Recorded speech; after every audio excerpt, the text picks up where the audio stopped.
Hi, and welcome to the Ada K Show.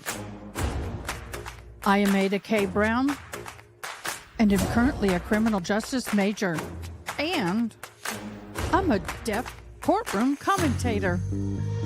Grab a cup of Java, and let's dive in.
Good morning, all my law geeks. How are y'all doing? I'm perplexed. I thought court didn't start until 8, and I was giving a 15-minute window, and they've been gone since 7:30 my time. That's okay. We'll catch up. Welcome to the Ada K Show. Thank you for joining me so much. Today, we're going to be doing multiple shows. We're going to be doing the Collin Griffith closing arguments and verdict watch.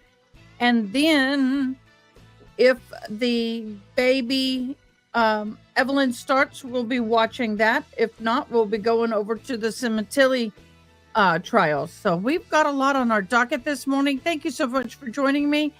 We're going to head on in over to court, get that going, and get my cup of coffee. I haven't even got my coffee yet. I'm sorry, was there an issue, Miss Samaro? Oh. Nope. Notepads? Are there notepads not in the chairs? Oh, well, she won't have this.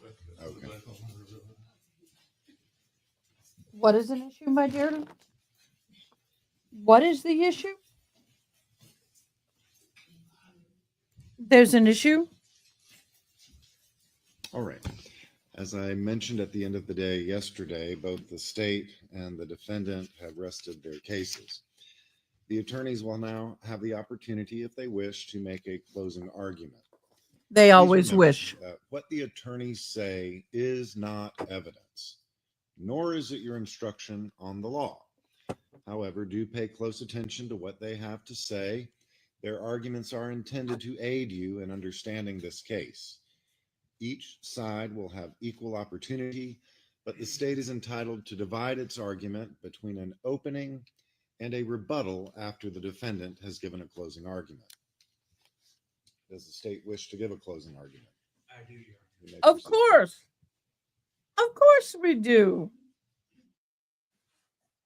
Ladies and gentlemen, the brutality and the carnage that Collin Griffith unloaded on his mom on September 8th of 2024 is as real as it gets.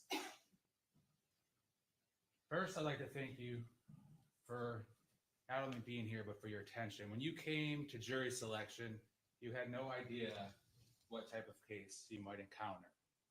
Would it be a petty theft? Ain't that the truth? Why?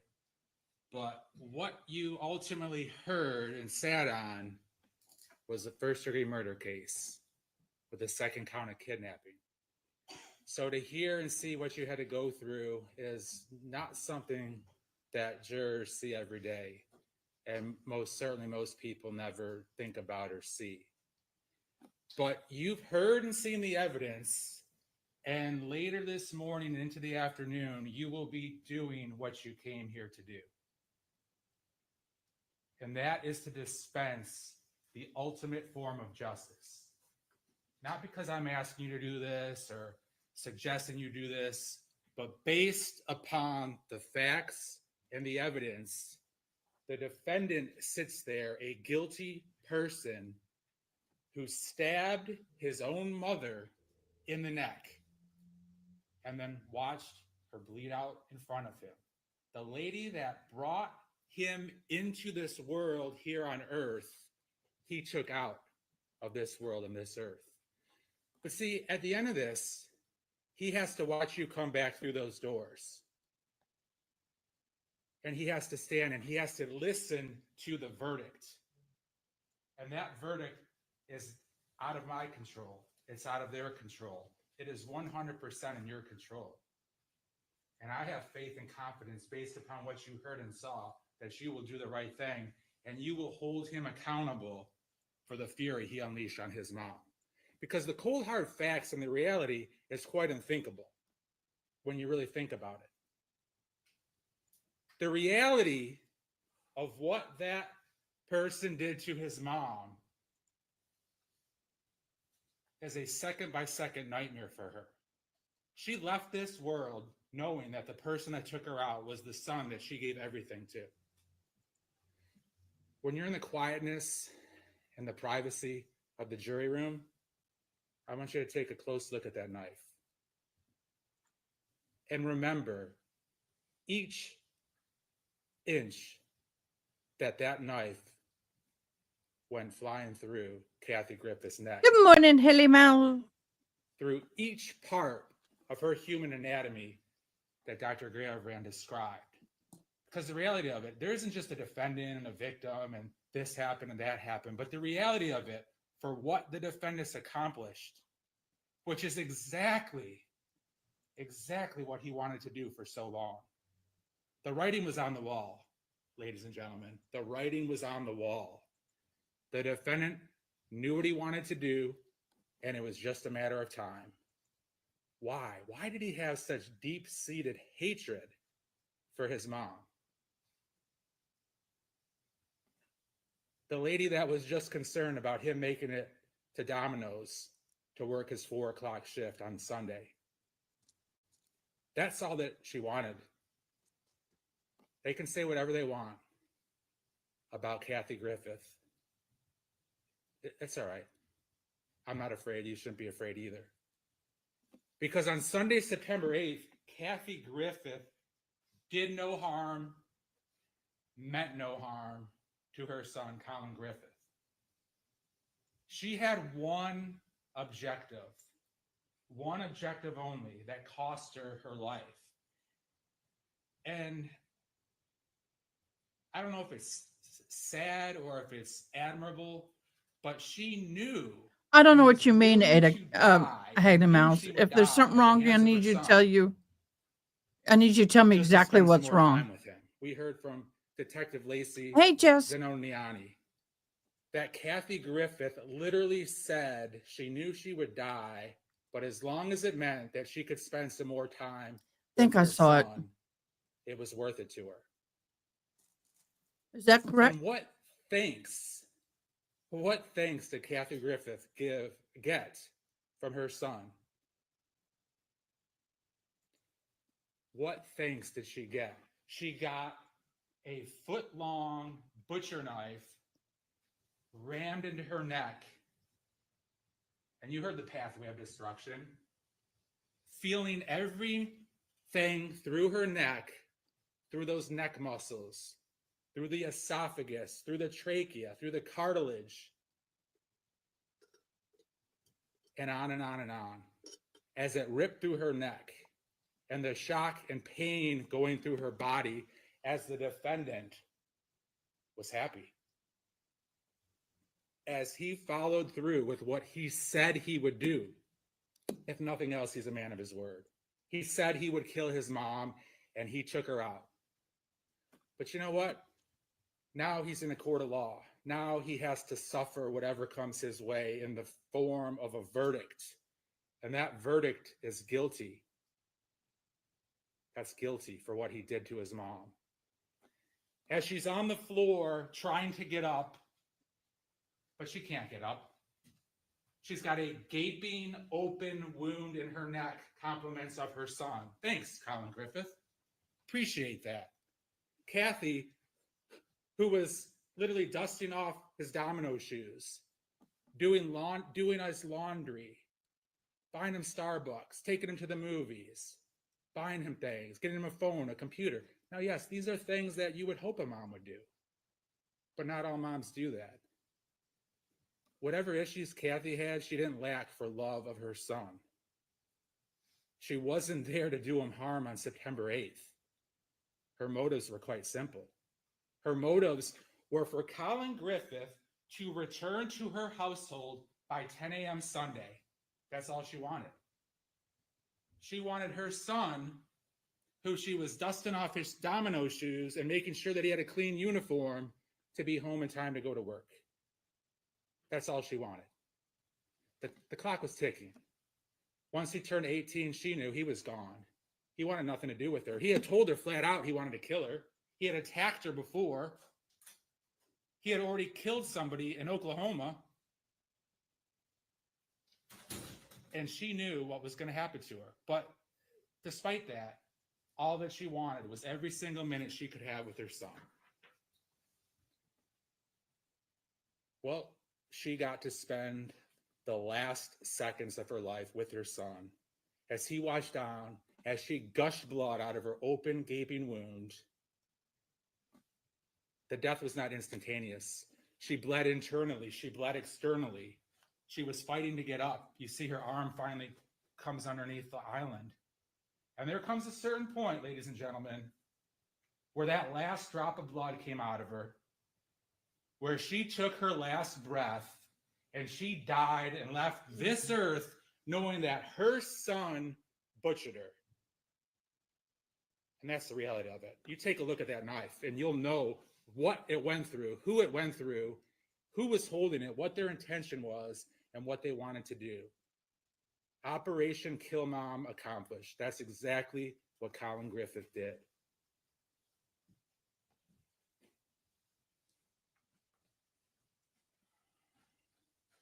This little PowerPoint here for some things to look at, for you to remember when you deliberate. September 8th, 2024, Kathy Griffith was murdered by Collin Griffith. That's as simple as it gets.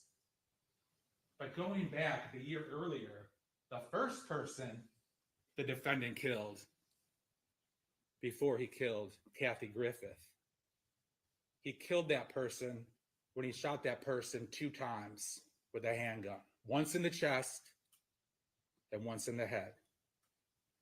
Now, you'll remember the importance of that as we continue on. You'll recall when they downloaded the defendant's phone and they saw something on September 8th that Kathy texted Collin. Now, Collin Griffith didn't need a reason or an excuse to be mad at his mom. You've heard through so many witnesses, law enforcement, countless witnesses, that the defendant explicitly verbalized that he would kill his mom. Not only that, but he thought about different ways to accomplish that. And a reoccurring theme was that he would stab her.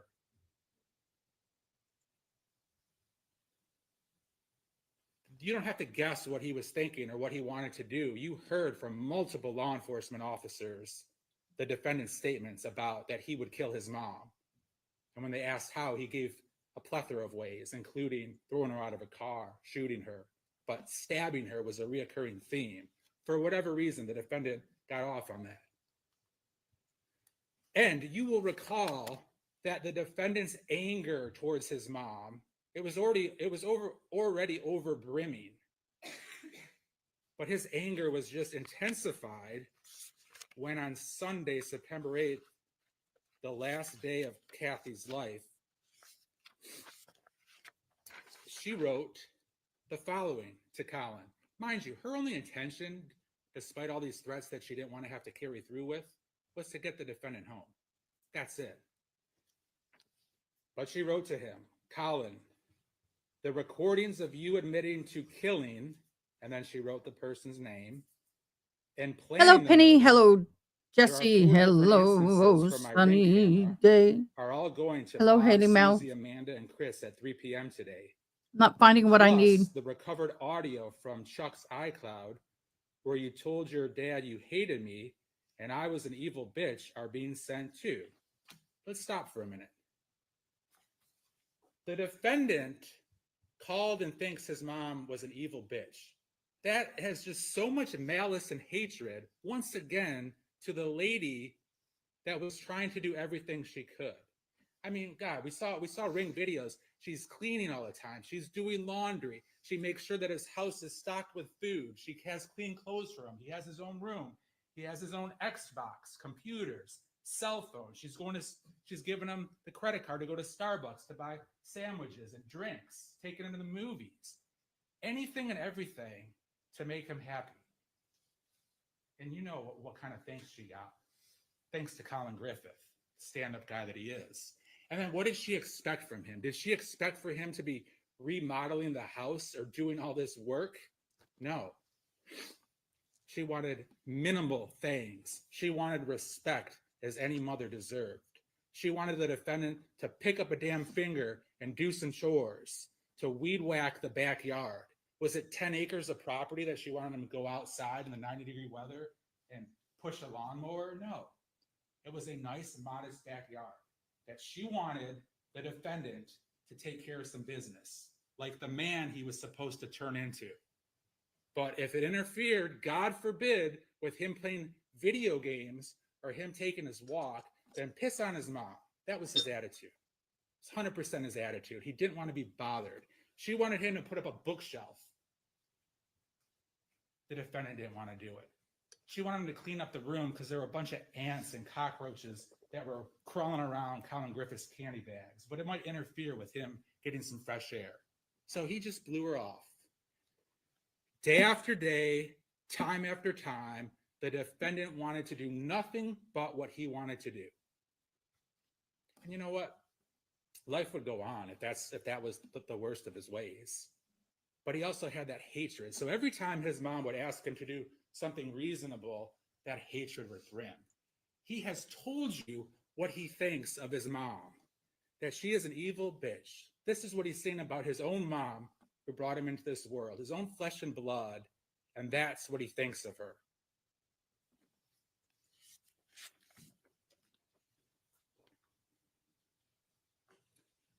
Kathy continues on.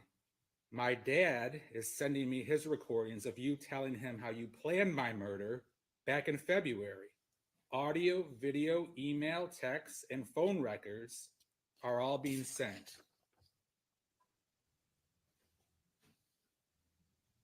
So we continue on with the PowerPoint.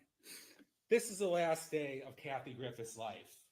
The defendant's life would go on, but Kathy Griffith would cease to exist here on this earth. And there she is on Sunday, unsuspecting the violence that would be coming her way from her son. It should have been just another Sunday afternoon. Should she have not gone over there? Should Collin have gone somewhere else? You know, these questions really don't matter because the reality is what happened. She said there are 2 things that are going to happen. He's either going to come home with me or he can follow in his own car. She didn't say I'm going to go over there and I'm going to smoke him. I'm going to beat his ass. I'm going to stab him. I'm going to shoot him. I'm going to do any of that stuff. She wanted to go over there and bring him back. She didn't even want to have to go drive 2.5 hours over there. It would have been real simple if the defendant just came home. But once again, that's beside the point because the reality is he didn't come home. He didn't want to come home. That's the way life is sometimes. But she wanted to accomplish one thing, to have the defendant come home, not to do him harm. And she did nothing to him. No violence, no threats, nothing. That was it. She even told her mom one of the last conversations was when she got over there, if he refused to come, then she would call the police. So there's Kathy wearing the exact clothes that she changed into that she would die in. She was a big fan of coffee. The shirt she was wearing said something about coffee or die, kind of like the motto, live free or die. So there's Kathy, unsuspecting of what would happen a few short hours later. With her black t-shirt and her jean shorts and her black Under Armour flip-flops that she would be killed in. She picked up her Kate Spade bag, purse, backpack, put it over her shoulder. Interestingly enough, if you call one of the ladies, I don't recall if it was Miss Bell or Miss Jones, but they said when she pulled up and when she got out of the car that she threw her bag over her shoulder and she went up to the house, which is exactly how it appears that she carried her bag. The same bag, ladies and gentlemen, that she was holding when the defendant attacked her and stabbed her in the neck, the same bag that got blood all over it, holding her bag over her shoulder, and her keys and everything else that fell on the ground when the defendant attacked her. Does that sound like somebody, a lady who's attacking the defendant with their bag over their shoulder, holding their car keys and their charger? Of course not, because it didn't happen that way. And then this was it. You all remember when the door closed. In retrospect, it's quite eerie. The door closes. Kathy never returned to that house. That house that she kept immaculately clean. Kathy went off with her bag over her shoulder. A stocked fridge, stocked snacks, clean. Doesn't look like there's a thing out of place. Keeping a clean, safe, loving environment for Collin. Did Kathy have issues? She did. But she's a human being. You heard about her history and what she had to endure. Did that mean she should be stabbed and left to bleed out by her own son? Of course not. That's why he needs to be held responsible. So, this fancy overhead picture. What is the importance of this? Well, now I'm going to talk a little bit about the jury instructions. I'm not going to go into a bunch of jury instructions. You're going to hear those. They're very important. They're long, but I'm going to hit you with two quick things. The first degree murder and the kidnapping. I want you to look at this picture here. This is where Collin Griffith murdered his mom with premeditation and intent. This is where Collin Griffith stabbed his mom and killed her. You see the mulch. You see the entryway. You see the carport. Now, you'll recall that Miss Sally Bell, the lady getting ready for church, lived right here. Nancy Jones lived here. Nancy Jones had a more obstructed view just because of the sheer angle of it. This corner here of Susan Detman's house prevented her from actually seeing what was going on. But she did see the defendant reach out, grab Kathy, and pull her in. Now, Sally Bell had a much clearer view. Sally Bell, time is important, okay? Time is important. You guys like a good timeline, and you have a pretty good timeline. Sally Bell goes to church religiously, no pun intended. She gets ready, she leaves roughly a little before 5 o'clock. Every Sunday, her and her husband get ready, they go to church. The defendant wasn't going to church on Sunday. He was getting ready to murder his mom. So Sally Bell, she sees the defendant after Kathy comes over. And is Kathy mad? Is she happy? Of course she's not happy. That doesn't mean she's being violent, and she wasn't violent. She was moving her hands. Sally made it clear. It wasn't threatening or violent or physical. She was animated, moving her hands as she was talking. And she wanted her son to come home. That's it. Nothing more, nothing less. So Sally saw and heard, and it was loud enough because she was inside looking out her front window. She saw the defendant grab his own mom. Remember, this isn't a stranger, which would be bad enough. He grabbed his own mom by the hair. He thinks she's an evil bitch. He wants to kill her. He's told people he's going to kill her. He's battered her and attacked her before on November 14th in Port Charlotte. And now he's just doing the same thing again. And his mom paid the price. But you know what? He's going to pay the price when you come back with a guilty verdict. he is going to pay the price because of your verdict.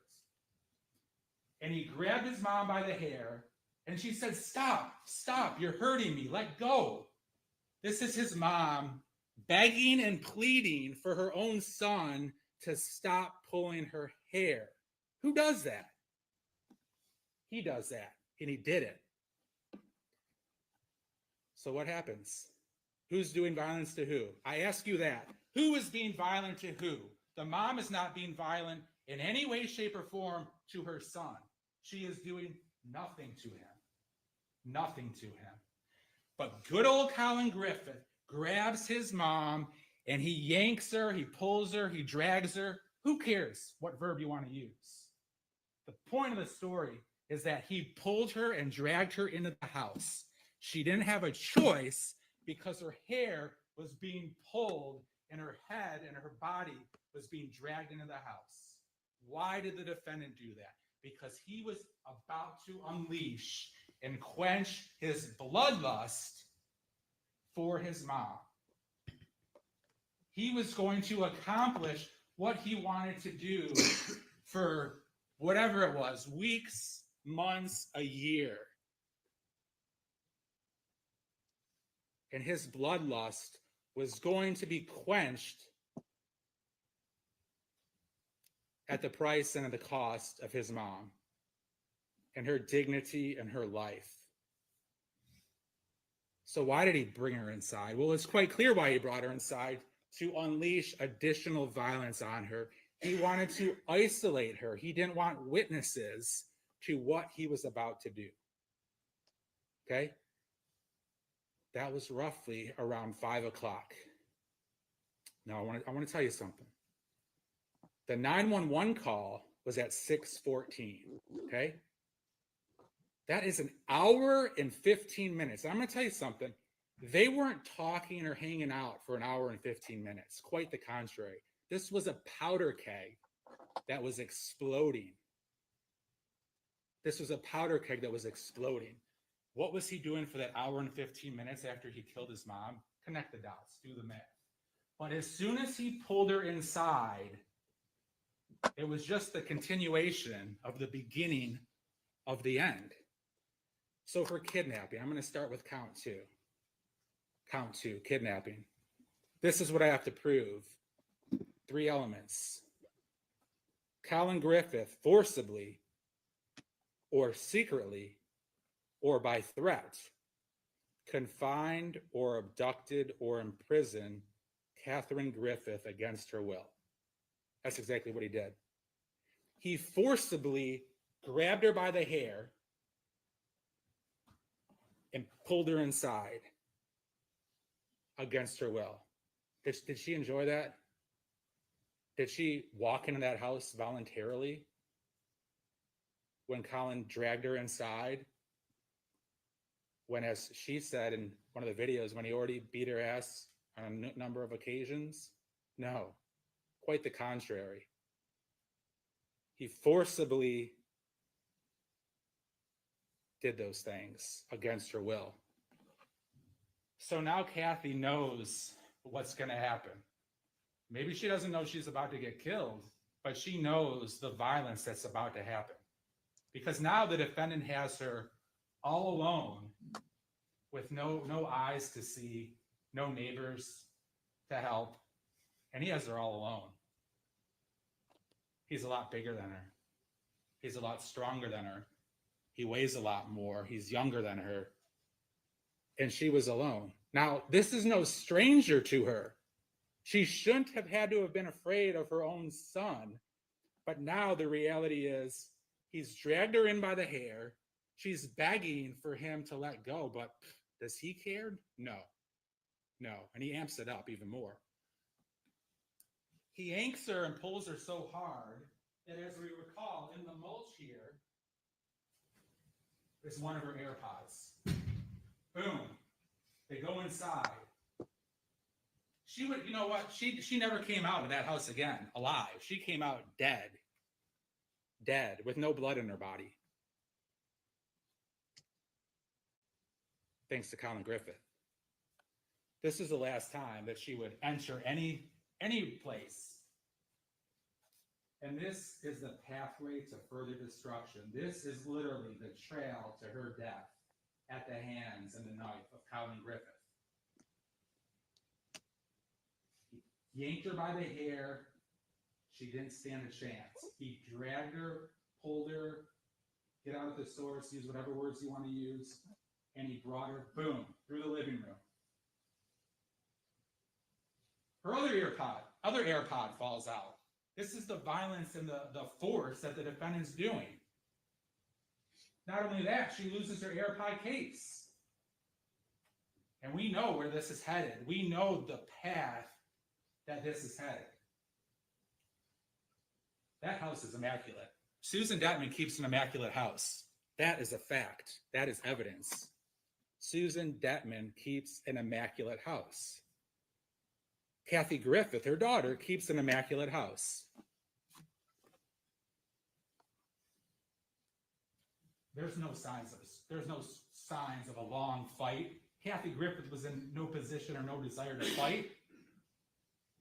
And the defendant had all the power, all the sick, twisted power, all the strength, all the size to his short, defenseless, unarmed mom. Does that sound like a fair fight? Or does that sound cowardly and violent? Well, that's what kept going on. There he is. That is the face of Collin Griffith after he murdered his mom.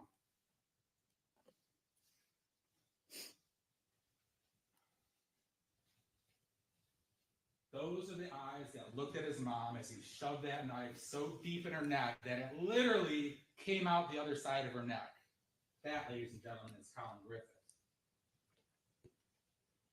Collin Griffith dragged his mom over there. Collin Griffith, in his mind, now we're moving on.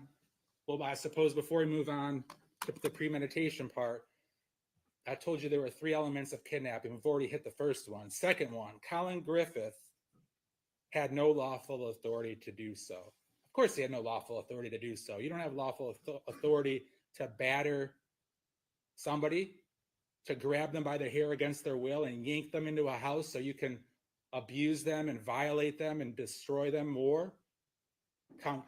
Element 2 is proven beyond a reasonable doubt. And third, Collin Griffith acted with intent to inflict bodily harm upon or to terrorize Catherine Griffith or to commit or facilitate the commission of any murder.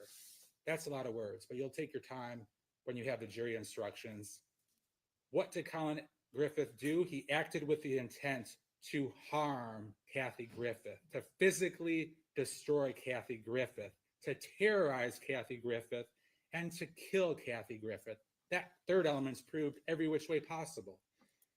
Because of that, ladies and gentlemen, the defendant is guilty of kidnapping. So when you deliberate and when you talk about the evidence and the law, and when you discuss amongst yourselves, and when you do the analysis, I submit to you that I have proven through the evidence that the defendant is guilty of kidnapping. But only if it could end there.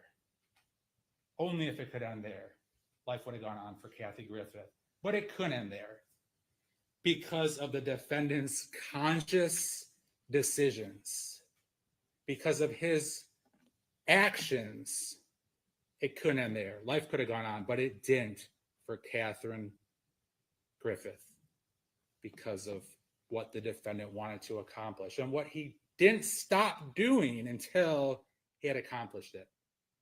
And then to figure out, dang, what do I do now? But you get to see and hear everything that happened next. So we move on to first degree murder. That, once again, these aren't abstract concepts. This is the reality. That defendant reached into the butcher block and pulled out a knife. It probably made that sound when that metal comes out of the wooden butcher block. Well, Kathy didn't have her AirPods in, so she can hear crystal clear. And that knife comes sliding out of that butcher block. And Kathy would have known at that point what the defendant had told her, what the defendant had told law enforcement, that he would kill her and stab her,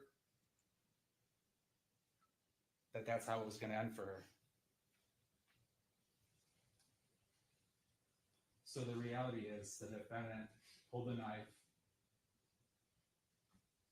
Picture doesn't quite do it justice. I'm not going to stand up here and hold the knife because you're going to look at it in the privacy and solitude of the jury room, and you're going to look at that knife and you're going to see firsthand where that knife has been and who put it there.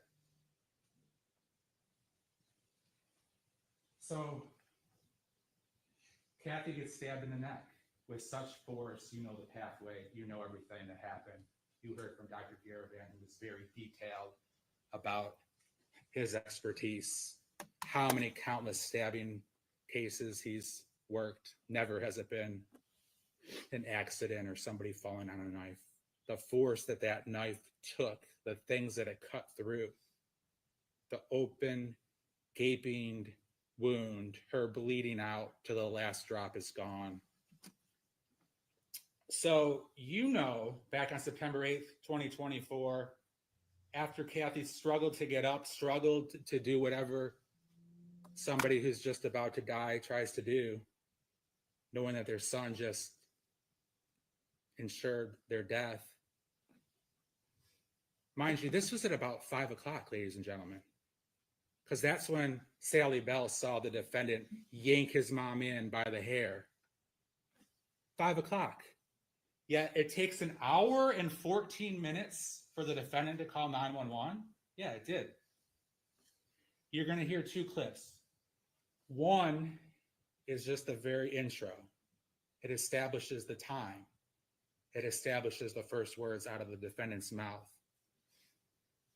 Then you're going to hear the defendant's contradictory, absurd attempt at blaming Kathy Griffith for this.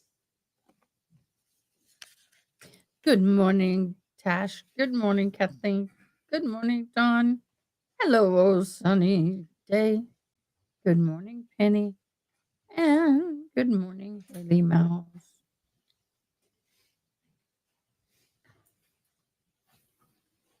For first-degree murder, I have to prove three things. Catherine Griffith is dead.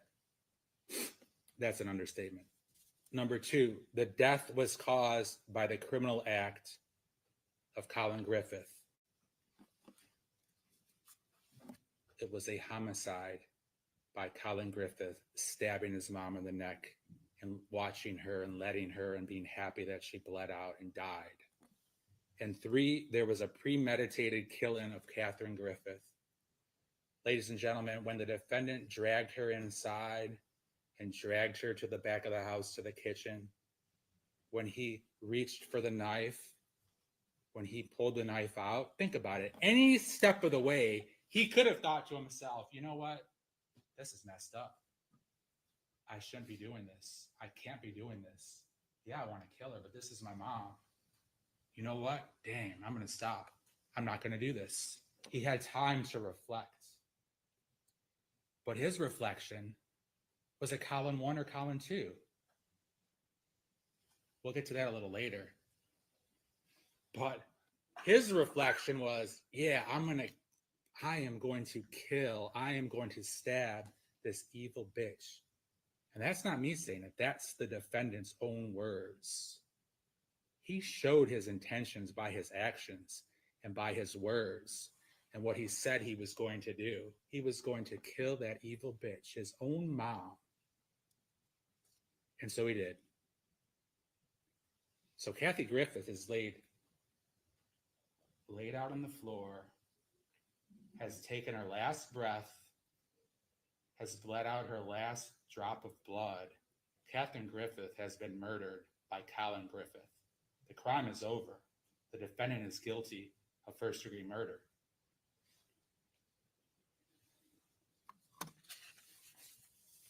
Now, not to complicate things, but there's another way that I can prove first-degree murder, and I submit to you I've proved it both ways. It's my burden, of course, to prove the crimes beyond a reasonable doubt, But there's two different ways that I can prove first-degree murder. Both end with the same result, which is guilty of first-degree murder. The other way that I'm not going to spend a lot of time on, but it's called first-degree felony murder. I've already shown you, ladies and gentlemen, why the defendant is guilty of premeditated first-degree murder and why the defendant is guilty of kidnapping. So when you go back and deliberate and when you fill out the verdict form, while it might not be easy and nothing's ever happy about sitting on a murder trial, but you'll know that you did the right thing based upon the evidence and based upon justice. So the defendant's guilty of first-degree murder, premeditated, and kidnapping. Another way that a prosecutor can prove first-degree murder is first-degree felony murder. And I'm going to tell you this first, little insight. In order to convict the defendant of first-degree felony murder, it is not necessary for the state to prove that Collin Griffith had a premeditated design or intent to kill. When you run through the three elements, Catherine Griffith is dead. That's number one. Number two, while engaged in the commission of a kidnapping, Collin Griffith caused the death of Catherine Griffith. And three, Collin Griffith was the person who actually killed Collin Griffith. Her own flesh and blood brutalized her. We'll go to the 911 call, probably an hour or so after he had already murdered his mom. 18/14/11, 2nd September 8, 2024. 911, what's your gasoline emergency? Ambulance, I don't know the fucking, I don't know the secret. Now, clip two. What I want you to notice about clip two, ladies and gentlemen, is that the 911 operator asks a very clear, simple question. Listen, what caused the bleeding? And you're going to hear and see, and you probably remember that the defendant didn't respond for many, many seconds, maybe 6 seconds. He didn't respond. And the 911 operator said more emphatically, listen, what caused the bleeding? And then the defendant gave two diametrically opposed different explanations because he wasn't going to tell the truth about what happened. And he was certainly going to try to escape from the charges and blame his mom when he is the person that murdered his own mom. So the first thing he says is, she got into a fight. What do you mean she got into a fight? Like he's trying to distance himself from what actually happened. She got into a fight and she lunged at me with a knife and she fell on it. So that's his first explanation. He's painting a picture that his mom lunged at him with a knife, tripped, and somehow fell on the knife.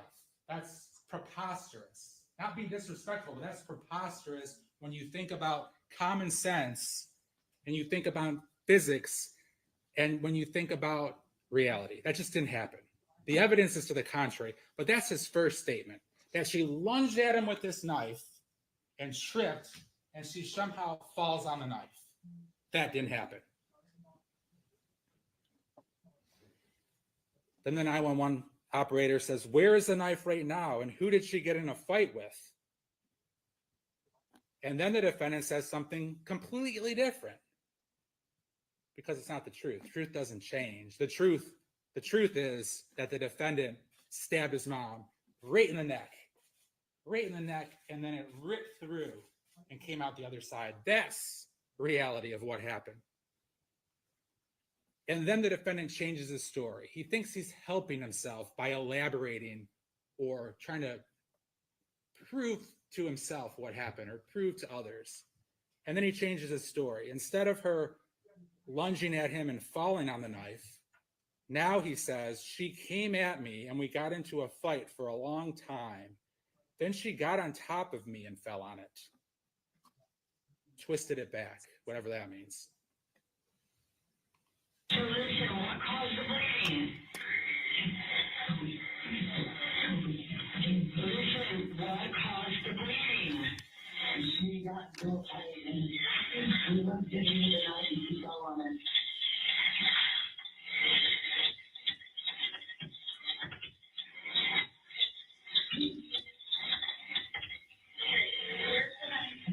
Where's the knife right now? And who did she get in a fight with? We got built for a long time. Then we got a problem and fell on it. This is bad. Collin Griffith murdered his mom, ladies and gentlemen. This is a picture of Kathy Griffith with the person that murdered her son. This is a picture of Kathy Griffith alive and smiling and happy next to the same person that she knew was going to kill her. Yet she was willing to suffer and pay the ultimate price, that was her life, at the hands of her son in order to spend a little more time with him before she left this earth. So that person, Kathy Griffith, live, full of life, smiling and happy, turned into this person. Bleeding out on her mom's kitchen floor with her good old son standing by to watch her bleed out. And there's her Kate Spade backpack purse that was over her shoulder. Once again, you saw it over her shoulder in the video. You also heard from Nancy Jones that when Kathy went up to the house, she had her bag over her shoulder. And that bag got drenched in blood as it literally spurted out of the huge gaping hole in her neck, compliments of her son. When fire rescue shows up and law enforcement shows up, they say they can literally see through her neck. They can see into the organs in her neck. That bad, y'all. That real bad. And that is the end result of Collin Griffith's hatred and violence towards his mom. A gaping hole from that knife. And we saw that as she's getting stabbed, she doesn't stand a chance. She comes out of her Under Armour flip-flops. Her keys crash to the ground. Her purse crashes to the ground, falling off of her shoulder. Her charging cords fall to the ground.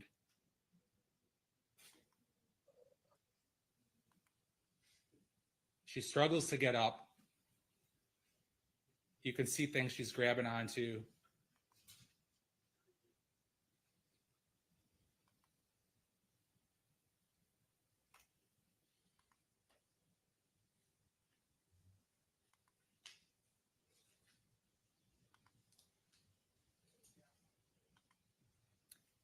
And she takes her last breath, and she leaves this earth knowing that Collin Griffith, her own son, murdered her. I'll have a chance to talk to you, ladies and gentlemen, after the defenses with a much shorter wrap-up. I appreciate your time. I appreciate your attention.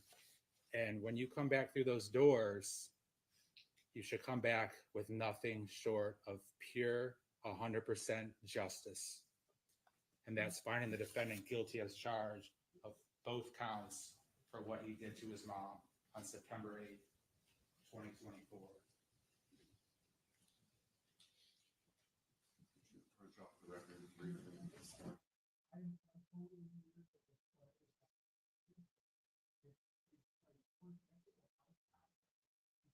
What do y'all think? That was a pretty heavy closing. Sorry, my hearing aids and my account. I already heard half of it. I think it was good.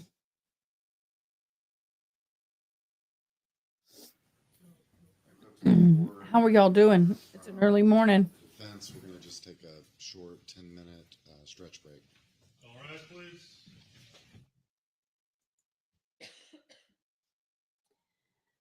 Yeah. I'm so sleepy, y'all. I'm not going to lie. I did not want to get out of bed.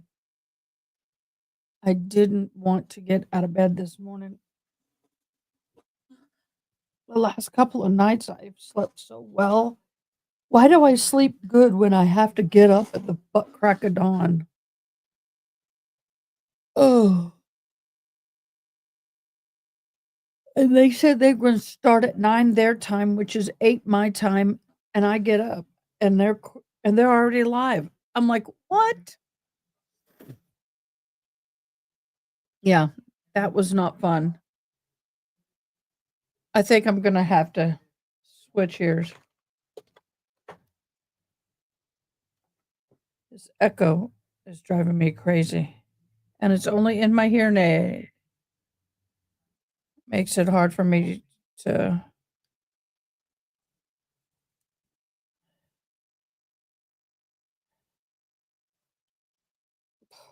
Come on.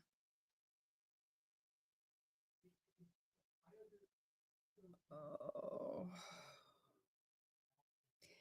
I was hoping we would have something on the baby Evelyn trial this morning, but we do not.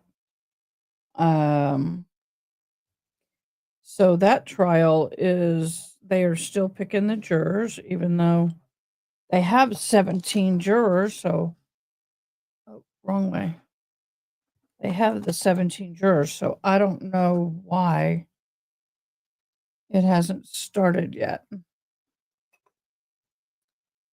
We do have the Cemetilly. Thank you, I got it right. Cemetilly trial that is underway. I think the prosecution rested. I'm not sure. I'm tired. Here's the yawn.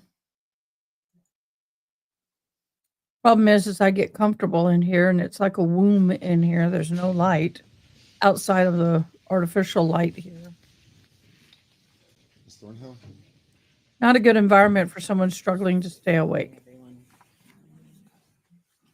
Good morning, everyone. Thank you so much for joining. Here is the defense's. Would like you to focus on the emotion and the drama rather than on the actual facts.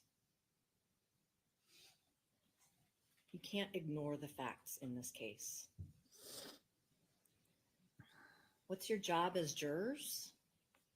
It's to decide whether the state has proved beyond a reasonable doubt that Collin kidnapped and murdered his mother, and that her death was not excusable or justified. That's your job.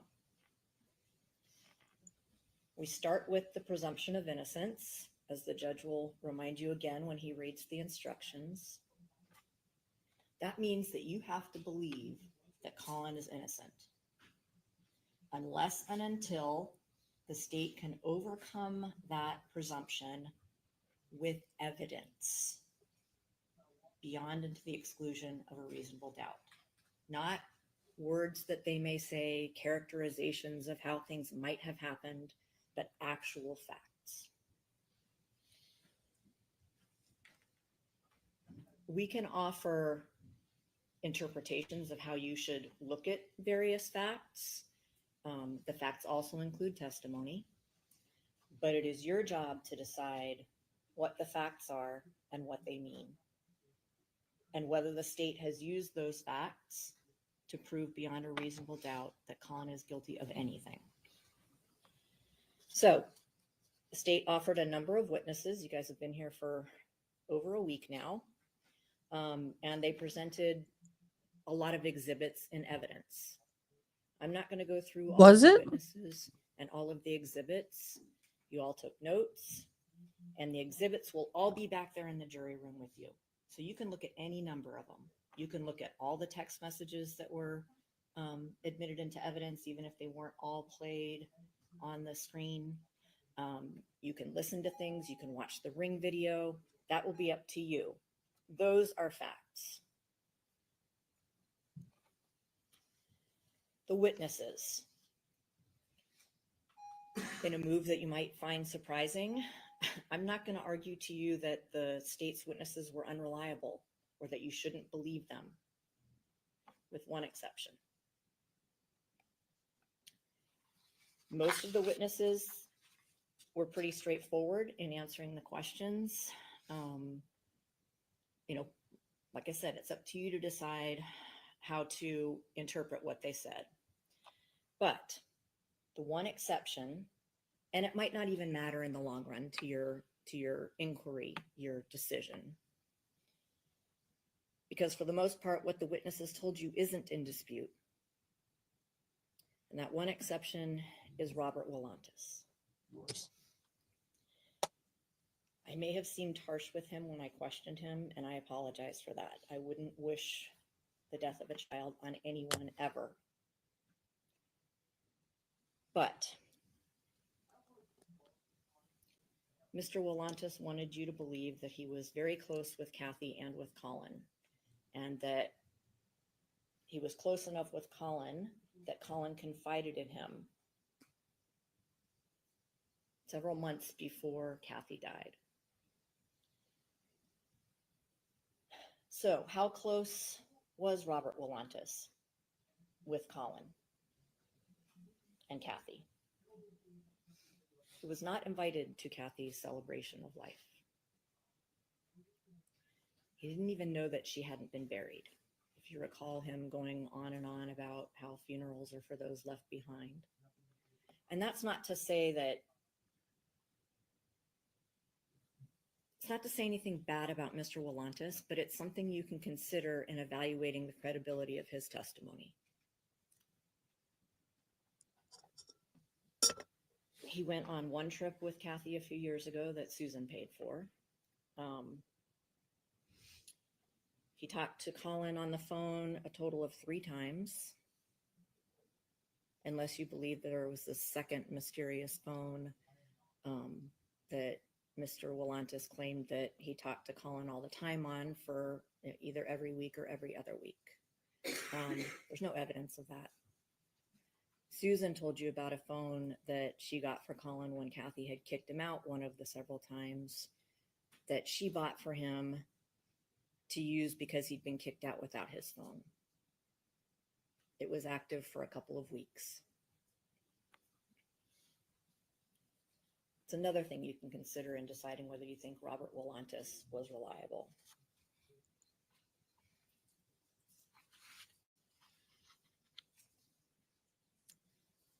You also have to consider whether Robert Wolantis was trying to make himself seem more intimately connected with his daughter's life and his grandson's life, and now with Kathy's death.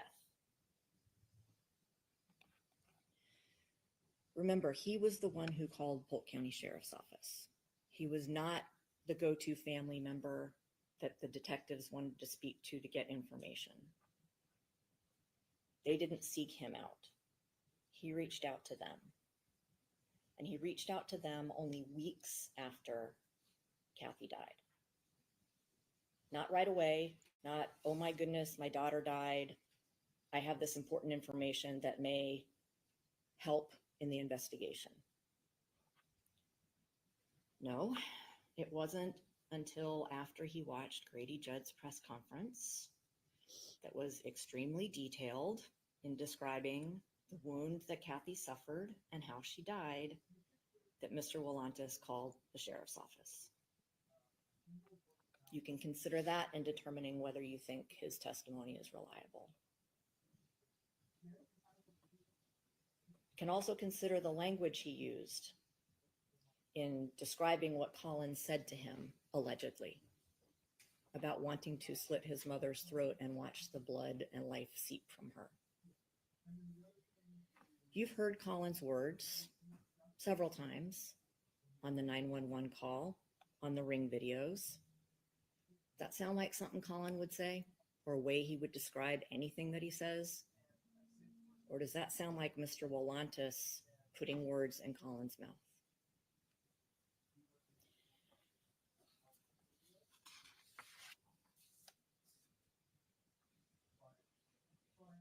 All that to say, even if you believe Mr. Wolantis, which I urge you not to believe what he said. He claims Collin told him. But even if you do, that does not prove beyond a reasonable doubt that Collin murdered his mother. And you have to remember that too. That's what the state has to prove to you.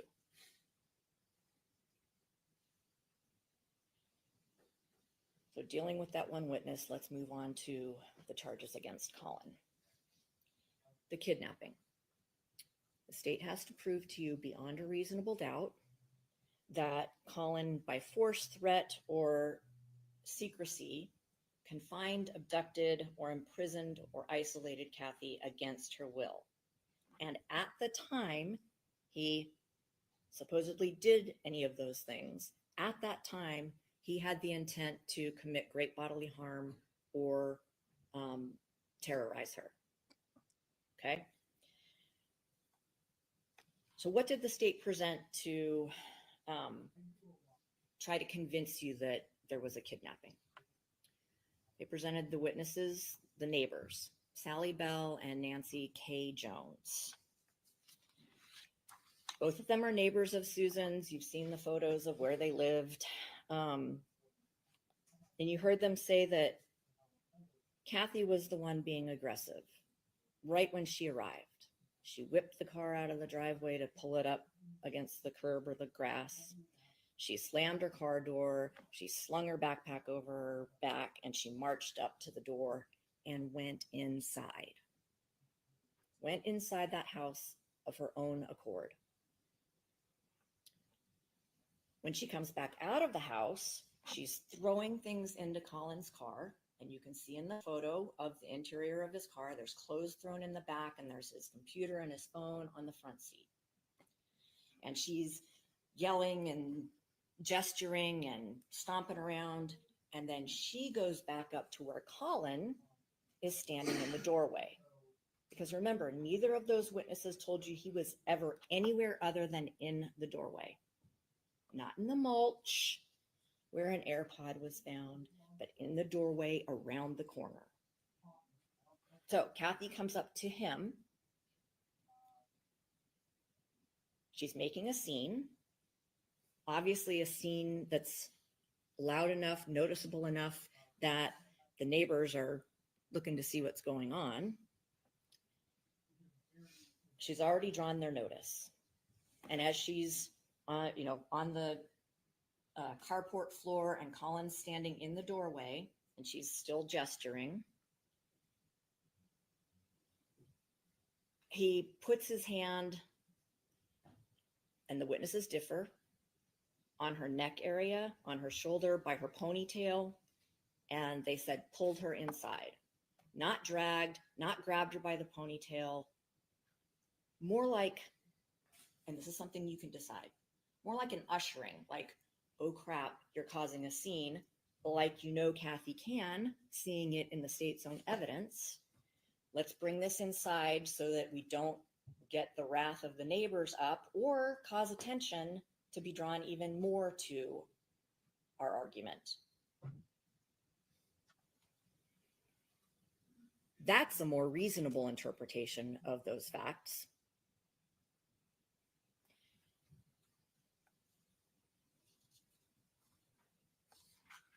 It's reasonable to interpret that Collin was embarrassed by his mom and didn't want to air their dirty laundry in the carport. Now, she did say, "Let go, you're hurting me." Okay? That's a fact. That she said that is not in dispute. But you can't just accept a statement by anyone, but let alone by Kathy, at face value. Okay? So she claims, "You're hurting me, let go." Does she pull away from him? Nope. Witnesses never said anything about that. Did she try and stay at the bottom of the steps where she was gesturing at him? No, the witnesses didn't say that. They said that her feet actually moved up the steps. That indicates a willingness to go inside. That's a reasonable interpretation. Woman, have you ever been dragged backwards by the hair on your head? I have. And stepping backwards is a natural reflex to keep from falling. And when someone's pulling your hair backwards, you are trying to go in, you're going to go in the direction of where your hair's being. It's very painful. And that is not necessarily just because her foot moved backwards does not mean it was willing. Of what those witnesses told you. Nice try though, Bo. Did she say, I don't want to go back inside? No. Did she grab onto Collin in some way to get him to let go of her? No. Did it even look like she was actually being hurt?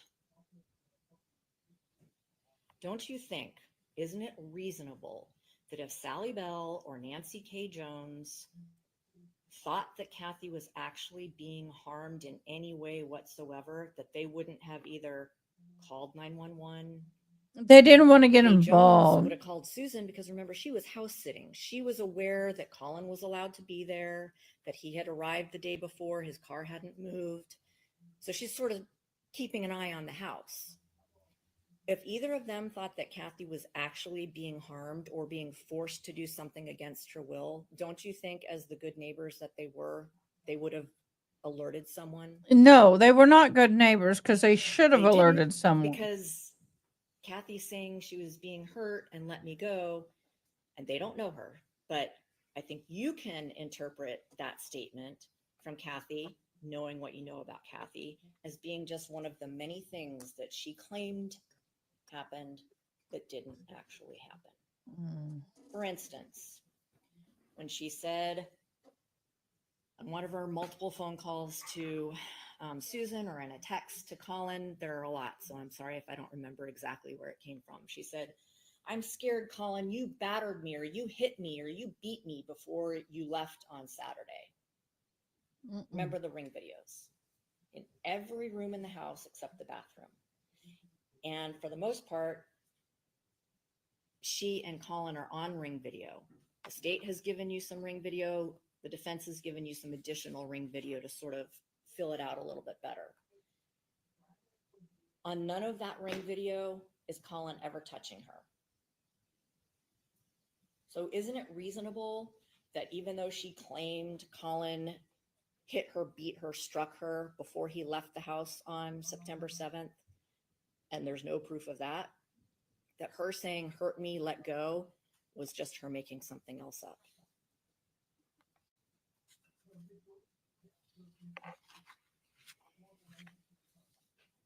There's another reasonable interpretation of Kathy saying, you're hurting me, let go.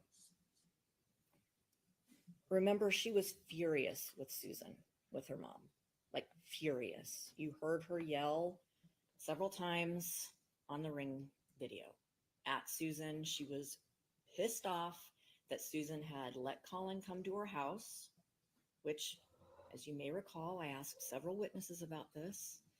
And the reason I asked them about this is because I wanted it to be clear that it was permissible for Collin to be at Susan's house. It was permissible to his probation officer, who he emailed. It was permissible to the courts. You saw the pink paper that Kathy tried to make a big deal out of that said Collin may go to visit his grandmother out of county, just notify the probation officer. It was permissible under the 751 plan, the concurrent custody. There was nothing anywhere or in anyone's mind, except perhaps Kathy's, that said that Collin was not allowed to be at Susan's. Nevertheless, Kathy's pissed at her mom because Collin is at her house and hasn't come home as quickly as she demanded.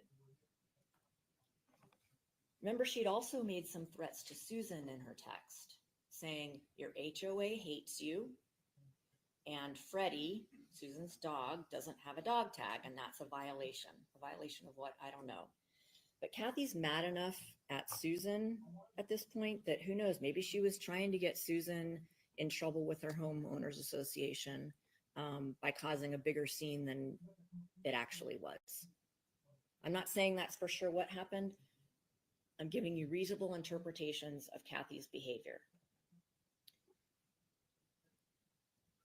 Well, I was on that. The bottom line is that there's no evidence that Kathy did anything against her will that day. And certainly no evidence beyond a reasonable doubt that she went back into the house that she'd already been in on her own. She-Wolf. How come I am sitting on that channel right now and I don't see a live feed to that trial? I'm been on that. It has the 5 hours ago. So if you actually have the trial live with the feed, can you send me the link? Because well, here, let me share it. See? The only thing that's showing is this, and that was 5 hours ago.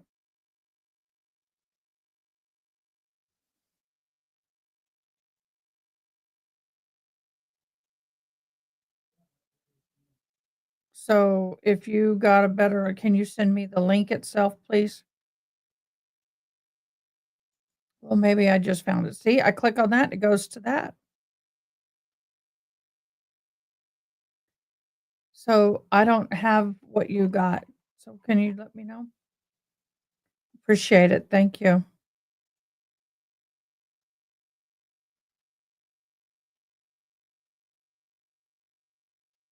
You can do it here or in Discord will be better. Thank you, love.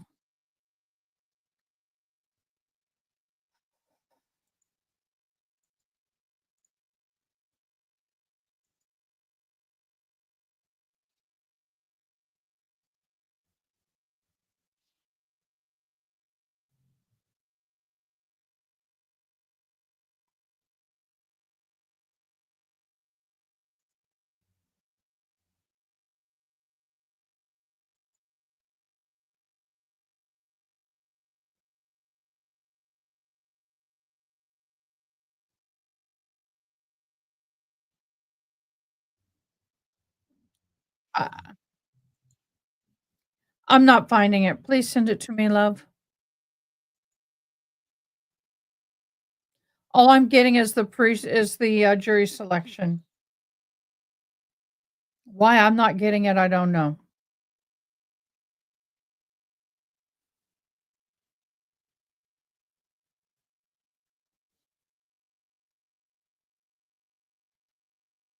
I'm not finding it.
Same with the There we go. ones Sorry, Rachel. in the house. Once again, if Collin was ever forcing her to do anything, You have sound now, physically Rachel? against her will, I restarted. and that AirPod came out because of something he did, you think she would have just been like, okay, I'm going to let you keep dragging me, instead of flailing about and, like I said, knocking something amiss in the house? No, that's not reasonable, because none of that ever happened. There was no kidnapping, period.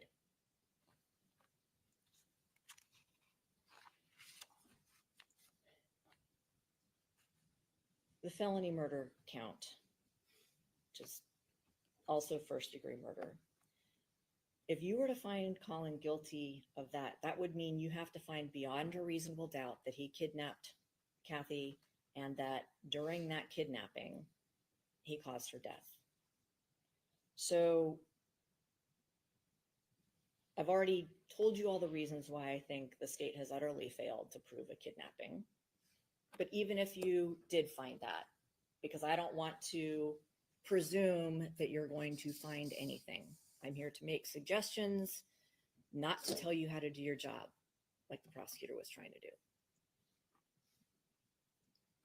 That hour and 15 minutes between when the neighbor saw Collin usher his mother inside as she's making a scene and when he called 911 distraught. Can somebody help me find the Megan You would have to Boswell, believe baby that Evelyn Collin trial live? forced Kathy Because to they're stay saying in it's that live, house but the I'm not entire finding hour it. and 15 minutes and was inflicting some bodily harm or terrorizing her that whole time.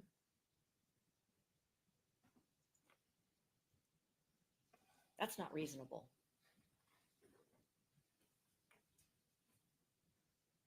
There was no kidnapping, and this was no felony murder. I see nothing live. This was So if you got a link, please self-defense. send it, because I have nothing live. I can't find it. So the state wants you to believe that this was a premeditated murder. I don't know where she got that it was live. In I order can't to do find that, once it. again, they have to prove beyond a reasonable doubt that I have yesterday's Collin recap. intended to kill her, and beyond a reasonable doubt that he was not acting in self-defense. That's what you would have to find.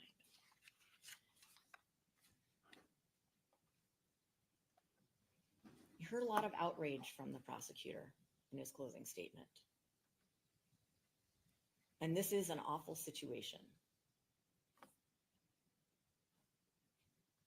But there was no outrage about how Kathy had behaved, how Kathy had treated her son, how she had treated other people.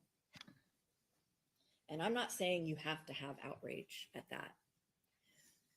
You've heard a lot of unfavorable things about Kathy. And I am not going to go through every single one, because you took notes, you heard and saw, you heard from the state's own witnesses, those things. Susan confirmed them. But remember, the incidents that you heard about Kathy being violent in the past or making things up in the past were all corroborated, either by police reports, DCF reports that Detective Zanoniani had reviewed, or by witnesses, by Susan. I was not presenting those to you to just bash Kathy, to make her look like a horrible person. To the contrary, I was doing my job, because the law says, and the judge will tell you, that you have to consider prior acts of violence, prior acts of aggression, a reputation for dangerous and violent behavior, in deciding whether Collin was reasonable in defending himself against his mom on September 8th. I'm not going to read the instruction in detail, because, like I said, the judge will do that for you. But the law requires you to consider what Collin knew about his mom to decide whether you think he acted reasonably in defending himself.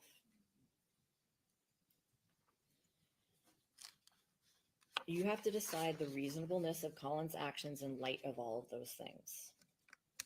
In light of the fact that she had pulled a gun on him before, in light of the fact that she had threatened to kill other people before, in light of the fact that she had attacked other people before with weapons.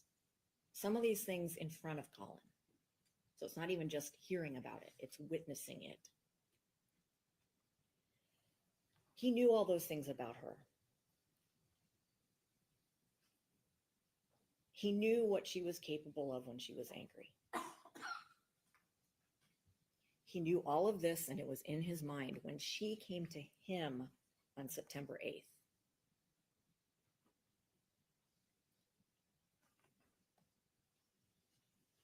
Collin also knew that Kathy would sometimes make things up to hurt other people, such as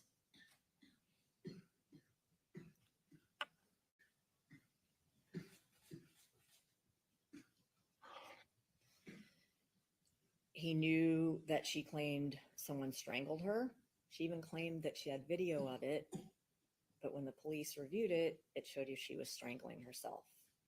He knew that she had called DCF on her own brother, got them involved in an investigation that was baseless.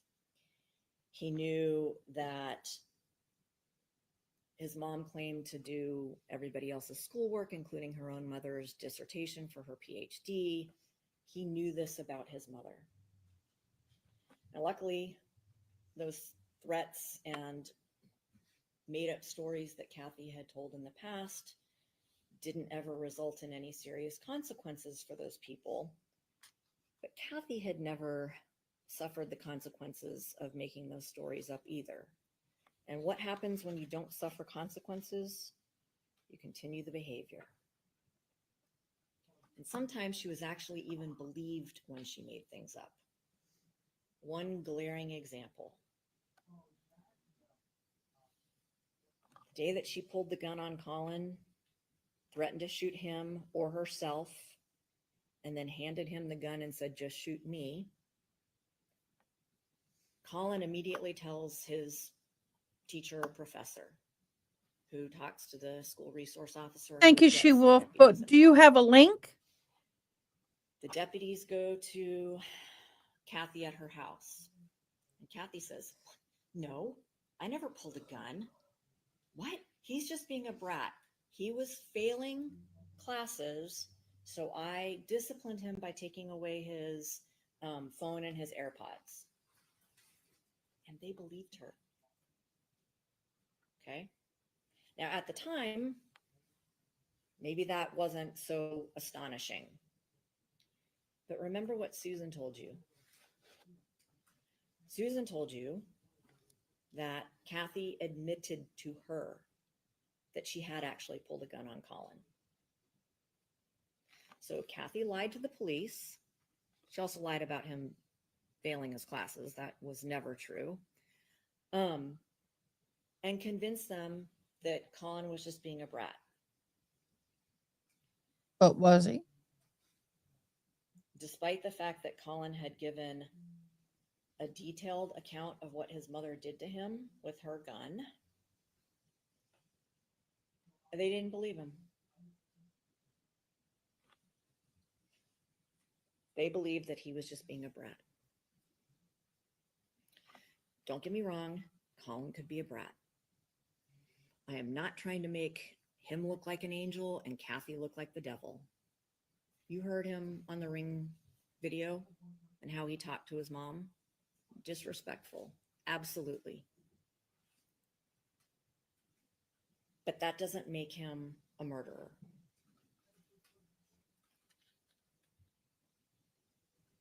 Also, look at his role model. That sounds awful, but we all talked about in jury selection that kids kind of do what they know. Their parents are their role models. Their parents teach them by not only talking to them, but by their own behavior. They cussed back and forth at each other. Is it an ideal parental-child relationship? No, but that's how they existed. You heard Kathy cussing at a number of people, including her mom, and cussing and claiming Collin had put a lid on her cup too tight and that it caused her to cut her hand. Did you see a cut on that video? Did you see her trying to stop any bleeding? No. Another example of her making things up. So even though Collin could be a brat and disrespectful to his mom, but what 17-year-old isn't at times, you cannot ignore the fact that Kathy told her mom, yeah, I lied to the police. I actually did pull a gun. You cannot ignore that fact. And it was in response to his mother pulling a gun on him that Collin started making these statements that the state has conveniently I don't disagree. termed threats, but without wanting you to consider all of the words in those statements. And that was the same incident where Kathy lied to the police about not pulling a gun on Collin. Remember, he ends up Baker acted because he begins the litany of times that he said, I don't feel safe with my mom. I'm afraid what she'll do to me. I'm afraid if she pulls a gun on me again, I'll have to defend myself. If she does those things that we now know she did, I will defend myself. You even saw him on body-worn camera footage telling the officers that if she does this to me again, if she punches me, if she attacks me, I will defend myself. I'm afraid I don't feel safe at home.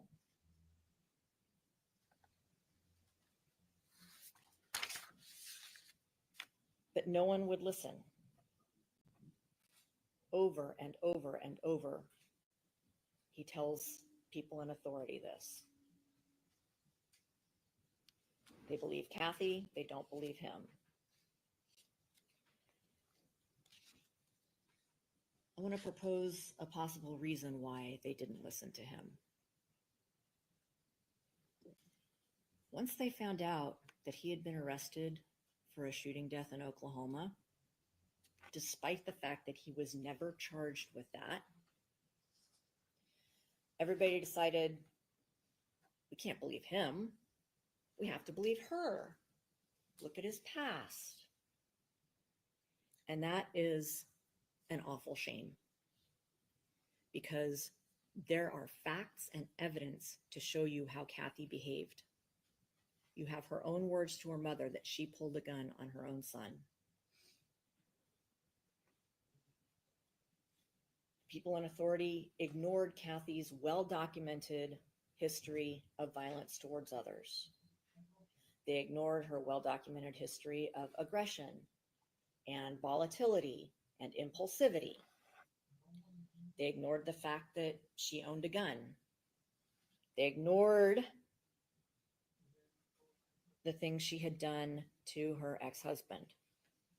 They ignored that she had stabbed him and burned him and pinned him to the house. This is all in police reports and DCF reports. They just ignored it.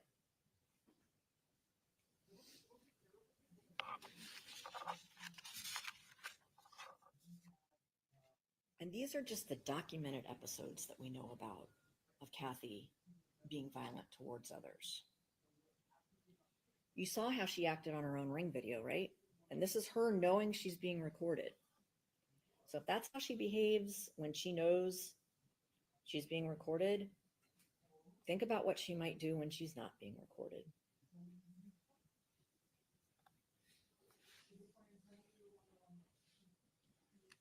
We also know she beat Collin with a belt in front of her own mother. And when Susan tried to intervene, she tried to claim that law enforcement had sanctioned that behavior. Yeah, She no. claimed that Corporal Rentis told her it was okay. Guys, I'm closing my eyes because I've been having bad We heard from allergies. Detective Zanoniani Feels like I got that sand law in my enforcement would never eyes. sanction such a thing. So if my eyes are closed, I'm listening. They hurt. They're feeling very raw right now. The day before Kathy died, you've seen the ring video. You saw that she and Collin had an argument about putting up the bookshelf. What we get in arguments over, it just perplexes me. You saw that he was disrespectful to her. Mm-hmm. That he You also was. saw that her reaction to that, I put was some to in kick him out. already. I'll have to put some more in a little which she bit. lied about later too. She claimed Thank on the you, phone with her Rachel. mom on the ring video, I never kicked him out. I never kicked him out. I never kicked him out. I feel she's doing the best Watch the job ring she video can. again. Listen to her words. Get out and don't come back, even if you're bawling your eyes out. Beyond that, give me your house keys. She took his keys to get back into the house that he lived in. You can't see it in the States ring video that they played, but I admitted a defense exhibit that we only played a short clip from, but it's longer. You can watch it if you don't trust me or don't believe me. But in that clip that you didn't see, but is in evidence, it shows the view from the living room. And it shows her actually taking the keys from Collin and putting them on the hook inside the door. And then her closing the door and locking it behind him. And you may also remember that the key ring that was on the kitchen at Susan's house was just a car key with no house keys on it. Yeah, those were to Collin's car. No house keys. So she kicks him out over him not helping with the bookshelf. Should he have helped her? Probably. But was it so unreasonable to think that if you put up a bookshelf that's not anchored to studs, that it might be a problem?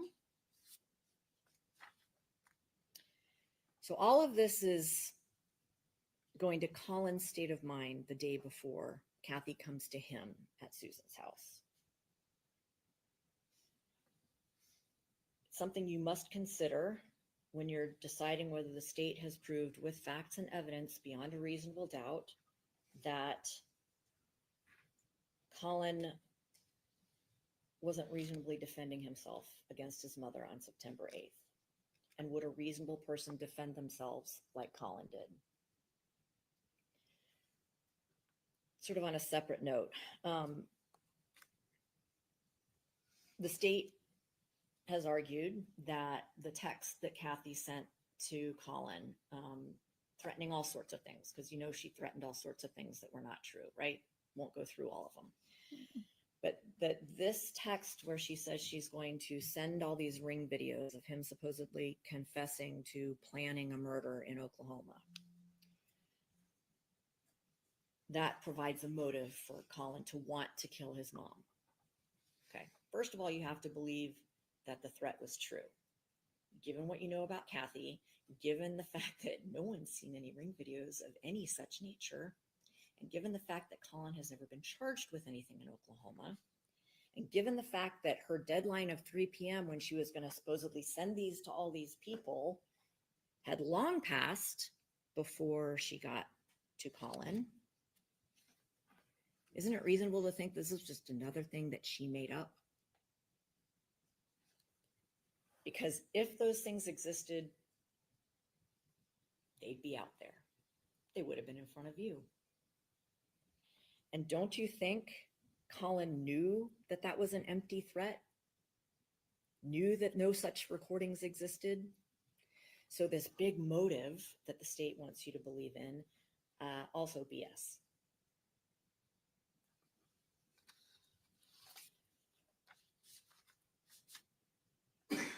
Just another one of her delusional lies.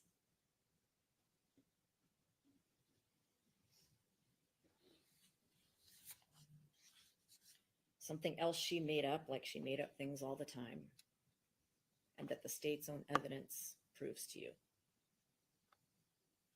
I think she's doing a pretty decent job, but I think Then you this have is to think, definitely an even uphill if you battle. believe that the threat was true or real beyond a reasonable doubt, you have My to son's believe bringing that him. Collin somehow made her come to him so that he could kill her. And that's just absurd. Kathy made the choice to go to where he was. And let's face it, Collin had been trying to escape his mother for quite some time, for at least a year that we know of, since September of 2023, when he got put in the Baker Act facility for something his mom did and lied about, when he said, "I don't feel safe." And that's what he was trying to do on September 8th when she kicked him out. I mean, on September 7th when she kicked him out. He was trying to escape her.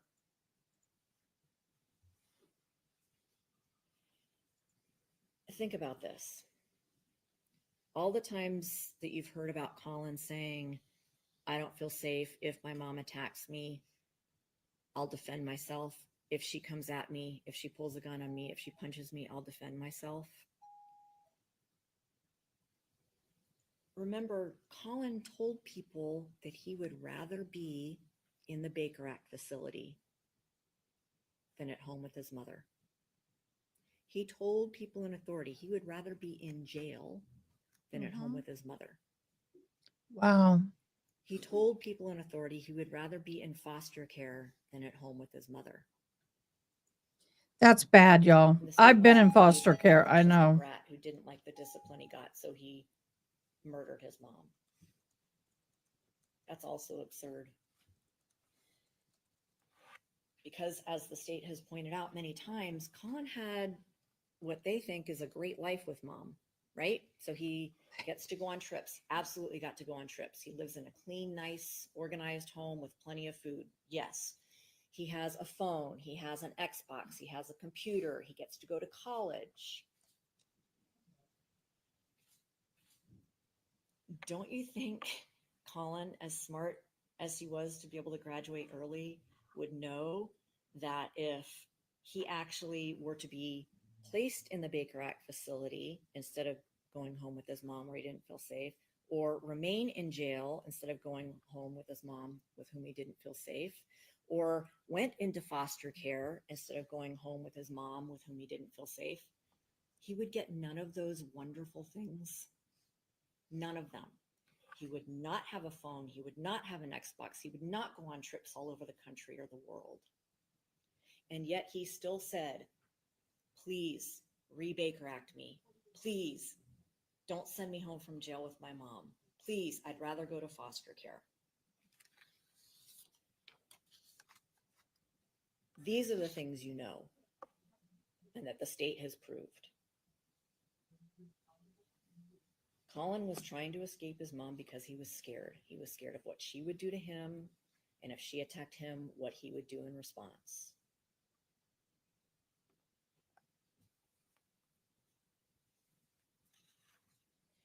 So, knowing all that, let's talk about September 8th. Kathy went to where Collin was.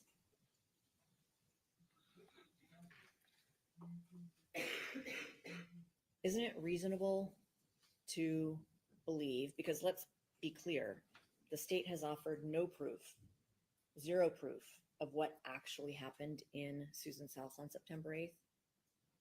None. Zero proof does not equal proof beyond a reasonable doubt. But isn't it reasonable to believe that Kathy, in her anger, her desperation to make Collin come home, that she picked up a knife and threatened him with it, which is in total conformance with how she's acted in the past? Absolutely, it's reasonable. The state wants you to think, despite any proof, that Collin dragged his mother to the kitchen, somehow kept her there against her will, either by beating her or holding her by the ponytail, and then somehow managed to get a knife out of the butcher block while still holding on to Kathy, such that she couldn't get away, to start this fight over the knife. That's absurd, and it certainly hasn't been proved beyond a reasonable doubt. Isn't it more reasonable, given everything you know, that Kathy picked up the knife, threatened Collin with it, and he defended himself? as he's been saying he would do for a year.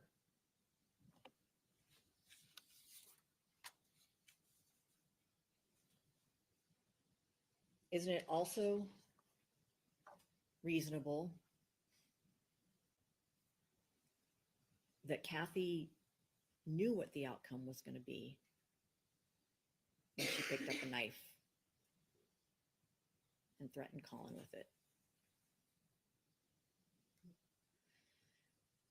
You've heard of suicide by cop? Isn't it reasonable to think that Kathy committed suicide by son?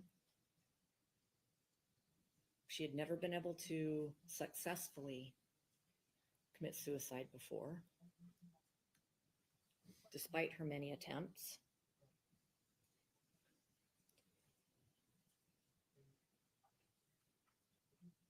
Isn't it reasonable that she pulled a knife on Collin, knowing that if she attacked him, that he would defend himself, and that the end result might be that she died? I'm not saying that that's what was in her mind, because we don't know what was in her mind.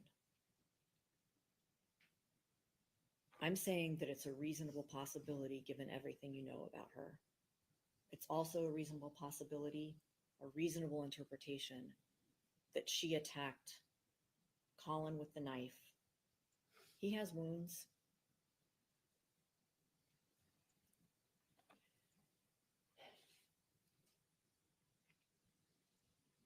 Dr. Garavan talked to you a little bit about mutual combat and how a struggle over a weapon can result in both people with wounds, which is what you see here. Exactly what you see here. You also, most of you in jury Okay, thanks, selection beloved. mentioned We'll get there. We'll get there. self-defense is a right that each of us has. I know I've been quiet because Those I'm of you who really own reading and paying guns attention to what she's saying. said that they keep them nearby, often for protection. And I said, protection from what? And you said, if someone comes into my house and attacks me, I can protect myself and my family.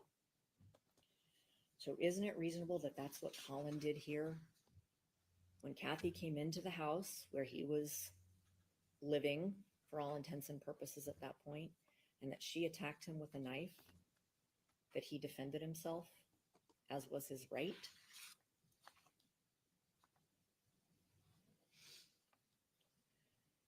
The state has proved at no level, let alone beyond a reasonable doubt, that Collin picked up the knife and attacked Kathy with it.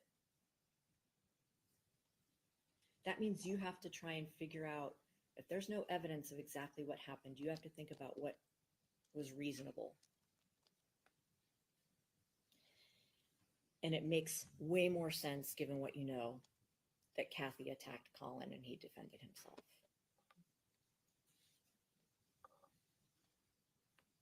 They tried to get you to believe that Collin was rage-filled and hate-filled, and all of these malicious thoughts were geared towards his mom. If you believe that beyond a reasonable doubt, don't you think there'd be more than just one wound on Kathy?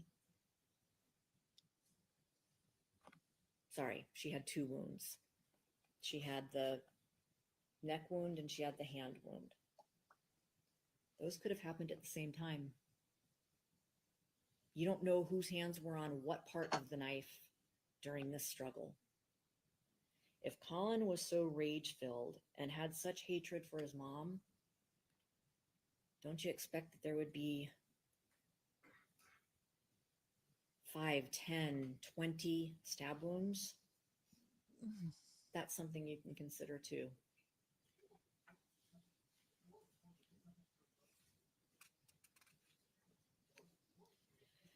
So the state played parts of the 911 call again for you, and they want you to believe that that proves beyond a reasonable doubt that Collin murdered his mother and wasn't just defending himself.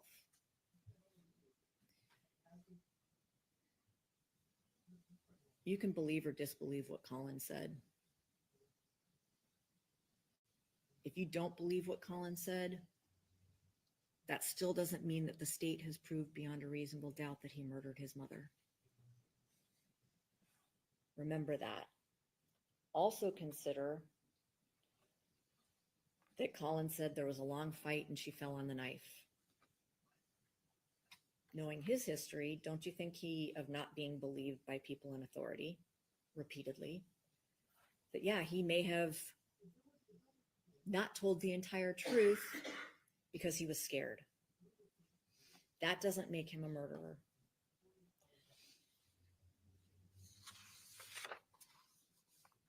Especially because when he went to the people who were supposed to protect him, law enforcement, doctors, DCF, and said, my mom attacked me with a gun. My mom pulled a gun on me. I don't feel safe. I'm afraid.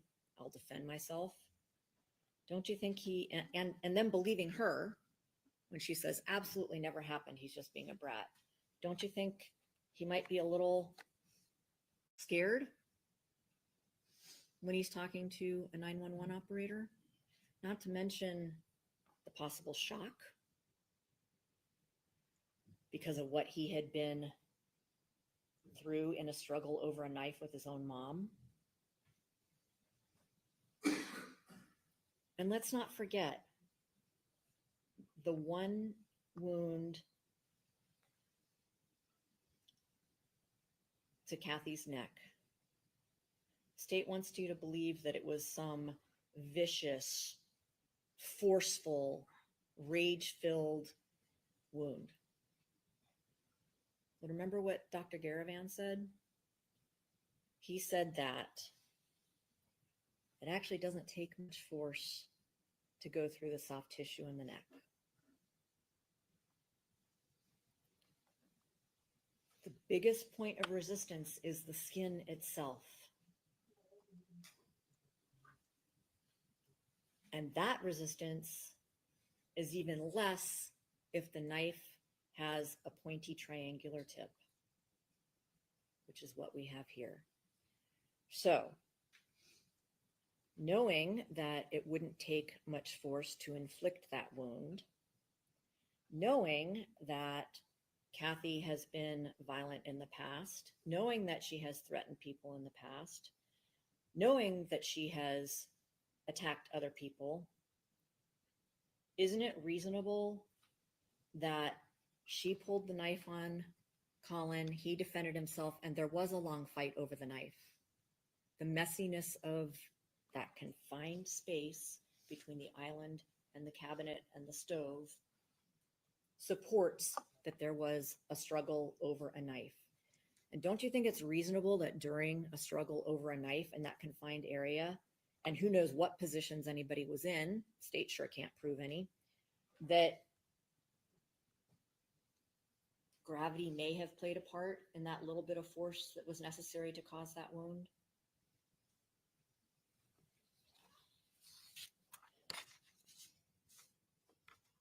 As I said, these are interpretations based on what you do know. But don't forget, I don't have to prove exactly what happened. It's the state's responsibility to prove to you beyond a reasonable doubt that Collin did not act in self-defense. So let's talk about what the state may have proved beyond a reasonable doubt. One, by way of stipulation from us, that there was no foreign DNA under Kathy's fingernails. Okay, that's something you have to accept as true. What weight to give it is up to you. But so what does that mean? That means she never scratched Collin with her fingernails. That's it. Or at least not on the fingernails that they took the swabs from. So why is that important, or why should you consider that? Well, you would expect she would have scratched him with her fingernails if she was actually being dragged into the house or across the living room into the kitchen and being held against her will. No DNA, no scratches. That means no struggle with just her fingernails. So that piece of evidence does not establish anything beyond a reasonable doubt as far as whether Collin is guilty. You know why else she wouldn't have to scratch him at all? Is if she had control of the knife. Because she doesn't need to scratch him and defend herself with her fingernails because she had the knife first. That actually supports that she pulled the knife on Collin first. They've also proved beyond a reasonable doubt that Kathy had bruises all over her body. Okay. Keep in mind that the lighting in the morgue. Oh, no, when you're not. Pictures are being taken for evidentiary purposes are a lot different than. That is true, pictures though. you take I'll be in honest. prison. I've been in a morgue and I have photographed a body. There is That been is true. Zero proof of how Kathy got those bruises. Dr. Garavan can't date them. He said they could have come from innocuous activities like doing chores around the house, like you saw Kathy doing on the night of the 7th. Certainly no evidence to show that Collin somehow inflicted those. So even though they've proved that there are bruises, they have not proved how those bruises occurred. So essentially meaningless. Or another possibility, reasonable interpretation, is that she got bruises while they were struggling over the knife. The state has also proved beyond a reasonable doubt that Collin had blood on him. So what? He had wounds. He performed life-saving CPR on his mother at the instruction of the 911 operator. He held towels in his own shirt to her to try and stop the bleeding. You saw the bloody towels. It also supports that there was a struggle over the knife. It does not support that Collin murdered his mother.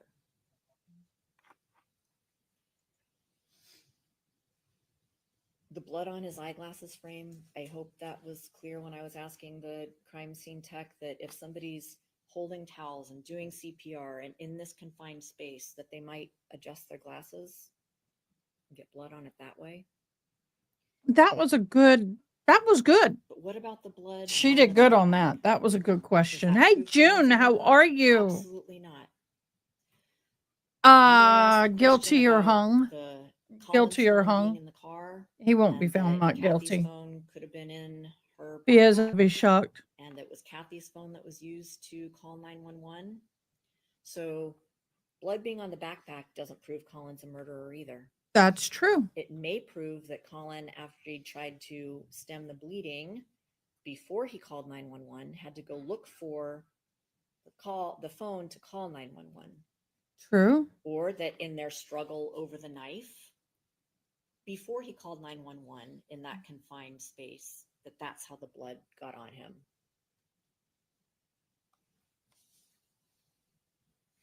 The other thing that the state has proved beyond a reasonable doubt is that Collin has said over and over and over and over and over and over, I don't feel safe with my mom.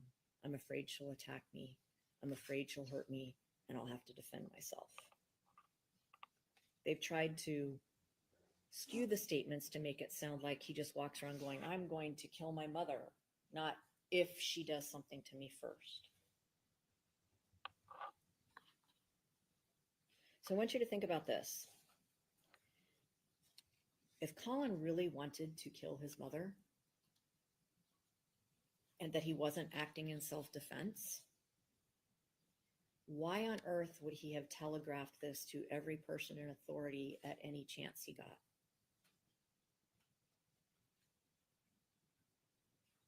He told people in authority that if she attacked him, he would defend himself because he was scared. He was scared of what she would do, much like Susan said she was scared of what Kathy would do. You can also consider that if he, for months, if not longer, wanted to just kill his mom, and this is a little sick, But there were a number of ways he could have done it that would not have implicated himself, especially after he has told people in authority, if she attacks me, I'm going to defend myself and I might kill her. One of the many cruises they went on could have pushed her off the cruise ship, could have slipped some of her medication, legal or otherwise, into one of her many drinks, could have shot her.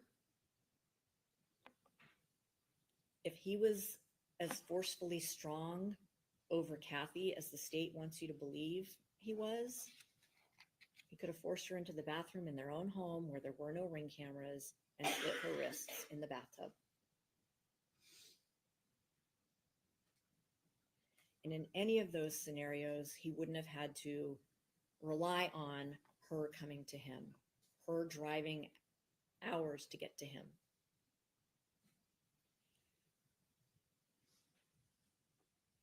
He didn't want to kill her.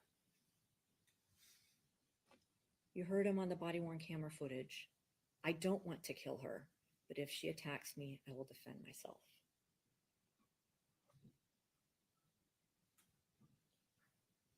The state has proved nothing of significance beyond a reasonable doubt to you, except that Collin and his mom had a very disturbed relationship. And also perhaps that they never should have been living together.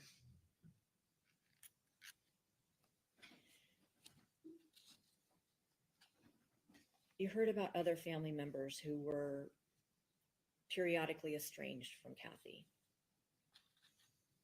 These were all adults with their own lives. Collin, who also clearly wanted to separate himself from his mother, was still a kid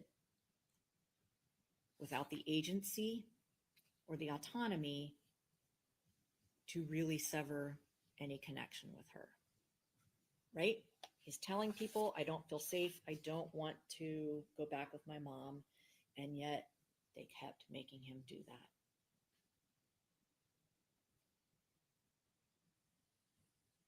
It's kind of like someone saying, say, a zoo worker or a circus worker that's responsible for taking care of a lion in a cage.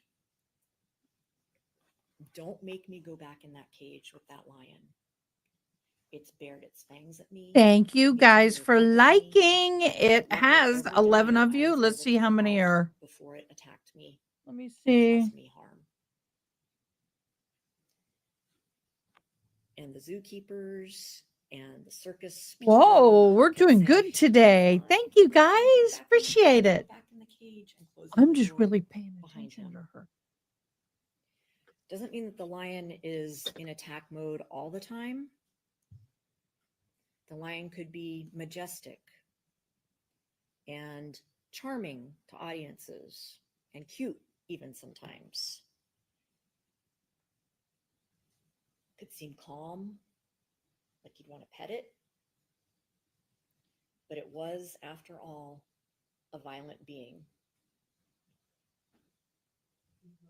And just because the poor zoo or circus worker was forced to go back into that cage time and time again, when the lion finally managed to attack him and he couldn't get out, you can't blame the person who was forced into that cage over and over and over for defending himself.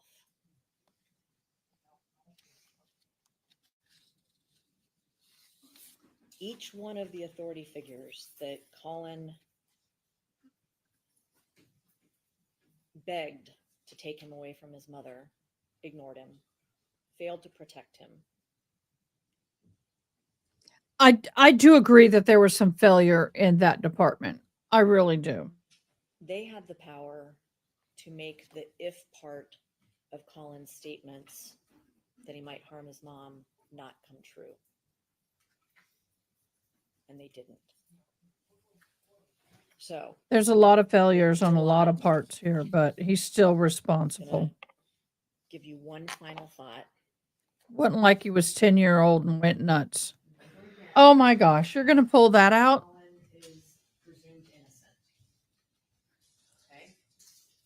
Unless and until the state can prove beyond a reasonable doubt with evidence and facts that he kidnapped and murdered his mother. So that's like saying you have to start with seeing the vase in black. That's the presumption of innocence. In order for the state to overcome that presumption of innocence, they have to provide you with facts such that you can only see the faces, such that you don't see the vase anymore. If you can see both the faces and the vase, that's reasonable doubt. The state Good. has in no way come close to proving to you beyond a reasonable doubt that only the faces exist. They have failed to prove beyond a reasonable doubt that Collin did anything other than defend himself against his mother, and that what he was afraid would happen actually happened. Your verdict has to be not guilty. Thank you. I think this trial is going to be a longer deliberation, in all honesty. 10-minute recess. I think you need to finish making your lunch selections because we'll hear from the state in rebuttal and then I'll go directly into the instructions. So we'll take 10 minutes. All right, please. All right, we're back. About 6 minutes away Oh, hearing the jury instructions. It's going to be a lot shorter than the first time around. And we're going to finish up with the rest of the PowerPoint. okay, guys, I got to say something here. I have never seen an assistant district attorney try a case all by themselves, 100%. And this guy, you know what? Kudos. You tried this case. You've done it all on your own. I have not seen a big team. Sorry, I'm kind of getting comfortable here. I've not seen a big team. I've not seen, I mean, he has done this all on his own. And no matter what, I think he deserves a that a boy because he's done a good job. May not be as fancy and fiery as some people, Those two but photos there, this is this a what hard Dr. thing to do Guerra by said yourself. are consistent with defensive wounds. Open, gaping, fresh defensive wounds. Kathy doing what she could with her bare hand to try to prevent that knife from going through her neck. Remember, the defendant, his hands were pristine. No cuts, no bruises, no stab wounds, nothing. Because Kathy never had that knife. So, how did this happy, smiling young lady turn into those last photographs you saw? A couple of quick yes or no questions I almost forgot before we go. And do you think he's capable of killing you? Yes. She was quite aware that he was capable of killing her. Okay. All right, well, thank you for your time. Now, how did the defendant act when his mom did something as simple as take away his Xbox and his phone to try to instill some discipline action? You stood up and said, okay, let's do it, let's do it. Yes, you did, I was there. I was saying, no, I'm not a psychopath, I'm not this murderer. Why does she think he's a psychopath and a murderer? Sometimes when you protest too much, you're scared of the reality. I'll say it to you like this, if you want to know. Collin 1 is, I guess, he's who just wants to survive, help people, and do good things in the world. And Collin 2 is the one that protects Collin 1 in situations where he can't escape from. And Collin 2 is the one that killed someone. Because what's it going to come down to next time?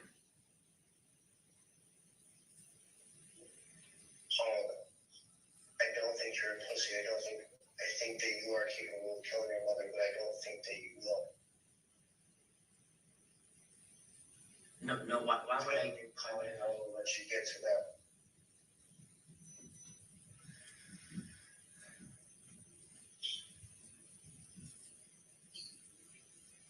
Do you think Collin will let you get to that?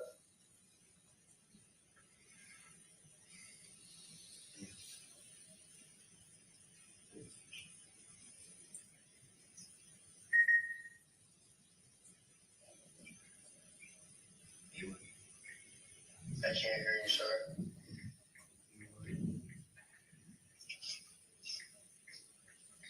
Why Collin, you're a strong individual, why would you submit in a roundabout way to Collin? When we talk about It's the strongest version of me. Ladies and gentlemen, the defendant knows the strongest version of him is the one that kills and murders. So how is the situation with you and mom right now?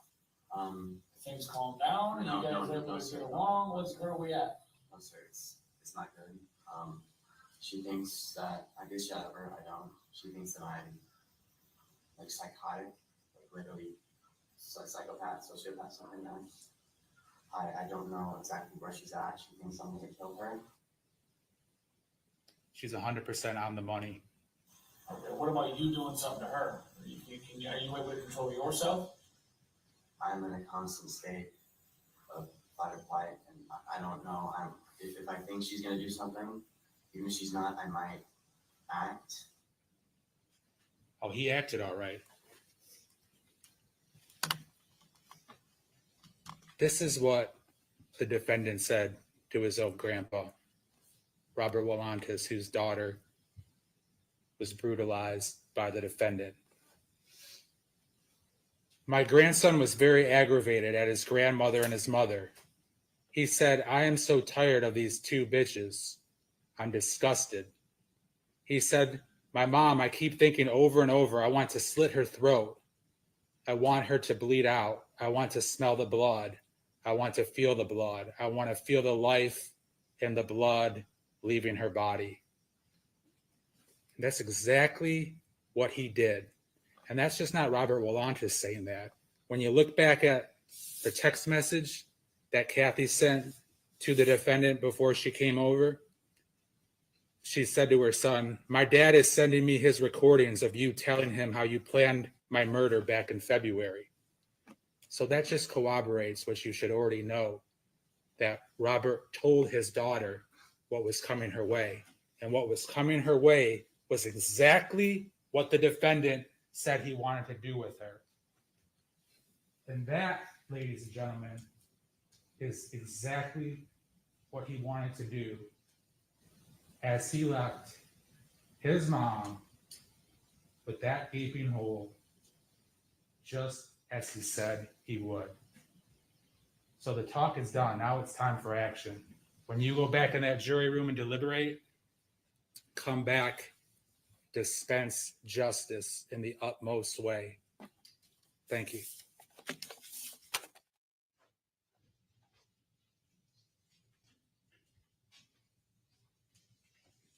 Sorry, I muted myself.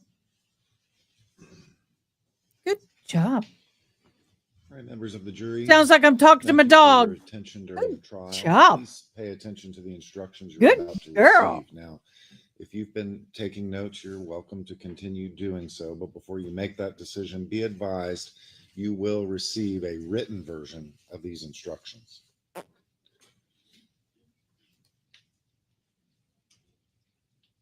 Collin Griffith, the defendant in this case, has been accused of the crimes of first-degree murder and Good kidnapping. morning, Dr. B. Murder in the first degree includes the lesser crimes of murder in the second degree and manslaughter, all of which are unlawful.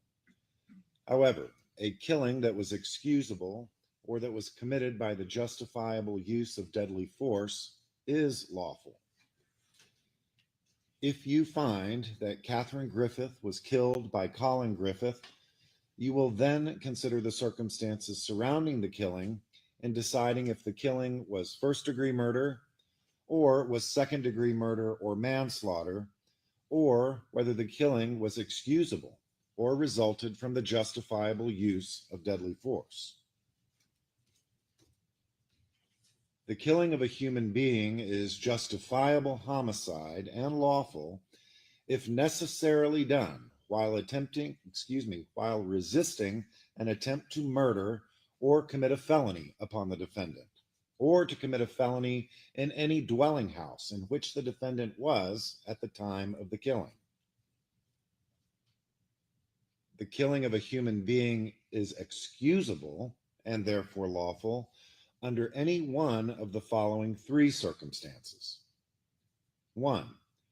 When the killing is committed by accident and misfortune in doing any lawful act by lawful means with usual ordinary caution and without any unlawful intent. Or 2. When the killing occurs by accident and misfortune in the heat of passion upon any sudden and sufficient provocation. Or 3. When the killing is committed by accident and misfortune resulting from a sudden combat, if a dangerous weapon is not used and the killing is not done in a cruel and unusual manner. A dangerous weapon is any object that will likely cause death or great bodily harm if used in the ordinary and usual manner contemplated by its design and construction. Great bodily harm means great, as distinguished from slight, trivial, minor, or moderate harm, and as such does not include mere bruises.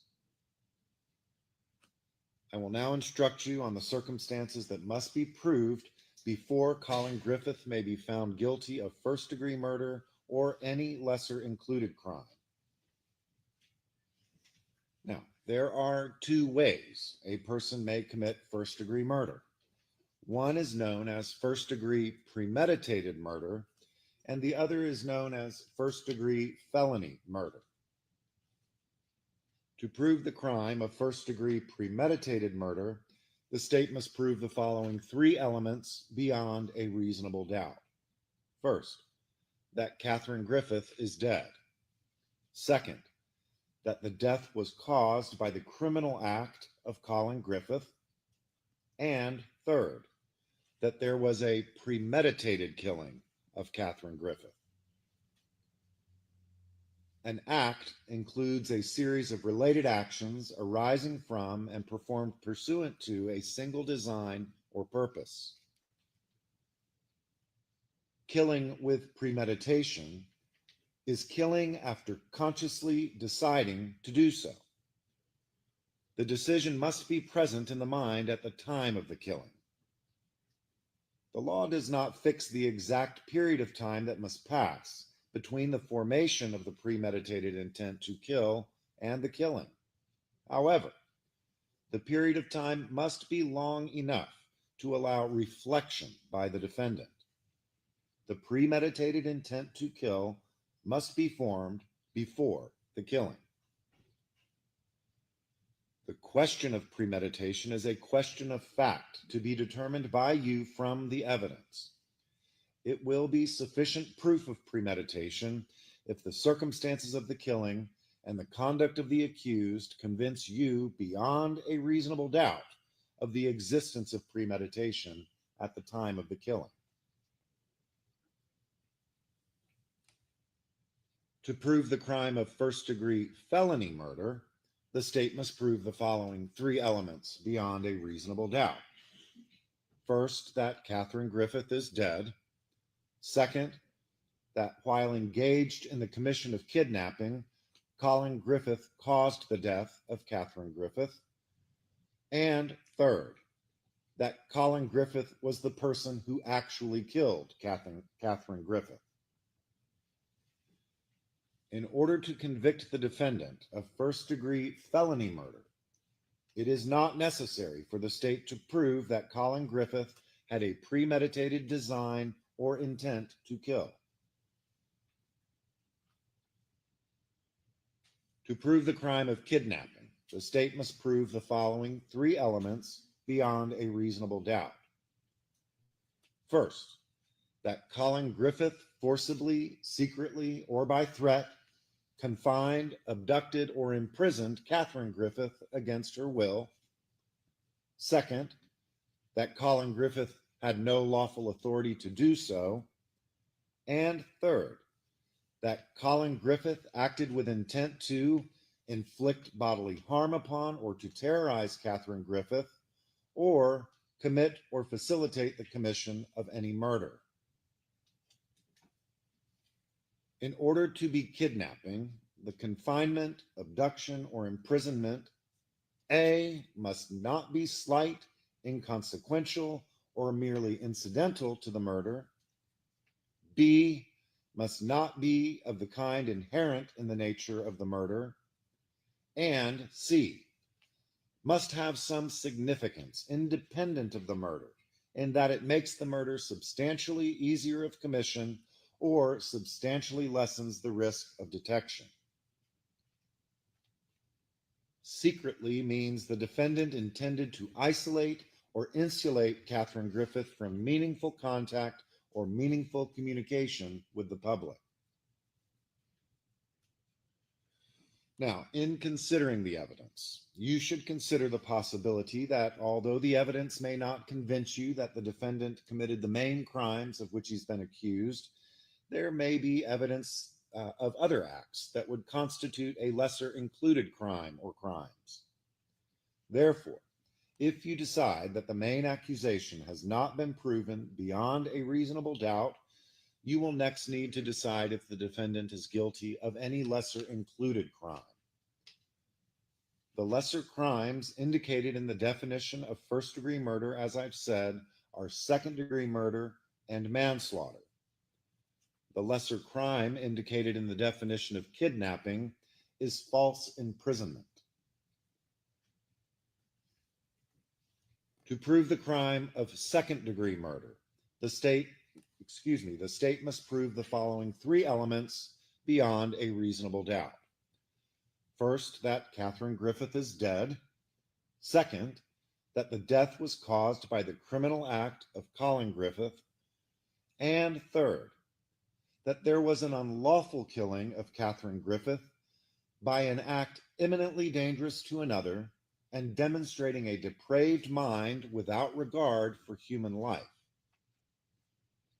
Again, an act includes a series of related actions arising from and performed pursuant to a single design or purpose.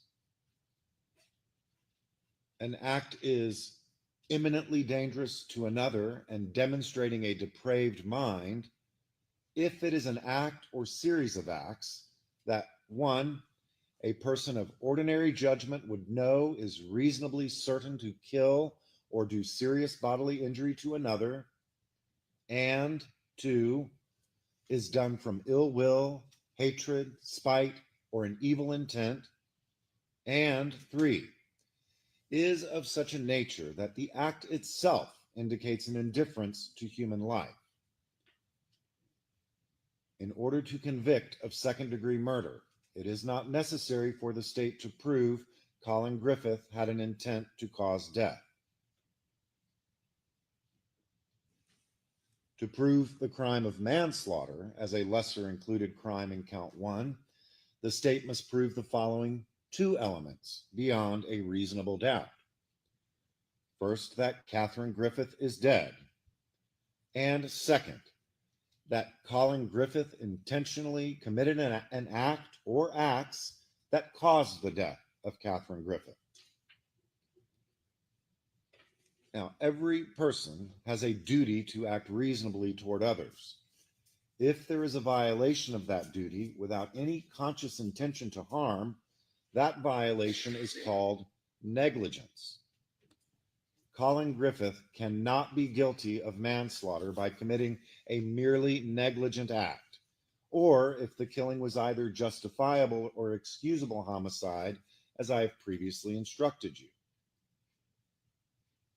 In order to convict of manslaughter by act, it is not necessary for the state to prove that Collin Griffith had an intent to cause death, only an intent to commit an act that was not merely negligent, justified, or excusable, and which caused death.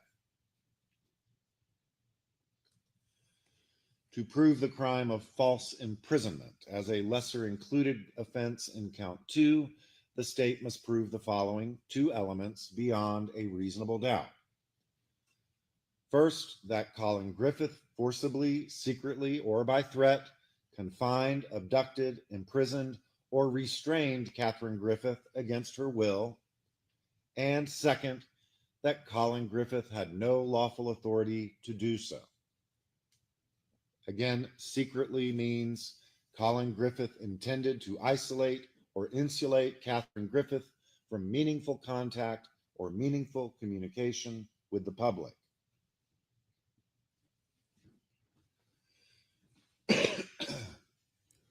It is a defense to the crime of first-degree murder and all of the lesser included crimes of first-degree murder if the actions of Collin Griffith constituted the justifiable use of deadly force.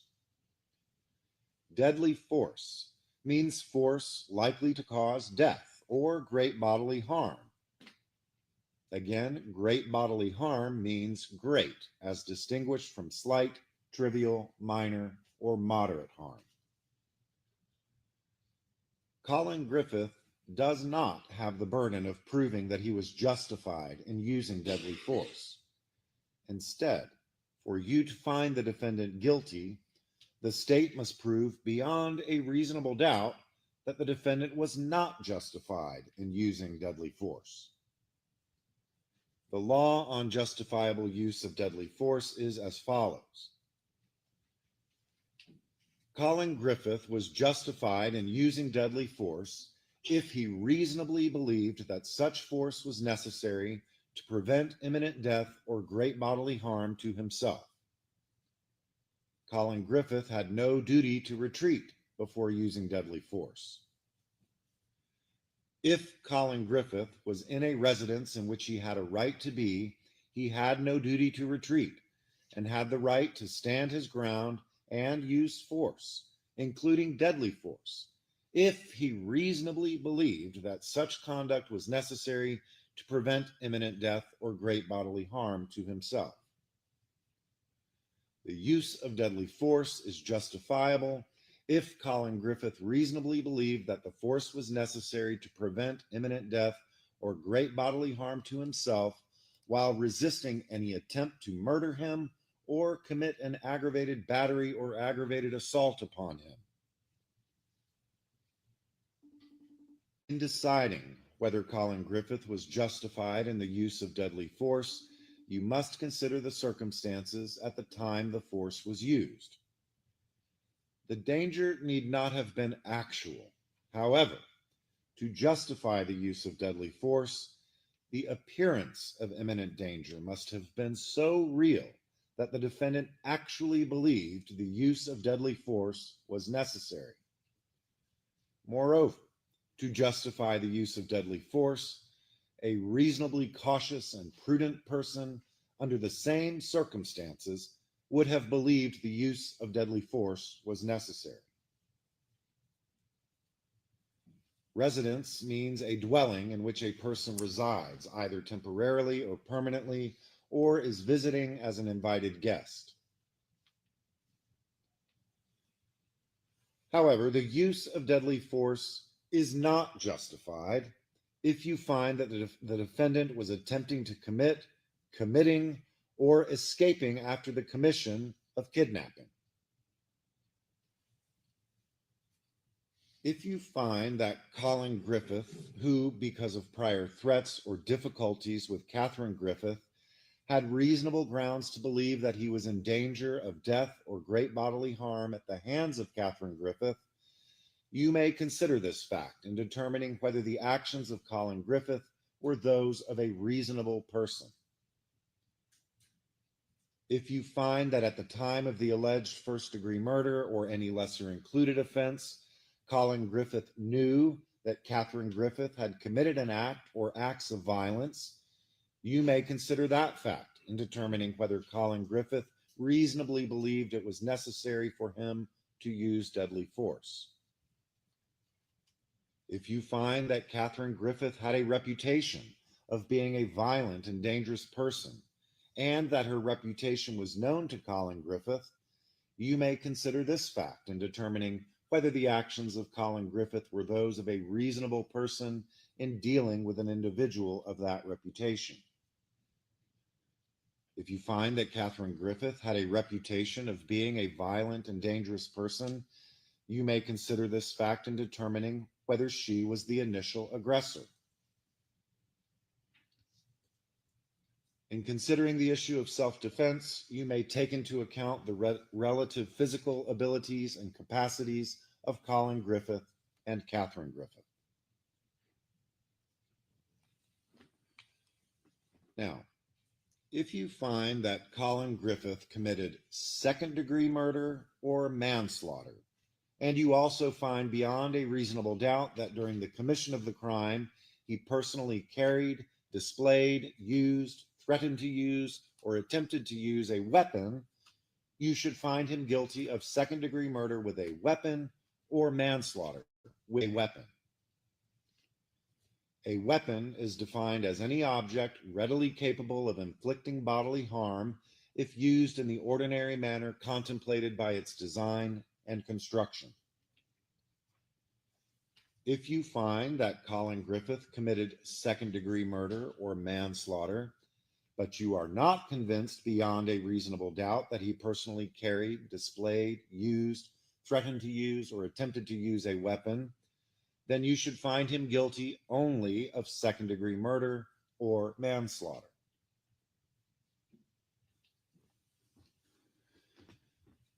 The defendant has entered a plea of not guilty. This means you must presume or believe that the defendant is innocent. This presumption stays with the defendant as to each material allegation in the indictment through each stage of the trial, unless it has been overcome by the evidence to the exclusion of and beyond a reasonable doubt. To overcome the defendant's presumption of innocence, the state has the burden of proving the crime with which the defendant is charged was committed and that the defendant is the person who committed the crime. The defendant, on the other hand, is not required to present evidence or prove anything. Whenever the words reasonable doubt are used, you must consider the following. Proof beyond a reasonable doubt does not mean proof beyond all doubt. A reasonable doubt is not a mere possible doubt, a speculative, imaginary, or forced doubt. Such a doubt must not influence you to return a verdict of not guilty if you have an abiding conviction of guilt.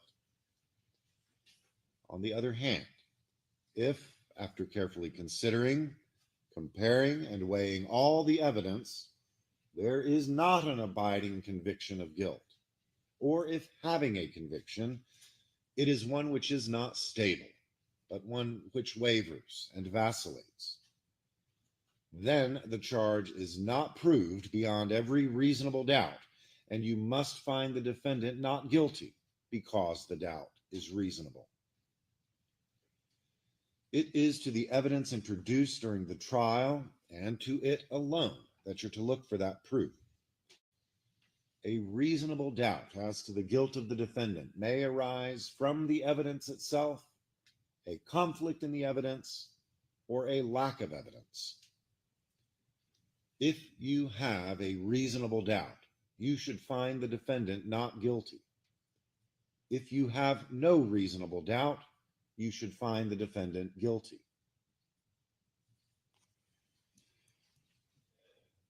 It is up to you as the jury to decide what evidence is reliable. You should use your common sense in deciding which is the best evidence and which evidence should not be relied upon in considering your verdict. You may find some of the evidence not reliable or less reliable than other evidence. You should consider how the witnesses acted as well as what they said. Some other things you should consider are as follows. Did the witness seem to have an opportunity to see and know the things about which the witness testified? Did the witness seem to have an accurate memory? Was the witness honest and straightforward in answering the attorney's questions? Did the witness have some interest in how the case should be decided? Did the witness's testimony agree with the other testimony and other evidence in the case?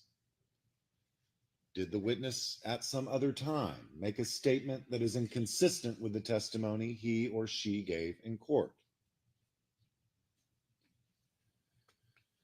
Now, the fact that a witness is employed in law enforcement does not mean that his or her testimony deserves more or less consideration than that of any other witness. Also, expert witnesses are like other witnesses, with one exception. The law permits an expert witness to give his or her opinion.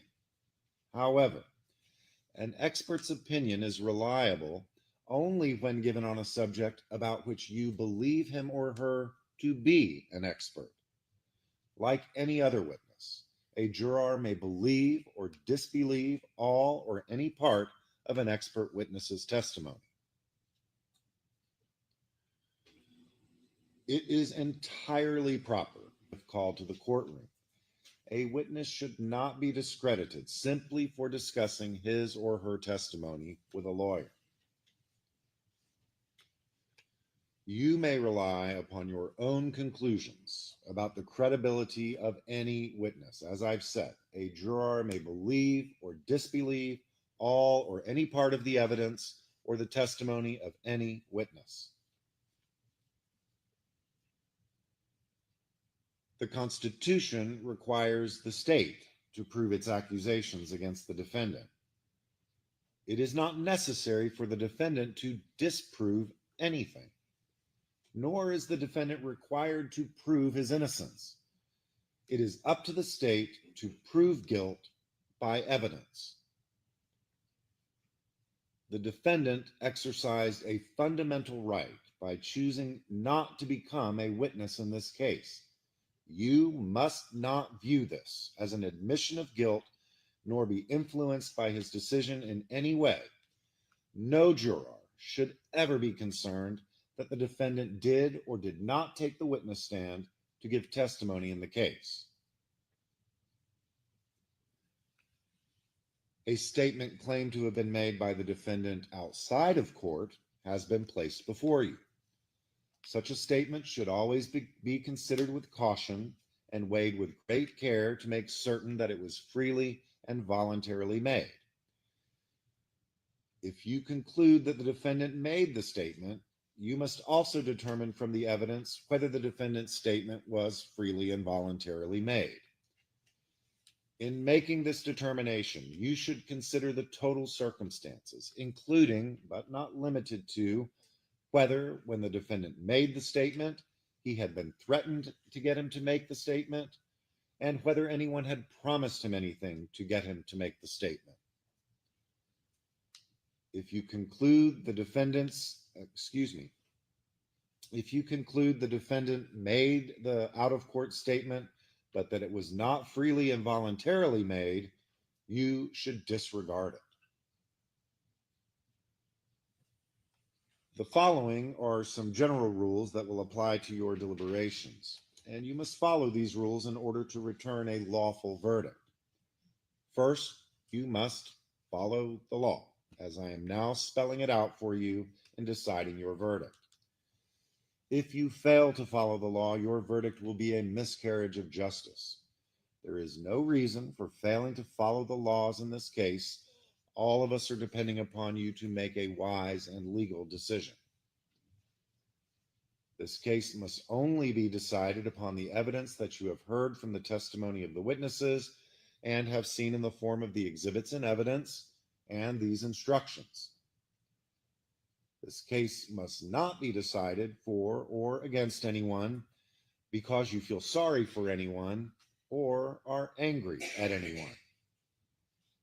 And remember, the lawyers are not on trial.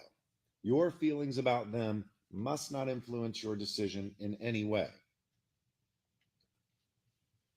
Your duty is to determine if the defendant has been proven guilty or not in accord with the law.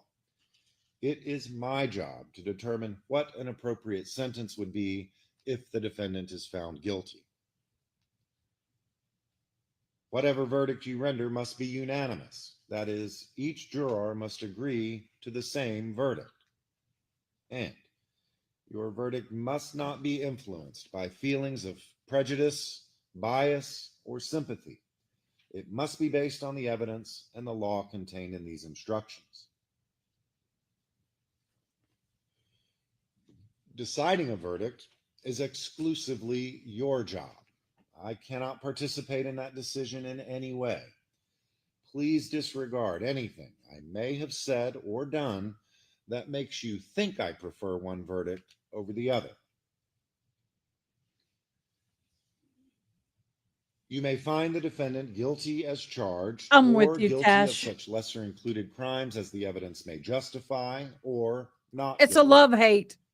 I hate what If you happened. return a verdict of guilty, it should be for the highest offense on the verdict form for each count that has been proven beyond a reasonable doubt. If you find that no offense has been proven beyond a reasonable doubt, then of course your verdict must be not guilty. Now, if you return a verdict of guilty to the charge of first-degree murder, it is not necessary that all of you agree the state proved first-degree premeditated murder, and it is not necessary that all of you agree the state proved first-degree felony murder. Instead, what is required is that all of you agree the state proved either first-degree premeditated murder or first-degree felony murder. Remember, the verdict must be unanimous. Each of you must agree to the same verdict. Only one verdict may be returned as to each crime charged.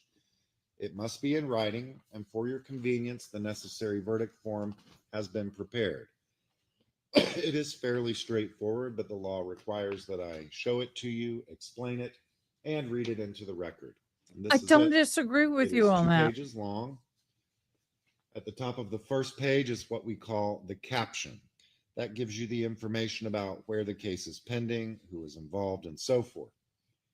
It reads, in the Circuit Court of the 10th Judicial Circuit of Florida in and for Polk County, with the case number 53-2024 CF 8410A000XX, and the division assignment underneath, F9. You'll then note the names of the parties pitted against each other. State of Florida, plaintiff versus Collin Griffith, defendant. It is entitled, not surprisingly, verdict. It then begins, and you'll notice count 1 is on page 1. We, the jury, find as follows as to the defendant in this case. As to count 1, you'll notice a parenthetical there which reads select only one. That's a simple reminder that you can only have one verdict for each count. There are 4 choices underneath marked A through D with a line out to the left. That's where you'd place your mark when you've agreed on your verdict. That can be a check, X, 4-person initials, whatever you like, so long as it's clear and singular. Those choices are A, the defendant is guilty of first-degree murder as charged in the indictment. B, the defendant is guilty of second-degree murder, a lesser included offense. C, the defendant is guilty of manslaughter, a lesser included offense. D, the defendant is not guilty. And then at the top of page 2 is count 2. As to count 2, again, the reminder to select only one. I like 3 this, Judge. choices for count 2 marked Being A very through C. thorough. A, the Extremely defendant is guilty thorough. of kidnapping as charged in the indictment. B, the defendant is guilty of false imprisonment, a lesser included offense. C. C, the defendant is not guilty. Now, if in count 1, you found the defendant guilty of either first-degree murder or second-degree murder, you'll notice this next section called special findings. And there's a question, depending on your verdict in count 1, there are 2 potential questions here. But the first question you would only answer if you found the defendant guilty of first-degree murder or second-degree murder. And that question is, 1, did the defendant actually kill Catherine Griffith? The reminder again to select only one. These findings also have to be unanimous, and the reasonable doubt standard applies as well to these findings. So, did the defendant actually kill Catherine Griffith? 2 choices, yes or no. Then the second question for count 1, and this is if you find the defendant guilty of second-degree murder or manslaughter.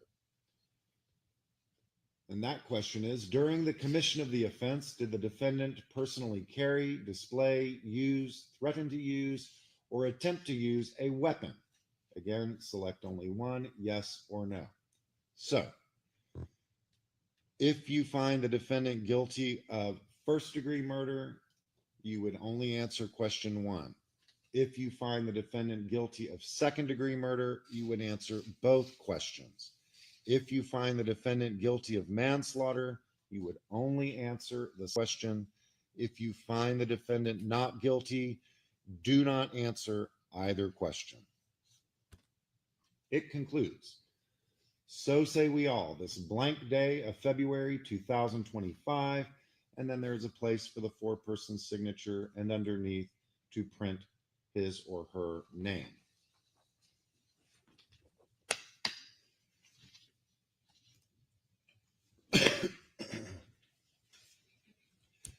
Now, a separate crime is charged in each count of the indictment, and although they have been tried together, each crime and the evidence applicable to it must be considered separately, and a separate verdict rendered as to each.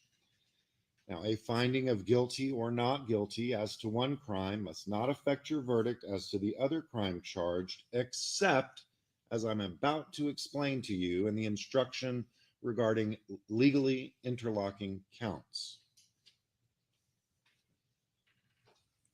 The crime of first-degree felony murder, charged in count 1, is linked to count 2, kidnapping, and that the crime charged in count 2, kidnapping, is an element of the first-degree felony murder charged in count 1. You should first consider the evidence applicable to count 2. If you find that the crime charged in count 2, kidnapping, has not been proven beyond all reasonable doubt, you must find the defendant not guilty of first-degree felony murder in count 1. If, on the other hand, you find that the crime charged in count 2, kidnapping, has been proven beyond a reasonable doubt, you must then consider the evidence applicable to first-degree felony murder charged in count 1. Now, a guilty verdict on count 2, kidnapping, does not require a guilty verdict on the charge of first-degree felony murder in count 1. You should find the defendant guilty on the charge of first-degree felony murder in count 1 only if you find all the elements of the crime, including the essential elements contained in the crime charged in count 2, kidnapping, were proven beyond a reasonable doubt.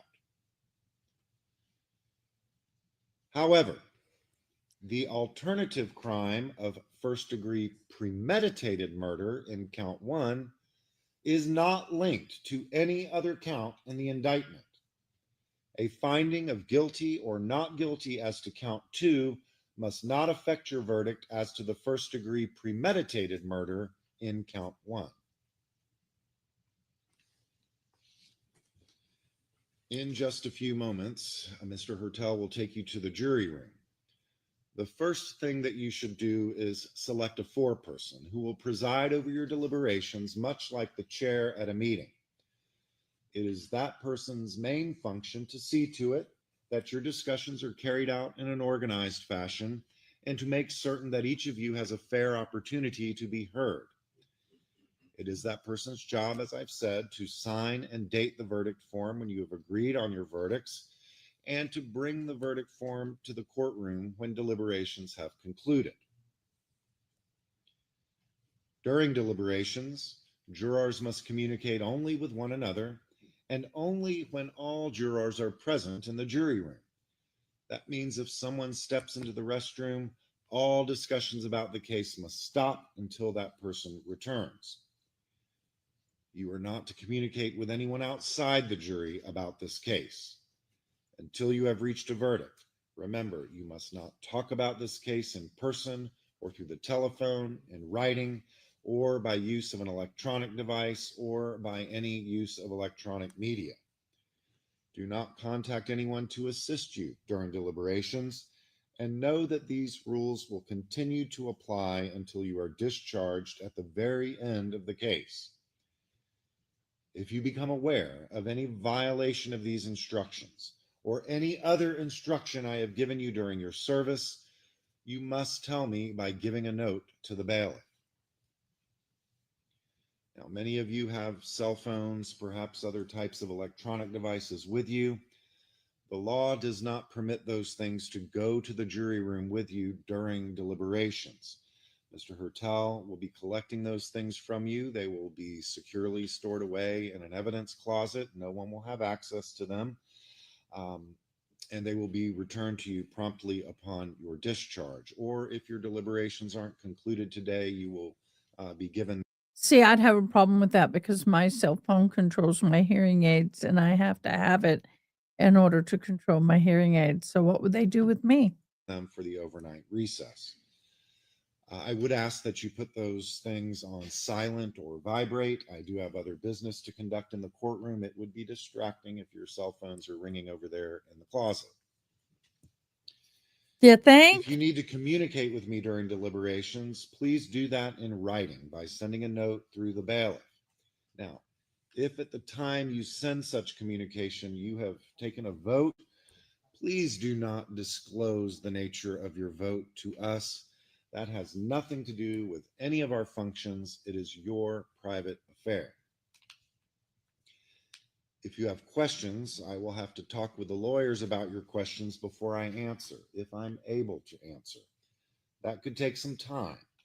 If you are able to continue deliberating while you await my answer, you may certainly do so. If I am able to answer a question and the answer is simple, I will very likely respond in writing on the same piece of paper that you sent to me. If that happens, please keep that piece of paper with the evidence. It must be filed in the court file at the conclusion of the case. If the answer is more complex, you may be brought back into the courtroom for some additional oral instruction. During the trial, several exhibits were received in evidence. You may examine whatever exhibits you think will assist you during your deliberations. They will all be sent back to the jury room with you when you begin to deliberate. In closing, let me remind you, it is important that you follow the law as I have just spelled it out for you in deciding your verdict. There are no other laws that apply to this case.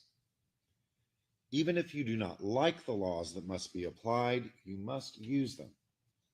For centuries, we have agreed to live by the Constitution and the law.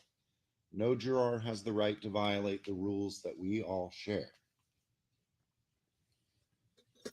Any objections to the instructions as orally given or any additional instructions requested by the state? No, Your Honor. By the defense? All right.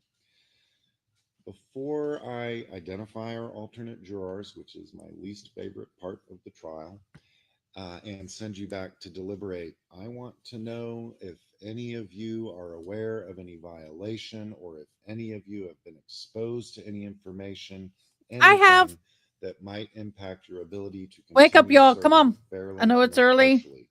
If something I know that's you're boring, supposed to make me aware of but I like has this not been judge. brought to my attention, please raise your hand. I feel like I got this one hair that keeps tickling my forehead. There are no hands raised. You all know your juror numbers, correct? Juror number 1981288, 1981110, and 1980802. The three ladies on the far end of the back row. You are our alternate jurors. You will not be going back to deliberate. Oh, man. There are a few things I would like to say to you before I discharge you. So if you would stay behind in the courtroom with us, the bailiff will make sure that some lunch is set aside for you to take with you. You're welcome to do that.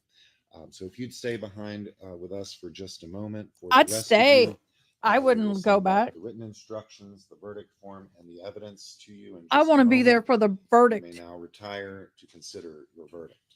I think this may take a couple of days, honestly. I would be, unless everybody's unanimous guilty, I would expect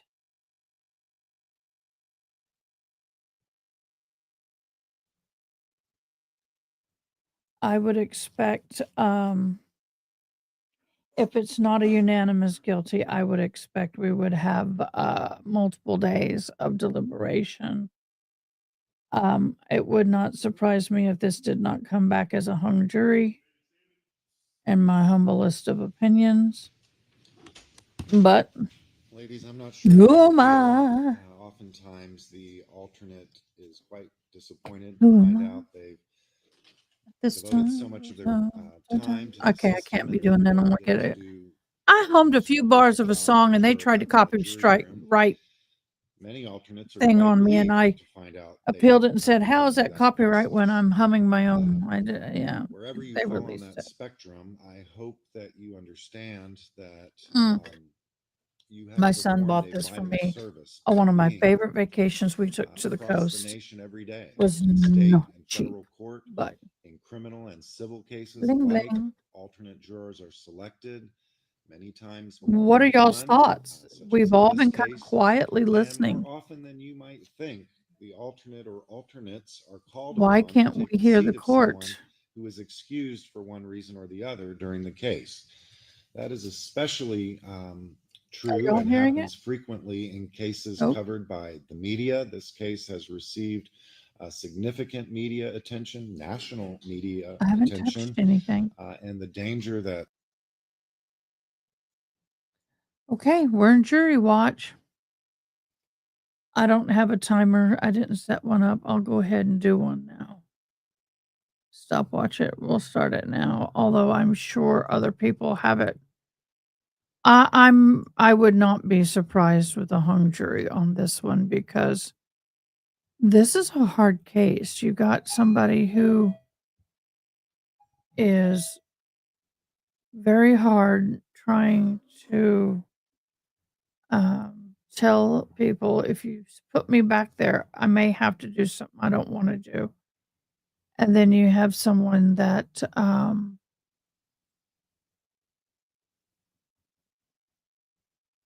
oh my God, someone improperly discarded an oxygen tank and it exploded inside an Ohio garbage truck.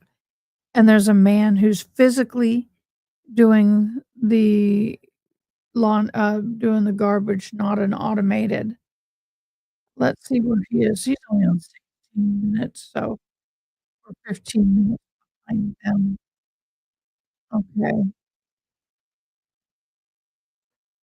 So that's good. Why am I not hearing a sound? Testing, testing. Let me play another video. We have no sound all of a sudden.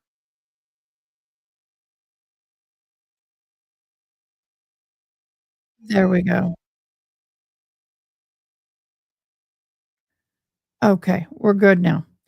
I don't know what happened. I didn't touch a button. It just decided it was done. It muted itself.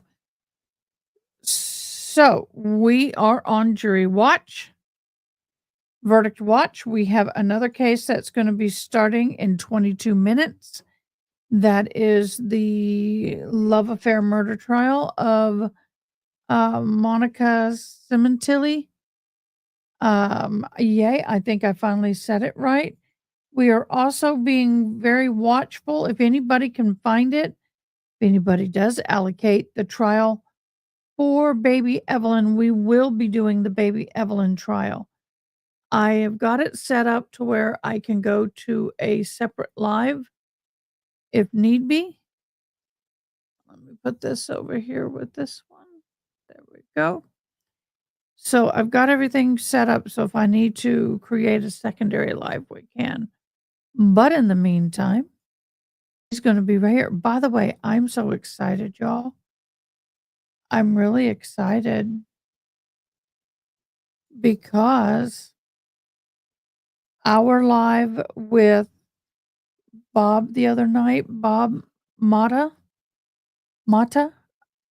has gone over 1,100 views. Yay! Over 1,100 views. I'm so excited. So let me get the stream that says Verdict Watch up.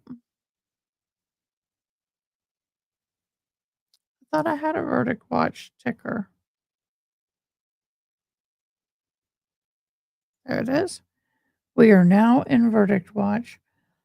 So, you guys, let's have a conversation. And if you want to hop on and join me, you can.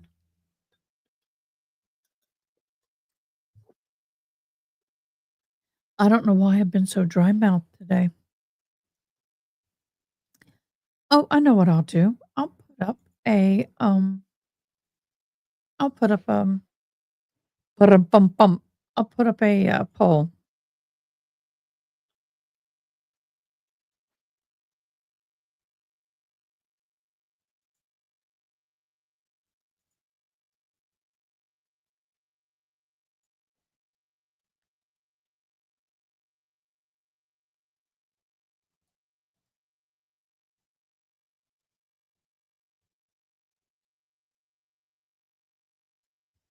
And of course, I'd spell it wrong.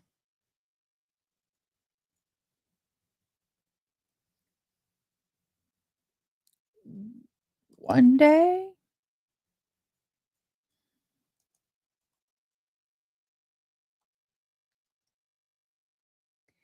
less than one day,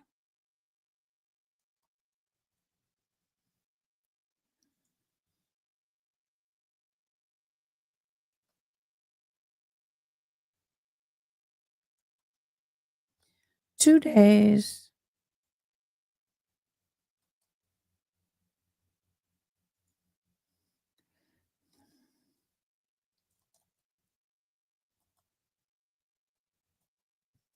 okay. Poll started. Yay! We got the poll started. I am so excited that I learned that I could gift memberships to my viewers. I didn't know I could do that. I could have been gifting you guys all this time. I didn't know. Thank you, Bob, for telling me.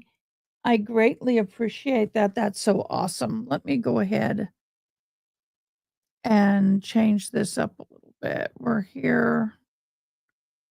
We're here. We'll do it like this. Okay, so we have, where is it? I gotta look.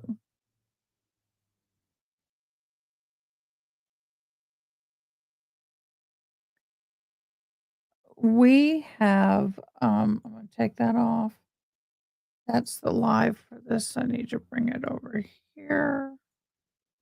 Put it there. I would like to go through and talk about the, I think I'll put it over here. The defendant Richard Allen's verified motion of correction of errors. I really think I want to talk about that because that was interesting to me.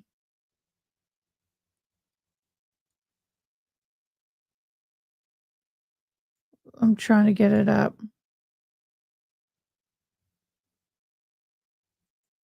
There it is. Let me drop there we go. So some of us were talking about this the other day when I was on the live with Bob, and I have really struggled to get the Delphi murders out of my mind and out of my brain. It's just lurking back there. And what gets me is that there's so many unanswered questions. And when you have so many unanswered questions, let me do this. Include Mike. Okay. So what he suggested was for us to go through this. So that's what we're going to do. We're going to go through this. Here comes now. By the way, as the gavel drops, if you're listening, whoever did this water stamp did a fabulous job. I can still read that. This is perfect. And I'm hope that she hears me say that. Sometimes it's so strong that I can't read the print. So this is fabulous. Thank you so much. I am going to be reading off to the side because I can't read the front of the screen because it's too small. Okay. Defendant Richard Allen verifies motion to correct error. So he's saying, Houston, we've got a problem.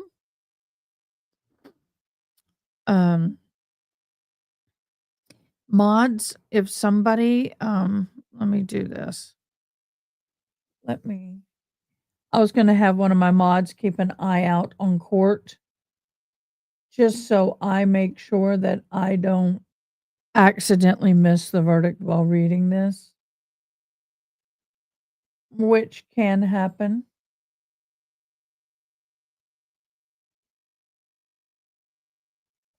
So I'll just put it up over here so I can see the screen. Make it in biggin. There we go. I can see it in my peripheral. Comes now the defendant Richard Allen by counsel and files this verified motion to correct errors.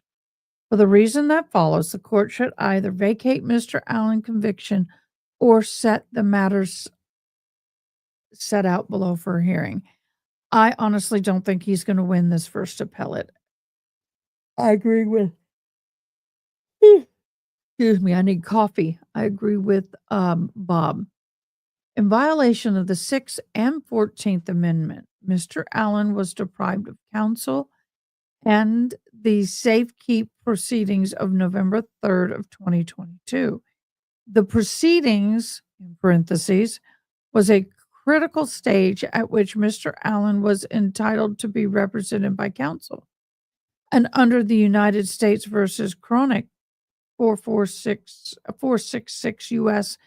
648 1984 and its progeny, the court must presume Mr. Allen was prejudiced by being unrepresented during a proceeding.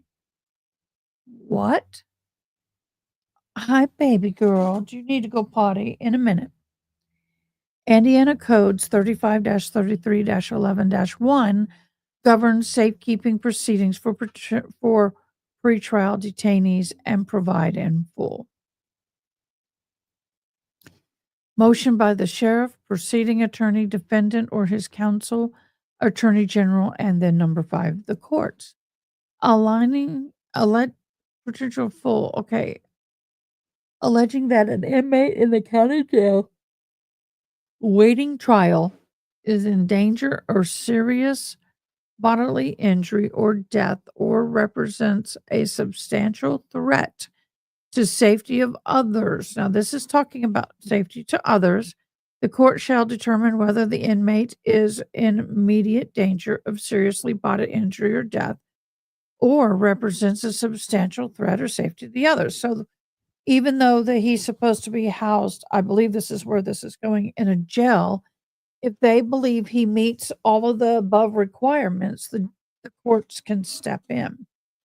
If the court finds that the inmate is in danger of safety to bodily injury or death or represents substantial threat to safety of others, it shall order the sheriff to transfer the inmate to another commissioner or another county jail. Excuse me, I skipped a line. Threat to the safety of others. Sheriff shall transfer the inmate to another commission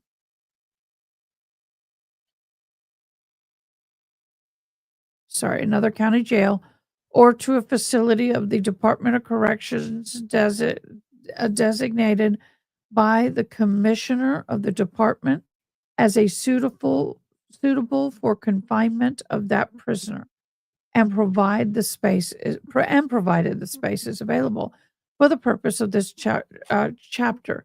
An inmate is not considered in dangerous or serious bodily injury or death due to illness or other medical condition. So they're basically saying if this person is so threatening that a jail is not capable of ensuring the safety of other inmates, they can transfer him to a prison. Or if the person themselves is under threat by so many people at the jail that it may harm them to keep them in the jail, they will transfer him to a prison. But to me, I don't understand why that would be. There is separate solitary, I mean, I hate to use solitary, but separate cells where they can keep a better eye on the person and keep them away from general population. Indiana Code 3533.11.2, all governors keep saving procedures and pretrial detainees and provides in full. Mr. Allen was interrogated and arrested on October 26 of 22 and booked into the Carroll County Jail under a pseudonym. So he was booked in a way in order to help protect him by changing the name under a pseudonym. The next day, October 22nd, Kathy Allen, Mr. Allen's wife, hired an attorney, Brett Gibson, to represent Mr. Allen. Exhibit 1, affidavit of Kathy Allen. In the evening of October 27th, Mr. Gibson sent a letter by email to the Carroll County Sheriff's Office and to Nicole McLeland and to Carroll County Prosecutor, Exhibit 1B. What emerges from the defendant's Exhibit 1C and 1D is the following. Sheriff Linsby confirmed receipt of Mr. Gibson's letter by telephone the evening of October 27th. Also on October 27th, however, over the telephone, someone at the Carroll County Jail told Mr. Gibson that Mr. Allen was not an inmate. Mr. Gibson then contacted Mr. McLeland by email, after which Mr. McLeland called Mr. Gibson on the cell phone. Mr. McLeland, that was tickling me. Mr. McLeland told Mr. Gibson that Mr. Allen was listed at the jail, but under a different name and alias, but arranged for Mr. Gibson to meet with Mr. Allen. Mr. Gibson went to the Carroll County Jail, where someone from the sheriff's office took Mr. Gibson to a meeting room. It appeared that Mr. Gibson, the regular jail staff, did not know that Mr. Allen was there. Still, on the evening of October 27th, Mr. Gibson met with Mr. Allen and advised him not to disclose his case over the telephone because calls were currently being recorded. Duh. So at about 10 p.m. on the October 27th of 22, Mr. Gibson called Mr. Allen to say he would not be able to get Mr. Allen out of jail, but he was going to be charged with 2 counts of murder the next day. Exhibit 1. On October 28th of 22, without Mr. Richard Gibson's presence, even though Mr. McLeland and the Sheriff Linsby both knew Mr. Allen was represented by Gibson. So they both knew he was being represented. But what did they do? Mr. Allen was charged with the 2 counts of murder, and Judge Diener held Mr. Allen's initial hearing without the attorney. Shortly after his initial hearing on October 28th, Mr. Allen was whisked away from the Carroll County Jail to the White County Jail without a safekeeping order authorizing the transfer. This is huge, guys.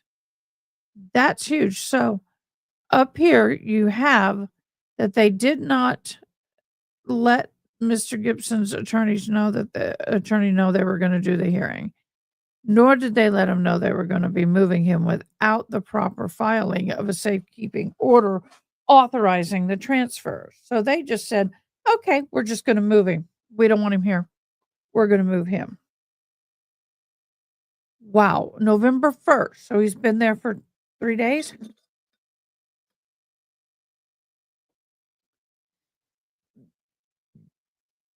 Where am I? There am I.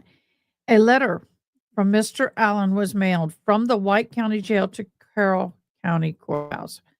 The letter and envelope are part of the record in this case. In that letter, Mr. Allen requests that the county court appoint a counsel for him. Nothing in that letter indicates that he was not already represented. So here's what happens. The original attorney was Mr. Gibson.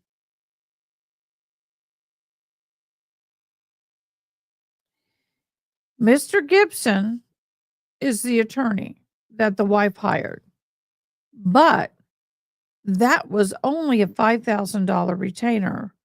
So unfortunately, with the $5,000 retainer, the next day he's charged with the murder of 2 persons. So 2 murder charges that he cannot afford to have an attorney represent him. His wife and him cannot afford that. So that attorney, first of all, has not been released yet, but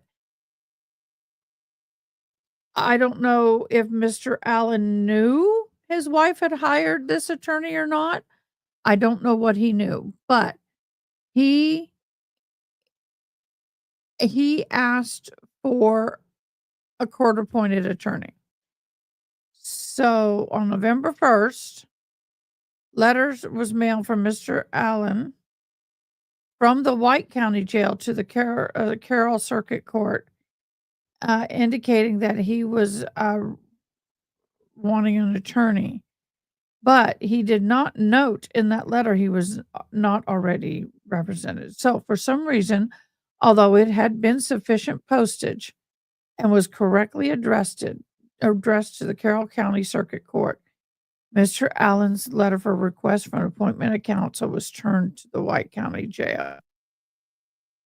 It was then remailed from there and is shown and filed in the court on the 9th. This was an error under the mailbox rule as a matter of law. Mr. Allen's letter was considered filed with the court on November 1st, the day he mailed it. It's not the date that you receive it that's important. It's the date you mailed it, the date stamp on the envelope. The day his letter was mailed from White County Jail, the prison in mailbox rules recognized by the state of Supreme Court in Houston versus Lack, blah, blah, blah, provides that a pro se filing from an incarcerated litigant are considered filed at the time that they are delivered in person to the authorities for forwarding to the court. Basically, when they stamped it. The safekeeping proceeding was plainly illegal from start to finish. First, Sheriff Linsby transferred Mr. Allen to the White County Jail on 28th of October with no safekeeping order in place. 2, Sheriff Linsby had no standing to make a safekeeping request on November 3rd due to the fact that Mr. Allen had been illegally transferred to the White County Jail on the 28th. Mr. Allen was in the White County Jail, and the White County staff was the sheriff statutory authorized to make a safekeeping request under Indiana Code because Sheriff Linsby had no standing to make a safekeeping request. Judge Diener had no jurisdiction to consider it. So, number one, you got Mr. Allen being moved under a safekeeping without an order. Number two, you have a sheriff making an order without proper process. And three, Judge Diener had no jurisdiction to consider it. Whoa, that's three things right there. And of course, the case in sight is cited in paper. Y'all, my mouth feels like cotton because Judge Diener had no jurisdiction to issue it. The safekeeping order was literally void. That is huge. A judgment is void if it grants rights or relief to a party that does not have the standing to pursue the action. So because that judge didn't have jurisdiction over that, it's void. Second, Mr. Allen had the right to have a judge other than Judge Diener decide whether to issue a safekeeping order in Linsby's request. That is because Judge Diener had engaged in an ex parte communication with the Sheriff Linsby, helping the sheriff draft the keepsaping request in violation. What? Okay, y'all, we need to wake up.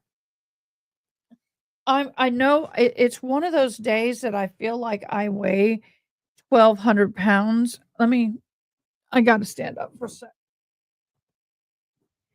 I feel like I weigh 1,200 pounds.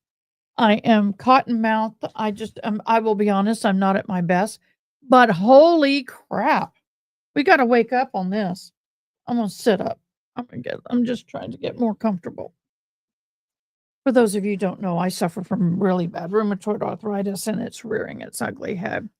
Dry eyes, dry mouth is RA. So, what? I wish I had the ability, and because I don't, any mod's good at making a bullet points from documents. I may have to do this later, but I want to make a bullet point, ... just bullet points. Second, okay, so we saw that. So the judge and Linsby had an ex parte communications. So now the judge cannot be a part of the deciding factor. Another judge should have heard it. So this Rule 310 code judgmental conduct ... prohibits judges from drafting or reviewing documents except for family members. Judge Diener also violated Rule 2.9 of the code by engaging in a substantive ex parte communication with Linsby, the sheriff, which helps Linsby draft the safekeeping order currently were. That didn't make sense. Which helping Linsby draft the safekeeping order currently were. Okay, I don't know if you knew that.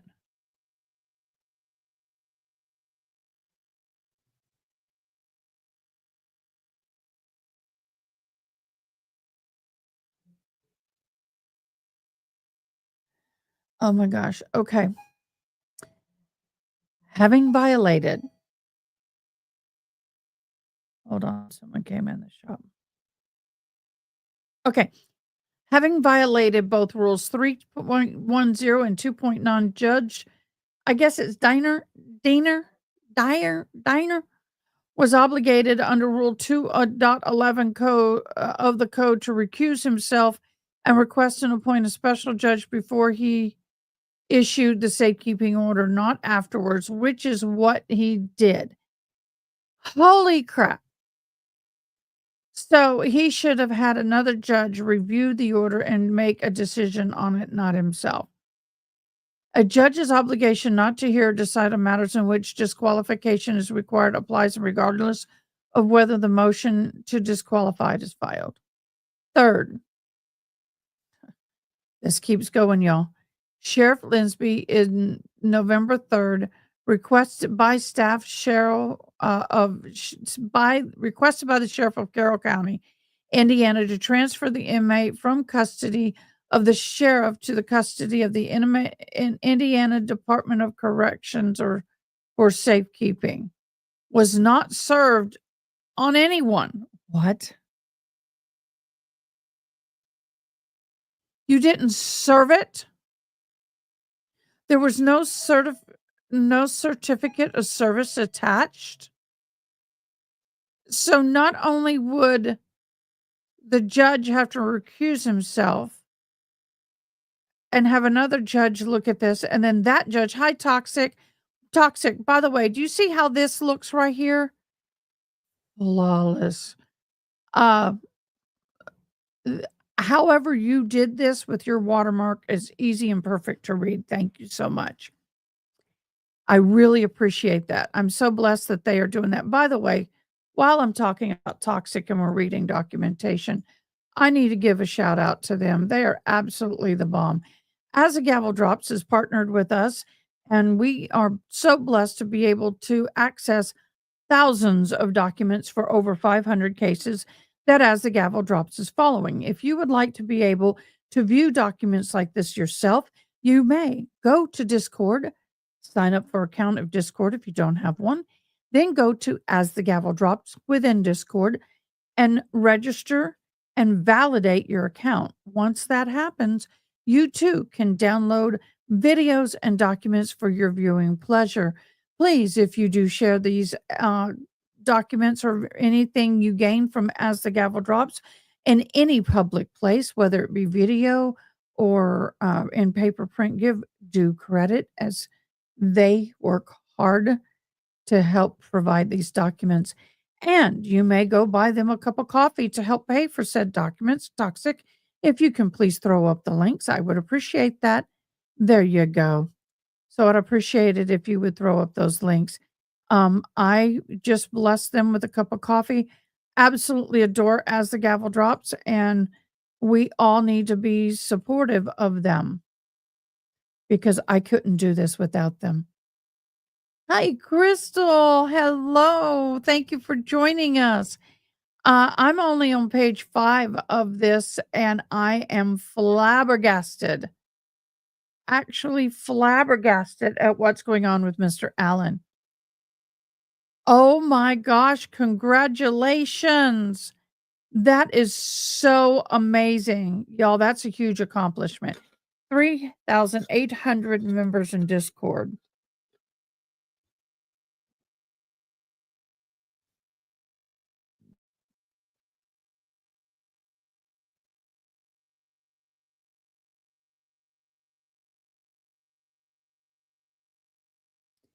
Okay.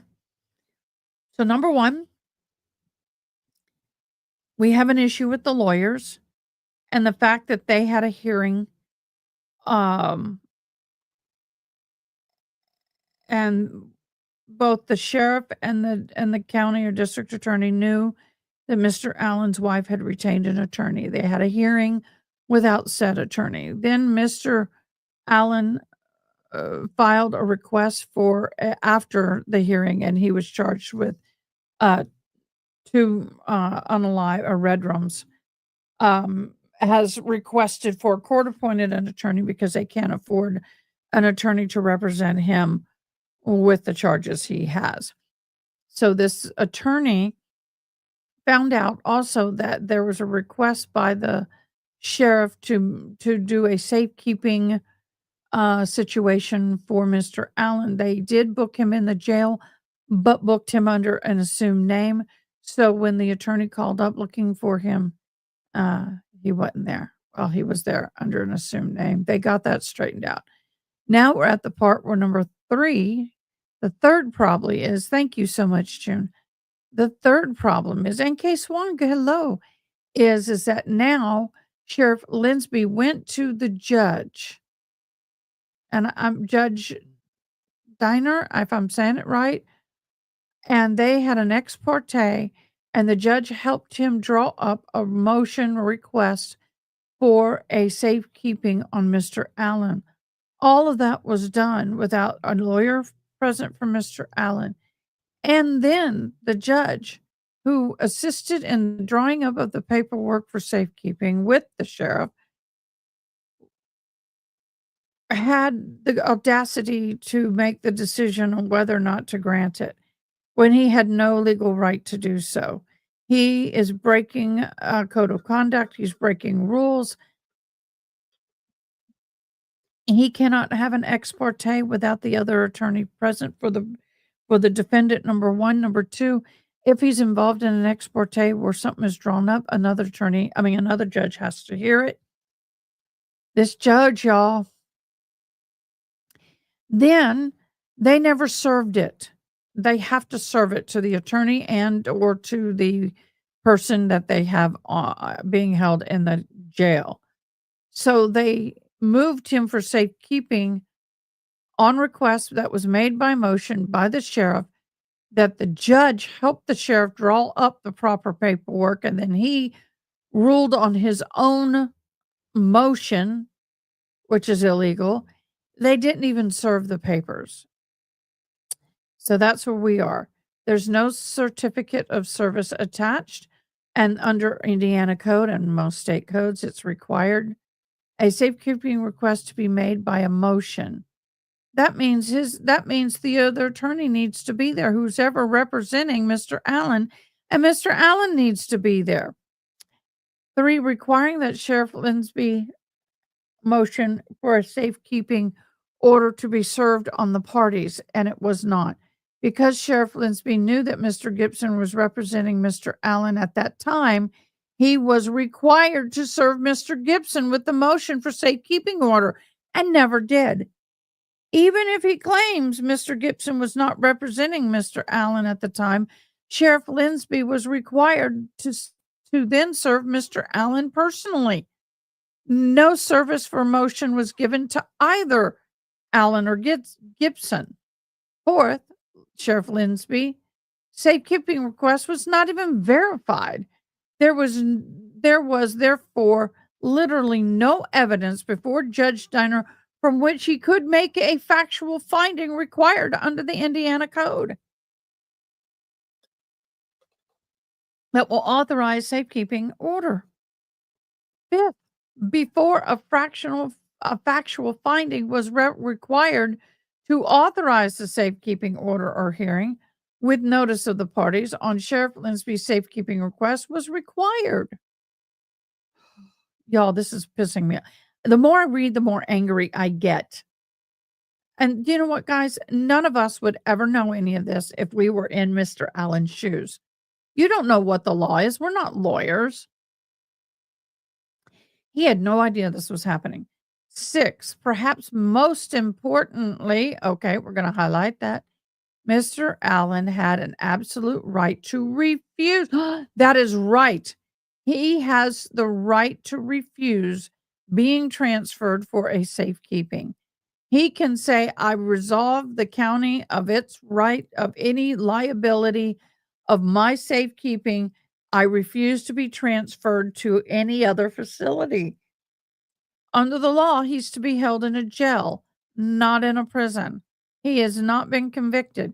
He hasn't even been to court yet, and they move him to a prison. Sheriff Linsby's keep safekeeping requests aligned no statutory authorities based for safekeeping other than concern for Mr. Allen's personal safety. Dude, if you really had concern for his personal safety, you would have been doing this on the up and up.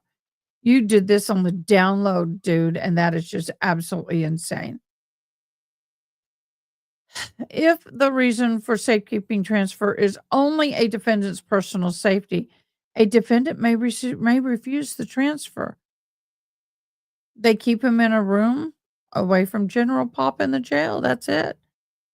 What do you think they did in a prison? They isolated him for 13 months and he went crazy.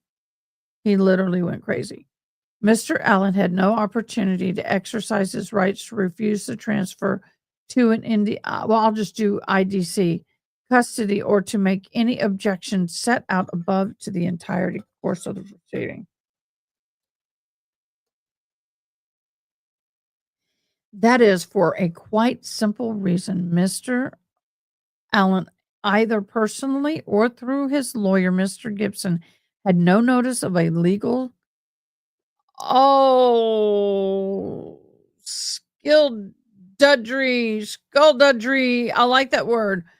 That would land him in solitary confinement at the Westfield Control Unit in the Wabash Valley Correctional Facility and the Cass County Jail for 23 months pending trial. Oh, it lasted for 23 months. Holy shnipe. Because Mr. Allen had no notice of what was afoot, I love that. I love afoot. Neither he nor his lawyer could make any arrangements and would have necessarily prevented the transfer. Y'all, that is so freaking insane.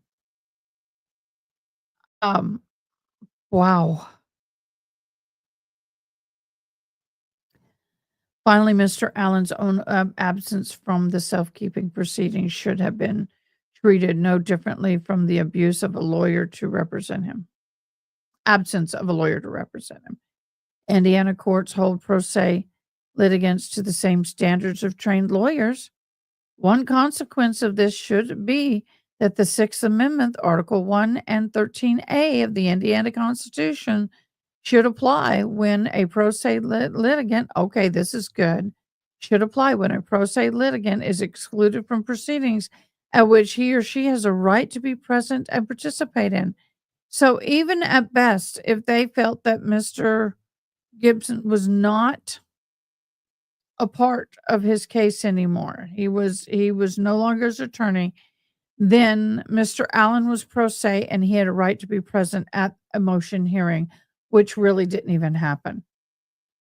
It is a violation of the Sixth Amendment to completely deprive a defendant of counsel at any critical stage of the criminal proceedings.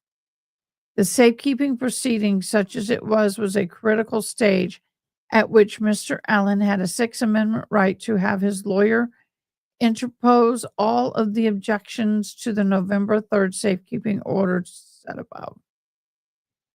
So even though, for example, if there was such a hearing on November 3rd and his attorney was there and his attorney objected to everything that was going on and the judge deemed it in the best interest of everybody involved to move him to the prison, it would have validated it would have in which case in which Mr. Allen should find himself in the position to have to go through an appellate court, the lawyer being present on the 3rd and objecting and setting up on a formal objection would have preserved his appellate issue. That's what I'm trying to say. Because Mr. Allen was entirely and unconstitutionally deprived of counsel at the safekeeping proceeding, the court must presume Mr. Allen was prejudiced by the deprivation of counsel. Alternatively, the IC provides in part in all criminal prosecutions, the accused shall have the right to be heard by himself and counsel. He had that right to be there. His counsel had right to be there, and neither one was there.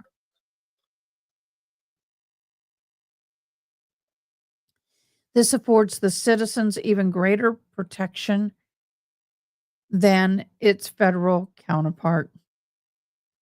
Not only does it guarantee a criminal defendant the right to counsel at any critical stage of the prosecution, but its right afforded under Section 13 also attached prior to the filings of formal charges against the defendant. Oh my gosh, this poor guy. I mean, I've only gotten through the first section of this and my mind is blowing.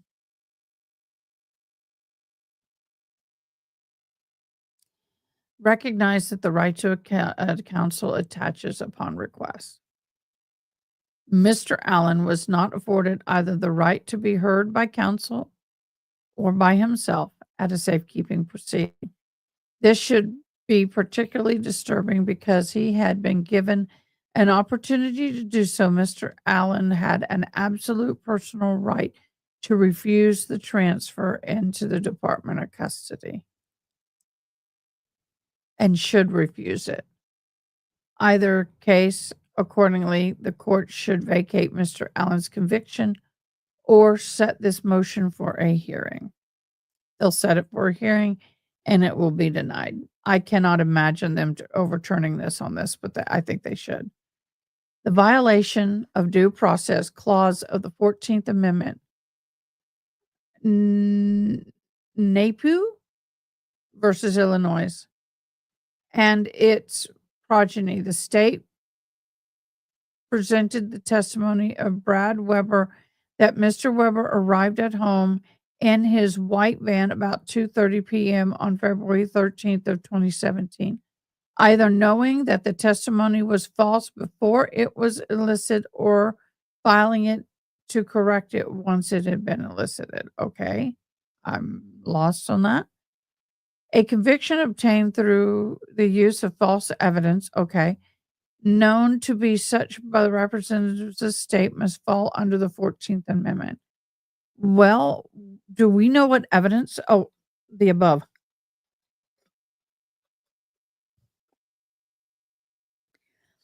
Guys, my mouth is so dry.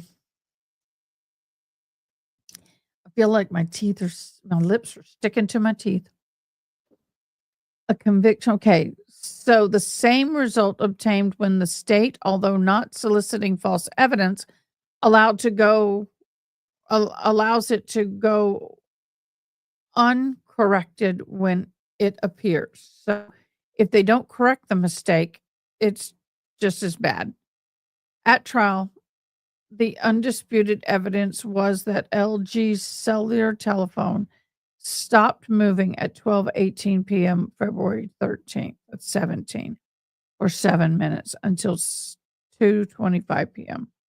It has then started moving again and stops moving permanently at 2:32 p.m. In closing arguments, Mr. Leland called it a hard fact that LG's phone stopped moving at 2:32.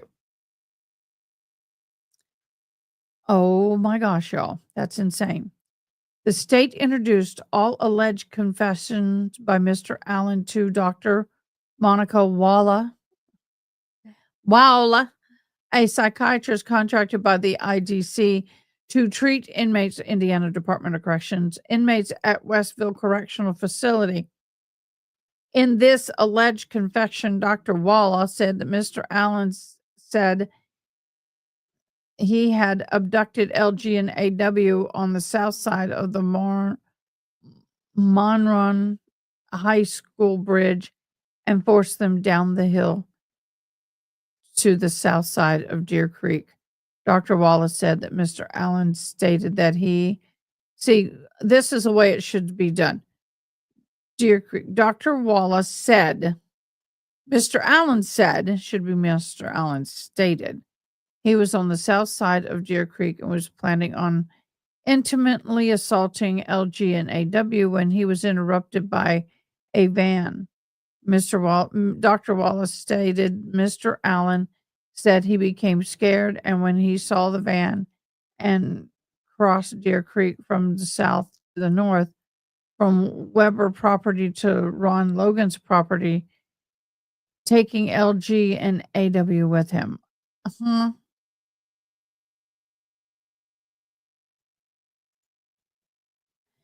Hi, June. Wow.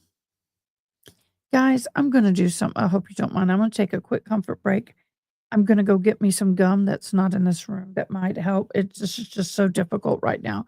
So what we're going to do is take a quick comfort break. Everybody get up, wake up and stretch, and then I'll be right back so I can be able to talk. This is really bad. I apologize. Okay.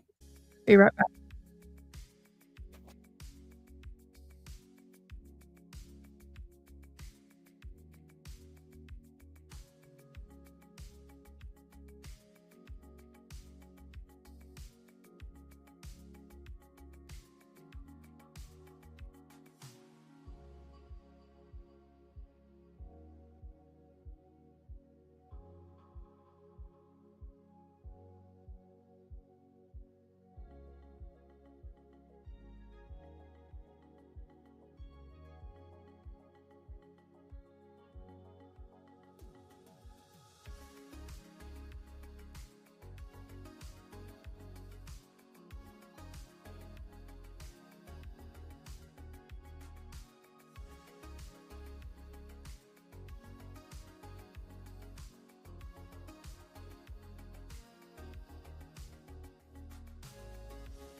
Okay, guys, I'm back. I never really chew gum, but one day I just bought this and thought, I might as well have it just in case. I know my mom does and other people do. And mom sometimes, you have gum? I'm like, no. Do you have gum? No. So let's see if this helps. I apologize for chewing gum on live, but my mouth is so dry. I don't think I've ever had it like this before. Okay, let's keep going. I am very new to this case, and I will tell you, when this case was going on, I was on another case, and I wasn't sure, I wasn't confident myself to handle this case at that point in time of my being live. So, for me, I just kind of ignored it.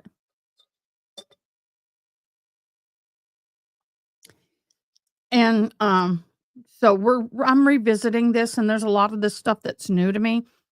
And by the way, I want to thank everybody who joined me on Sunday Night Live with Bob Mata. We have over 1,100 views on that video. I am like so stoked over that. That is so awesome. He is amazing. I really appreciated his insights. So I'm starting from this, and he told me to read this. So this is why I'm doing this. But I will tell you, I'm flabbergasted at the fact that this safekeeping thing had happened in the way that it happened. Usually, moving someone from a jail to a prison prior to conviction under a safekeeping is not an easy thing. And he had a right to refuse it. And he didn't have that opportunity to say yes or no. Let me see. Mr. Allen stated that said, I don't like that. I change it on, but don't get mad at me. Mr. Allen stated that he was on the south side of Deer Creek and was planning on intimately assaulting LG and AW when he was interrupted by a van. Dr. Wallace said Mr. Allen stated he became scared when he saw the van, and so he crossed Deer Creek from the south to the north, from the Weber property to the Ron Logan's property, taking LG and AW with him. Yes, go back and watch that. Thank you so much. Haley Mouse, can I tell you how awesome you are? You are freaking amazing, and I appreciate you so very, very much. You are doing an amazing job. You feel free to pin comments. Remember how I taught you to put them up there if you want to do that. Feel free. While I'm reading documents, I'm going to let you run this background because it's hard for me to pop back and forth. The state also introduced, the gum's helping a lot. The state also introduced testimony of Brad Weber that he left work at the Subaru factory in Lafayette, Indiana at 2:02 p.m. on February 13th of 17 and arrived home in his white cargo van around 2:30. From Mr. Weber's testimony, the state argued that Mr. Weber's arrival home in his van was what interrupted Mr. Allen, causing him to take LG and AW across Deer Creek to unalive them on Ron Logan's property. The arrival of Mr. Weber's van at about 2:30, which is parenthesized, was a detail only the unaliver would have known, said the state. But problem is, the state also contended that LG and AD died near the time of 2:32 p.m. when the Apple Health data from LG's phone showed that the phone stopped moving. Not necessarily if the phone was on the ground, how could she could still be alive. Just because the phone's not moving doesn't mean she's not. Hypothetically. If the arrival of Mr. Weber in his van interrupted Mr. Allen, forcing him to cross Deer Creek, Mr. Weber would have had to arrive near his parents' house at the end of the private drive before 2:32. When, according to the state, the phone stopped moving and was located on the north side of Deer Creek. Sensei, what is it, baby? Back it up. Come on. Come on. No, baby. Come over here. Let me get her settled. Come over here. You can lay down here. Okay. In fact, Mr. Weber could not have arrived anywhere on the private drive before 2:44:54 on February 13th. His arrival at 2:30 could not have been detailed. Only the killer would have known because it did not happen. The state knew or should have known as much. The state either elicited Mr. Weber's testimony about the time he arrived home, knowing it was false ahead of time, or failed to correct the testimony once it had been elicited. Interesting. Jesse, can you not hear me? I show sound. All my markers are showing sound.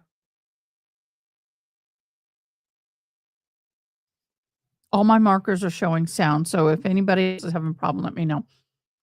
Defendant's Exhibit 3A, as attested to by Matthew Hoffman, the defendant in the defendant's Exhibit 3, is a video recording made February 13th of 2017 by a security camera that was in the house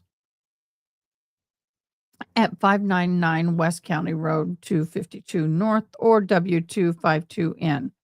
The video recording was provided to the defense by the state and has therefore been in the state's possession. Welcome, Jesse. The security camera faced west, northwest, and appeared to have recorded continuously. Based on the date and the timestamp of the video, it appears that the security camera was set to record date and time information as a part of the recording. The time on the security camera was set 12 hours behind, such that 12 a.m. is really 12 p.m. on the day ID'd. This is apparent due to the daylight and the moon on the video and the associated timestamps. Thank you, She Wolf, for sharing that link. That is so awesome. See, that's what I need all of y'all to do. If you enjoy something, share it.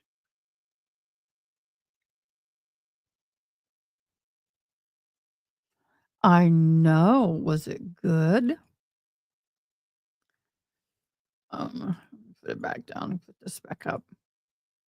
The security camera had a wide-angle lens that captured video of traffic on W252 in North and County Road N625W and beginning of the private drive to the Weber property, which begins at as a continuation of N625W. Approximately 190 feet north of the road's intersection is W252N. God, that would drive me nuts to memorize those. County roads N625W and W252N are the only roads by which the vehicle could enter the Weber property ID'd. I don't know what the ID'd is for, but okay.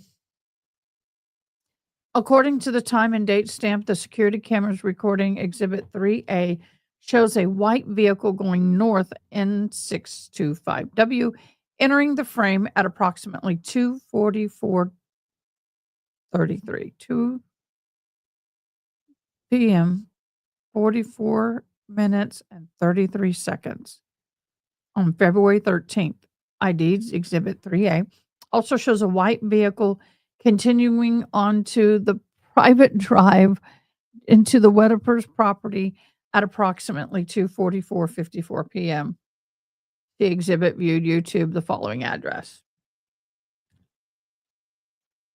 Oh, we did it. Did we just do that? We just did. Oh, I appreciate that so much. So you got a county road coming this way and one coming in another area.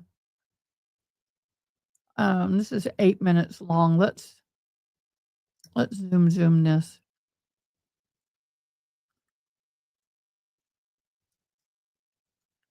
Zoom it. Looking for a white van moving.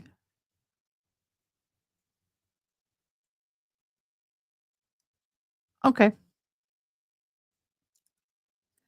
Exhibit 3B is a video file that contains 3 zoomed clips from the video recording Exhibit 3A. Such successive clips of Exhibit 3B is zoomed to a greater magnification, Exhibit 3.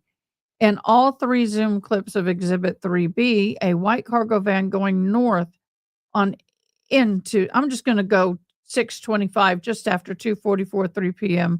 Let's look at that.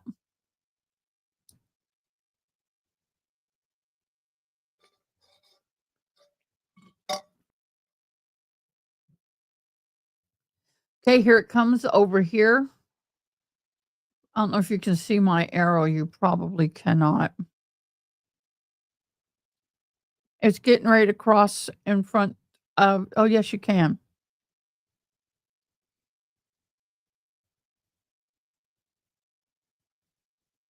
It's going to come across here. There it is.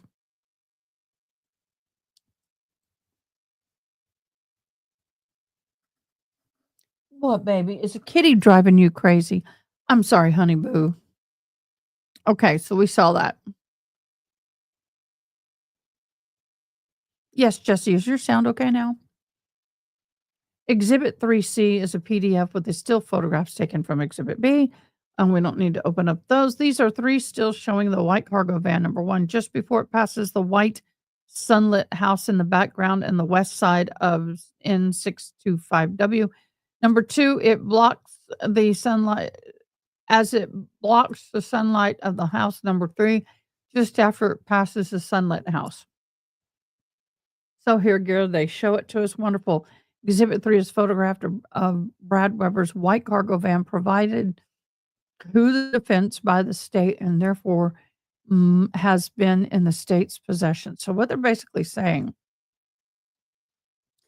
is that there is an inconsistencies between testimony and the time stamping, and that the prosecution cannot say they didn't know about the error because they are the ones that provided the evidence, number 1. And number 2, they should have corrected the error. And the photograph of Mr. Weber's white cargo van in Exhibit 3D appears to at least be similar to the white cargo van that appears in Exhibit 3B, 3C, zoomed in 3A, blah, blah, blah, blah. Okay. Other video files produced by the security camera in the state's possession provided to the defense in discovery. So the state gave it to the defense at the time and covered the time from 2 p.m. to 4 p.m. on February 13th. Do not show any other van driving on N625W into the private drive of the Weber property or traveling eastbound on W252N during that time.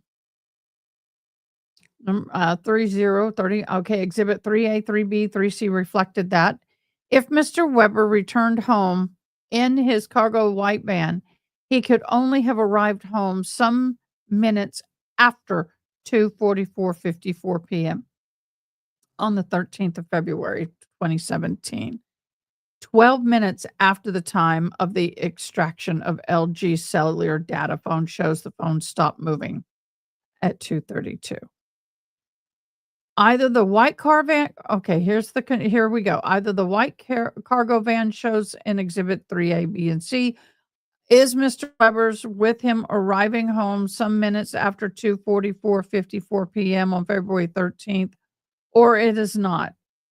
Either event, no white cargo van or any other van entered the private drive of the Weber property after 2 p.m. and before 2:32 p.m. on February 13th of 17. The time extraction of LG cell phone shows a cellular telephone shows that the telephone stopped moving. The defendant's Exhibit 3E is a redacted FBI subject information sheet for Bradley Weber and is dated March 3rd of 2017. The unredacted version of Exhibit 3E was provided to the defense by the state and has therefore been in the state's possession. Okay. Exhibit 3E. The FBI subject information sheet for Mr. Weber says on 2/13/17, Weber's phone pinged to his parents' address overlooking crime scene initially at 2:57 p.m. and repeatedly pinged around the property until 11:55 p.m. That's important. That shows that his phone was at his parents' address, the property overlooking the victims or the scene of the crime, from 2:50 p.m. to 11:55. So the timestamp of 2:30 is not holding up because his phone pings them there at 2:50. Mr. Weber's phone first pings his parents' address at 2:50 on February 13th. It consistent with the video evidence. So you got the ping of the phone and the video evidence showing Mr. Weber could not have arrived home in his white cargo van until sometime after 2:44:54 that day. What? Are we being needy? I've got a cat on my footrest and a dog trying to get in my lap. From both Exhibits 3A, security camera video recording, and Exhibit 3E, the FBI subject information sheet for Mr. Weber, the state either knew that Mr. Weber's testimony about the time of his arrival home would be false. His time arrival home was false, or it would be elicited or failed to correct it once it had been elicited. So they should have said, they did the interview with Mr. Weber. He said it was about 2:30 when I arrived home. And then after them receiving this evidence, they should have sat back down with Mr. Weber and said, okay, Mr. Weber, are you sure it was 2:30? He could have said, well, I wasn't looking at a clock. I was guessing. Okay, well, we need to correct this because it shows that you were not home until 2:50. That's 20-minute difference. Where were you? When the state introduces testimony, it knows will be false or fails to correct that testimony, it knows it should know be false. Once illicit, a conviction must be vacated or reversed if the false evidence may have been effective in the outcome of the trial, which I do believe that time stamping would have been effective. What do you guys think? And let's do this. I did have a poll up. Let me get to that.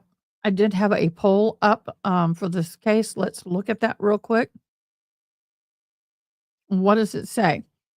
46% of you say that it's going to be a less than 1 day.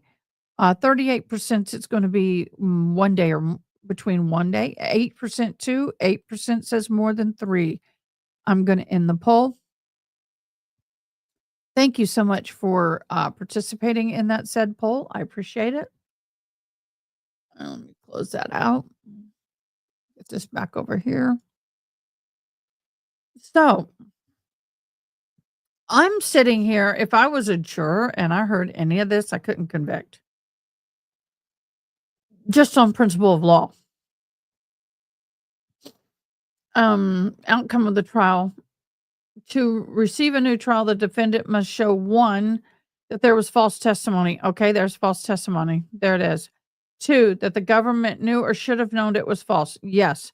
3, that there is a likelihood that the false testimony affected the jury's judgment. Yeah. We saw all of this right here in the Alec Baldwin trial. It had to be declared a mistrial with prejudice because the prosecution knew the testimony was not accurate or should have known. They knew the evidence was not presented. So it's all based on what they knew or should have known. And the district attorney, it's the buck stops with them. And if their people don't do things right, they still are going to be held responsible. So we saw this in the Alec Baldwin trial. This is interesting. I would like to be a fly on the wall when this is discussed. To obtain Mr. Allen's conviction, the state explicitly relied on Mr. Weber's testimony about the time he arrived home. And that's what I understood happened. I haven't watched it. The use, and we couldn't watch it, it was not on camera. And that the testimony to corroborate Miss Dr. Walla's rendition of Mr. Allen's statement that he had become scared after he saw the van. So he took the girls to the north side of Deer Creek and unalived them. This was the only statement allegedly made by Mr. Allen that contained any details of the unaliving that might have been true. But he could have been fed that. And let me say this. Excuse me for chewing, but my mouth is paper dry. When you are in an interview room more than one time, and I have been, with any one thing, sometimes you can glean information from the questions they're asking you. Are you sure you didn't take the bodies to the north side, or did you take it to the south side? Or was it 1:30 or what, or was it really 2:30? Do you know the way these police officers ask questions, and a lot of them kind of border on what I call inappropriate, but they are allowed to lie, so that's what the law says. So, Sensei, I think my girl's gotta go to the bathroom really bad because she's not stopping. So what's happening here is that I think that his testimony, anything that could have been the truth within the testimony, very well and very possibly he could have gleaned from the actual from the actual questioning.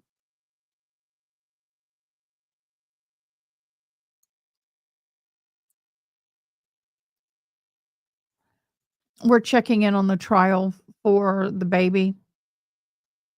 They say they're gonna stream it live, but I haven't seen anything, I don't see any, trial. Does anybody see the actual trial itself? Thank you so much, Haley Mouse.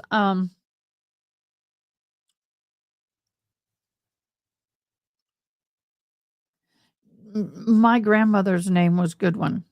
So, Jim, the judge may be related to me. Jean Goodwin. Okay, we'll look into that when I come back, but I've got to take care of my little girl. So I apologize. It will be a quick break.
I'm back, y'all. Thank you so much. She appreciates that. I do too. Okay, so let me go up a little bit here. To obtain Mr. Allen's convictions, the state explicitly relied on Mr. Weber's testimony and the doctor. Now, I want to know more about this Dr. Walla. Walla? Walla? Walla? Is that how you say it? Walla? She's a little interesting. Thank you so much, She-Wolf. I appreciate that so very much. What is it? What? I don't see what you said the update actually was, but we're gonna keep an eye on that. So y'all, keep an eye out for that trial to hop on. But in the meantime, we've got the verdict watch happening, and then we have the other trial is supposed to start, which we haven't gone into. Do you guys have a choice? Do y'all want me to keep reading this, or do you want to go to the Matilli trial? Because I can do either. I can do either.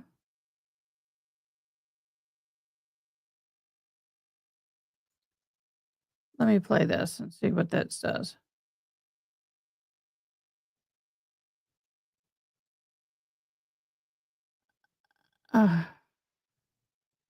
I hate all these ads. You click on one thing and you've got 5 ads on a page. Can they limit it to 1 ad per page, please? That is so frustrating. And the ads last forever. It's like I literally have 3 ads up right now.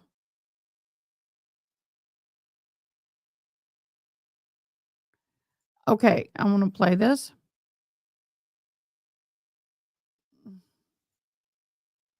Okay, here we go. Selection is underway in the Boswell murder trial. Thanks for joining us. I'm Kelly Gatz. And Megan Boswell faces numerous charges in the death of her 15-month-old daughter, Evelyn. Those charges include first-degree murder and 2 felony counts of felony murder.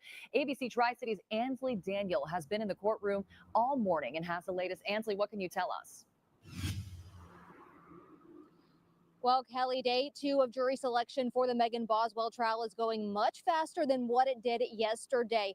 Yesterday, it took the entire day to get through 40 people. At this point today, we are about through 30 people. Now, the judge says they are hoping to get to 30 potential jurors before going to the next phase of the selection process. So far, 29 people have been sent back to the juror room. The prosecutors are the first to ask the potential jurors questions today. They seem to be moving a little bit faster by starting with asking whether or not they can be sequestered.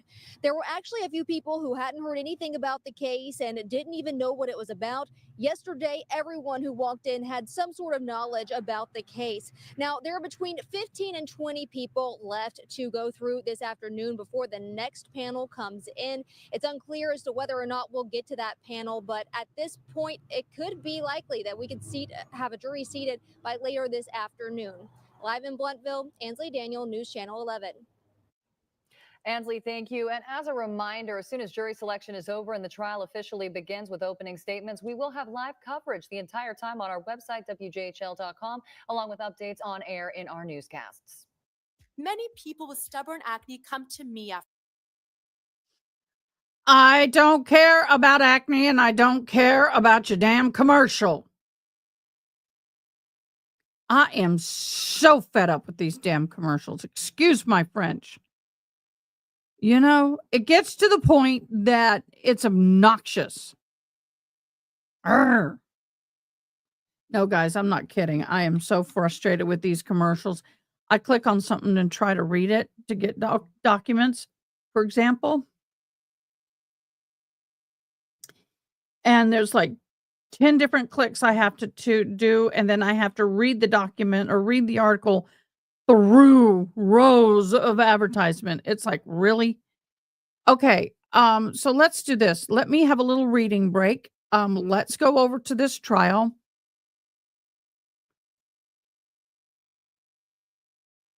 Yeah, exactly. I have no ads on my YouTube. None. No ads on my YouTube at all. I will pay $100 a month if that's what I got to do to keep my thing ad free. And you may think I'm crazy, but it drives me crazy. I shouldn't have to pay not to be bombarded with ads. Okay, that said, I'm going to be a good girl. We're going to get everything up and going. I need a break. My mouth is so dry. I feel like I had a piece of gum, which was great, but I could only chew that. I could only do that for so long. It's just like, ah. Okay. So let me zoom me out a hair. I'm too close. There we go. So what we're going to do is we're going to head into this case, take a little bit of a reading break, and then we'll come back. Oh, my little girl. And then we'll come back and read some more when they go on break. So we're going to be bouncing these a little bit. You're still under oath. Thank you. And the defense may continue with their cross-examination. Thank you, Your Honor. Good morning, Ms. Bluell. I mean, I have some ads, but Ms. it's not Bluell, bombarding, I when we hope. left off yesterday, we were speaking about the night that Fabio was killed. Okay. And you recall that night, correct? Yes, texted, but yeah. By Monica, is that your question? I was called. No, you recall what you did that Oh, night. I recall. Yes. Okay. And you were, I think you testified yesterday. You came to the house after you received a text from Monica. You got to the house and stayed with Monica and the girls, Jessica and Bella, and Deborah Obad was there. Is that right? Yes. Okay. And then you at some point were asked to move outside by the curb and you stayed at the curb, correct? Yes. And then eventually around 8 o'clock that night, you all moved over across the street to a neighbor's home. Is that correct? Yes. Okay. And that neighbor's home, you were in a particular room of the house? Yes. Where were you? Me personally? Yes. Okay. First, I was in like a den area with Monica. And then when they wanted to interview Monica, I went out to the living room with the girls. Okay. And when you were first in that den area with Monica, were you in the den with Monica from the time you got to the house until the police interviewed Monica? Yes. Okay. And was that den small, large? It was small-esque, I guess. Okay. Okay. And how long were you in that den with Monica? If you got over there around 8 o'clock, I think you said you left at 11? Yeah, about there. It was Okay. late.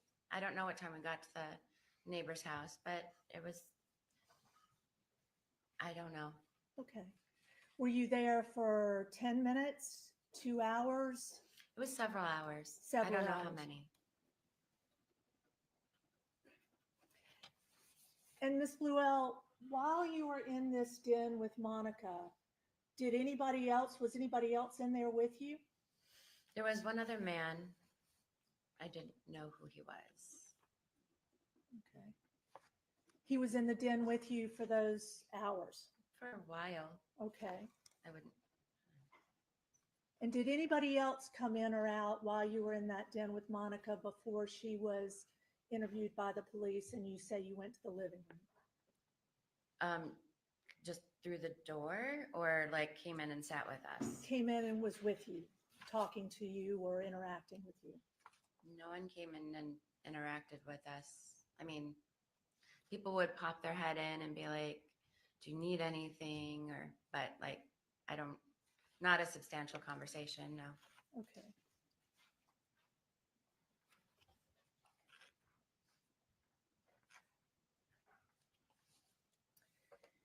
And you mentioned in your testimony yesterday what Deborah Obad was doing. Do you recall that? Yes. And when you got over to the house, what was Deborah Obad doing, if you know? When I got there, I don't know what she was doing. Okay. But when we were moved outside, she was contacting people, family, work people. about what happened. Okay. That's about all I know. She was on the telephone? Yes. Okay.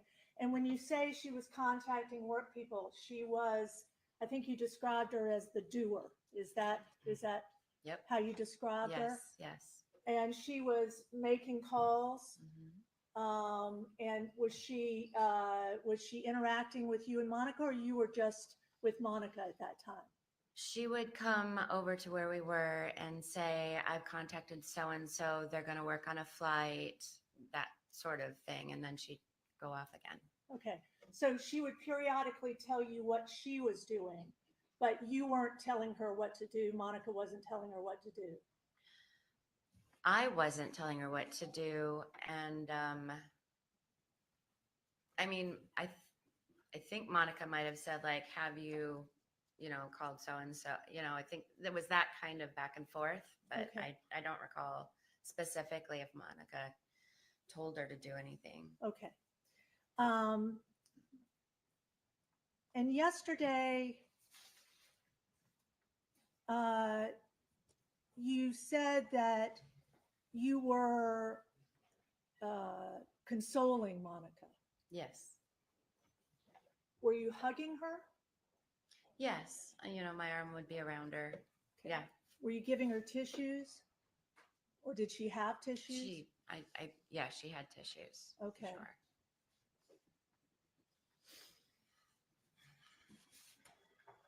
And during these hours in the room, Monica was sobbing at different stages when you were in the room with her, correct? Well, she was more like hyperventilating, like,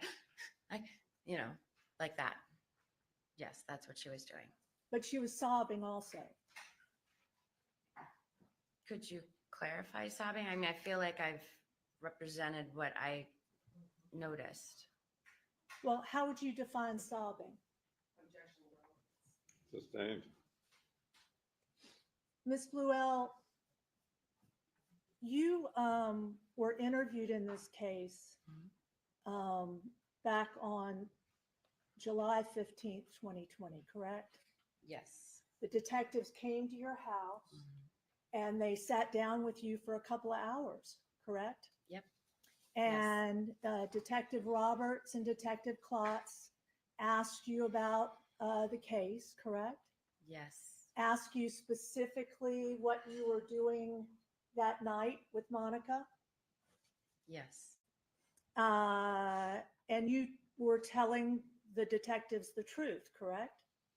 At that point, yeah, everything that I thought of, I said. Okay.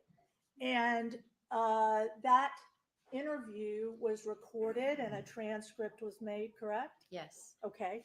And Ms. Bluell, in that interview, you told Detective Klotz and Detective Roberts for court's reference, page 27 of the prosecution's transcript, line 1314, she was just sobbing. I swear, she didn't form words for days. That's correct. And that was the truth, correct? I'm sorry? Yes. 26, line 13. You told them that Monica was just sobbing. Okay. So what I was thinking of when I said that. I'm sorry, I wasn't. Oh, I'm you're sorry. not? I'm Okay. not asking you what you were thinking Okay. about, but you told the detectives that Monica was sobbing. Right. Thank you. And then you testified yesterday, Ms. Bluell, that Monica, you were with Monica all throughout the rest of that week. The next day, you came morning through night, correct? Yes. You would get there about what time? About 10 or 11. And you would stay till when? About between 6 and 8. So you were there full days into the evening? Yes. And you were there also in the nighttime? I mean, yeah, depending, between 6 6 and 8. and 8, Yeah. okay. And I think you said there were people coming in and out Yes. that were also there all Yes. week. Is that Yes. right? Okay.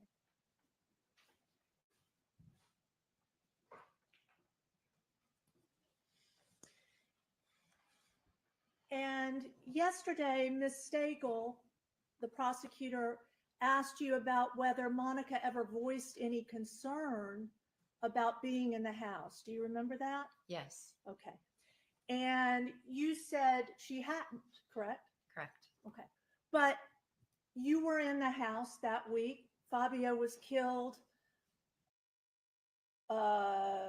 late afternoon, early evening on Monday. Yeah, they are, Haley, and it In the house. drives me back crazy. You were in the house that night, correct? Yes, You came back to the house that next morning, yes, stayed through the evening hours, correct? yes, And you were there every day that week, correct?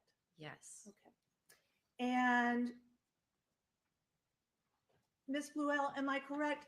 You never voiced any concern about your safety in the house that week, correct?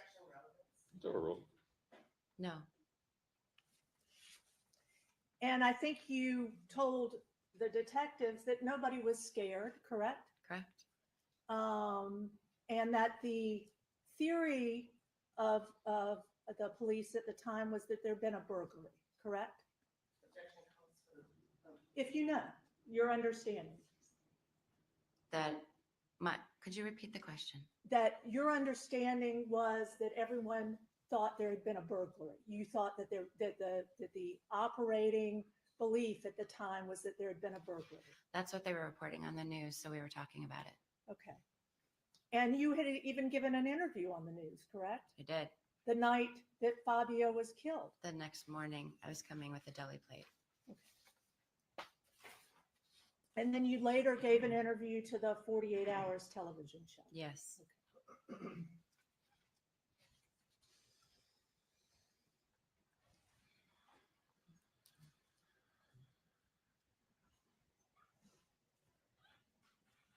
And you testified yesterday, Ms. Bluell, that after that week, you really didn't have much contact with Monica again. Is that fair? That is fair. I texted her like every week for sure, and I tried to reach out, but yeah, we didn't really connect. She didn't communicate with you. No, it would me reach out to her. And I think you said there was only one occasion after that you got together, you had gone over to her house, correct? Yes, And that was one time. yes, You thought it was in March. yes, I think you said it was a Saturday. yes. Okay. And then after that, you didn't see her after that. Mm-mm. No, And that was between March and when Monica was arrested in June. Never Correct. saw her. correct. And never really got much response from her texting, correct? Correct. So Hey, when Miss Benny. Staples Hey, yesterday Rachel. Thank you. asked you during that entire period, did Monica ever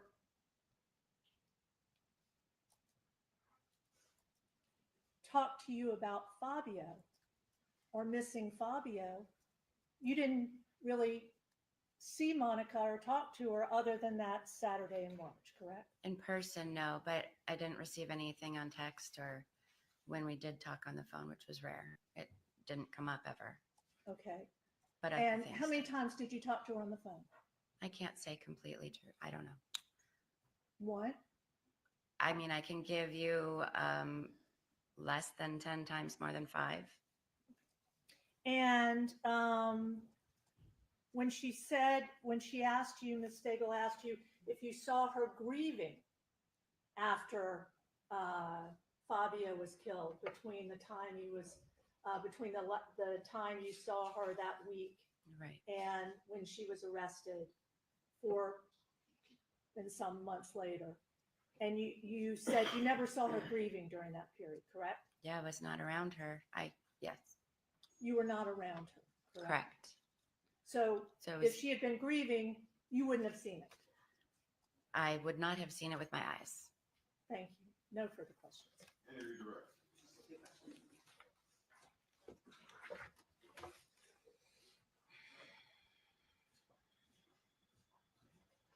Along the lines of grieving, was she telling you during the months that followed the first couple months that she was going out? Yes.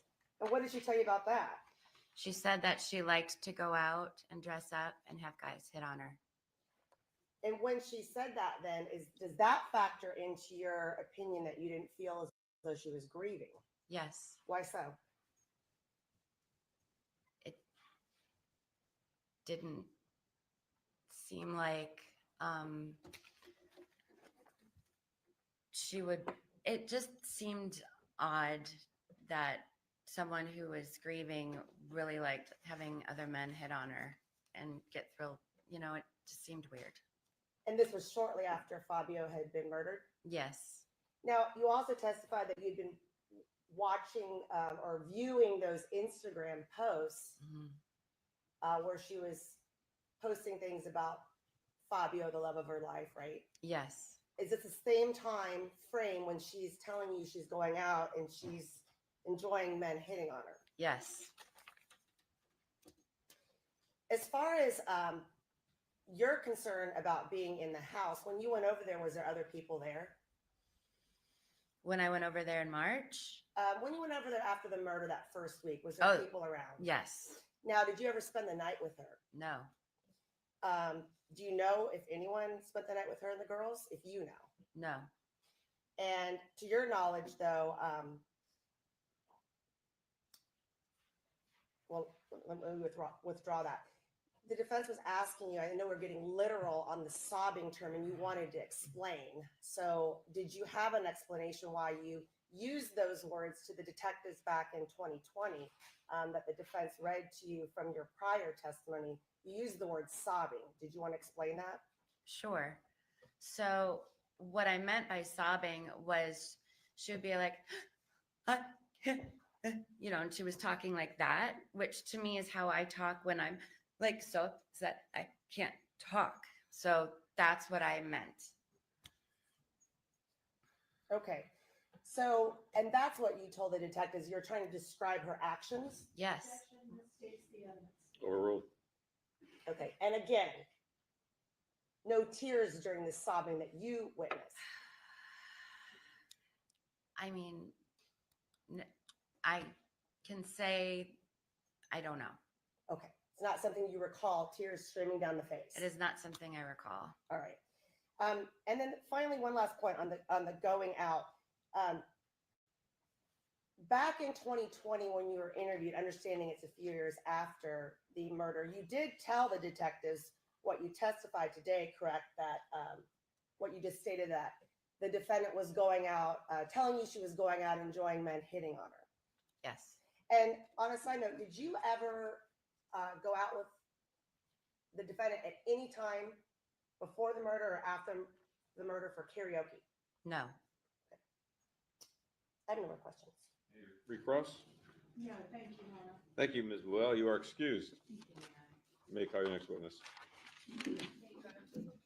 I like this witness. She entertained us a little bit. She looks a little nicer for court, her hair pulled back.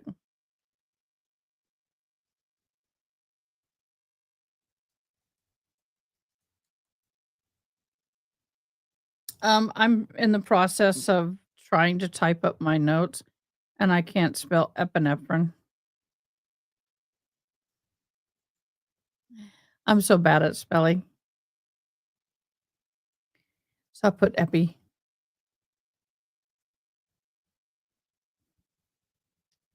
I don't know what it means.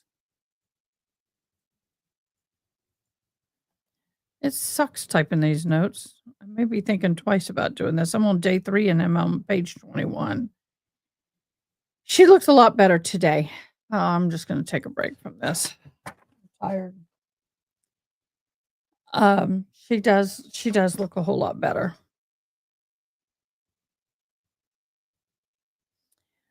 We have been in for about 2 hours. We're hitting about 2-hour mark in the deliberation.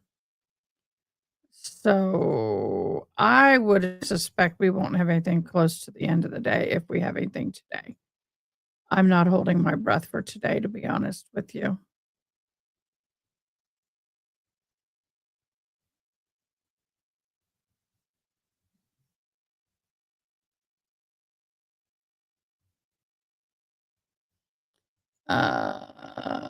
That's what I want.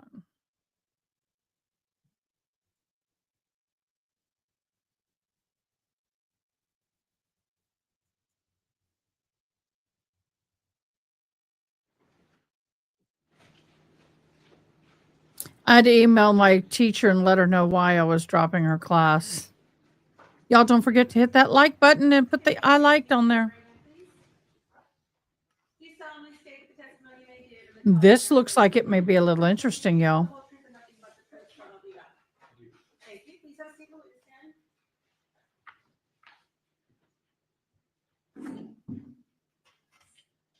Adjust the microphone closer to you so we can hear you. And for the record, say and spell your first and last name, please. Sure. My name is Luigi Cementilli, Luigi. Last name Sementilli. I don't say this often. I usually say, can you get closer to the microphone? Can you get a little bit further from the microphone? Sure, too loud, yeah. I didn't say that, but maybe. Thank you.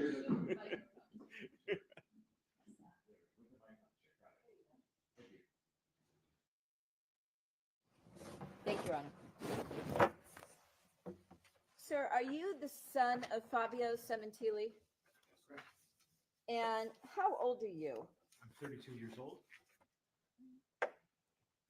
And where do you He's live? who? Just You say the son?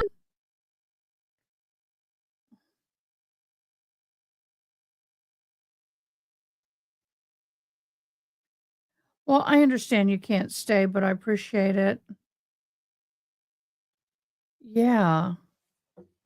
Sir, are No you tears. the son of Fabio Cementilli? Oh, snap. And how old are you? I'm 32 years old. And where do you live? Just generically.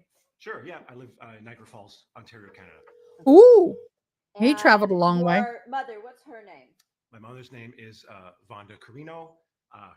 Maiden name was Apostoli, and of course, at one point she was known as Vonda Cementilli. Actually, now I need you to move my phone just a little closer.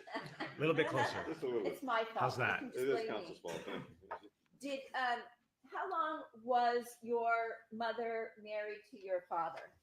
I think it was four or 5 years. They got married in '89, and I believe by 94, 95, I think they were split up.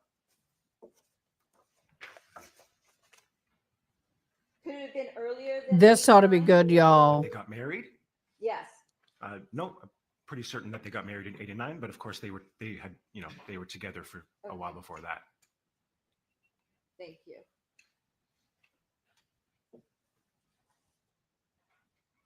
Do you recognize your father's second wife here in court today? Yes, I do.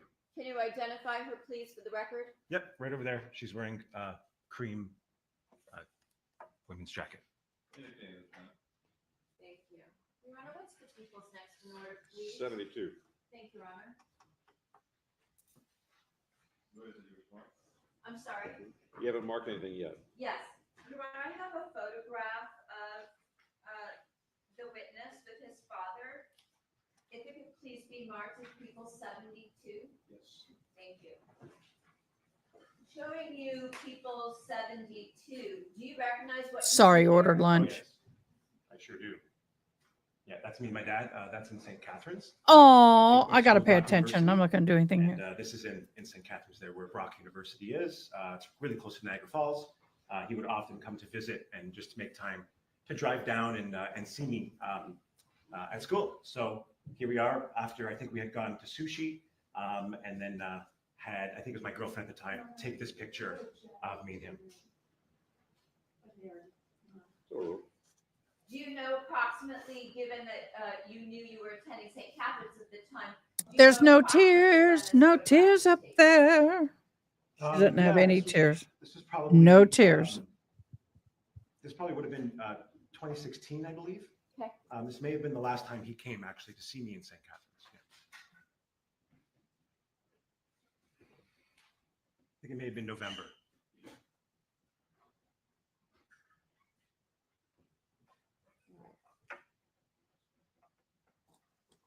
Did you have a close relationship with your father despite his divorce from your mother? Yes, absolutely. I did have a close relationship with my dad. Granted, they were separated. Wasn't with him as much as a normal family unit would have been. But yeah, absolutely. And because of the fact that there was a separation, he always went above and beyond to make sure that there was a strong connection between him and I. While your father and the defendant, after their marriage, were living in Canada, did you, as you were growing up, spend time with them in their home? Yeah, for sure. As part of the divorce agreement between my dad and my mom, I was to visit my father every other weekend, and that was the case for over 15 years, basically, until they moved away to California. So yes, I was with them and living at their house every other weekend. Okay. And did you have a good relationship with your stepmother, the defendant? It was a fine relationship. There's always a little bit of animosity, I think, between someone and a step parent. I called her by her name. I didn't call her by any kind of honorific. So it was a fine relationship. When you said you called her by her name, you meant you called her Monica as opposed to what? As opposed to Zia or mom or whatever else. Okay. Zia, an Italian word for mom?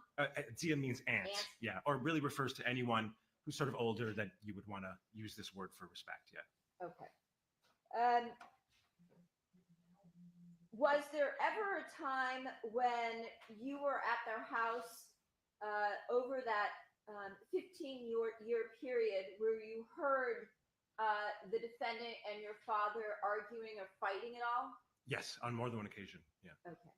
And do you recall what the defendant was fighting with your father about? I do. Yeah, they were arguing about potential extramarital affairs that were going on.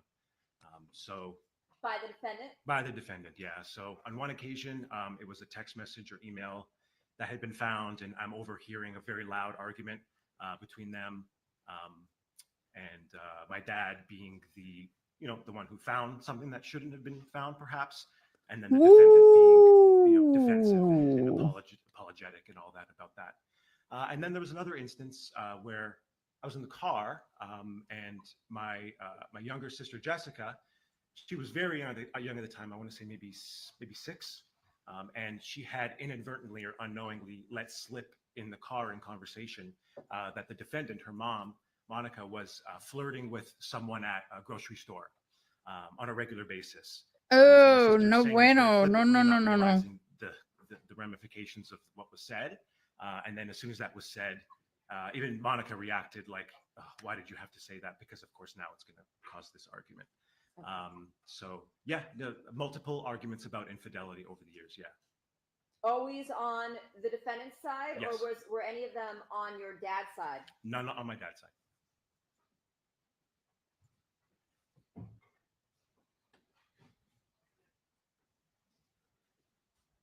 Do you recall how old you were during any of these arguments regarding the defendant's infidelity?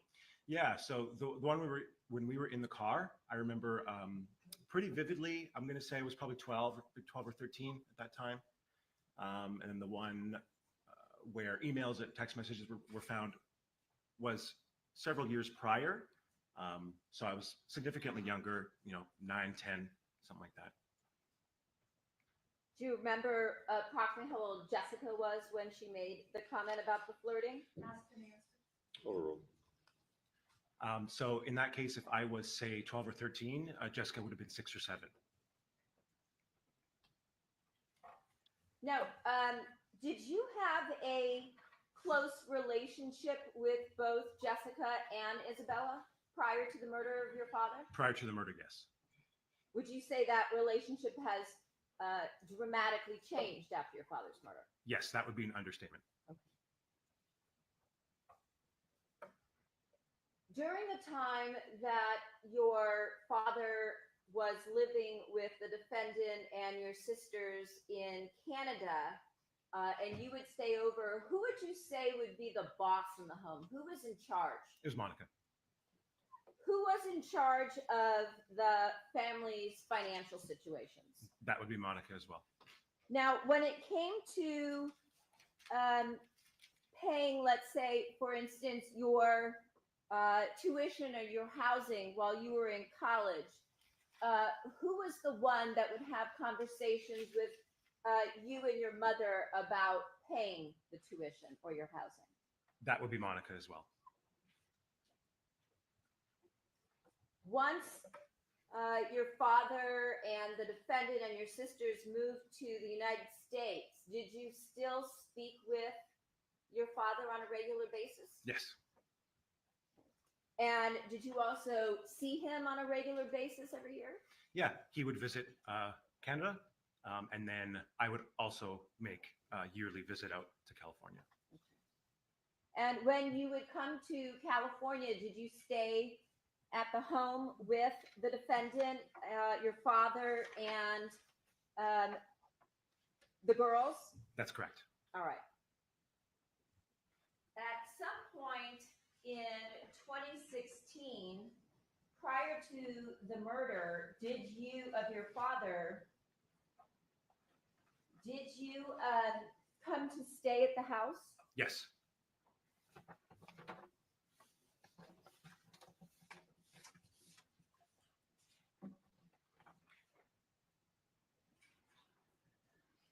Was that the house on Queen Victoria in Woodland Hills? That's correct.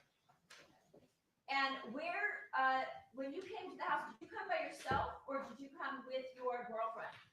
In 2013 and 2014, I traveled alone. In 2015, 2016, and 2017, I traveled with my girlfriend at the time. Okay. That would have been Julia, yes? That's correct. Showing you Exhibit 7, is this the home in 2016 that you stayed at when you came with Julia to visit your father and the defendant and the girls? Yes, that's the home.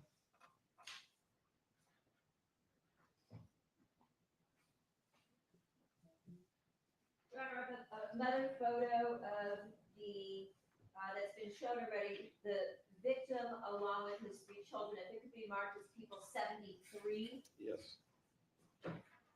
Showing you people 73. Do you recognize this photograph? Yeah. Is this a photograph of you and your father and your 2 sisters? That's right. Do you know where this photo was taken or approximately when? Yeah, I think this was in 2016. I think this was in California.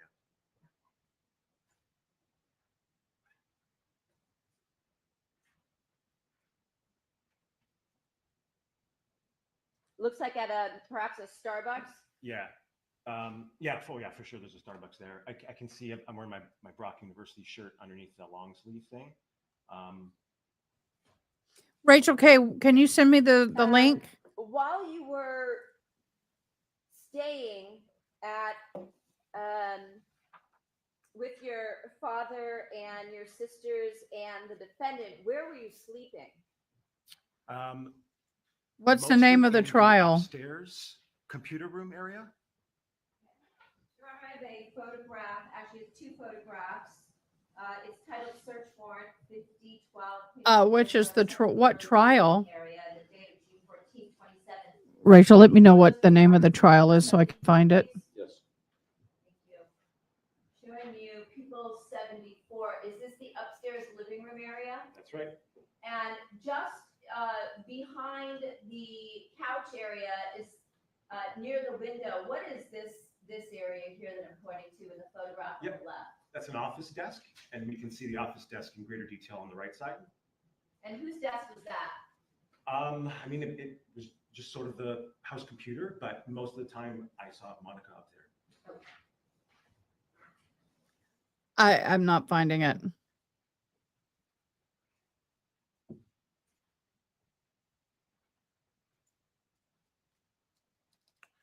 And you said, did you tell us the month when you went to visit?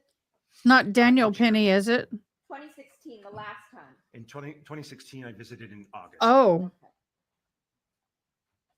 And Was there anything unusual about the defendant's conduct during that trip as opposed to other occasions when you had come to stay? The only with them? thing, I don't see anything live under the.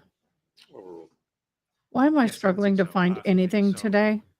One, a lot more time was spent on the couch, on the tablet, or on the phone. I'm seeing a lot of ASAP Rocky trial. Or her tablet? Yes. You mean like a computer tablet? Yeah, on a Thank device, you. on the couch, Okay. chatting. What do and you mean then- chatting? Chatting, doing what, just glued to this device, Okay. day and night on the, yeah. And then if it Thank wasn't you. there, if she wasn't there, she was at the 2 days gym. ago, 3 days ago, it's not I live. remember an occasion where we all had gone out to dinner as a family, and then she came like when we were done, basically because she had some gym thing going on. Maybe racquetball or something? Racquetball, yeah. So yeah, a lot of that, a lot more of being much more involved in the gym and I see it. gym, much more involved in that aspect. And I'll watch then some of that always later. inside, on the tablet, on the couch, and then occasionally would come out in the back to smoke a cigarette and then go back to the couch. And did you ever go with her to the gym? I did. Did she go to the gym like on a daily basis? Yes. And when you went to the gym, did she introduce you to any of her friends? I was introduced to one friend. Yeah, I know, right? Female, male? It was a male friend. Do you remember who that was? Unfortunately, I do not. Okay.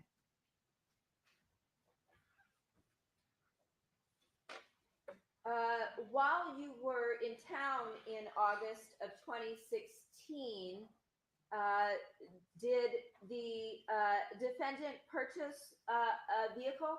Yes. And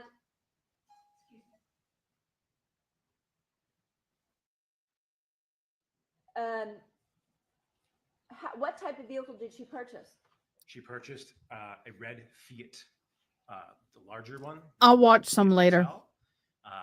And yeah, when she, so I remember this conversation specifically. Well, let me ask you something. Sure. Did you go with her to purchase the vehicle? I did not go with her to the dealership to purchase the vehicle. When she came home from the dealership, did she say anything to you? She came in through the garage from the dealership and said to me that basically she was bragging to me that she had thrown a tantrum in the dealership, screaming and crying. Hi, manipulating June. Everyone in the dealership so that she could get a better rate. Yeah, I'll watch some of it tonight. And that this was successful and that she got this extra rate. Okay.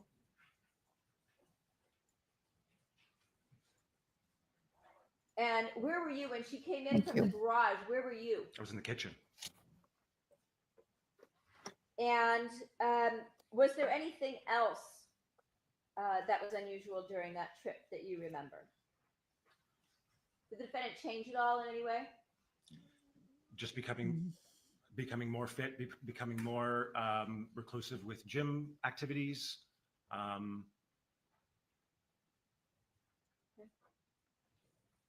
Spending more time alone, I suppose. Yeah, spending less time out in the backyard like we had in previous years.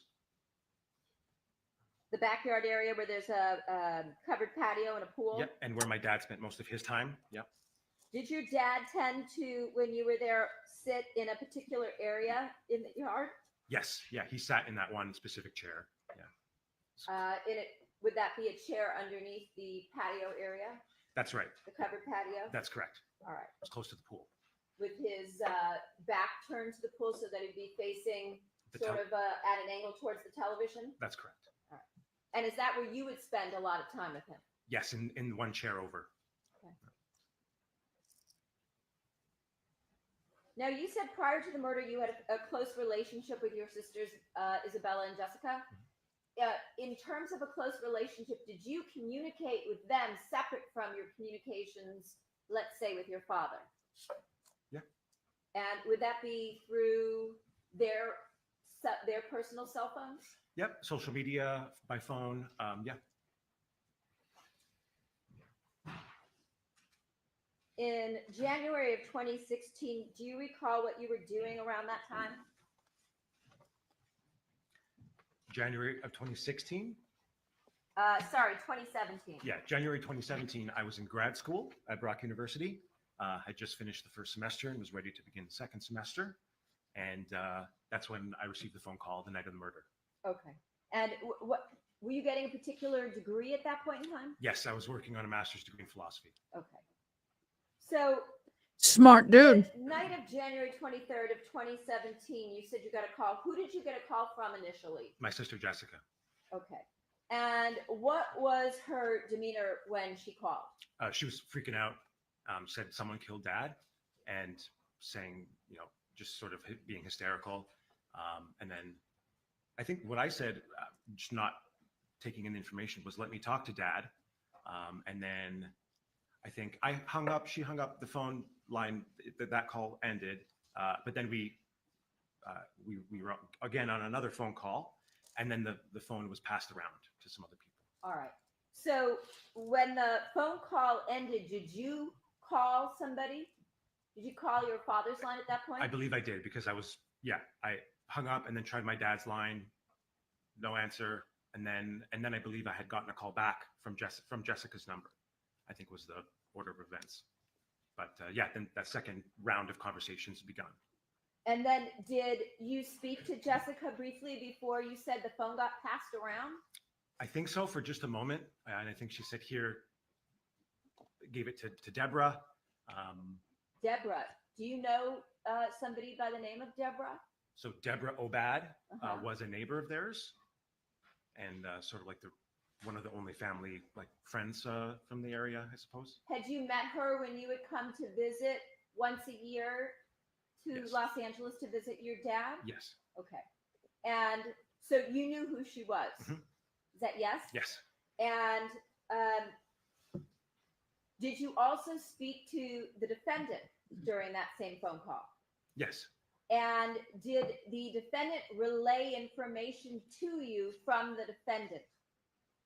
Can you repeat that one more time? Sure. Did Deborah relay information to you from the defendant, your stepmom? Yes. And what, if anything, did she say to you from the defendant? Objection, calls for speculation, no foundation. I'll hear it. Go ahead. Yeah. So when Deborah came on the phone with me, she said to me, Monica's freaking out about money, worried that they're not going to have money, and that there's money coming to me, and so that I would help them with the money that I was to receive, because they need the help. So one of the first things that was said to you was that Monica was freaking out about money, and that money was coming to you. And that I was to get money. Therefore, the presumption was that I was going to give them money to help. When you say the presumption, you're saying Deborah and Monica said that you would give Monica money? Yeah, Deborah was like, don't worry, he'll give it to you, basically very presumptuously. And She's then talking to Monica as she's on the phone with you? and then relaying it to me and saying, you got to help them out. They're going to need help with money, this, that, and the other. Okay. And then Yeah. did you, in fact, the phone get passed to the defendant so you could speak with your stepmother? Yes. And what, if anything, did she say to you? As soon as the phone was passed to Monica and we spoke for the first time after the murder, the first words out of her mouth were regarding life insurance money. What did she say specifically, if you recall? Yeah, she says, there's money coming to you. Your dad took care of you. There's money coming to you. You'll be able to buy a house. You'll be able to buy a car. That was the topic of conversation. Did she say anything to you about there being a life insurance policy? Yes, And what did she say about that? that you have money coming to you from life insurance. You'll be able to buy a house. You'll be able to buy a car. Your dad took care of you with these things that will now be paid out. And did she specifically say to you that there was a hefty life insurance policy? Objection, leading. I'll Big, yes. Lots of life insurance was up for grabs here. That was the message that was given. Wow. But do you recall using the words when you spoke with detectives previously that the words she used, the defendant, was that there was a hefty life insurance policy? Yes. And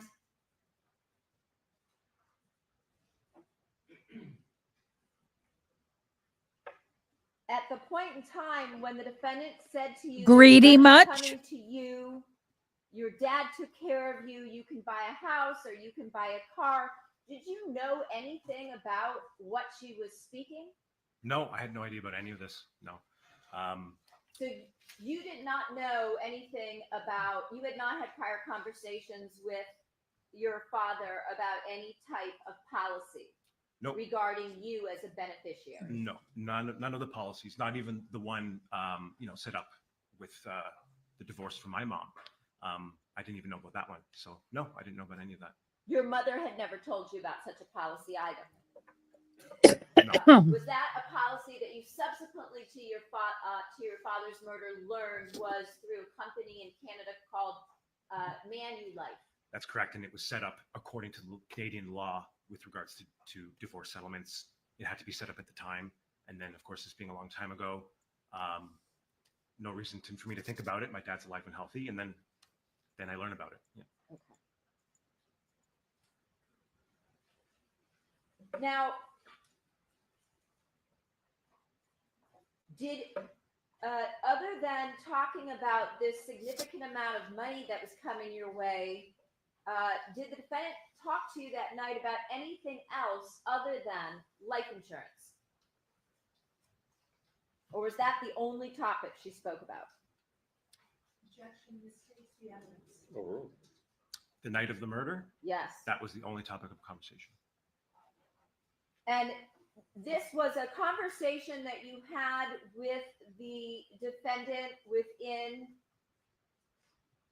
perhaps an hour, a couple hours of your dad's murder? An hour, yeah. Yeah. A couple of hours would probably be generous. Yeah.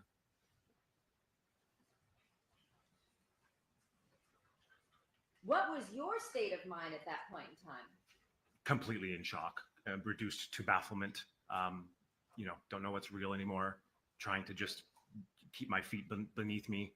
Trying to figure out, just then think more logistically, what are the next few days going to look like? And then, it's one of those moments where your life changes in the moment and you don't really know how to deal with it. So Where were you when you got this call? it was in my basement apartment that I was renting at school. Yeah. And as the defendant was talking to you about the fact that there's this hefty life insurance policy that your father had set up for you, was she crying as she was speaking to you? No tears. I did hear some, exacerbated breathing going on. Like you didn't hear her crying, but you heard breathing. Mm-hmm. Yeah. What kind of exacerbated breathing? Like a kind of hyperventilating going on. Okay. Yeah. But the words and the message were very clear and coming out between each voice. Yeah. You mean between Jessica's voice, between Deborah's voice, and between your stepmother's voice? Between the hyperventilations, I see. everything was very clearly communicated. And yeah. So in other words, you could understand what your stepmother was saying to you clearly. Oh, yes. And subsequent Give to me that, the money, honey. phone calls with Give your me the other money, honey, is what family he's saying. in Canada. Yes. And did you and other members of your family fly down to the Los Angeles area on Wednesday? That would have been January 25th of 2017. Yep.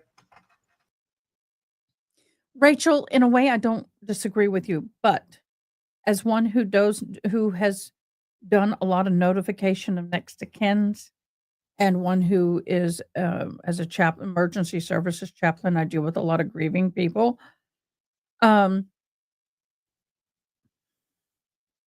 Tears flow unless you just absolutely hated the person, like that one lady I went to. She popped a bottle of champagne and offered it to us. But if you're you're gonna have tears, runny nose. There's going to be a visual manifestation of what's happening. Now, to say that it can't happen, it definitely can happen. But what's bothering me in all of this is personally, I have cried myself to where I have cried out the tears, and I'm and there's no tears coming. Yes, I've been in that place. But what bothers me is not single person saw tears. That bothers me.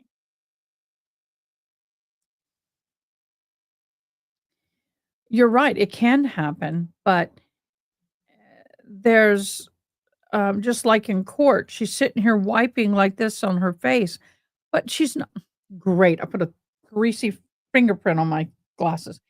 But there's no tears to wipe away. It's like that. It was like the, Amber Heard. I mean, sometimes they said she had real tears and sometimes she didn't, but I just guess I know they're focusing on it and some people don't like it, and that's fine.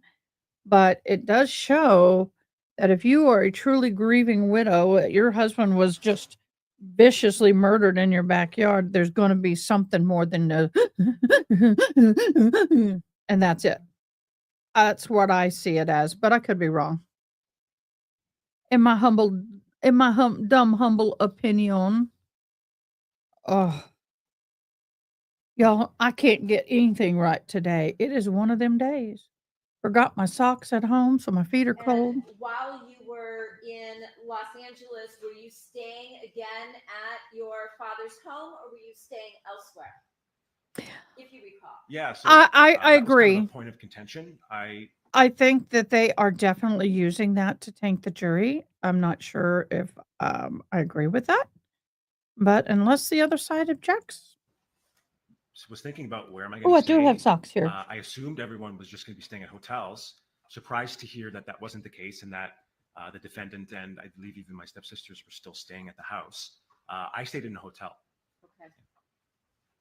During the day, did you and your family come over every day to your father's home? What was your father's home on Queen Victoria? That's correct.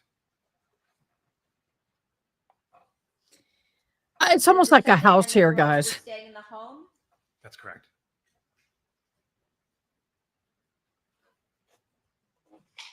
During that period of time while you were in Los Angeles with family after your father's death, did you attend a viewing that took place at a funeral home? Yes. And that would have been January 29th. I believe so. And subsequent to that, some type of a wake or a memorial or a gathering in the backyard that night? Yes. And while you were in town that week, did the defendant do anything that was unusual that you found to be unusual?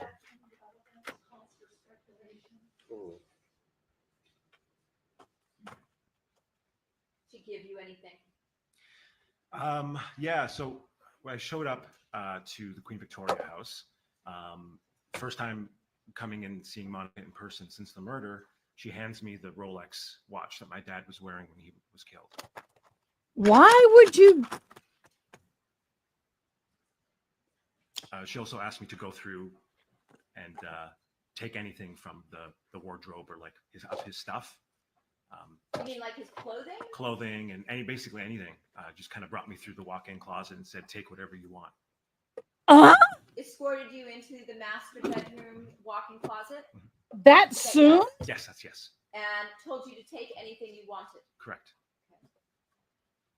At some point during your stay No. in Los Angeles, while you and your family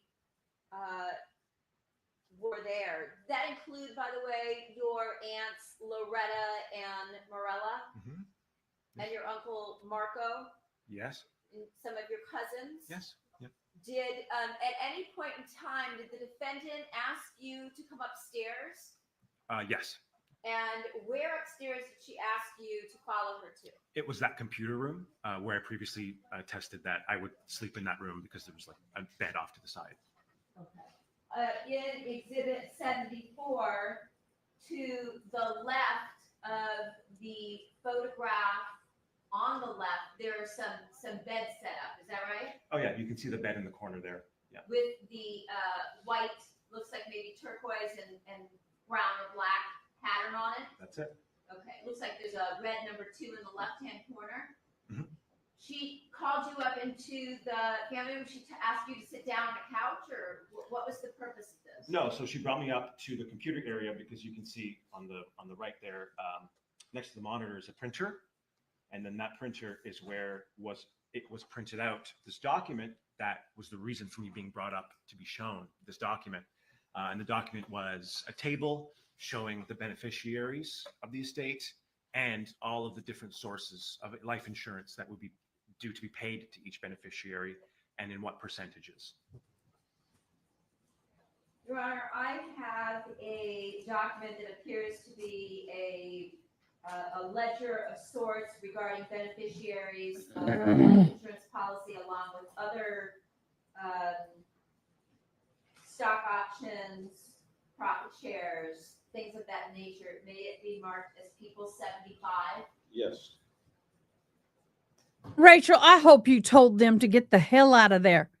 When my sister died, and I talked to her husband, and I said, you know what? I said, certain people are talking about when they come up for the funeral, they want to get things. And I get it. People out of town, they're here, they might as well. But I told him, I said, you don't let anything go that you're not ready to. If you want to hold on to stuff for a year before you let anything go, that's your choice. It irks me that people go to a funeral or go to someone's home and expect to start grabbing stuff. I'm like, y'all, no, this is not appropriate at all. Feeling any better? Yeah, I've still got dry mouth. So I did put some eye drops in my ears when I was off screen. Thank you. But thanks for asking. But for me, I'm all like, let the spouse or who the next of the husband or the wife or the child, let them decide when. Don't even ask. Don't entertain the thought. Don't ask. Don't.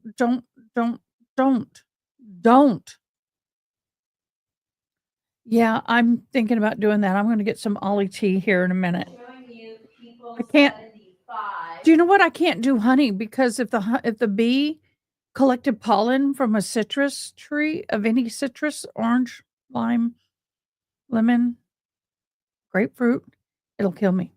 I can't do honey. Do you recognize this document here? I sure do. And was a version of this document at that time showed to you by the defendant? Yes. Well, Grieving people are cruel. Yes, I'm deadly allergic to citrus. Well, tea then. Yeah. I'm going to brew me some in a minute. My sister gave me this blanket Showed you a document similar to this one? from Vera Bradley. Yes, many I'm times. curled up under it. I don't want to move. I'm warm. In one instance, I was brought up, like we were saying, I was brought up to that room and a fresh version was printed out, a hard copy. Okay. And was the defendant showing you this document? Oh, yes. And what, if anything, did she say about the document that looked like this, that she printed out that day while you were in town that week for your father's viewing and wake? Yes. So when she printed out the document, she was showing it to me. It was just me and her up there. She was looking at it, looking down, smiling at it, and even in this strange way, petting this piece of paper. What do you mean by petting? Just looking at it as though it was some precious thing that she was holding on to in her hands, kind of moving her hand across it. And That's the term precious thing. That'll be stricken. Everything else remains. So she was moving her hand across the document. yeah, it sounds silly, but I know what I saw.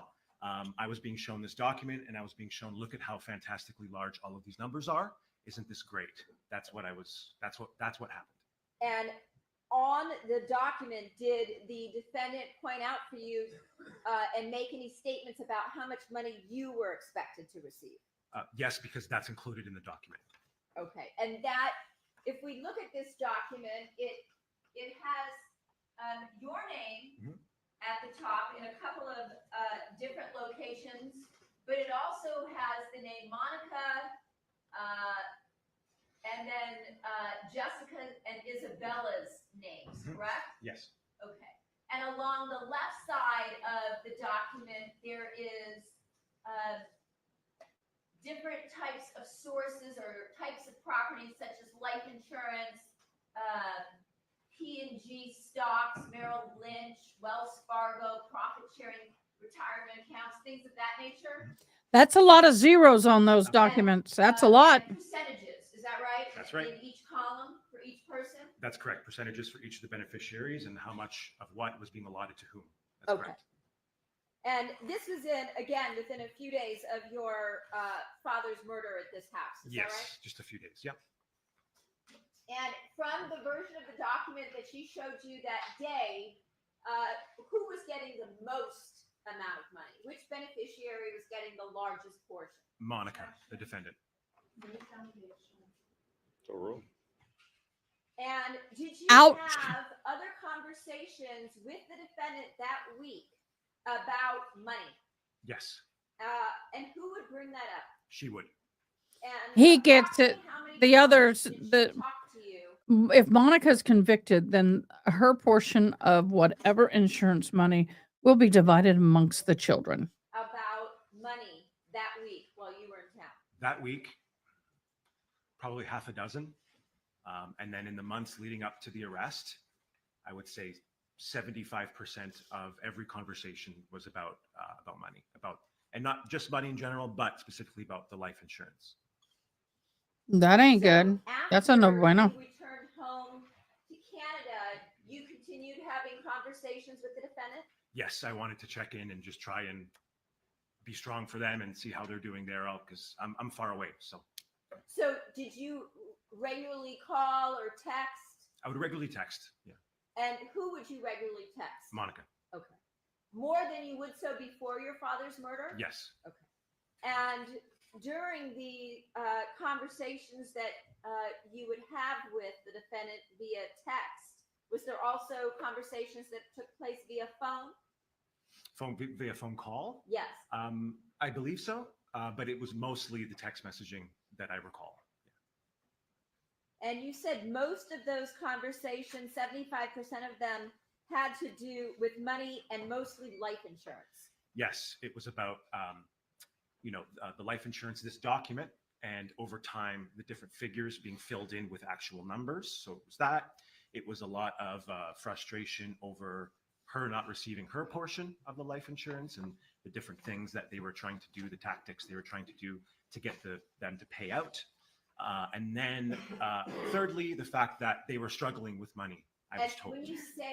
When you just narrated off like these topics, were these the topics of conversation that you had with the defendant after your father's death? Correct. These were the topics of conversations I had with the defendant after my father's death. And like I said, the vast majority of them pertained to life insurance, money, and the lack of money on a day-to-day basis now that my dad was not around.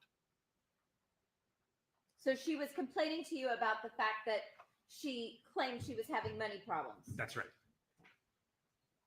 Did she complain to you that she was struggling over bills and things of that nature? Is that what you're saying? That's correct. That's overruled. Did she ever tell you that she was getting your father's salary through Wella for a 6-month period after his death? I was completely unaware of that until after she was arrested.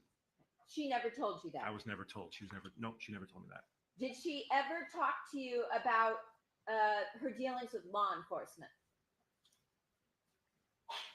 Les? Yes. Yeah, definitely. Early on, having people come over to identify jewelry to try and connect it with other cases. Did she ever talk to you about the fact that she thought law enforcement was keeping things from her? Overruled. Yes. And you said that she expressed frustration. Mm-hmm. What was she expressing frustration about? Yes. So the frustration was starting to come up because I had received some of my life insurance as a beneficiary. And when this was mentioned, that's when the frustration came up because one of the other beneficiaries, right, has received something and she had not. And so that was the source of the frustration. And did she also express frustration to you that although you had been cleared by law enforcement, that she had not? Yes.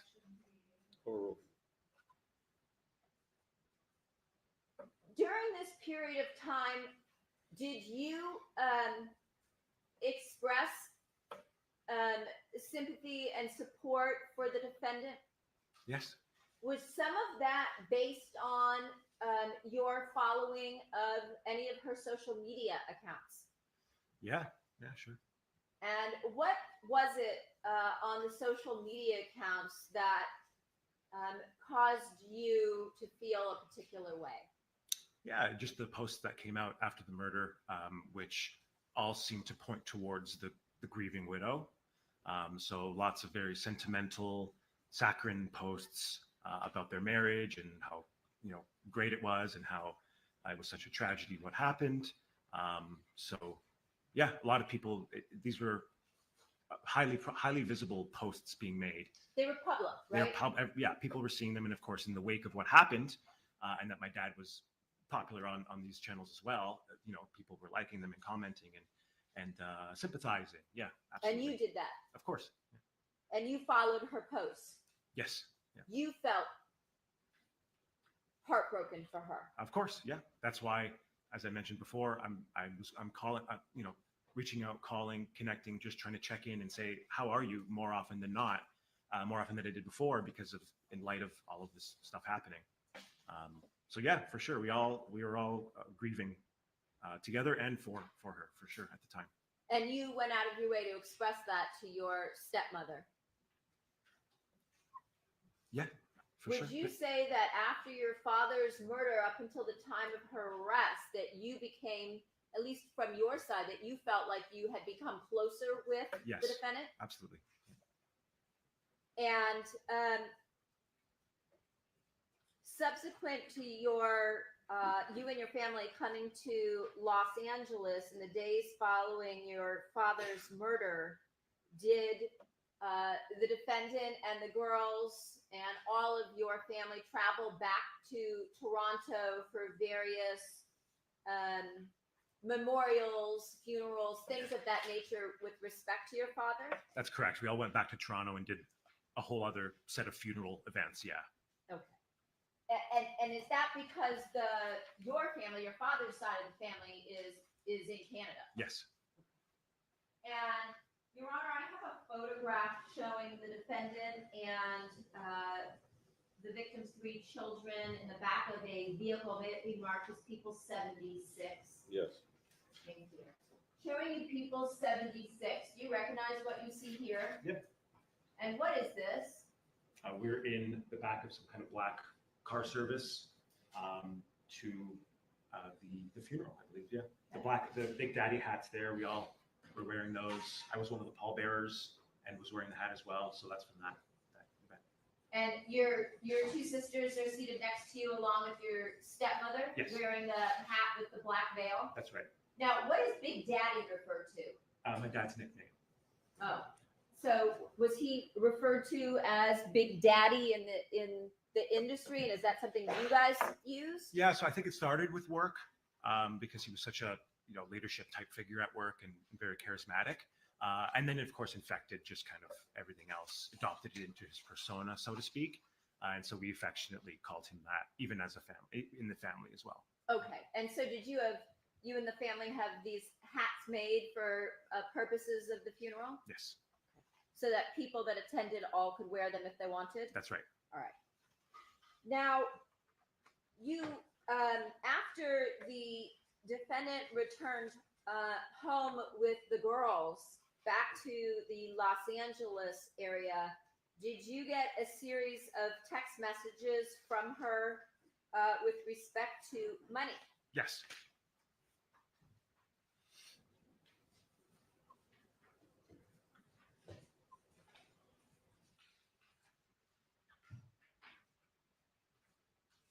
Your Honor, I have a series of 5 pages. It's titled Text Exchange Between Defendant and 337 Tealy, February 9th of 2017. At the bottom left corner, there appears to be the numbers 4 through 8. May these be marked, please, as people's 77, 78, 79, 80, and 81. Very well. Thank you. Starting with Exhibit 77, which has a number 4.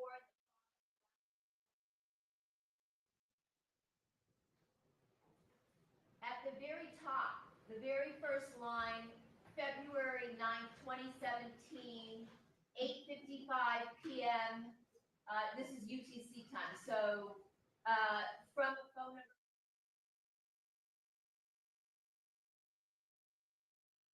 That's my phone number. And it has your name right underneath. It sure does. And to the right, it says, "Hey Mo, how did things go today?" Mo, what is that? Who does that refer to? That's the defendant, Monica. Is that how you would refer to her? Yes. And your father, did he also refer to his wife, the defendant, as Mo? Sometimes, yeah. Okay. And does this, in fact, appear to be the first portion of a text exchange asking the defendant about how something went today? Yes. And did this have to do with a conversation that you had previously had with the defendant about the life insurance policy? That's correct. Showing you people 78 following along the second page. If we go to the top of 78, at 8:19, that same thing. Is this a communication that came in from the defendant to you with about numbers? That's correct. And then subsequent to that, This is making me sick. Text her, "Okay, Mo, have a good night." Yes, I did. All right. And then he texted you too. Is that right? That's correct. Showing you Exhibit 79 that has a number 6 in the bottom left corner.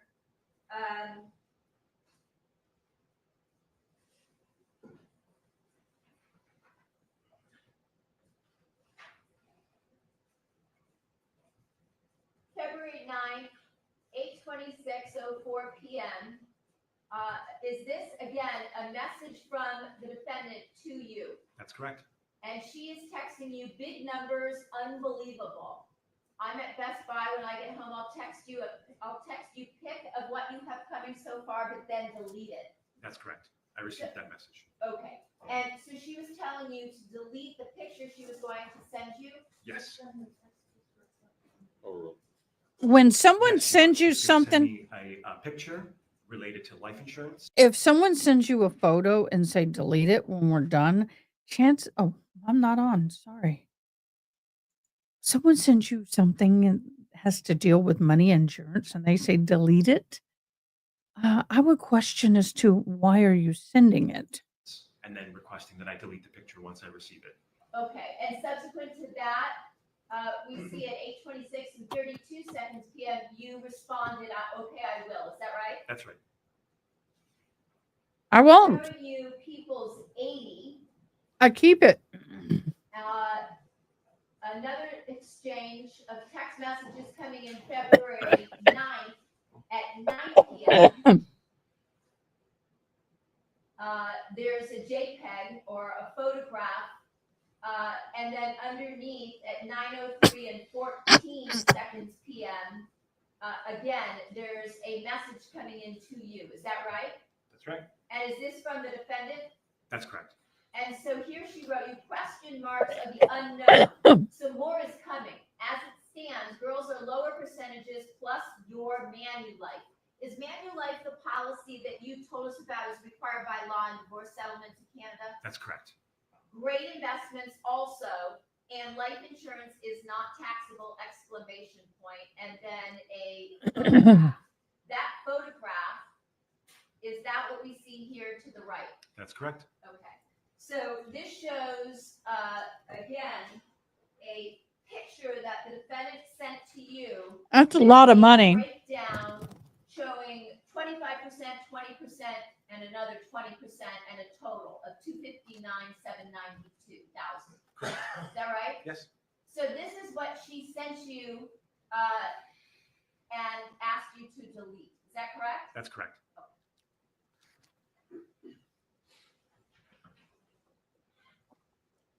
Showing you People's 81. It has a 8 in the lower left-hand corner.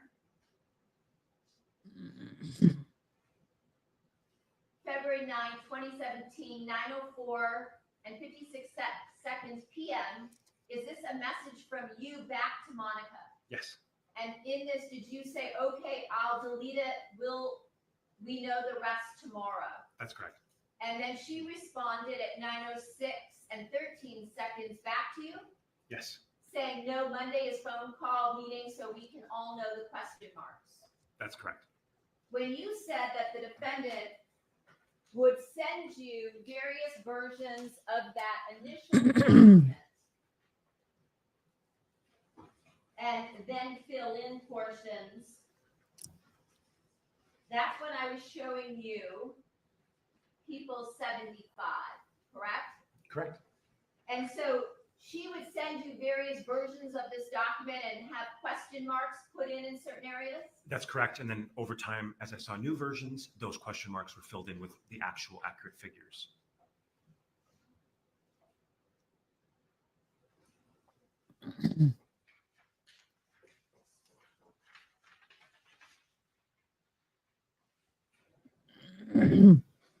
Your Honor, I have another document which appears to be a text exchange dated March 16, 2017 at 2:45 p.m. May this document be marked, please, as People's 82? It may. Thank you. Showing you People's 82. Is this, again, a text message that you received from the defendant on March 16th of 2017 at 2:45 and 59 seconds p.m.? Yes. And did she direct you to call her when you received a particular image or JPEG file? Correct. Your Honor, I have a photograph of that JPEG file. May it be marked, please, as People's 83? Yes. With respect to People's 82, Your Honor, for the record, there appears to be an 11 in the left hand, a red box with the number 11 in the left hand corner. Showing you People's 83. This appeared to be a copy of the image the defendant sent you on March 16th. Yes, if you could put the other one back for a second. Yes, that is the one. Okay. Coming up on near 3 hours. On its side, does this appear to be, once again, a portion of that initial document the defendant showed you when you were in Los Angeles with numbers filled in and columns for you and both your sisters? That's correct.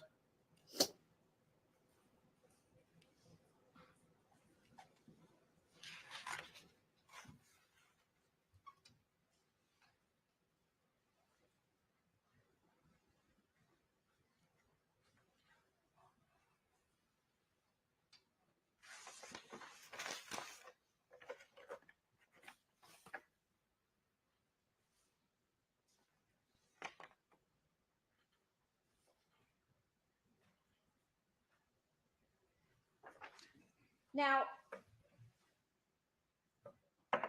in approximately or on February 28th of 2017, do you recall the defendant being in Toronto and meeting with her? Mm-hmm. Yes. And where did you meet up with her? Where was she staying? It would have been at her mother's house in Woodbridge. Okay. And Woodbridge is a suburb? Yeah, it's in the greater Toronto area.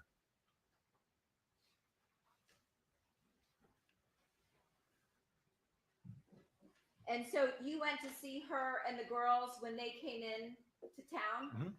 Is that a yes? That's a yes, yeah. Okay. And during that period while she was in Toronto, during the week of February 28th of 2017, and did you see her and the girls while during that time period? That's correct. Okay. And did the defendant tell you during that time period that she was liquidating some stock options? So Yes, I was told that stock options were being liquidated to the effect of, I believe it was $100,000 or so. And I was asked by the defendant if I would relinquish my portion of what was due to me, because I was to receive more than my sisters. That was because of the Manulife policy? Sorry, say again? Because of the Manulife Yeah, policy? yes, because of the Manulife policy and the way the percentages were in general, it looked like I was due to receive more than my sisters. But regardless, I was asked to relinquish my portion of that. Hell no. And so this was did the defendant tell you that this stock options were through P&G, Procter & Gamble? Yes. And so the defendant asked if you would give up your portion of your of the P&G stock options so that your sisters could have more. That's correct. No.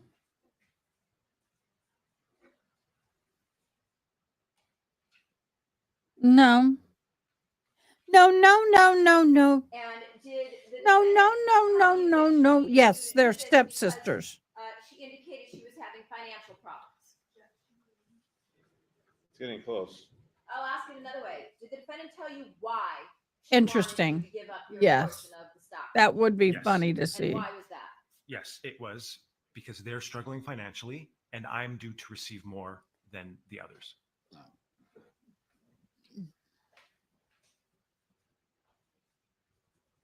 So, it's time to take our morning recess for 15 minutes. The evidence applies. I'll see you back here in 15 minutes.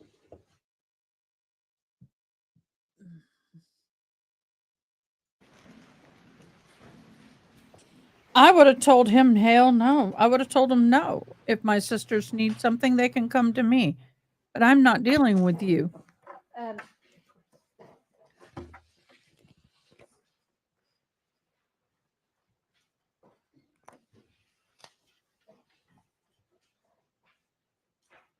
When the family flew back to Toronto from Los Angeles, as we discussed, for the various funeral events, was there a disagreement or a something that the defendant decided to do relative to your father's funeral that upset the family? Yeah. So the defendant was saying that my dad had always wanted to be cremated. On my dad's side, everyone was a little bit puzzled by this. Hadn't heard him say that before, nor had I heard him say that before. But at the time, we weren't in a position to be challenging the authority of, what we thought was a grieving widow. So that ended up being what happened. He was cremated. And even to this day, a lot of people in the family are just like another question, another puzzled moment as to why and how that. Yeah.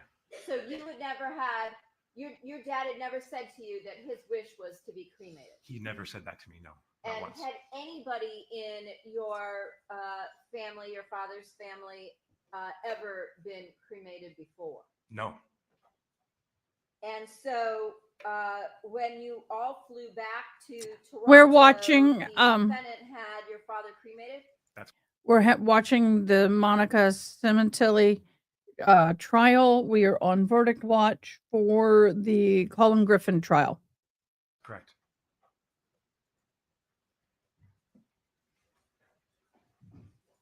Your Honor, I have a photograph of this particular witness holding, it looks like what might be an urn, if it could be marked people's next in order. 84.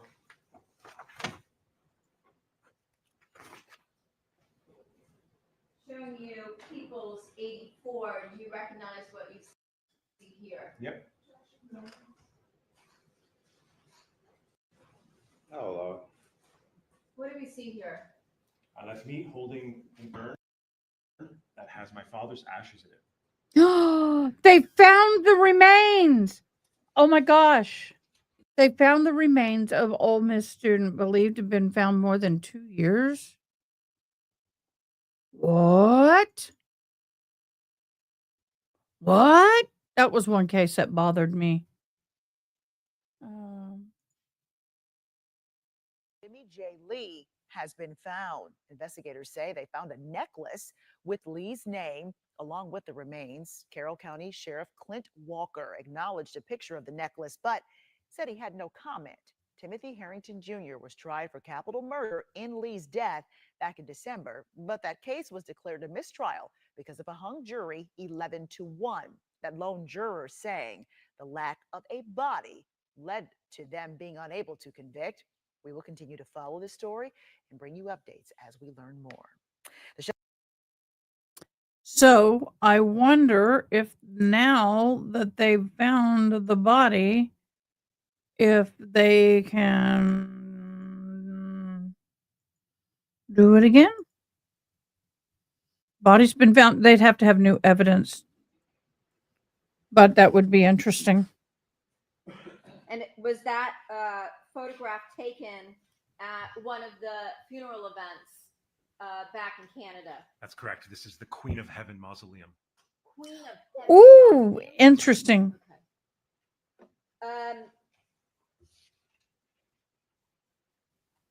That's interesting. Name. During this February 28th of 2017 visit, when you said that the defendant mentioned that she was liquidating your father's P&G stock options that were somewhere in the neighborhood of $100,000 and wanted you to give up your portion. Did you go with her to a Ooh, bank in we got Toronto? movement. I sure did. We It was got TD Bank. movement. What is a TD Bank? I believe it's Toronto Dominion. It's like one of the bank branches. I'm gamed up all the way, babe. And was it just you and the defendant? That's correct. And what was your purpose, or what was the defendant's purpose in going to TD Bank that day? Yes, I was tagging along as she was going to close an account specifically to look into a safety deposit box that was still there in the name of the estate or in my dad's name. Okay. And so you accompanied the defendant to the bank to look in your father's security or safety deposit box? That's correct. Was there anything inside? The box was empty. And the defendant say anything? The defendant, yes. When the box was opened and even leading up to the box, there was kind of like this anticipation of this moment of, was the defendant going to find out that my dad was living some secret life or something like that, which of course is not the case. And then when the box was opened and on the way home, it was remarked again, okay, so he didn't have any kind of secret life. And that was the end of that.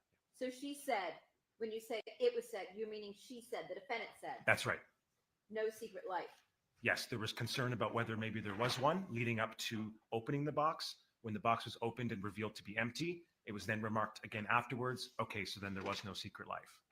So there was a concern about this. Yeah. By the defendant? By the defendant, that's correct. Or at correct. least as far as what she expressed to you? That's correct. All right. And did your father and the defendant ever talk to you about a corporation that your father founded under the name LGI Consulting?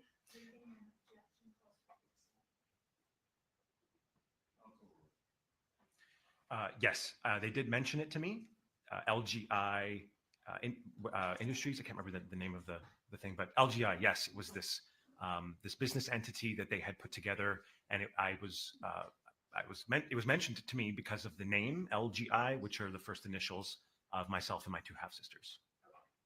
I have a photograph, Your Honor, of a Wells Fargo Visa card in the name of the defendant.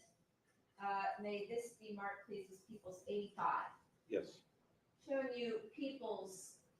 85, LGI Consulting. Is this the company that you discussed both with the defendant and your father prior to his death? LGI, that is correct, yes. And LGI stands for Luigi, Jessica, Isabella? That's correct. You don't know what type of consulting business it was, correct? I don't know the purpose of creating this entity, but yeah. Thank you. Now, after the defendant returned to the Yep, United that was old. States after the various funeral events and What? the February 28th visit, did the defendant ever tell you that she had purchased a new yacht? I believe that was after a car accident that my half-sister Isabella had gotten into, and then another white Fiat was purchased for her, yes. And that, again, was told to you by the defendant that she purchased a new white Fiat? Correct. Because Isabella had had a traffic collision in the red Fiat. That's correct. And did the defendant also tell you that she turned in Fabio's truck, your father's truck, sold his Porsche? She mentioned any of those things? One moment. Again, I will never rule on objection prior to the end of the question. You can finish your question. Ooh, Did snap. the defendant ever mention to you whether she had ever turned in your father's truck? Yes. What did she say? The other vehicles were sold, and they got the Mustang. Did she also tell you that what she did with your father's Porsche? That it was sold, I believe. And that she bought a new Mustang? Yes.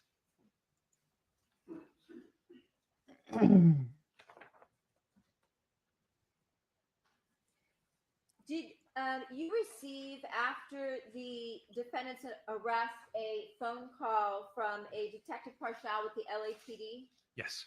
in June of 2017? Yep.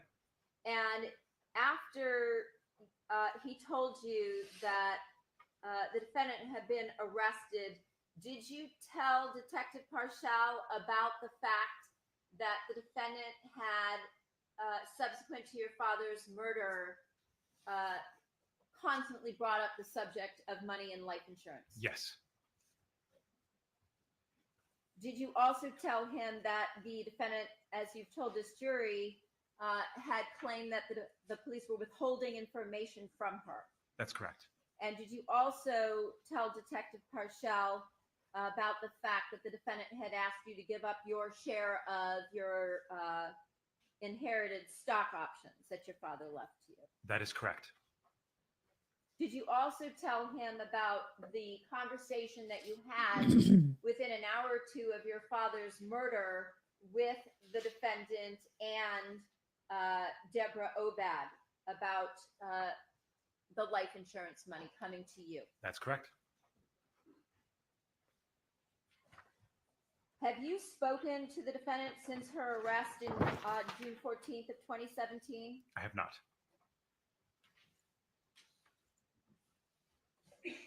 Sometime at the end of June or even into July of 2017, did you receive a communication from your sister Jessica? Mm-hmm. Yes. Is that yes? Yes. And what, if anything, did Jessica communicate to you? Jessica. So it's overruled on both grounds. Go ahead. Yep. Jessica texted me and said, "Mom wants to talk to you." Okay. And what was your response? I said no. So she told you that the defendant wanted to call you from jail? Mm-hmm. Is that yes? Yes. Sorry. That's yes. And you declined? And I declined. Would it be fair to say that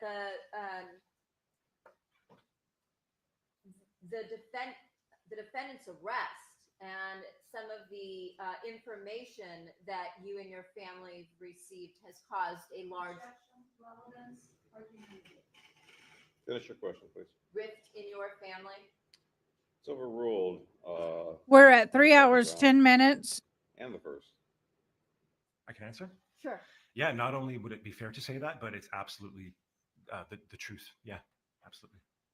Do you have a very limited relationship at this point with your two sisters? That's correct.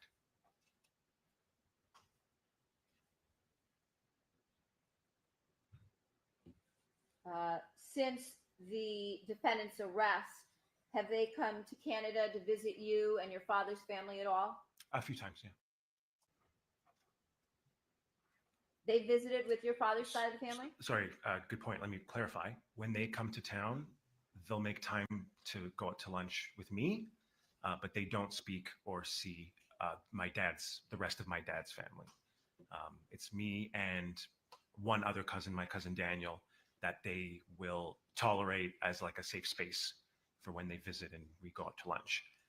But other than that, no, they don't talk to my dad's side of the family whatsoever and haven't in almost 8 years. Prior to your father's murder, what would you have said was the most important thing to him?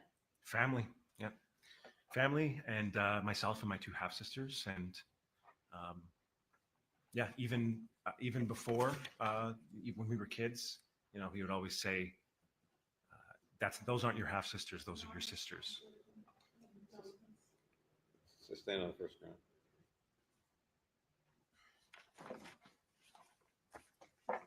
I have nothing further. Ms. Burke?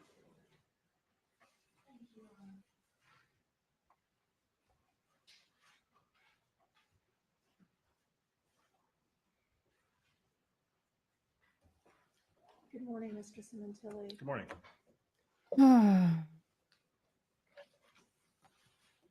Mr. Cementilli, when the court recessed just now, there was a break in the proceedings. Did you go and speak with the? Thanks. I'm sorry. What did you do during the break? I went to the bathroom, I got a bottle of water, and I sat here. Okay. Did you speak to the prosecutor or the detectives in the case? When I was in the Hollywood with them, yes, they told me that I was doing a good job, and that's it. So you didn't discuss anything about any of the facts in the case or any of your testimony? Okay. And Mr. Cementilli, am I? You didn't answer. Oh, sorry, the answer is no. And am I correct? You've met a number of times, you've spoken a number of times to the prosecutors in the case? Over the last 8 years, yes, I have. How many times? Over the last 8 years, probably a dozen times. Okay. And have you ever met with them? This is my second time meeting them in person. Okay. And the first time was when? Was Baker's sentencing.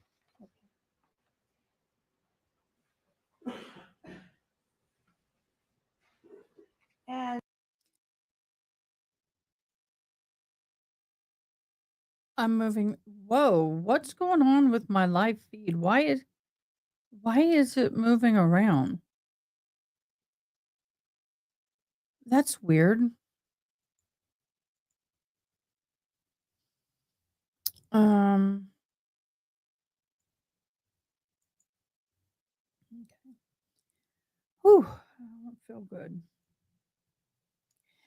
All right, we're having a lot of movement and people walking around, and you can see heads in the cameras. I don't know if that's just people chilling or if we may have a verdict. So it looks like we have a verdict. Going on over here. Getting the volume all the way up, getting this up. We are waiting. We have a question or a verdict.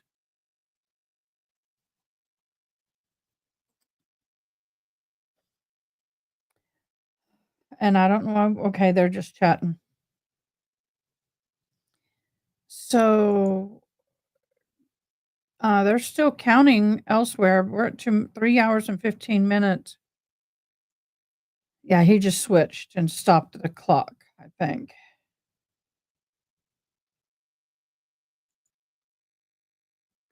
I'm waiting to see if we have a question. Yeah, judges on the bench, we don't have any audio. We don't know if it's a question or a verdict. So I don't know what it is, but the clock has been stopped.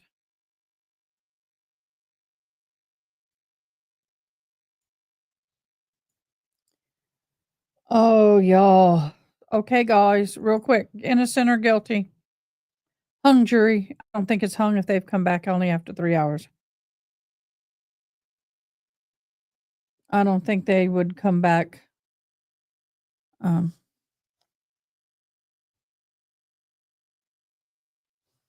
so we're just waiting for the judge. Jury question. Okay. We have a jury question. Dagnabbit. I was hoping we'd have a verdict. So with this, we might be able to tell what is going on. So the jurors are either going to tell us what, we're going to find out. That'll be interesting. Wouldn't it be interesting if they came back right now with us saying we can't agree? Is this a hung jury? This one here is the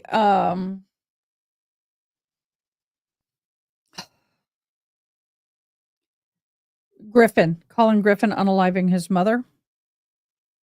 This is the one that is in verdict watch, hence why we have the verdict watch up. Does not appear that they have an actual verdict. It is a question.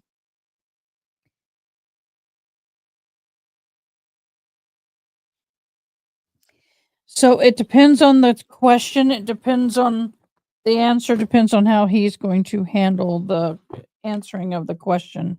They may stay in the jury room or they may have to just send a note back. Mr. Levine is here for the state. The jury has a request. It's been reduced to writing. It's dated 2/4/25. It reads, Judge Abdoni, we are requesting court transcript from Susan Detman's neighbors, Sally Bell and Nancy Jones. Uh-oh. Sincerely, juror 1980896. They can't get that. Mr. Levine, I'm amenable to any request, Your Honor.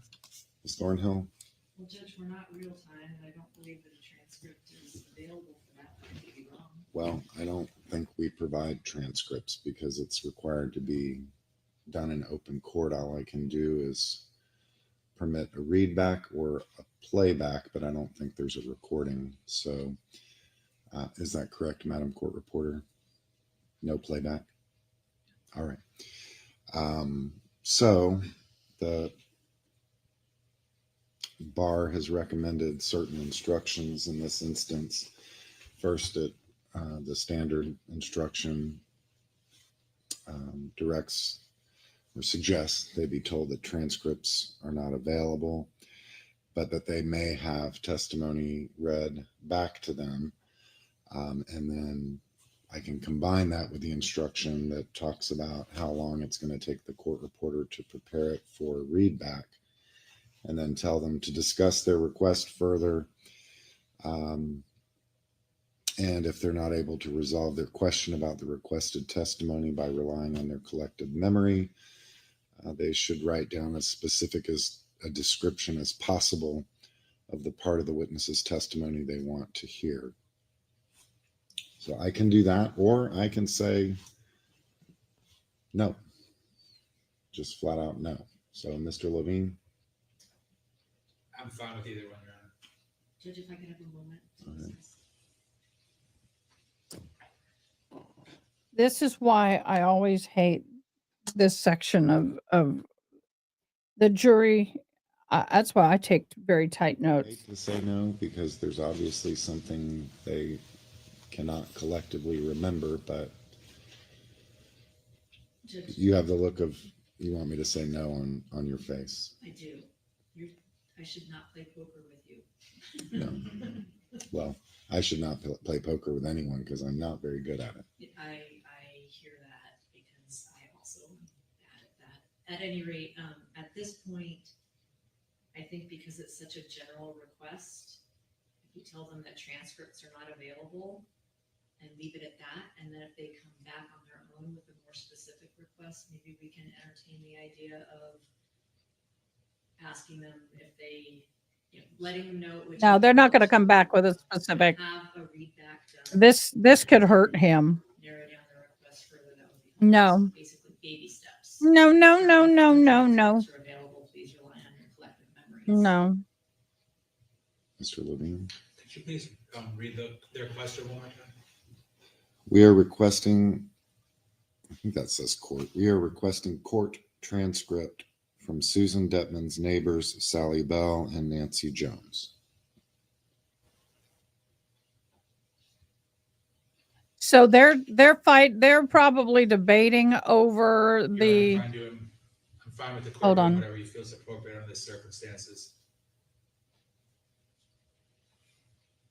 Is there some prejudice to taking 2 baby steps first and saying transcripts are not available? A readback may Yeah, be possible. I agree. That but needs we to will be how need it needs you to handle. to be more specific regarding your request or the portions. How about 2.5 baby steps? That's more clear. Yeah, If you're not willing to tell them just that no I like. transcripts are Yeah. available, please rely on your collective memories. Then add the step of a readback may be possible, if you can narrow your request further.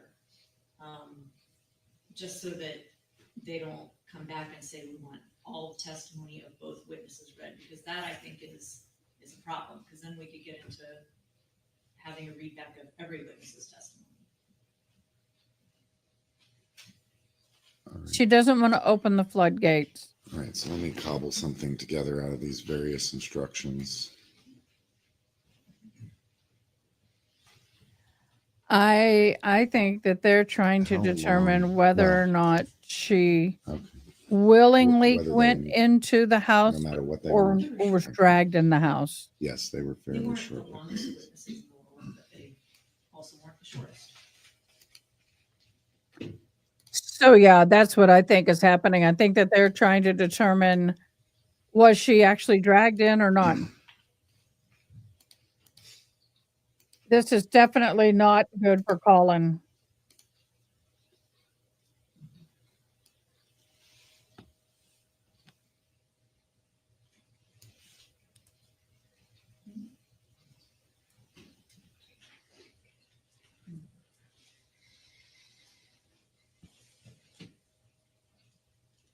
So I think that right now,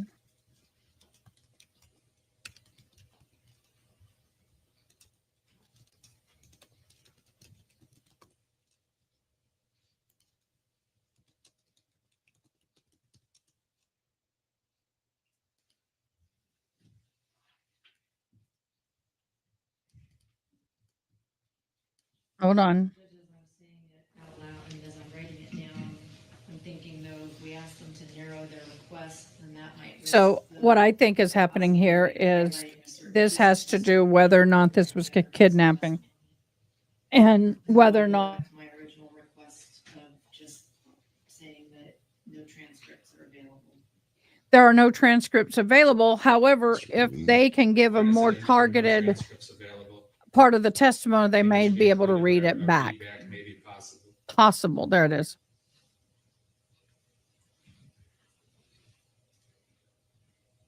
Any response? I'm thinking, it's like I said, it obviously would be helpful to know if there's a particular area that they are asking for. I know you want that, honey boo, because this is hurting you. This is not good for you. Highlight one portion of. It's really weird when I'm trying to get my mouse to go over to a separate computer that's not even connected. And I'm like, why can't I? Partial readback. But on the other hand, they're asking for both witnesses transcripts of all their testimony. That tells me they're sort of fishing for something, Mm-hmm. which I don't think is appropriate for a readback. Yep, I agree. So I'm not sure which. So at this point, I think I'd rather you just say there are no transcripts available and leave the ball in their court as far as what they want to do beyond that. I think she's right. I think just tell them there's no transcripts available. If they come back, well, we're interested in A to B or A to E, then that's a possibility. So I think that might be the best way to approach it. Ooh.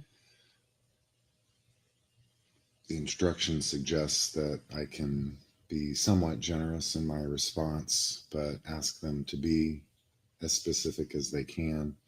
Right. So I intend to advise them transcripts are not available, to discuss their request. If they can't resolve it with their collective memory, then they may request to have testimony read back to them, and that if they decide to make such a request, it should be as specific as possible.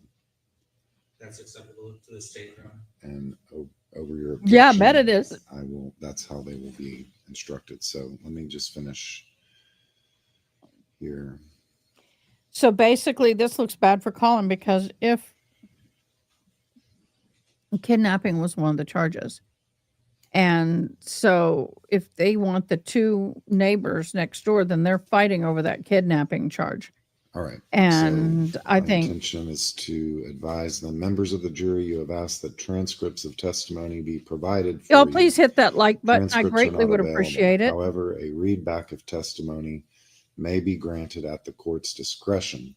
That I would now bless me direct you to return to tremendously. the jury room and discuss your request further. If you are not able to resolve your question about the requested testimony by relying on your collective memory, then you may request to have testimony read back to you. If you decide to make such a request, it should be as specific as possible. Guys, we should have more than 13. Let me refresh it. We're ready. We have 28. That's not bad. Y'all, come on, keep it up. Keep it up. Keep up the likes. Okay, so long story short, they are looking at the section of the verdict form where it talks about the kidnapping. They have to decide, was she what I would call ungraciously ushered into the house, or was she pulled in against her will and unable to escape? I think the kidnapping is kind of a stretch. But in the aspects of, well, one witness said that she was dragged in. Another witness said, well, he looked like he had her by the back of the head and her hair, and she walked backwards into the house. Well, when someone's got you by the back of the head like that, you're not going willingly. You are not going willingly.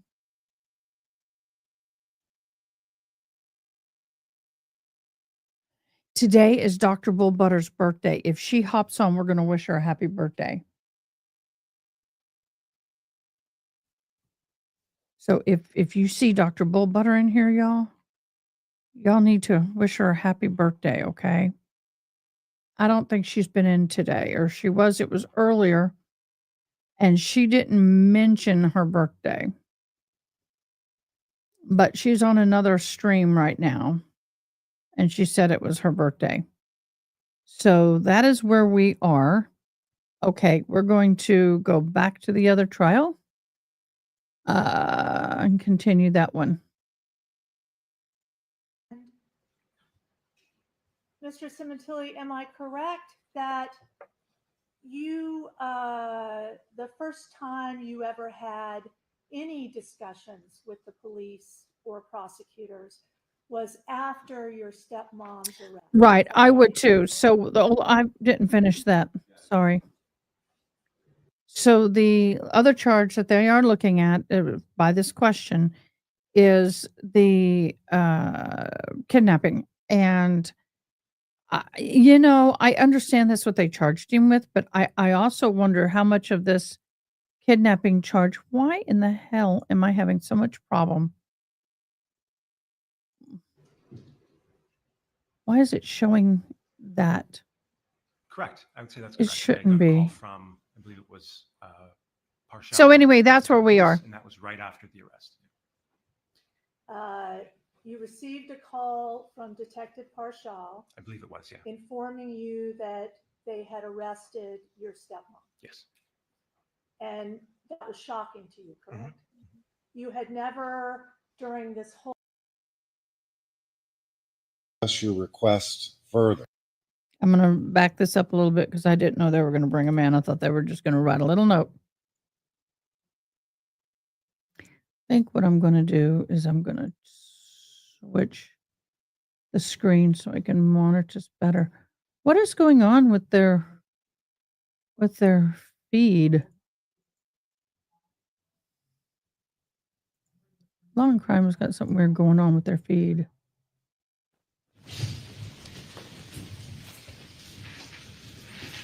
Members of the jury, you have asked that transcripts of certain testimony be provided for you. Transcripts are not available.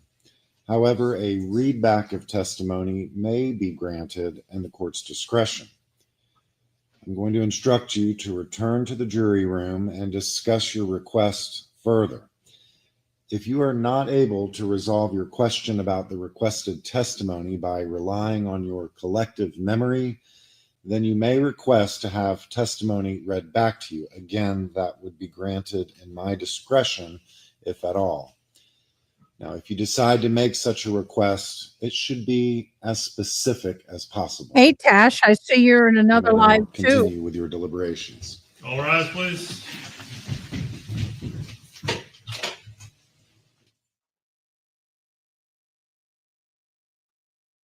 Your dad had been killed ever reached out at any time to the So if the detectives, jury correct? wants to go home, Never they made have any an hour and mention of 10, anything 20 you minutes thought before was they can go home. unusual They or don't have to stay late. So strange to the detectives in the case about your stepmom, correct?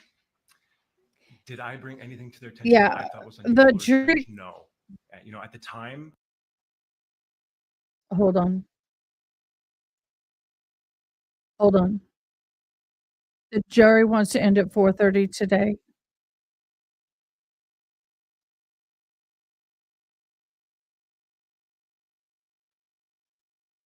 I'm listening in. Okay, so we probably won't have a verdict today. He's telling everybody don't go far. Now they fixed their little thing problem. Okay, so what's going on here is over there is the jury has stated that they wish to end at 4:30 today if they don't reach a verdict. A jury question was wanting to know if they could see the testimony, a transcript of the testimony of the two neighbors to the grandmother of Mr. Collin house, and so all of that really, to me, lines up is that they're discussing the kidnapping charge. I think that's where they're at. And yeah, that's a lot of readback, so they're not gonna get that. So, and I see some people over on the other live. I have another person's live up. I don't like to talk about a lot of other YouTubers while I'm live, but they do have a phenomenal time clock. So if you know who I'm talking about, yes, I have them up. I see some of our peeps over in their stream, which is fine. But so we're waiting. So that's where we is at. Okay. Let's get going on this one. when you're grieving like that, I think they're trying to you don't decide whether she was put the dragged pieces in or together did she immediately, walk right? in. It's not I would easy say to do dragged that in against her will. After they've told you that Or they're aggressively accusing your encouraged. stepmom of this Absolutely. terrible thing. Right, yeah, but then once you go back and start recollecting, it becomes very clear the puzzle pieces fit together very easily. So at the time, no, but once I heard this advancement in the case, the clouds cleared and things started making sense again. I see. And that was also after the detectives called And thank you you everybody and for told being over you here. I their greatly appreciate it. about the case. You could be anywhere and you choose to be with me, and I thank you. And when they called you, they didn't just tell you that your stepmom had been arrested. They told you that they believed your stepmom had been having an affair with the man who had murdered your dad, correct? That's correct. They gave me all of the details of the case as they put it together. Their theory, their opinions about what the evidence was in the case, correct? They relayed to me the evidence of the case. They told you also their opinion in that phone call, So yeah, telling you that Monica Simontilli had been arrested, that they believed that she had done this for insurance, correct? that's correct. Now I had asked them as well because it's my stepmom at the time, and I said to them, like, in your professional opinion, could this be a mistake? What's going on here? How does it look from your perspective, everything you know? And then, yes, they of course gave their opinion on the matter, which is that it was a very Thank damning, you. and a very damning case. With No, I understand some people. I have others lives up sometimes. That's I like his live. I like In his fact, look. I want to you figure out how to get it on mine. questioned the detective about the insurance, about some kind of financial motive. You, at the time, when you spoke to the detective, said that she's that's not that kind of person any more than anyone else in my family. Do you remember saying that? I don't remember saying that. No. Yeah. Okay. But you had questions about the theory that was being presented to you that somehow Monica had done this for insurance. Yeah. So when you get a call at midnight from a detective, right, across the continent, and all of this information is being dumped on you, of course, I want to know. Outside of what they have to tell me, I want to get an inkling of what they think as a person. And that's why I asked them. I didn't ask it because I didn't ask it because I was skeptical of these things. I asked it because I wanted more information and wanted to hear get under the bonnet, so to speak, of what this detective thinks, as opposed to what they're doing this courtesy call for me to tell me this update. So yeah, it was not so much questioning them because I didn't believe it. I was questioning them to get more information. But you also told them that your aunt, Morella, and Marco were having trouble believing it as well, correct? I told If there's a live if there's a trial That you're Mark, interested in, let me know. So when I spoke to the detective in that phone call was the Hopefully first time before I it was told about all of starts. this. So I wouldn't have had a chance to speak with my aunt or Marco at that point. But later, after you did, you had a conversation with the detectives about their questioning whether Monica could be involved, correct? I'm not able to recall that off the top of my head here. If you had do you have a transcript of some kind that I can refresh myself with? I don't recall. Well, if you don't recall it, you don't recall it. Okay. Do you recall it? Repeat it again. Do I recall what Do exactly? you recall ever discussing with the detectives that your Aunt Morella and Marco were also questioning whether there was really some kind of financial motive here?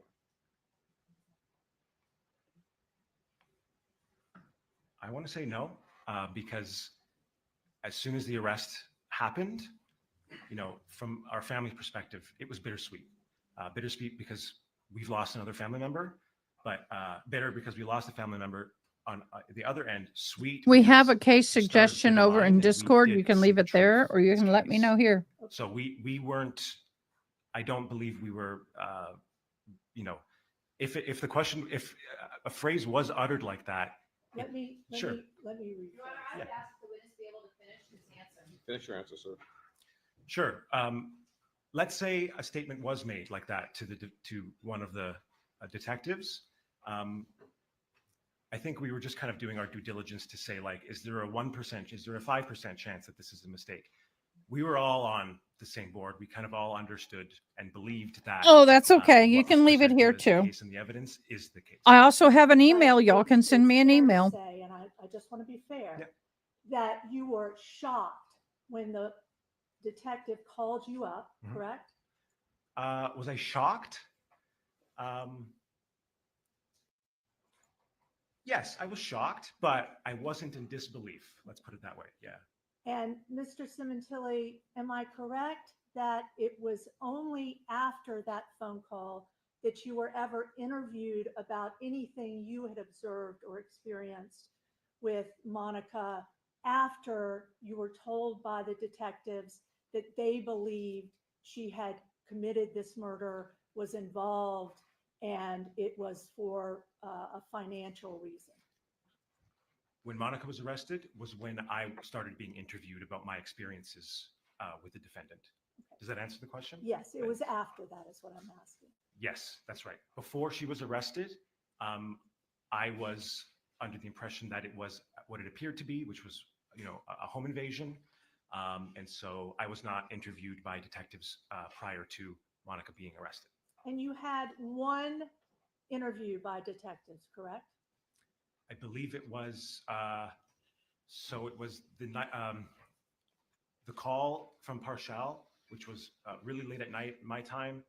And I believe one other call, which was then recorded as well. I think it was just those two calls, I want to say. One where he gave me the news that Monica was arrested, and then another one, which was an interview, I believe. An interview. And that interview was fairly lengthy? I believe so. I want to say 45 minutes, something like that. I And you told them the truth, yes? Of course. Okay. And you described anything that you believed was important or relevant to what they were investigating. Yes. Now, Mr. Simontilli, you, for the very first time earlier today in your testimony, said that your dad and your stepmom actually had arguments that you overheard. Yes. Is that correct? That's correct. And you described two instances where you were certain that there was an argument of some kind. That's correct. And that was about, you said, about infidelity. Correct? Yes, correct. Okay. And you testified earlier that these two instances occurred over 20 years prior to your dad being killed? I would say 15. Yeah. Okay. So I just want to be sure I'm correct. Mhm. The first incident you described where there was any conflict between your dad and your stepmom, you said, I think you were around 9 or 10 years old. Correct. And there was some kind of text and you overheard a discussion. Yes. Okay. And you would have been 9 or 10 years old. How long before your dad was killed? Say again. Oh, when was this? Yeah, when would when this did have this been? happen? Yeah. This would have been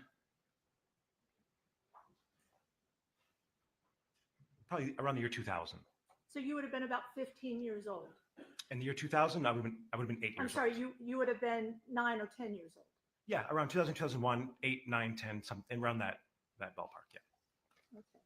And that would have been 15 years that your dad and your stepmom had been married since then before he was killed, That's correct? right. Yep.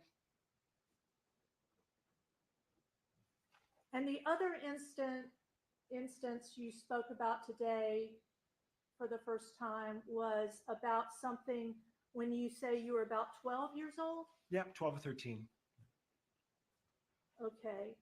And that would have been about 13 years before your dad had been killed, Yeah, correct? 04, 05, something like that. Okay.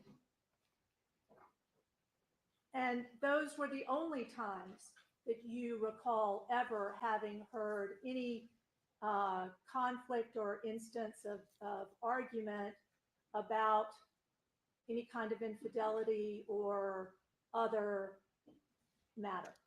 Those were not the only times to my memory, but those are two times that stick out in my memory that I can attest to, and I remember.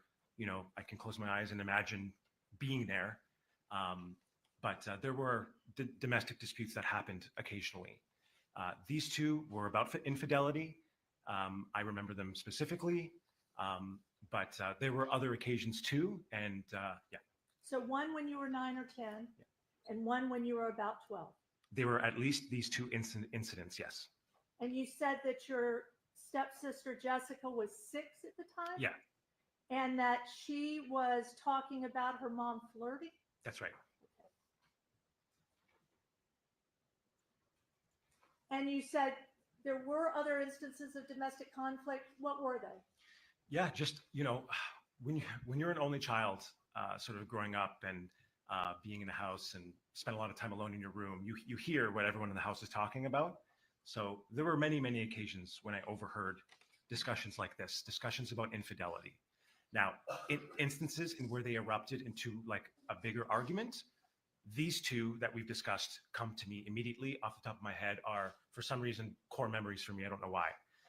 But there were, there's always murmurings and discussions and stuff going on, remarks that are made about someone's boyfriend and, stuff like that. So And this was all when everybody was living in Canada, right? that's correct.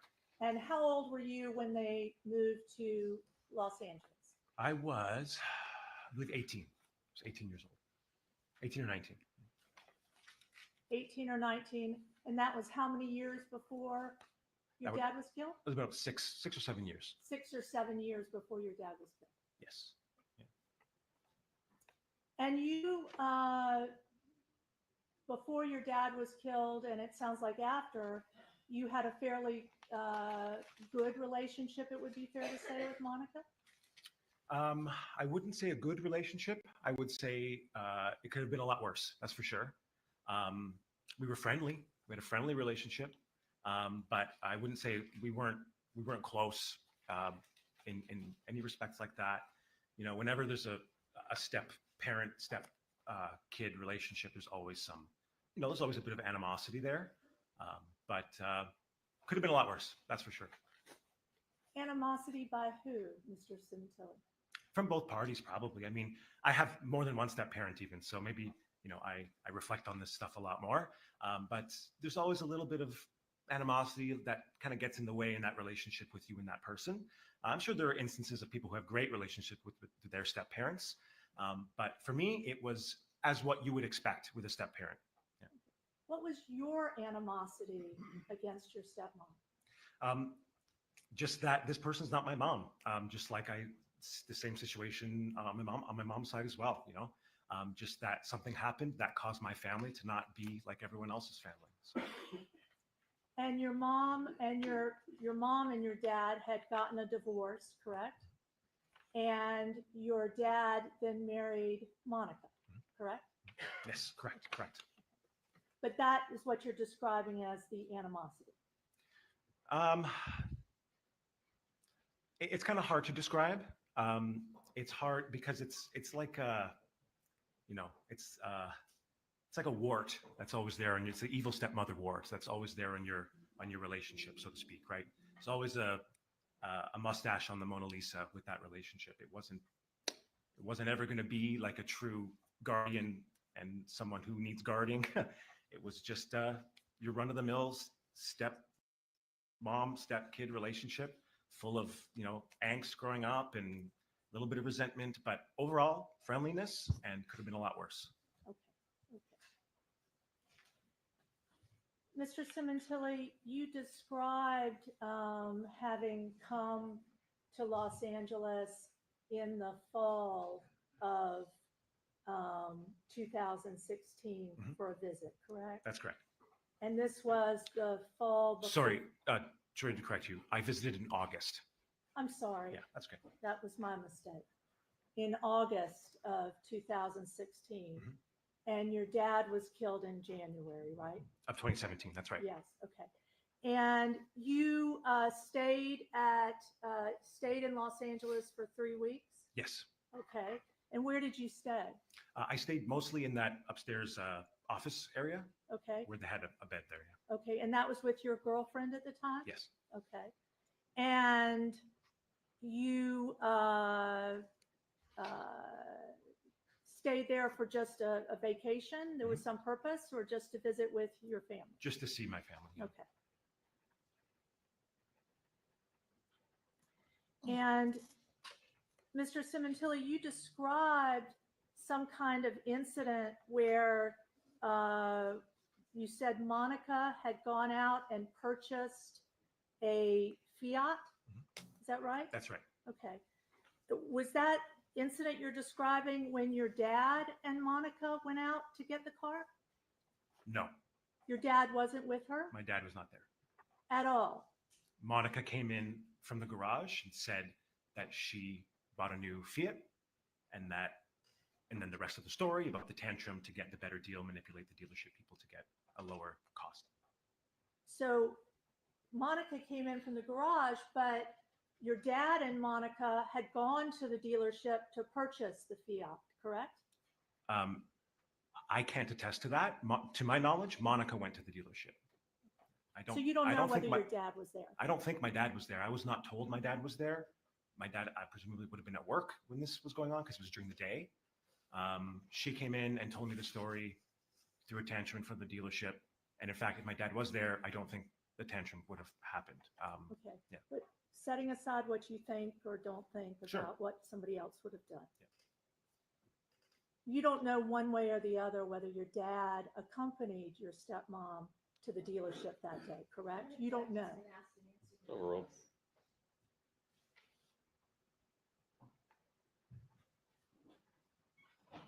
I was never told that my dad went to that dealership with Monica. Fair It was enough. my understanding that Monica went to that dealership on her own and she was the only one there. Fair enough.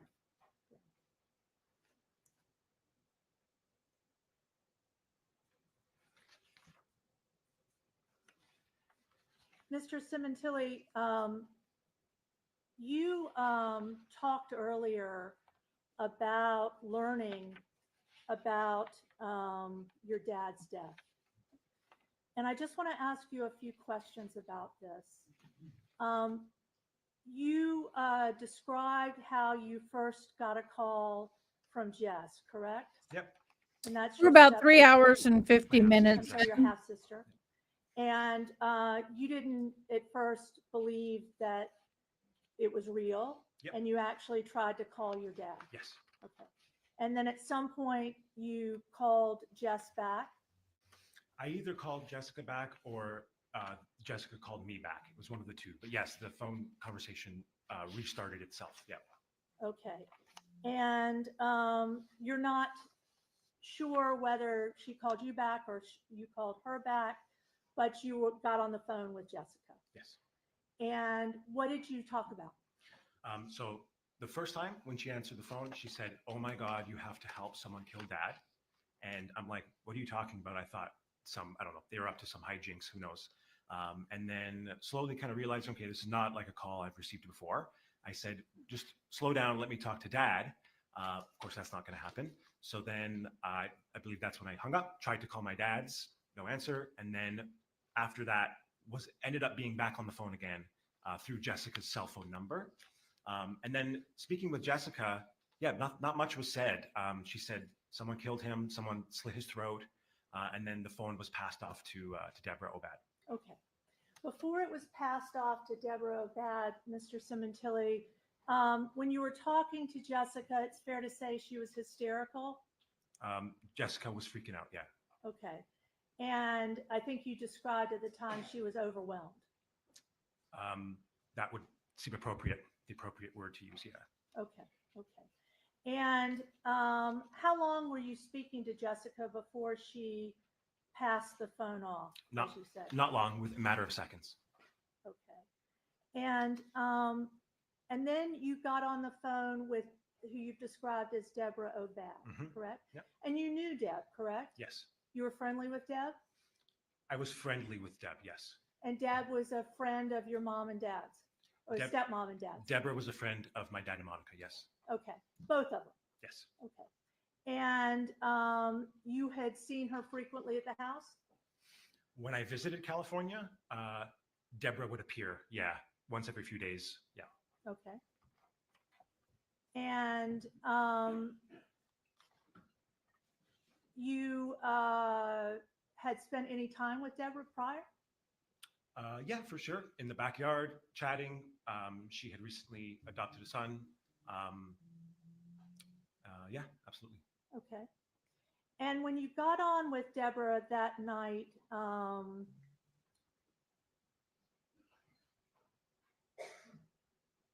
it was Deborah. Well, let me ask you, what did Deborah tell you exactly? Mhm. Deborah said, she's trying to explain the situation to me because Jessica was hysterical, and that's all who I'd spoken to at that point. So Deborah comes on and is slowly, as best as she can, explaining to me what's going on. And then the conversation turns I'm to sorry. money. Let me stop you. I was asking you what she said to you. So she was explaining what was going on. What was she saying to you as best you can recollect? Yes, it looks like people broke in. Your dad is dead. There are cops here. Yeah, stuff like that. Anything else that she said to you? Then talking about money. Okay. Yeah. Before she started talking to you about money, did she say anything else about your dad's killing or anything to do with that? Yes, like I said, when Jessica handed off the phone in hysterics, Deborah came on the phone and explained to me slowly and calmly what was happening at the house there at the moment, which is the killing. And then you said she started talking to you about money? Yes, then money became the topic of conversation. As best you can, Mr. Simontilli, what do you recall Deborah Obad said to you about money Yes. in that call? So Deborah said, Monica is freaking out about money because her and the girls are not going to have any. Now that my dad's gone and there's no paycheck. Then Deborah tells me, you, which is me, Too bad. have a lot of life insurance coming to you. And that I said to Monica, Deborah says to Monica, that Lou will help with money by giving some of this to them. And I'm on the other phone like, okay. I don't No. really know what to say at the moment, but Okay. that's what happened. Let me ask you about that. So it was Deborah Not gonna who happen. said you have a lot of life insurance coming, I was on the phone with Deborah, so yes, and she said that to you. she said that to me.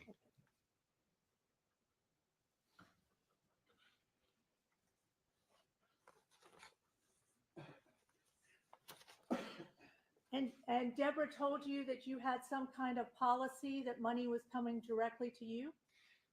Yes, through conversations she must have had with other people who knew, presumably Monica. Yes, she was telling me about this life insurance that's coming to me separate because of my dad's previous marriage. And that was also specifically mentioned, yes. Okay, by Deborah. By Deborah. And you don't know at that point or any point where she got that information. You just know that Deborah was the one who was telling you that there was a separate life insurance policy and you were going to be a beneficiary of that. Yes, and Okay. that I was to give some of this to Monica. You're saying that Deborah in that phone call told you that you were supposed to give money to Monica. Yes, and not even that I was supposed to, but that she assured Monica that I would. Deborah told you that she had assured Monica that you would give her money from your life insurance. That's correct. And that was that very first phone call. That's correct. Okay. And you're sure of that? I'm correct. Yes, that's Okay. correct. Yeah. So it was Deborah It who is told you hearsay. about a separate life insurance policy. And it was Deborah who said It is to you definitely hearsay. that you should give some of the money to Monica from that life insurance policy. So just that last part, the language, it was already presumed that I was going to give the money. So she told you were going to give the money. Yes. So it was almost as if Deborah was recounting a conversation she had with Monica to me. But you don't know that, right? I don't know what. You don't know that Monica and Deborah ever had a conversation, correct?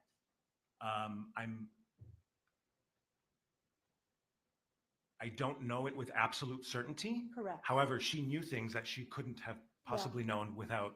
Your Honor, I would object. He's speculating. This thing. I rolled. Thank you. Mr. Simontilli, She said it like I did, Cinnamon-Tilly. in that first call, So the where Cinnamon-Tilly. Deborah, you said presumed, told you in a way that presumed you were going to give money from this separate insurance policy that you never knew anything about to Monica. You, in fact, later complained to the detectives that you thought it was presumptuous of Deborah Obad to tell you something about giving money, as if it was she expected you to do it, correct? Correct. What was presumptuous was that she was answering on my behalf about something that I didn't know about or even know that, I just thought this is a little bit strange topic of conversation to be happening an hour after my father was murdered. Yes, very strange to bring this up at all. Yeah. Okay. And isn't it true, Mr. Simontilli, that when Deborah at some point passed the phone to Monica, what she said to you was, don't worry, your dad's going to take care of you, or your dad is taking care of you. Isn't that correct? I can restate what was said to me if you'd like. Yes. Yes. So when the phone was. First of all, is that correct that she said your dad's going to take care of you? Counsel, when you say she, I'm which sorry, of the two women are you Miss- referring to? Miss Simontilli?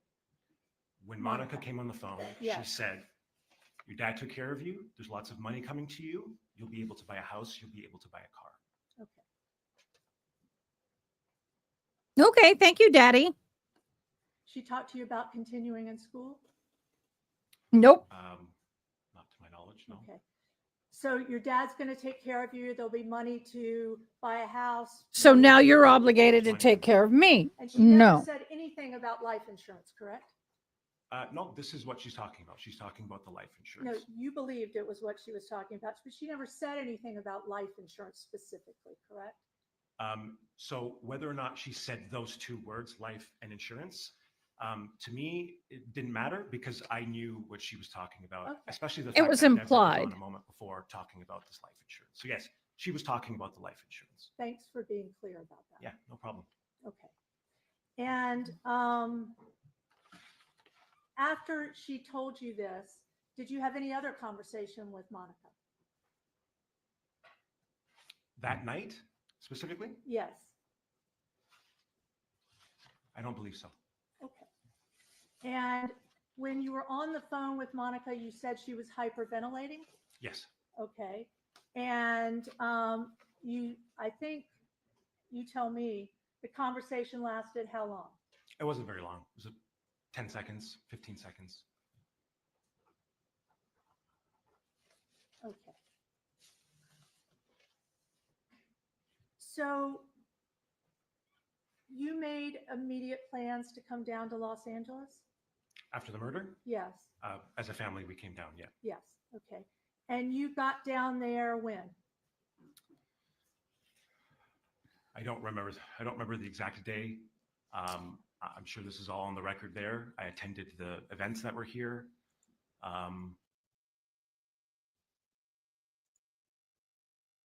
Dr. B, I've been waiting for you to come over here. And you didn't have to tell me it was your B-Day because we already knew it was your B-Day. I saw it elsewhere. Happy birthday to you. Happy birthday to you. Happy birthday. Happy birthday. Happy birthday to you. Happy birthday, love. Happy birthday to Miss Dr. Bullbutter. Yes, I know you've been floating around on other channels, and glad you are. Happy birthday. Happy birthday. We're really glad you came. Hey, happy birthday from the Ada gang. Hope you are excited and we hope you are impressed. So happy birthday to our special guest. Hey. Okay, you got it twice. Happy birthday, love. We love and appreciate you. So glad you hopped on over. We've been waiting for you to get here so I could do that. Here we go. Here we go. And at some point, you stayed how long when you were down in Los Thank you, Angeles? Haley Mouse. For that funeral, I want to say it was probably like 5 days. I'm going to put it above his head. I hate it And then we chopping all him went off. back to Ontario. And did you come back again? The next time after that I came back to California was for Baker's guilty sentencing, which was Hopefully we gave you a good birthday. So between the time you Mwah. came down, you never came back to Los Angeles after that first service that you came down to in Los Angeles, correct? That's correct. I did not go again to Los Angeles between February of 2017 and July of 2023. You testified earlier. If you were lurking, then you would have heard I knew it was your about birthday. A separate life insurance policy that your dad had purchased where you were the sole beneficiary. Yep. Correct? Yes, correct. And you learned about that for the first time from Deborah Obad that night. Yes. And your dad You're had purchased welcome. it after, I Birthday. understand, from the year of purchase after he and Monica were together. He got that life insurance after he Get your head out of the way. I'd like to be able to see his mouth, madam. At the time, he had to set up that life insurance for me.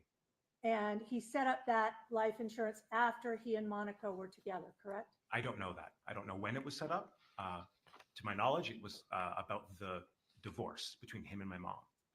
So, I'm just asking you when, if you know. oh, I don't know when. So I Okay. didn't even know it existed until I received it. Basically. Okay. I don't know.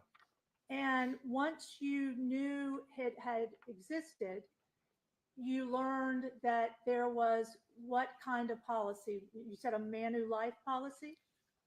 The company was Manulife, I believe. Yeah. Manulife? Manulife. And you were the beneficiary, correct? Mhm. And how much money was coming to you from that policy? So the initial policy for my mom and dad's divorce from the early 90s was $150,000 Canadian. $150,000 Canadian. That's right. And you actually, you learned of it the night he died, and you filed a claim with Manulife, correct? February 9th? File a claim with Manulife? Yes. Did I file a claim with Yes. Manulife? I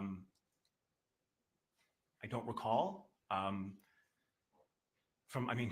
What I remember is just a check showing up at my door, to be honest with you. That leads to $104,760 US or dollars. having to deal with Manulife in that regard. I just remember it kind of just came to my door randomly one day. You call it a sucking sweet? What is that? A cough drop? Sucking sweet? The claim with Sucking Manulife, sweet? Is that like candy or cough drop? you received money from that claim? We are just now at 4 hours and 1 minute for deliberations. 4 hours and 1 minute. Mr. Simontilli, at some point you received a check from Manulife, correct? Hard candy, sucky sweet. Oh, okay. Manulife that was set in a life insurance. I don't have any. I think I need to get some. And you I got received that fabulous dark in chocolate though. March of 2017. It sounds correct.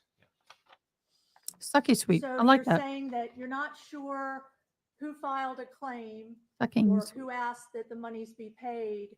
But in March of 2017, in fact, you received the benefits from that life insurance policy. Sustained. Man, somebody's getting ready to hit almost 800 likes. How many viewers do they have? 1,500 viewers. I only have 28 likes. And you received that, you think, in March? Around that time, yeah. Let's look. 29 likes. Come on, y'all. That's not bad though for the number of viewers I've And had. you, Let me in see. fact, made the claim and dealt with the claim yourself, correct? Objection again, Your Honor. This has been asked. 161 views. Excuse me. This back on evidence. Sustained. Make the claim. This here is the Cinematilli trial. Monica Cinematilli. Hey, Crystal, welcome. We are Evidence that a claim was made. we are on verdict watch. Do you know how you were paid? We are on verdict watch for the Collin Griffith trial. They've had one question. The jury wanted to know if they could get the testimony from both of the neighbors in this trial, the grandmothers or the neighbors of where the unaliving happened. And they said, nope, we don't have a recording of that. So I think that I don't think they're going to come back today. They're supposed to leave at 4:30 their time. It's already 4:00 their time. Unless they can come up with a verdict in the next 15 minutes. I don't think that we're going to have a verdict today. I think that they are definitely kind of hung up on whether or not the victim was dragged in against her will into the house, which I would say if somebody has a hand on the back of my head and pulling my hair and pulling me backwards, I'm going to walk backwards. Yay! Thank you. Thank you, Barbara Anderson. Thank you. Now y'all got to put ILIKED in order to get into the drawing for potentially being in the drawing for the end of the month. So you got to put ILIKED, just like you see on the banner up here.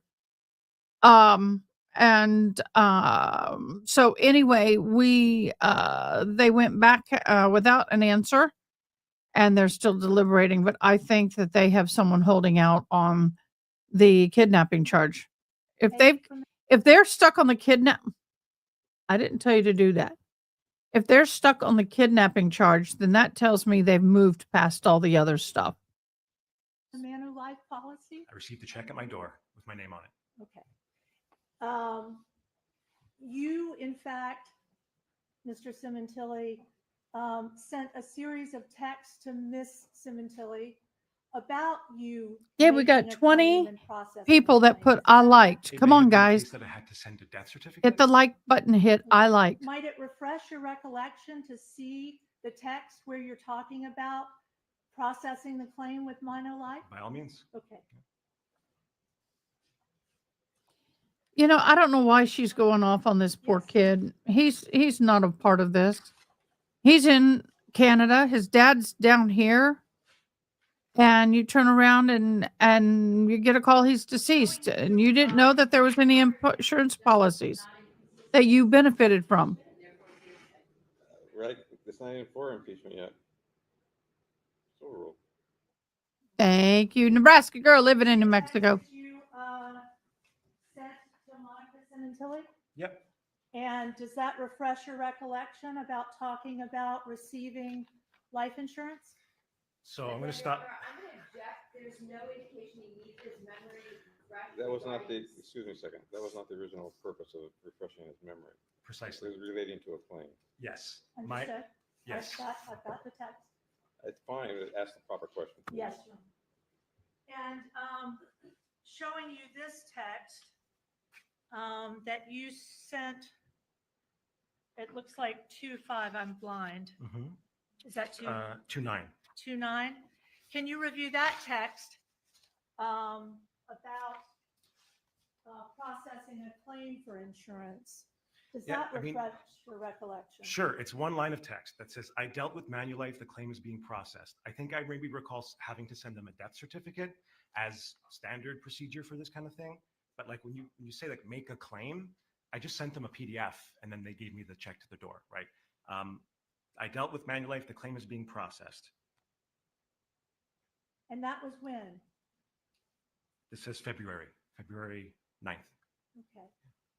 So 3 weeks after your dad died, you were somehow interacting with Manulife, and you were relating Y'all, to if Monica that you've never lost somebody that's had insurance, a lot of people put a claim in it right away if they're having to do funeral services. A lot of times funeral homes can also assist with that. So what it is they basically put a lien against your insurance policy, so they are to be insured to be paid, and then that way you don't have to put up the tens of thousands of dollars it costs for a full funeral. The average funeral cost with the burial and casket about $12,000. At least that's what it used to be. I don't know what it is now. And it's not uncommon. So with that, you deal with that. If you don't have that kind of cash floating around, you deal with the insurance policy real quick, or you're going to have to, it costs a lot to bury people. Life was processing the claim. Whole lot of money to bury people. Now at this time as well, I want to add. My poor grandmother and grandfather were buried at the same time. They died together. Can add? Yes. Right now? Yes. Okay, sure. It was being suggested by Monica and everyone in my life to, be proactive about these matters. He seems very sweet. He doesn't know what to do. He's not been through this. He was a child, a very young child when his mother and dad divorced. I don't know if his mother's alive or not. His dad's died. He just found out he's dead. He just found out there's money, and people are trying to guide him. And he's kind of like, oh, okay, I'll do whatever I got to do, So, bitch, please get off this poor boy's backside. He is not the one on trial. Here, exactly as it says on February 9th, I dealt with Manulife, the claim is being processed. Yeah. Thank you. No problem. And in fact, after you were paid that life insurance, you at some point also learned that you were the beneficiary of a life insurance policy through your dad's company, Through correct? MetLife, that's correct. Okay. And you had a series of communications with your stepmom about the claim being filed for you, your sisters, your two half-sisters, and Monica, correct? I don't recall that. Can you repeat the question again? During that time period, Mhm. after you had been paid for the Manulife policy, Mhm. I think you testified earlier that you had a series of conversations with Money Monica, makes Yes. the not on the world go phone, around, but the mostly world go text, around, the world go about around.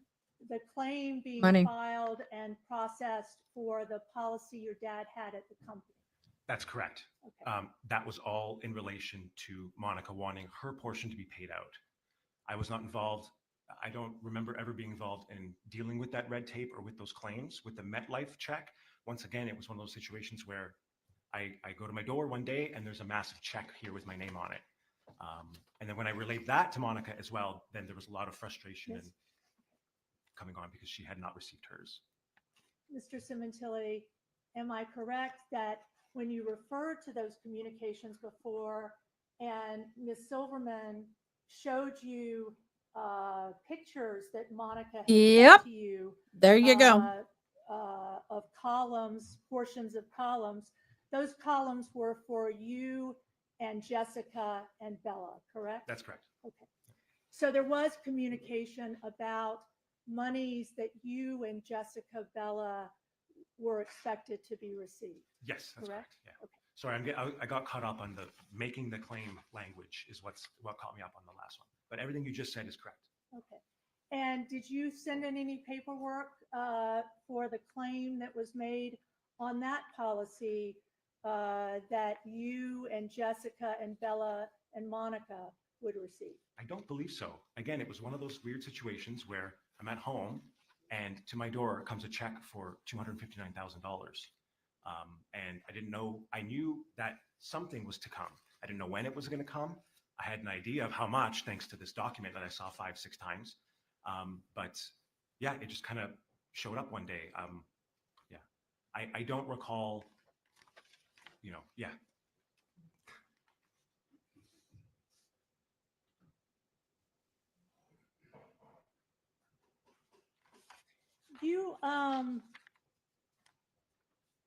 You testified earlier that when you received the money from Manulife, did I hear you say that you I thought know, Monica was right? I upset? do too. Yeah, Money, money. it seemed to me that in Must be general, funny. whenever I'm a another rich man's beneficiary that was world. not Monica received money, Mamma that was mia. typically, yeah, frustration, impatience would arise because she Thanks, had been Haley. withheld from hers. And when did that conversation take place? Those sentiments, I don't know if I want to say a conversation took place, but we'll say whenever it was brought up that I got the MetLife, that the manual, whatever, it was, immediately the tone changed. Is it, when did you get it? How much was it? I wonder why they're not doing it for me. I'm going to have to reach out to them here. I've got a meeting with them on this day. It was a bunch of goings-ons about her receiving hers, and that was going on for months. So naturally, when someone came in and said, hey, I got mine, frustration occurred. And are you saying that took place in the conversation when she learned that you had gotten the payment from Manulife? That was one of the, for sure. That was definitely a watershed, one of those moments. Yes, it was an emblematic moment.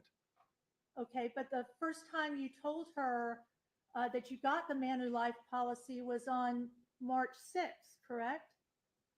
Are we referring to the text messages Yes. again?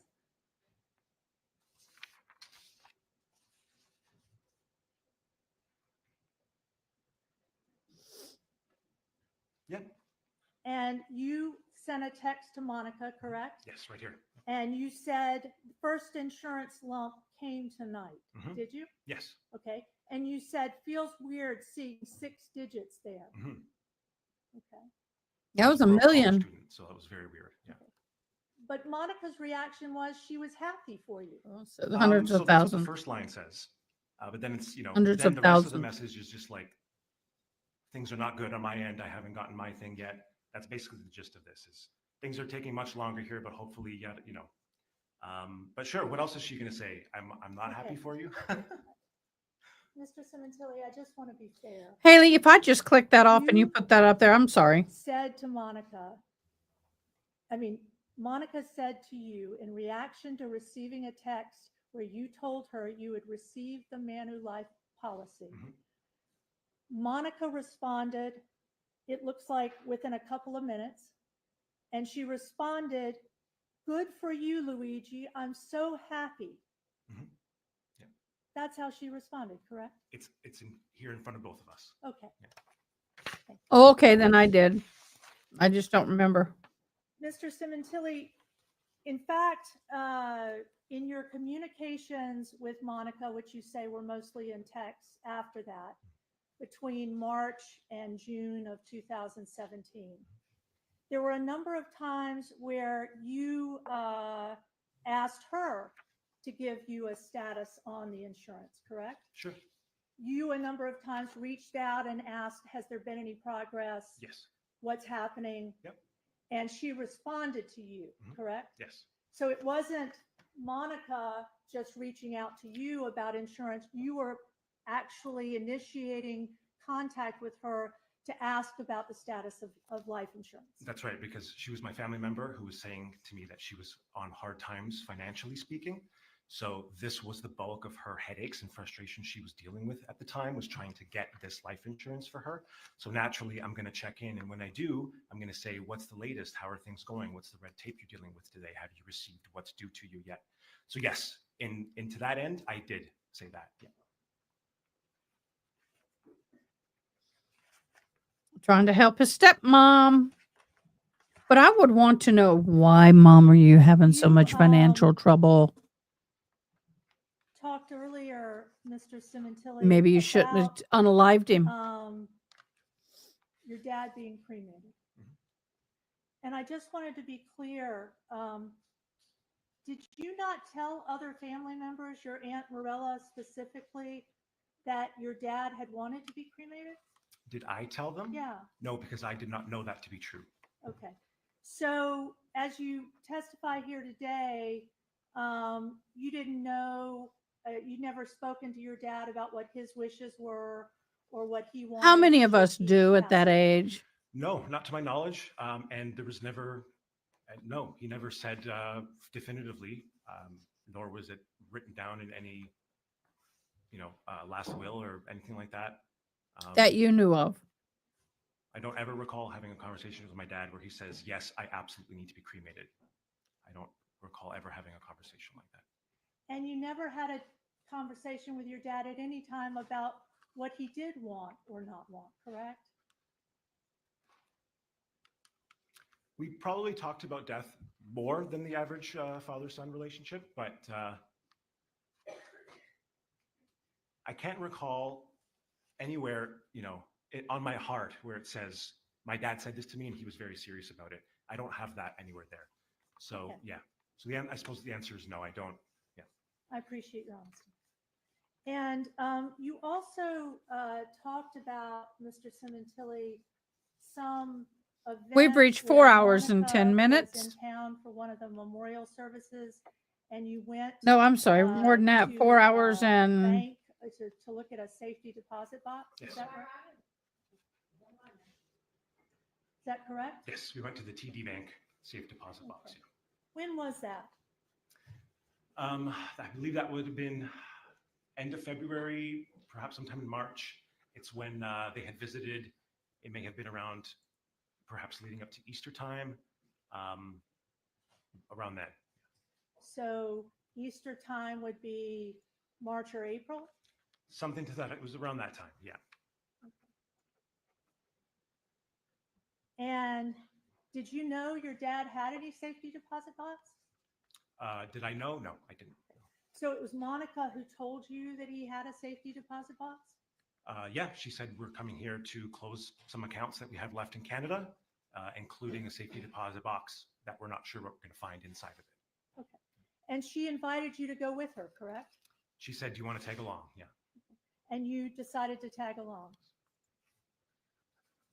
And Mr. Simontilli, it was you who at some point discussed with Monica about your dad having a second family or a secret life? No, those thoughts would never have crossed my mind.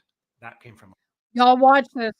Started out as a relatively routine court appearance for a murder suspect. It ended, though, with even more charges being filed. We're going to get you to the rest of that video in just a second. But we Guys, want to I give you have just a little seen bit that of attorney in context that first. courtroom. Yeah, so that before. hearing was for a We know that homicide courtroom. last month. Police say Alexander Segura Ortiz Holy killed crap, a woman. breaking news. So you're about to see him in the orange jumpsuit I right in know the middle this- of your screen. I know this Investigators lawyer. say Carlos Lucero, the man right there in the black shirt, jumps over the courtroom barrier and starts attacking Ortiz. Then police say Pete Yasasi in the white shirt right here jumps over the barrier as well and joins the fight. More people get involved, including Segura's father, Joe Ray Ortiz.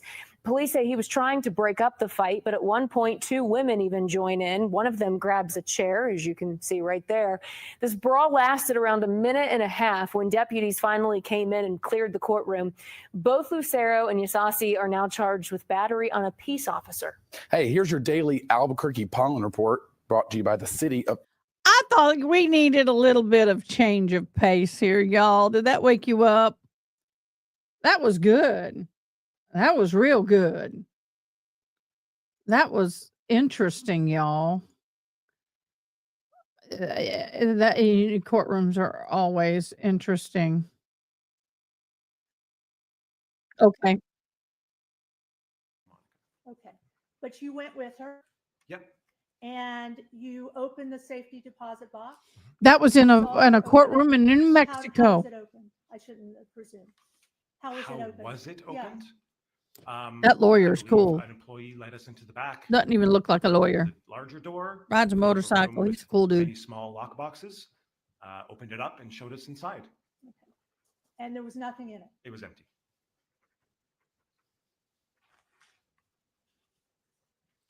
Yep, Albuquerque, New And then Mexico. you described at some I point. have a friend that lives there. A conversation you had with Monica at the Woodbridge house. That's her mom's house. Yep. That's right. And who was there? It was just me and her having this conversation. Okay. It was on the porch. On the porch, separate from the family. That's right. And that's where you say she discussed with you about some stock options. That's correct. Albuquerque, New Mexico, And love. Did you talk with her about what any of I made me those small were, so you could see better. worth or worth at the time? Yes. So I was told that stock options were going to be liquidated to the tune of about $100,000. And I was asked to relinquish my portion of that, of what was due to me. Hell no. Because of the financial struggles. And also because I was due to receive so much more than my half sisters that it seemed like the equitable thing to do as well.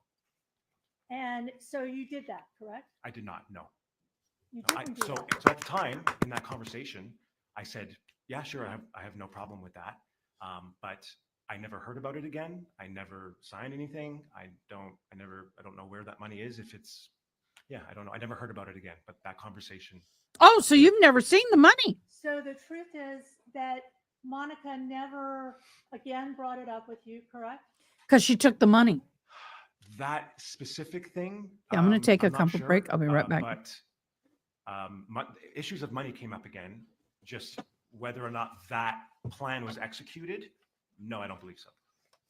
Well, you know so, right? It was never executed, correct? You never gave up options that were due and entitled to you, correct? That's correct. We had other conversations about money, but in terms of that specific plan and its execution, it was not executed, to my knowledge. And you never turned over any money from what you were receiving from your dad's benefits, life insurance, or anything else to Monica, That's correct. I never physically handed over any money. I had only agreed to in that one conversation, verbally.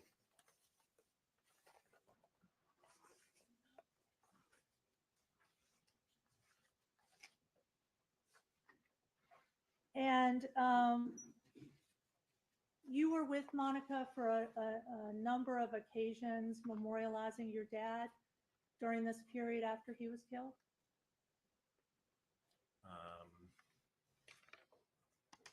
You'd have to tell me which events you're talking about specifically. Well, you were not at all of the events? I'd have to see a list of them all to determine which I was at and which I Okay, was not. okay. After your dad died, there was an event in Los Angeles at a funeral home, a memorial. Yep. Was that in February? Uh-huh. I was at that one. And then Monica flew back with your dad's body to Canada, correct? That's right. And you were at the event in Canada with her? The viewings and the funeral there, yes. Okay. And then Monica returned again on the 1 month anniversary of your dad's death for a mass, correct? Okay. Did you go to that? Yes, I believe so. I think that was at Queen of Heaven too. Yeah, I believe so. Okay. Queen of Heaven. Yeah, sorry. Okay.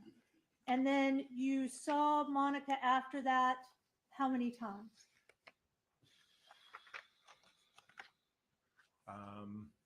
I think it was when I remember there was an Easter visit. I think the Easter visit was the last time. Yeah. And you spoke earlier about you ended up taking your dad's Rolex. Do you recall that testimony? You have your dad's Rolex? I do. I was given my dad's Rolex. Yeah. And you were given that by Monica. That's correct. And she gave that to you when you were down at the home after his death.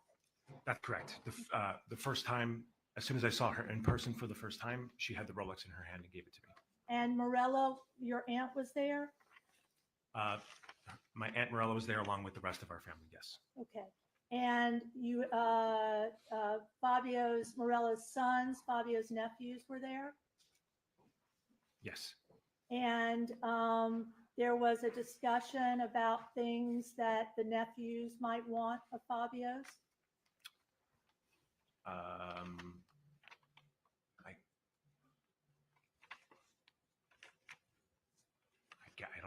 I don't know. I wasn't part of those conversations, I think. I'm not, yeah.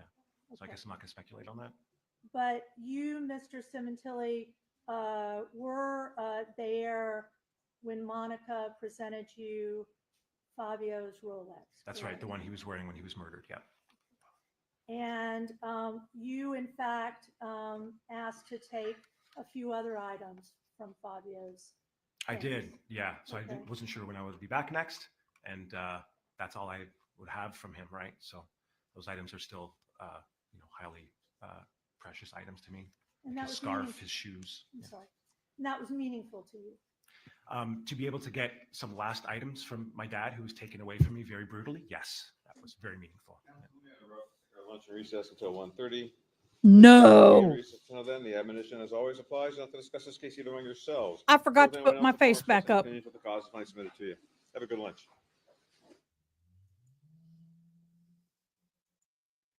Why can't I see the... There's some going on with long crime lately. There it goes. Zoom, zoom, zoom, zoom, zoom, zoom, dum dum dum dum dum dum dum dum dum. Ah, they're both on seals. We've been sealed. Matt, don't shut the door. My son walks by and just shuts the door. Oh. Oh, what's starting tomorrow? Let's see. Oh, sequestered. I had to go to the little girl's room, y'all.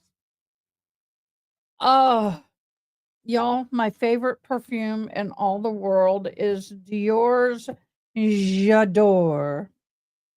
That's the hand lotion. Okay.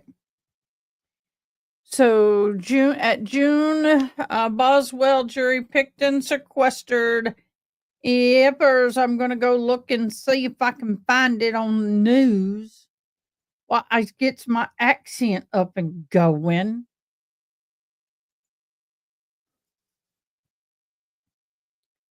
So we still in verdict watch. Becoming, oh, Lord have mercy. I am looking, eyes looking, and I don't see it. So let me do a name search.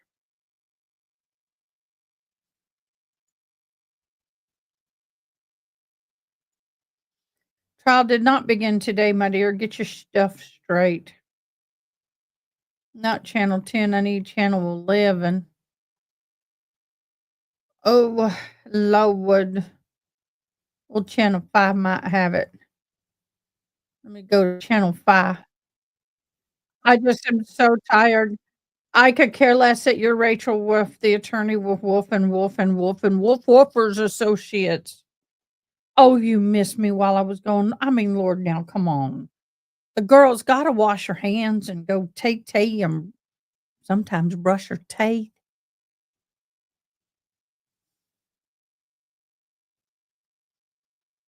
Hours ago. Megan Boswell murder case continues. Accused of murdering her daughter Evelyn back in 2022. On Monday, officials met around 40 people When I as part go of the jury take tea, selection something's gonna process. happen. 17 of those were taken to separate rooms as a potential juror. Today, that process continuing. News 5's Kristen Kwan has been in the courtroom. She's followed this case from the very, very beginning 5 years ago. Kristen, where do we stand today? How's this process unfolded on day 2? Well, hey, Preston. Yeah, we've heard from a total of 73 jurors now so far. That's including from yesterday. And 29 of those have now been taken into a separate room at the Sullivan County Justice Center. So what they're doing is they're bringing in these jurors one at a time into the courtroom and asking them about their jury questionnaires that they filled out back in December. Specifically, they're asking these jurors what they've heard about the case and if they're willing to be sequestered for around 3 weeks, because that's how long they expect this trial to take. Now, that means that they'll have limited cell phones and, of course, no TV. So the majority of these potential jurors have been excused because of the fact that they will be sequestered. Now, just today, 12 have been chosen and taken into that other room. We're expected to hear from another 16 today. And then after lunch, after they go through these 16 potential jurors, that's when part 2 of this jury selection is expected to take place, where they narrow it down to the 14 that will eventually be seated at trial. Preston. Okay, darling. Well, it looks like we'll be starting. Okay, darling. Well, it looks like we be starting coming up on tomorrow morning. Boy, I tells you, I get that home accent going. I just can't help it. It's just my native tongue, y'all. It's just my native tongue. I can't help it, but I is who I is.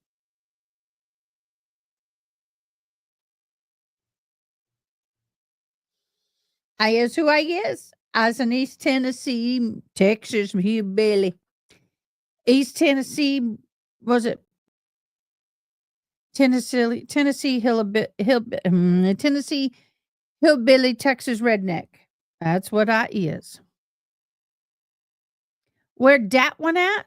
What do you mean where dat one at? Dat one is in Tennessee. It's near Bristol, Tennessee. It's in Sullivan County where I's born. And I's raised for 5 years of my life.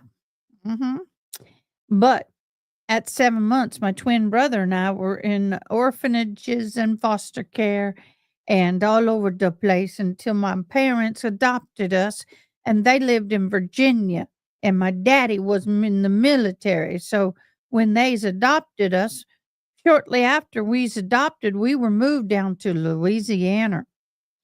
So I had parents from Tennessee. I mean, I was born in Tennessee.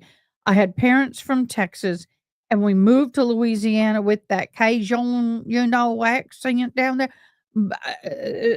Within 1 year of living in Louisiana with Texas folk with accent and having they couldn't understand me. I had the Tennessee, Cajun, and Texas accent all wrapped up in one. And I had to go to speech therapy. I think that Mr. R.A. is good. He's got 1,865 watching and getting ready to hit 900 likes. Congratulations. You're doing good. I appreciate that. Y'all, we's up to 31 likes, I think. Let me see. We've got 31 likes today. My gosh, y'all are doing awesome. Let me see how many are on the giveaway. 23 are entered in the giveaway. You guys are awesome. See that I liked up there? You hit the button. It verifies when you put I liked, and then you can get in the drawing.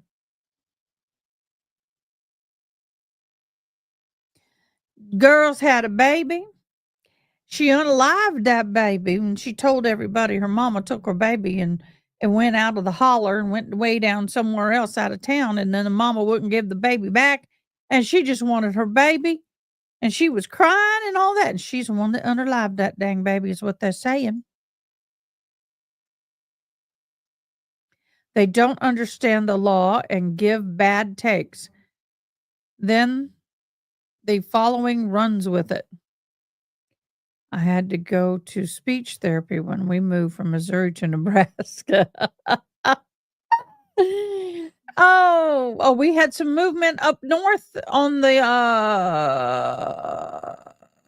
Griffith. Somebody walked in front of the camera. Doesn't mean we have some. He's getting ready to release the court. It is now 4:31. Kathy?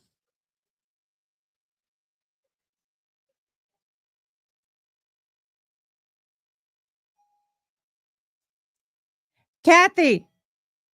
Kathy? Oh, she left. Trying to get her attention. She told me he needed something up there, and I'm like, "Yep, I know he does." No verdict today. No verdict there. No verdict today, but I'll tell you, I'm getting into this love affair murder trial with Cinnamon. I keep wanting to call her Cinnamon Tilly. Cinnamon Tilly. That's hard for me. Cinnamon Tilly. Cinnamon Tilly. Cinnamon Tilly. I have to keep.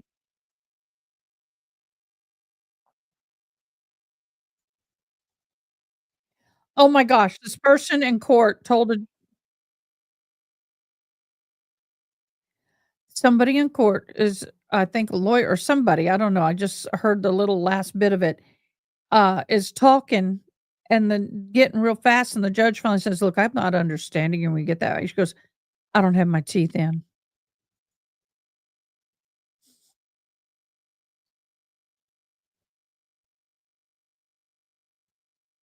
Oh, that woman had one of these kind of accents, y'all. No wonder you can't understand. You don't like to do what, son? I'd like to desk the court. I'd like to desk the court. You have to fire your attorney first before you do that. And he's talking about it like this, and you don't have your teeth on, and he sounds like this. I love it. I love it when a judge tells somebody to slow down.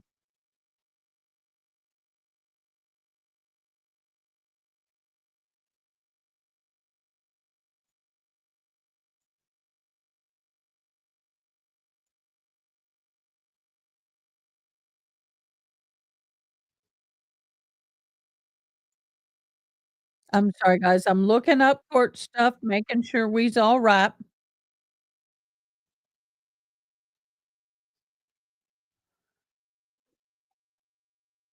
Well, I don't know why this is behaving the way it is. Something weird. Oh, give me a second, y'all. See this little ribbon? This is normally up there, but it's is it me?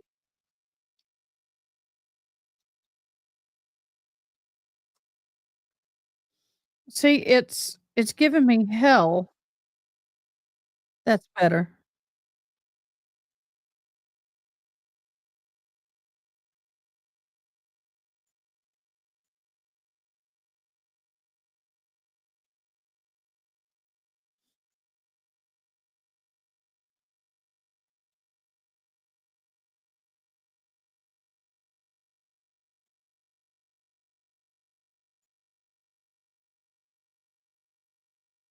There we go. Finally got it right. Finally got it right, y'all. Y'all need to move me around. There we go. Okay. So now I got that fixed. Driving me crazy all afternoon. Okay, so we're at 4 hours, 39 minutes of jury deliberation. And apparently the trial for Megan, what's her name? Megan Boswell, the baby Evelyn trial will start off tomorrow. The jury will be sequestered starting tonight. Dude, if I'm ever gonna go to if I ever get called to jury duty, the first thing I'm gonna ask is, is this a potential sequestration? And if so, I am going to ask. I'm gonna come prepared with clothes and everything. But my problem is, and I don't know, I wanna ask a lawyer this. If you have a disability that requires your cell phone to control the hearing aids, then how do they do that? That's what I wanna know. No, Haley Mouse, of course, it's not you. It's the way that they're shaping the live feed on their end, and I have to change it. Well, we could put it in airplane mode, but then how are they gonna know if I take it out of airplane mode when I'm in the hotel? So what I would tell them is, "You take my phone, you're gonna have to hire an interpreter. And if you tell me I can't be a juror because 'cause I'm disabled and you wanna save money, I will sue you because I have the right to be a juror and serve on a jury. You cannot discriminate because you have to hire an interpreter, and it happens all the time. It happens all the time. And if you wanna take my phone, it's fine, you gotta hire Service Dog is not gonna crank up my hearing aids. Service Dog is not going to, adjust the modes. Now, she'll be there with me, yeah, in case fire alarms and things like that, definitely. Um, so they would have to I don't know, there would have to be a way to monitor that, but legally, they can't keep me from serving on a jury. If I was acceptable by both sides, I'm acceptable by both sides, and then they say, "Okay, you can't have your cell phone, you're sequestered," then they're gonna have to provide an interpreter for every moment that "Whoa, we have movement here," for every minute that I am in a session of court. And they can't tell me no because the courts get money to pay for accommodations for disabled. See, it's doing it here too. It's cutting it off at the bottom of the screen. There is no sound yet. Why? See? It's cutting it off. Let me see if I can make that smaller. Get it up there. I just did, but then it messes with my sizing. I know this judge is probably ready for them to get their crap done and get out of there.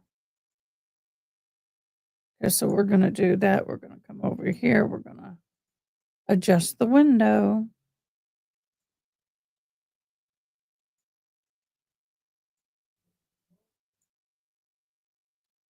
Save layout.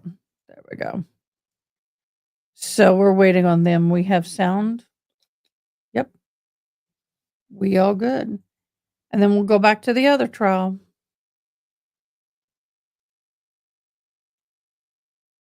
Oh, they could find their way out of it, but honey is a disability integration specialist who has contacts to the state attorneys for those who are disabled. They don't want to mess with me. They don't want to mess with me.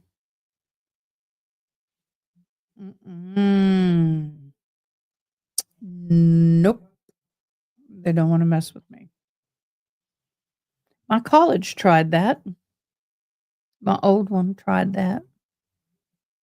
And the department I was in was the American Sign Language department, which had a big whole semester on the Americans with Disability Act law and all the rights that we had. And let me tell you, they thought that they could get away with what they were trying to pull with me.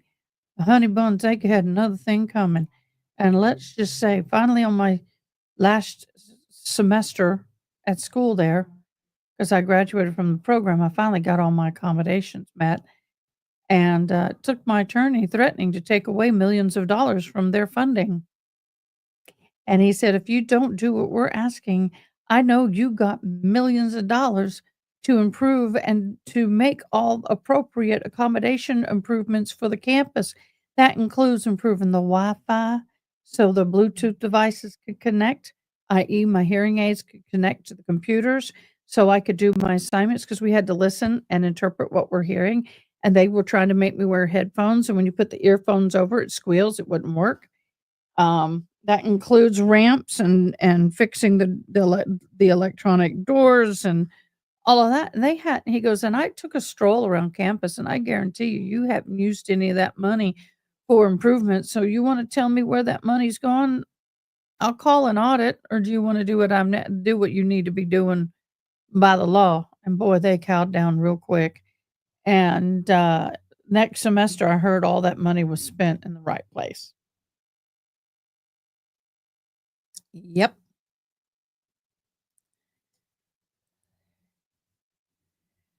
For like normal hearing, my service dog, so did mine. I had to fight to win. It's really bad that when you're in a department that allocates for the disabled all the time, that is what we do. Yeah. And then we turn around and had to fight them over disability laws. I'm like, you can't have your cake, pie, and eat them too, and at the same time. Not in that world. And I tell you what, I learned a whole lot. That's why I want to become a lawyer if I become one, because I'd like to work in that position. The jury informed the bailiff they want to recess for the evening. I'm just going to give them some reminders.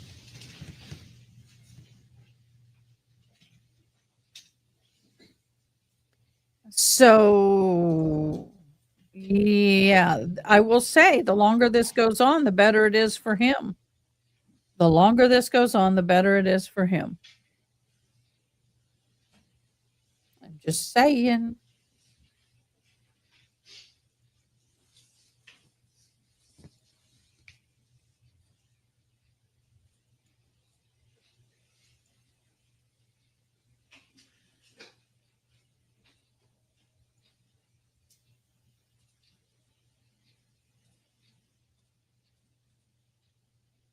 Let me get my comment. Yeah, it's really hard to be a disabled person, especially when you can't see the disability. When I'm in the wheelchair, nobody gives me a question. If I stand up, they're going, "Why are you in a wheelchair if you can stand up?" I said, "I can stand. I just can't walk any further than here to there." If I do Fiesta, Texas, SeaWorld, theme parks, Disney, it's in a wheelchair. Rheumatoid arthritis has destroyed me from the waist down.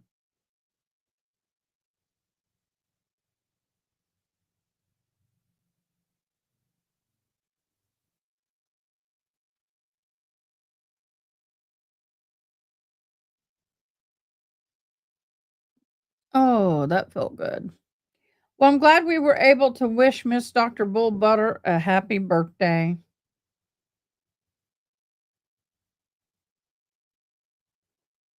Hey, Dr. B, did we lose you? I think you went back over to the other place. I think you came in here. Yeah, 311. Please be seated. I don't know. All right, ladies and gentlemen, I've been advised that you wish to retire for the evening. I'm and going come back for tomorrow probably to a hung continue jury. deliberations. I'm going to grant that request. I've told you this part of the trial, the schedule is in your hands. Just those same reminders. Please don't talk to anyone about this case or let anyone say anything to you. The folks you are closest to may know that you're now deliberating. I love it. Somebody said, jury is going home, and they're told to try not to watch Little Man in the corner with headphones on. And You they're don't going know to what that's in reference to. That's in reference to the trial. Oh God, what is her name? Who unalived her husband in the burn pit? The old lady was watching RA and said that she saw this trial on RA and felt she had to come forward. And she saw the little man in the corner with the be headphones very on. tempted to ask you questions, although I am certain that Little, I know, right? inform them how important it is they not do that. But if they do, just Yeah. tell them you're still under that strict order, and if you want to, you can talk to them as much as they want to talk to you about it. when the trial is over. Please remember not to look anything up. Please remember to avoid those parts of the news that I've told you not Yep. to expose yourself to. Melody Ferris trial. And I hope that you That's have a right. restful evening. Please report back tomorrow morning at 8:30. Oh, that's 7:30 my time. That means I got to get here. I need to be here at 6:45 in the morning. Oh, gee, gads, Lord, help me. What I'll do, guys, I think what I'm going to do is the shop opens at 9.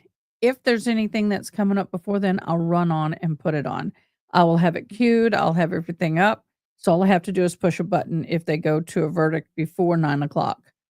But I don't, if since we're in verdict watch, I'm not going to come in at Anything before we 6:45 break in for the the morning evening? for us to sit here and go to the seal.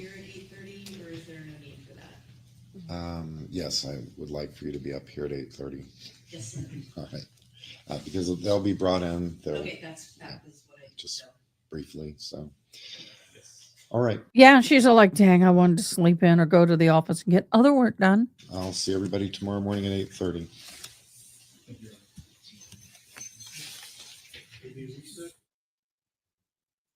So we are definitely over the. Oh, snap. I just deleted something I didn't want to delete. Come on. Why is this acting this way? That's weird. Okay, that's up and running. Okay, so we're going to go ahead and go back down over to this other trial. They should be back shortly. And this trial that we were watching, the Collin Griffith trial, is in recess until tomorrow. We can have coffee and donuts. Are you going to bring me coffee and donuts? Oh gosh, I got to tell you, I think it was like my third or fourth week doing this. And it was in what was his trial? The one from Arizona with the old man in the ranch. Anyway, somebody ordered DoorDash for me. They said, "What's your shop address?" And I gave it to him, not thinking. And next thing I know, I had breakfast tacos and a coffee. I thought, boy, y'all, that was sweet.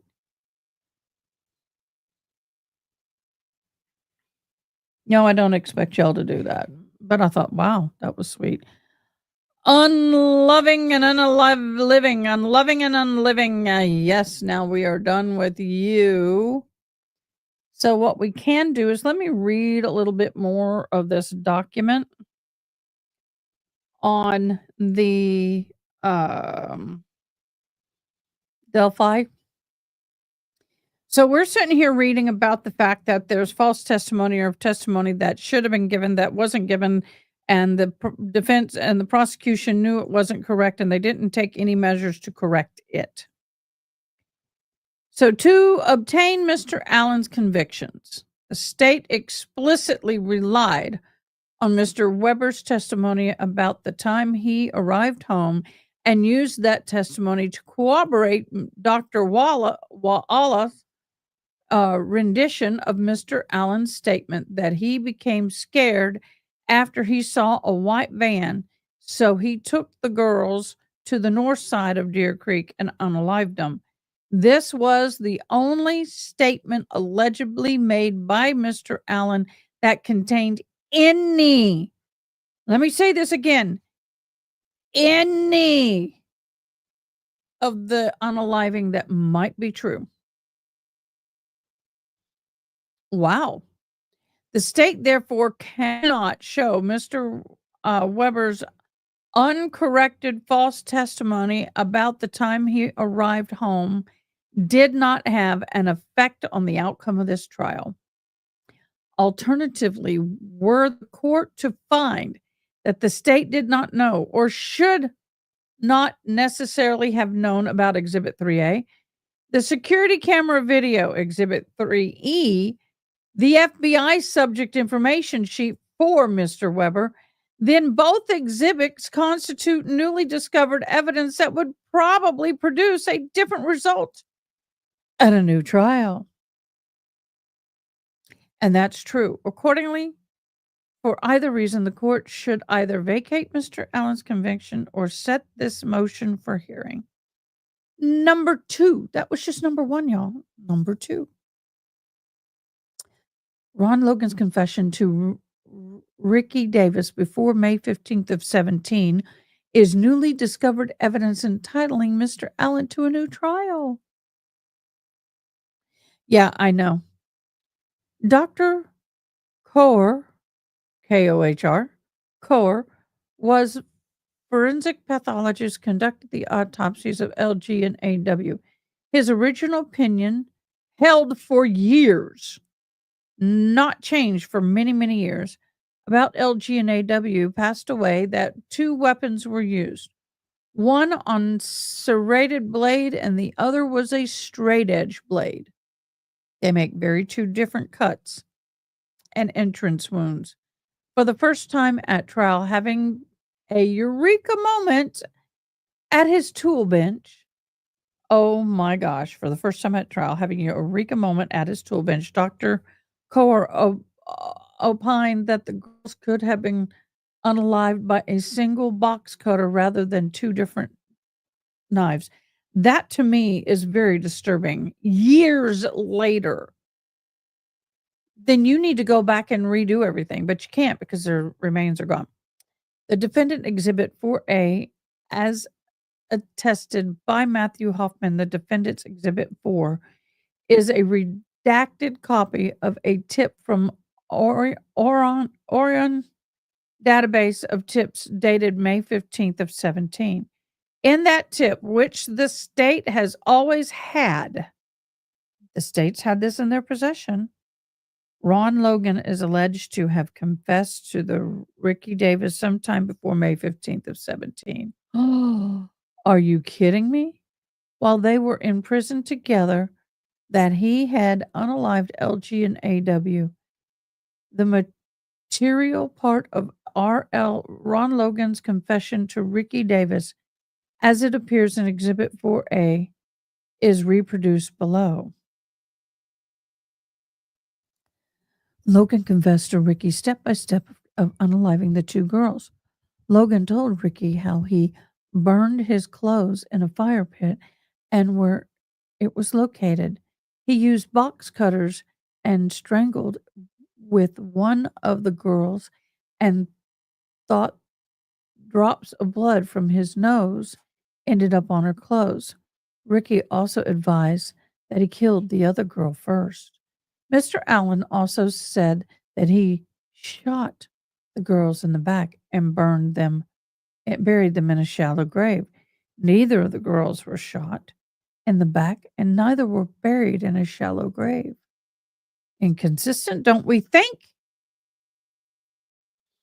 Ron Logan's confession to Ricky Davis, as reflected in his tip to the Orion database and made a mere 3 months after the girls were unalived, only 3 months, not years, was detailed. Law enforcement followed up on the tip. Defendant's Exhibit 4B, as attested to by Matthew Hoffman, in Exhibit 4, accurately reproduces the handwritten notes taken by Indiana State Police Sergeant P. Hensard about his interview with Ricky Davis on July 21st of 17. June 21st of 17. At the Newcastle Correctional, oh, what a nice name, the Newcastle Correctional Facility, regarding Ron Logan's confession to Ricky Davis. Those handwritten notes of First Sergeant Hansard, Hansard, Hansard, are attached to Indiana State Police Detective N. Wolf's lead narrative summary cover sheet, as it was provided to the defense in discovery. First Sergeant Hansard notes of his interview with Ricky Davis about Ron Logan confession provide even more details. And we have a copy of them. Think I should share? Yeah, I think I should share. Hard said that hard as they are to decipher, the subject to debate And correction, those notes reveal the following about Ron Logan's confessional to Ricky Davis. Page 1 of the exhibit 4B is produced below. Walking and talking, something knowing, one of their something. I can't read that. Here it is. Walking and talking about one of their dads to walk with them. One of them wanted to turn around. Grabbed youngest shoulder. It's okay. The oldest freaked out. One said something about calling police. Actual attacks weren't true. Originally not trying to go EPAR them. Paranoid about probation. Felt like he crossed the line when he grabbed the youngest one. Top half of page 2, exhibit B, okay. He started talking. Ironic, should have been in school. Knew one of their moms, waitress at the bar. Animals walked with them, willing to go to check out horses. He XXX. He told them he had rabbits in the barn. Walked through the trail in the woods. The oldest one was paranoid, didn't want to go. Youngest one wanted to see the horses. The oldest one turned to help the youngest. The oldest started looking and kicking. Youngest screamed. He now grabs the oldest. He said he got hit on the nose, scared he got blood on one of the girls. Pulled box cutter out, slit oldest one, hit an artery. The youngest scared, etc. Took the little girl with him for a while. Never said where. He said he cut her to cut both necks. He said he cut her to cut both necks. Odinism. I'll tell you about that in a minute. He left again, come back later in the evening. Search was going on. Later,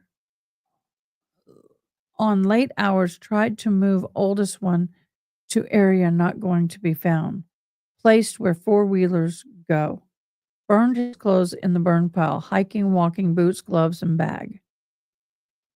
Soles of boots probably be in burn pile because they normally don't. You have to have a really, really, really, really, really hot fire to burn those. Next morning, 2 girls knocked on door, asked to search on property. Feel weird if he said no. He let them take off. Got a hold of family members. Got out of the area. First time he'd seen them from the property, home, etc., guns, etc. During struggle, youngest girl, something not, happened to friend, something, to stand there, head, neck artery. Defendant is a handwritten note signed by Ricky Davis, dated June 21st of 17. The same day, First Sergeant Hansard interviewed him. That handwritten note is attached to the same lead narrative summary recovery sheet and is contained in the same file as First Sergeant Hans' writing notes are in Exhibit 4B, Extension 4.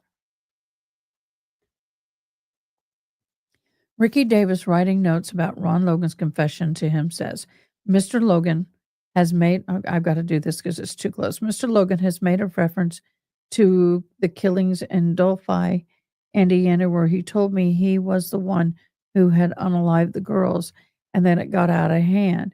He walked with them in the woods of his property. The girls wanted to turn back. He said something about walking the blank. He grabbed the youngest girl to reassure her it was okay. However, they panicked. He also panicked.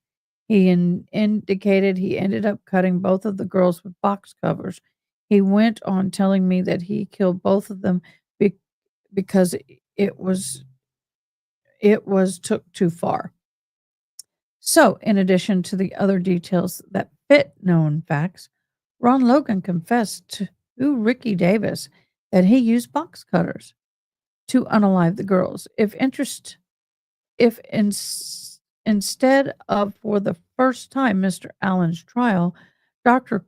Kaur said 7 years earlier said that the girls could have been killed by a box cover.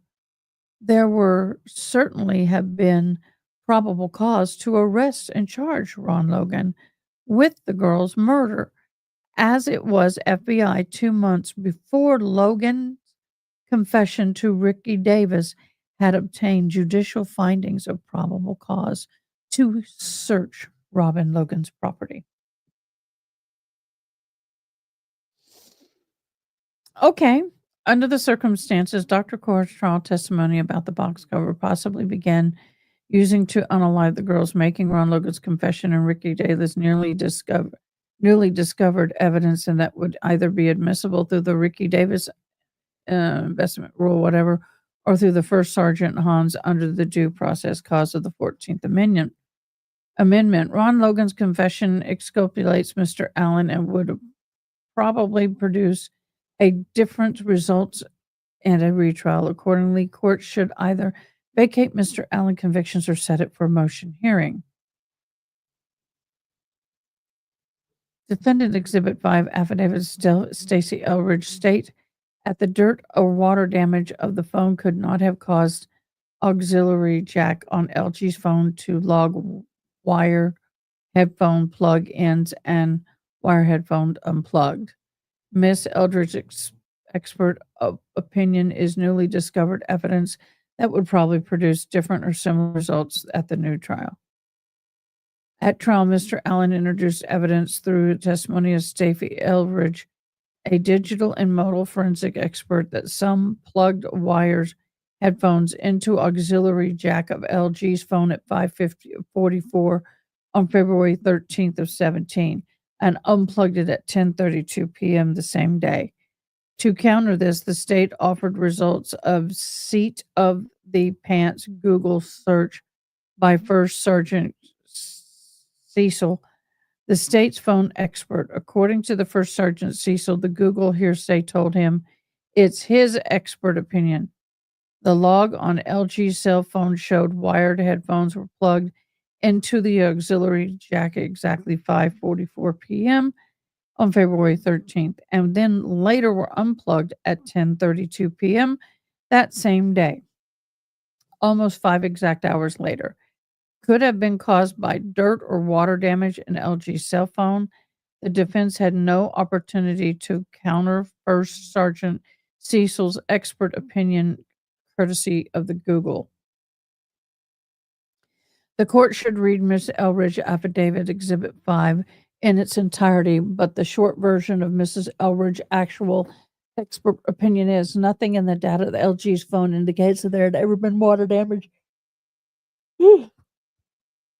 Number 2, none of the reports extracts related to LG's phone created by law enforcement officers reflect dirt or water damage in the phone. Photograph of LG's phone taken by the Indiana State Police did not show phone was to be wet, dirty, or uncovered by any debris. Number 4, Ms. Eldridge is unaware of any scientific or technical research suggesting that the water or dirt damage to the phone iPhone 6 would have caused the phone to inaccurately log wired headphones in or wired headphones out. According to the Apple Health data on LG's iPhone 6s, the phone stopped moving at 2:32 p.m. on February 13th of 2017. At trial, the state contended LG and AW passed away close to that time, and AW hid the phone under her body before she died. I don't like that. I really struggle with hid the phone under the body before they died. They don't know who did. They don't know anything. They're sensei. They are guessing, and I don't like that. There's no proof for that comment at all. At all. The state also provided testimony by former Delphi Police Chief Steve Mullen and Indiana State Police Lieutenant Harry Holman. There were no evidence that Richard Allen returned to the location where the bodies were found after allegedly being spotted by Sarah Carborough on CR 300 North at approximately 3:50 p.m. on February 13th.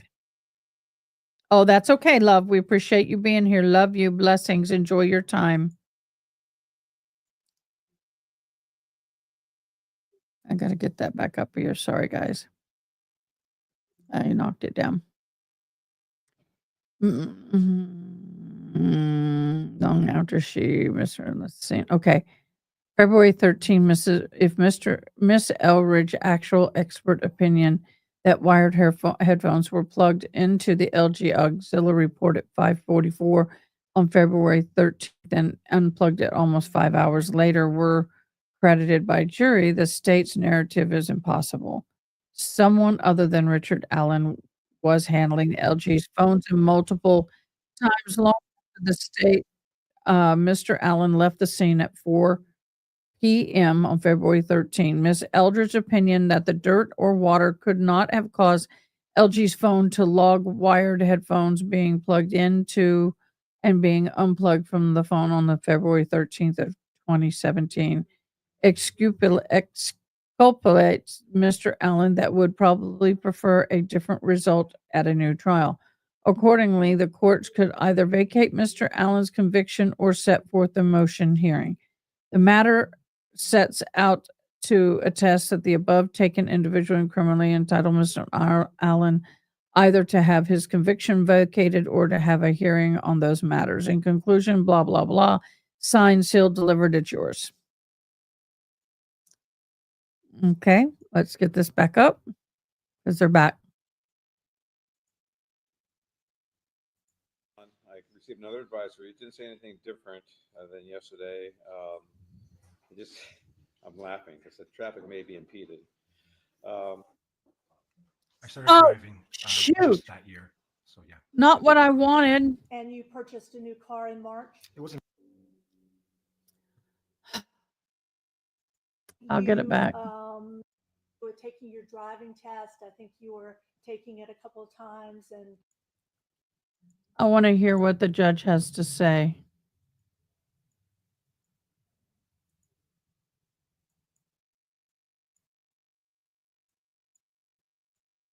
I'm sure you found out like I did by accident and by surprise that the on-ramps were closed yesterday on the way home. Get. As far as I know, they still may be closed. I don't know what's going to happen later. Esther is keeping track on any notifications. I'll let you know if there's anything that we need to discuss. If you see her running out screaming, then there's an issue that we're going to have to discuss. Mr. Cementelli is still under oath, and Ms. Burke, you may continue. thank you.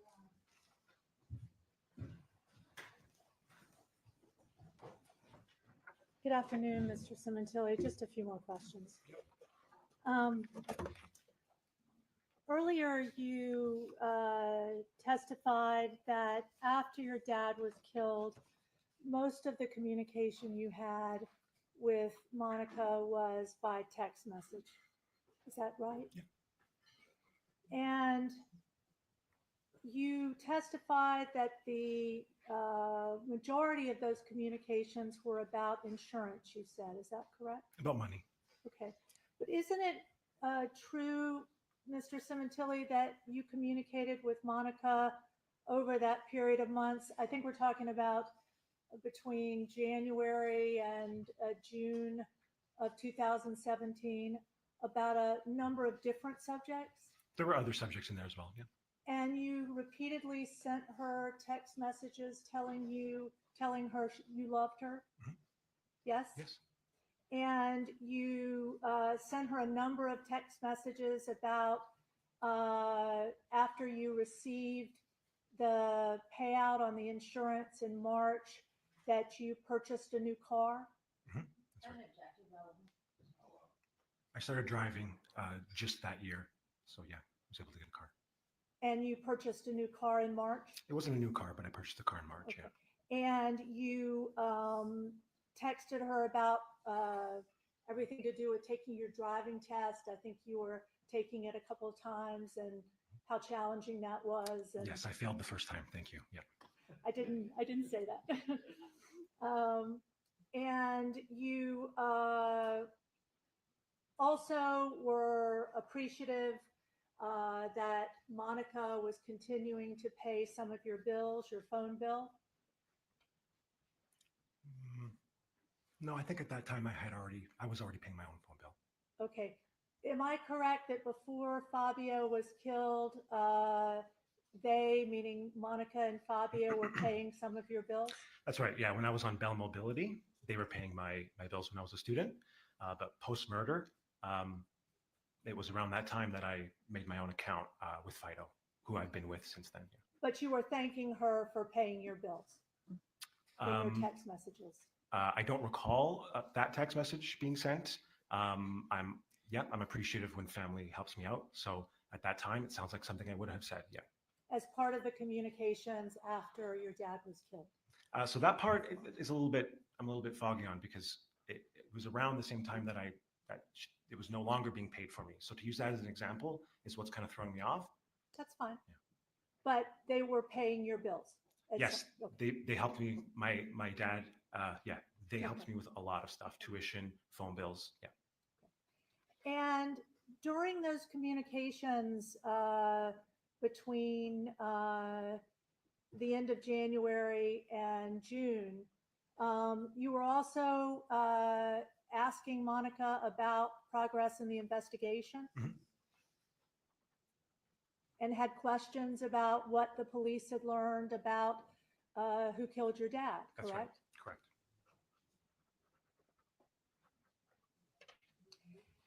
And you testified earlier, Mr. Simontilli, that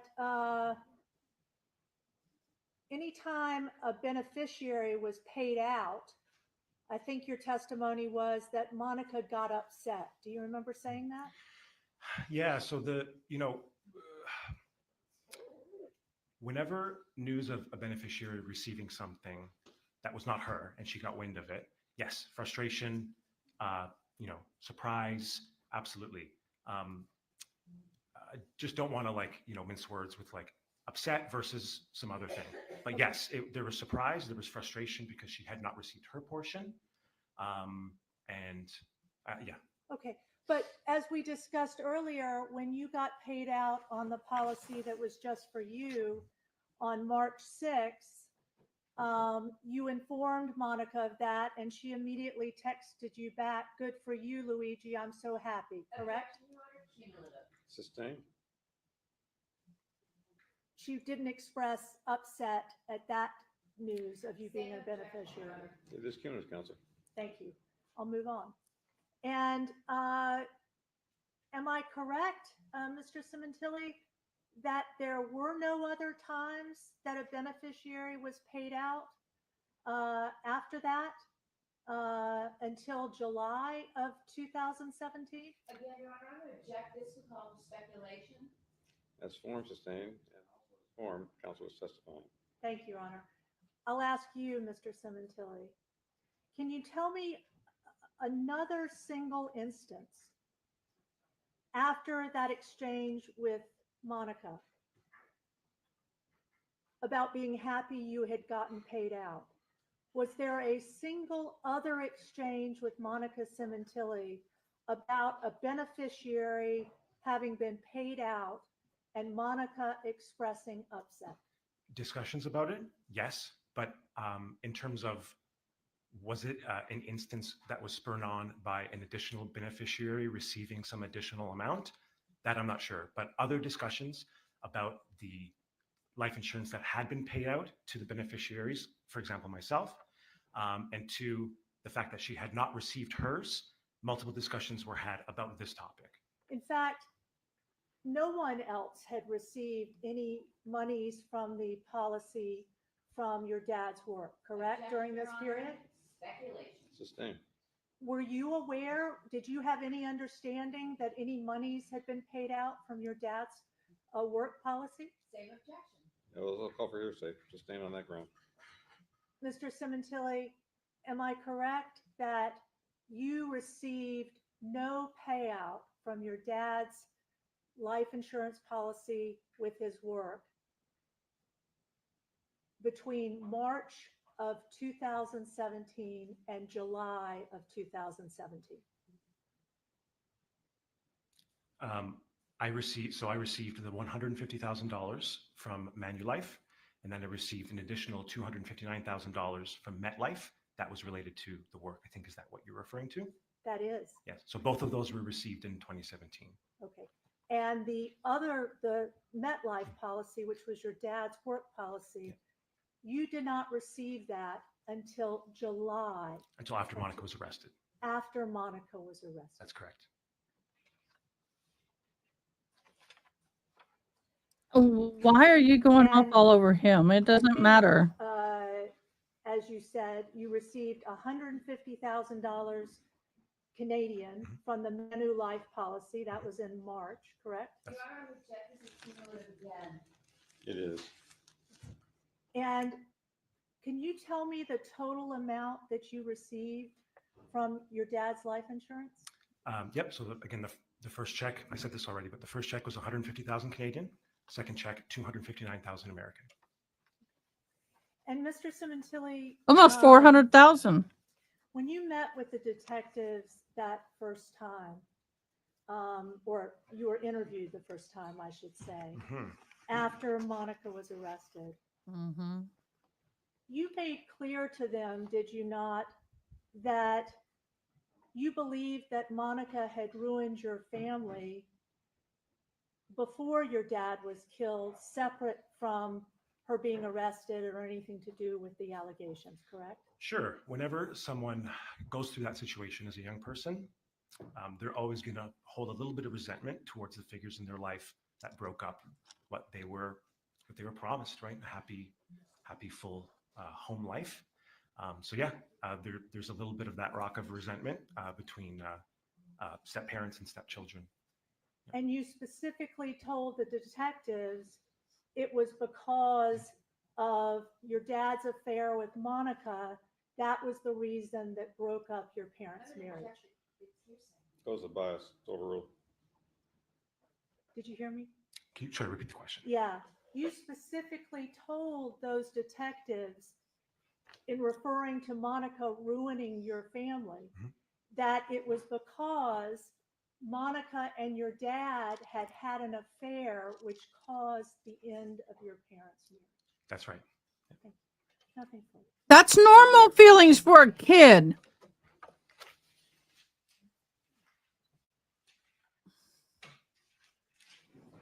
Showing you what defense counsel was asking you about in terms of a text message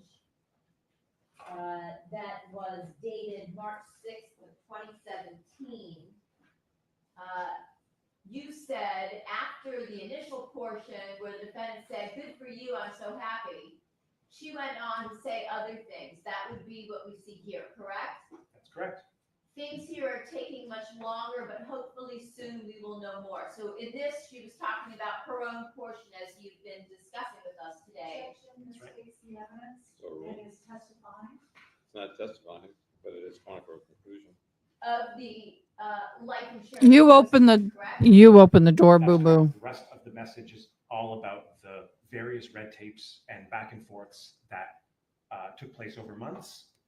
That this is part of what's being communicated here. And although you said you didn't have to fill out or make a claim, in this particular text message, the defendant's telling you that she thought that both MetLife and Cigna would call you to have you fill out some forms. Correct. And that her lawyer is trying to expedite this process. That's right. No matter if it's her or her lawyer is representing her and she's pushing him to do it. Otherwise, the lawyer would probably tell them, hey, it takes time, honey boo. Detective Parshall, was that June 15th of 2017? Sounds right. Around the arrest. And during your very first conversation with Detective Parshall, did you relate to him the fact that the defendant from the very first night began talking to you about your father's life insurance? I sure did. It's overruled. And did you also tell the detectives that the entire time over all these last months, Monica has always been mentioning the insurance money and how she's waiting on the insurance money?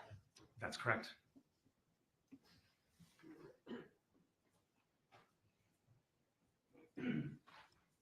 from that very first conversation with the detectives, with Detective Parshall after the defendant's arrest, did you also relate to him that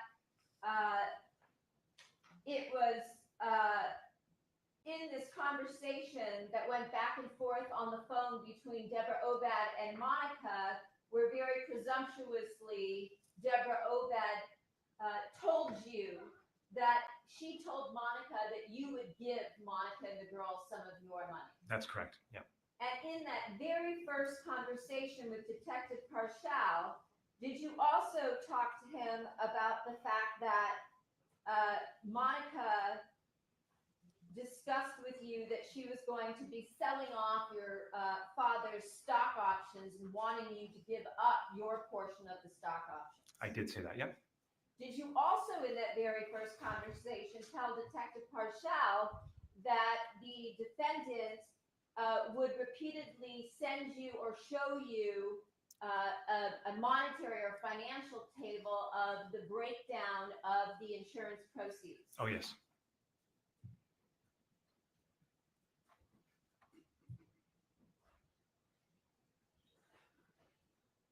You said you bought you bought a car, but you said it wasn't a new car. What did you do? Buy yourself a used car? Yeah.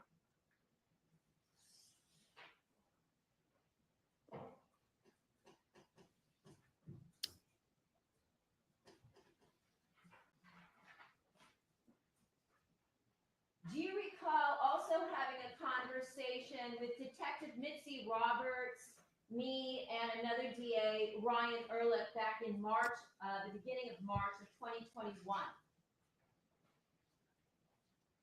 Yes. During that conversation, did you once again mention the fact that the defendant in the very first phone call talked to you about your dad having a significant amount of money in a life insurance policy coming to you? Oh, yes. That's correct.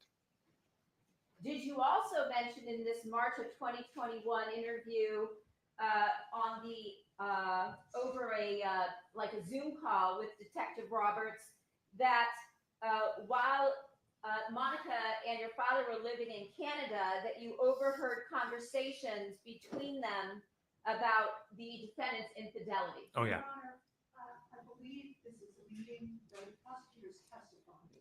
She's not testifying, but it is leading. I'm asking about prior consistent statements. Did you have any conversation in the, I'm sorry, did you tell Detective Roberts as well as me and another DA, did you mention anything with respect to the defendant's prior infidelity? Yes, I did. And did you describe to Detective Roberts much as the same as what you've told this jury today? Yes, absolutely.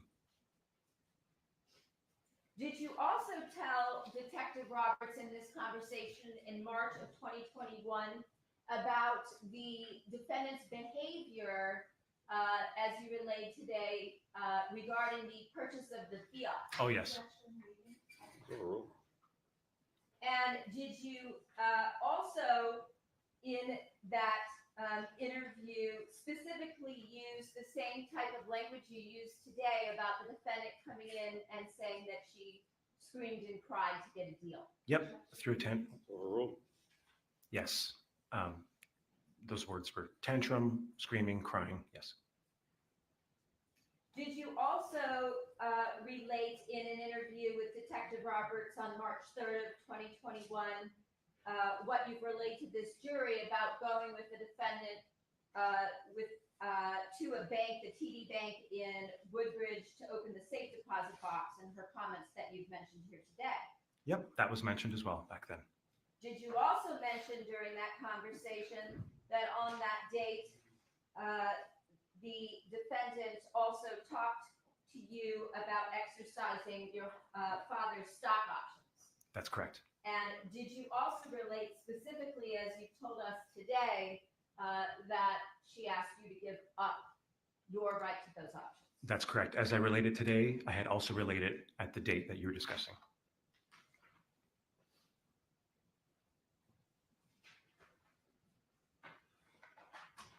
can have a moment.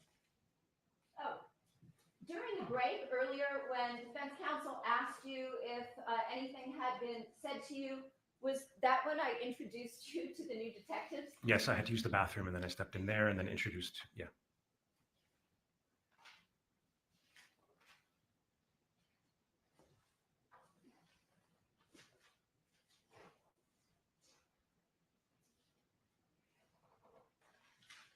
Yeah, they just want to make sure that he was not tampered with. They didn't talk about the case, that he didn't do anything inappropriate, or neither did they. But when there's only one bathroom and everybody's got to go. About conversations you had with Deborah Obad after the date of the defendant's arrest. Did you have conversations with Deborah Obad regarding what she termed her role in the defendant's arrest? Yes.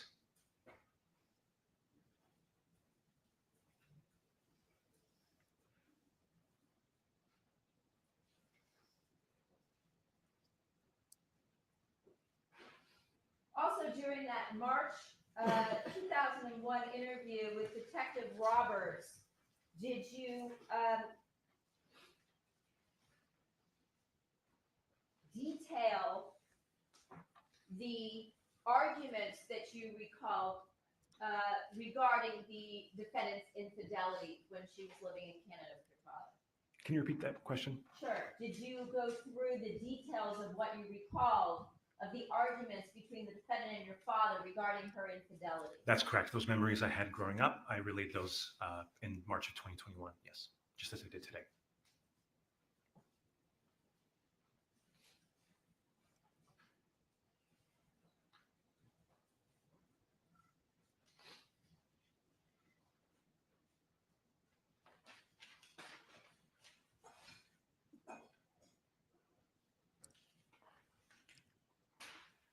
This poor guy. I mean, he's just such an innocent victim in all this.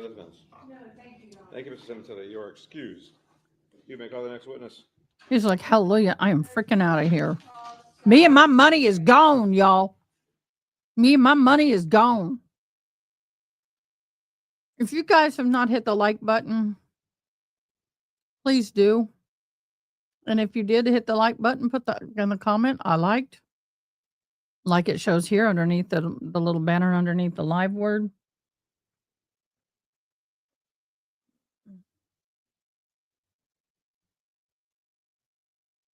Come on, y'all. Wanted to get 40 today and we're at 31. We can do this. You could do this. I'm going to have a drawing. That name is going to go into the end of my drawing for a $50 gift card.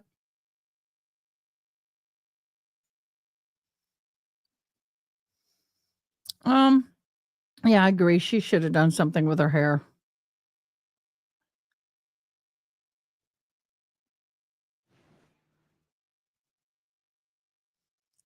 Definitely should have done something with the hay. You could please face me and raise your right hand. Do you solemnly state the testimony you may give in the cause now pending before this court shall be the truth, the whole truth, and nothing but the truth, so help you God? Yes. Thank you. Please have a seat and we'll stand.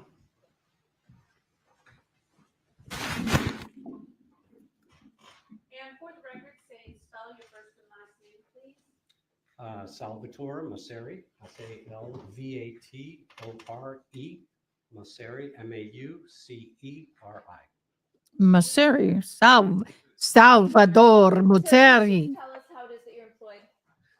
I am currently employed by a company called Essilor Luxottica, What kind of company is that? eyewear company. And did you fly in from the East Coast to testify in this case? I did. Prior to your Poor baby. position at Essilor, were you a CEO? Yes, I was the managing director or the general manager of Wella. Okay. What kind of company is Wella? It is a beauty hair care company focused on the professional industry, being salons and It does. stylists primarily. But not as small as the Karen Approximately how Reed. many years Karen were you Reed's still employed with smaller, Wella? actually. I was surprised. About 13 years, Procter & Gamble, Wella, and then eventually Coty. Okay, so initially it was Wella, and then I'm tired of, Cody? Correct. And were you involved in the integration process? Yes. All right. Wella, is that a company that is involved in? Doesn't that bother also y'all? in hair color? Yes, primarily. But maybe the largest hair color company in the world. It would be at least, if not the largest, number 2. So we're talking about like maybe a global company that's It's a global company. multi-billion dollar Yes, company. yeah, exactly. All right. Multi-billion. And did you know somebody by the name of Fabio Santilli? He made a lot of money. If he was the And how is CEO, it that you knew Fabio? He worked in our North America organization as the head of education. I'm sorry, Rachel, for doing that to you, but is driving me batch crazy. When did you first meet him? Spring 2014, when I was transitioning from Europe.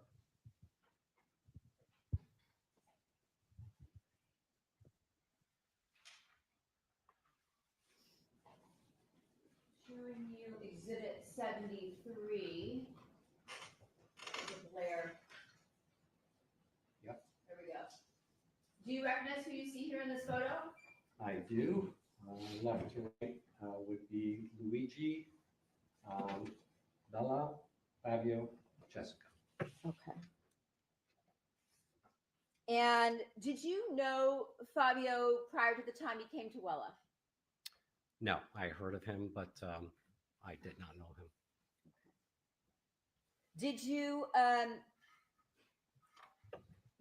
know that he was an educator or an independent contractor for Wella prior to coming over? I knew he was in Canada. I think he was associated with a salon. He was always an educator, very well known. That's what I knew. When you say very well known, you're talking about in the industry, professional industry. Yep. Okay. And was he utilized in a particular manner in terms of the industry and his influence? Yeah, I mean, he was really the face of the Like company, the really, external like face of you the know, I company when couldn't it came believe like to what she showed me that he was salon actually in the owners. XXX People films, like the respected lady him because yesterday they who knew him testified. for Like, many years. really? He was super talented. He was incredibly well spoken, and he had great stage presence. So people, the entire industry, really knew him very well. On a, Like, global level. I would say more on a North America level than on a global level. Yeah. And when he was initially brought in, was he working for you? Like, No, he came from the Canadian organization. He of course, was that would have been already my in generation. the LA headquarters. I didn't talk like that. Operating as the North America head of education when I transitioned. Okay. When you transitioned, you took over for Ruben Carranza, is that right? Correct. Okay. She's a So little when Ruben shady. left, you She's a took little shady lady. Ruben's role. Yes. Ooh, the shady lady. Fabio worked for you. Yes, he worked for me on the business, and he worked for the global head of education. So there's a functional head and there's a business head. I was the business head. Got it. Generally, if you're talking about on the artist side of the industry, where Fabio came from, those people don't generally tend to be executives, correct? Correct. Okay. So was this an unusual circumstance to bring somebody like him in to work on an executive team? Okay.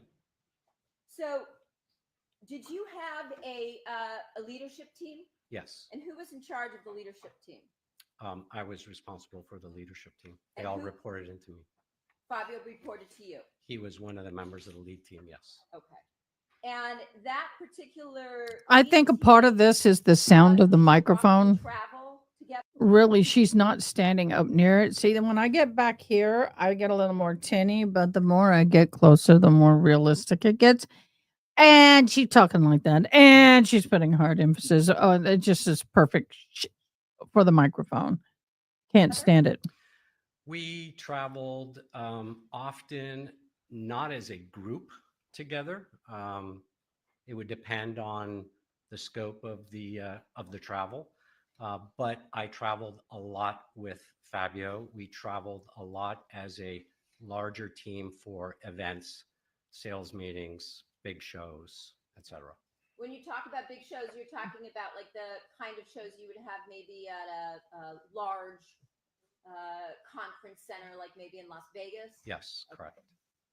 And Sin City show. once Fabio came to the United States, was he in an office where you also were? In other words, where you would see him on a regular basis? He was on the opposite side of the building. So there was kind of a great divide, but in his area was basically all the educators. I think the studio was there. But my office, which was, the building was I guess, constructed years ago, was a real traditional executive wing. And so it had a coffee area, et cetera. So my lead team would tend to congregate there early in the morning or end of the day, and he would always stop by. Okay. So would you speak to him, if not daily, at least several times a week? Several times a week, Okay. Sometimes several times a day? sometimes several times a day, yeah. Okay. And did you said the two of you would travel together often? Yes. Okay. Was he somebody who was integral to transitioning for you into this position? Did you and your wife spend any time with Fabio and his family? In the first year to 2 years, when we transitioned over in 2014, I think we spent Thanksgiving together. And I believe just before Christmas, we went over. And then, of course, we spent time with them, or at least the spouses did, on several occasions when we had events. And when you spent time with Fabio, did you ever spend time at his home when you were talking about the holidays? It was at his home. Okay, and was that the house? The Thanksgiving, the Queen Victoria, yeah. Okay. Thanksgiving and the pre-Christmas was at their house. Okay. And you were transitioning from where? From Switzerland, Okay. Geneva, where the Geneva, Switzerland. headquarters is. Global headquarters, yeah. Okay. And in terms of the way that Wella operated, if Fabio's team was particularly successful, were there certain types of bonuses in terms of trips that were rewarded? There were trips that we called trendsetters, and those trendsetters were usually, let's say, once a year. We would, as a leadership team, identify major contributors to the success of the business. Usually could be 50 to 75 people throughout the organization. Their spouses were included in a 3-day trip. A good number of my lead team would join with their spouses, and it was really more of a recognition event for some of the high performers that were picked by the lead team. And did you travel with your spouse along with Fabio and his wife to some of these trendsetter vacation trips? I think 2 that I could recall immediately. Okay. Do you remember One what was the first one was? 2015, I guess, was October, St. Thomas. Okay. And then 2016, I want to say it was either September or October. I believe that was Oahu. Hawaii. Hawaii, correct. All right. And so you knew well, based on the amount of time you spent at the Queen Victoria home or these trips or the holidays, Fabio's family. Yes. And did you get to know his wife? I saw her on those occasions, yes. Do you see her here in court today? I do. Can you identify her, point her out in some manner? The cream blazer. Thank you, Your Honor.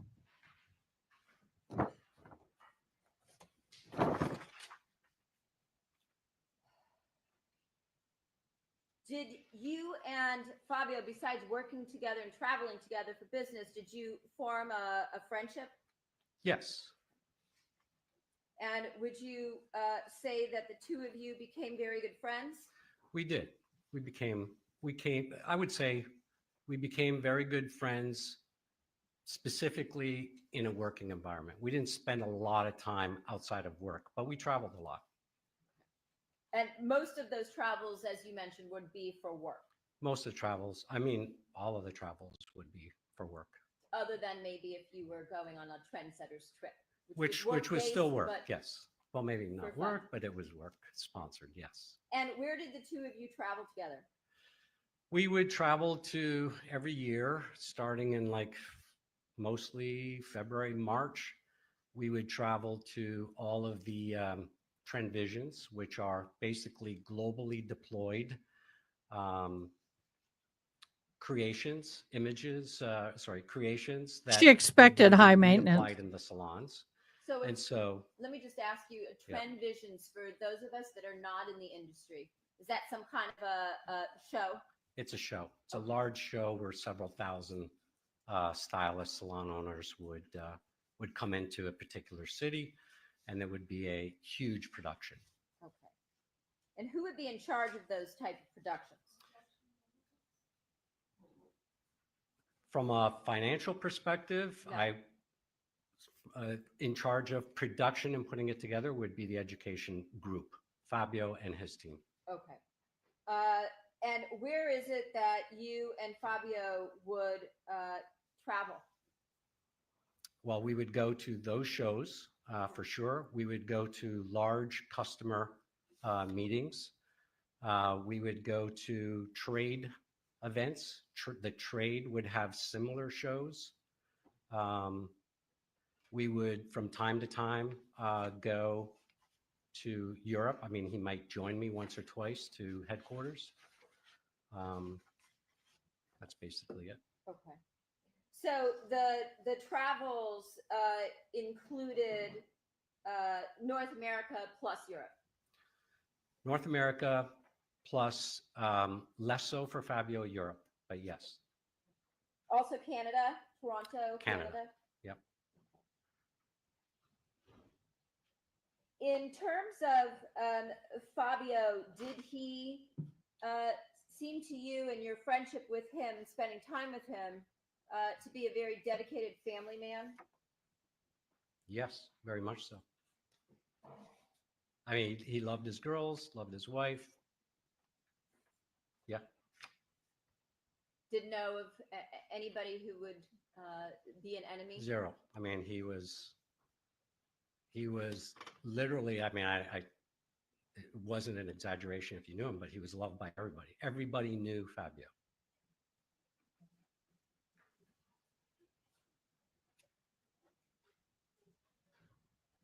How many times would you say over the course of your relationship with Fabio that you met the defendant? 5 to 10 times, like really met at a activity, either at their place or at an event where we spent time together. Okay. And some of these larger events, like the Trend Vision you mentioned, were those trips where sometimes your spouses would accompany you? The trend setters, yes. Trend vision, sometimes. Okay. Was there a Trend Vision show that occurred in Las Vegas in July of 2016? Yes, Did you attend that event? yes. Who was in charge of it? Normally, it would be Fabio and his entire team, so that would be the case. And in terms of his entire team, can you give us some of the individuals that would be involved in that? From a show production, I think Melanie Garibay, Carol Protat, more on a lot of the Sebastian hair products, Mika Quinn, Paula Rufo, Pontrelli, Mark Pontrelli, And then there were a few others as well. Okay. Probably missing some. So those would be the main people who would be involved in his leadership team. They would, yeah, I think they were all part of his leadership team. Yeah. Do you recall if that Trend Vision show that occurred in Las Vegas in 2016, if the defendant attended? No, I don't remember. I don't recall. I have a photograph, Your Honor, that's titled Sal and Carrie at Trend Vision in Las Vegas, July 25th, 2016. May it be marked as People's 86. Yes. Showing you People's 86. Do you recognize who you see here? That's me. Was that at the Trend Vision, one of the Trend Vision shows during the week of July 25th? That was a side event at the show, yes. I have another set of two photographs from the same week, Your Honor, if it can be marked as People's 86. It's titled Defendant Cementilli at Trend Vision in Las Vegas, July 25th, 2016. Sorry, thank you. Showing you People's 87. Again, there's a glare. Let's see if I can. Yep. Do you recognize what you see here? I do. And what do you see? Let's start with the photograph on the left. I see Monica on the right, or the defendant on the right, and I don't, no, I'm sorry. The left picture, the person on the right, Monica, I can't make out the person in the middle. The one on the left is I believe, a Quebec distributor. Okay, and on the right, do you also see a photograph of the defendant? Yes. Okay, and does this appear from looking at the background? She has really, really changed in the last few years. It looks like a Trend Vision show. Not sure if it's, I'm not sure if it's Vegas, but yes. I have another set of two photographs, Your Honor. Same title that could be marked as People's 88, please. All right. Thank you. Showing you People's 88. Do you recognize what you see here? I recognize Monica on the left picture. I don't know the lady to the far left. On the right, Monica and one of our sales managers or sales VPs, Patricia. Does this appear to be, from looking at the background again, from the Trend Vision show? She was a beautiful lady. I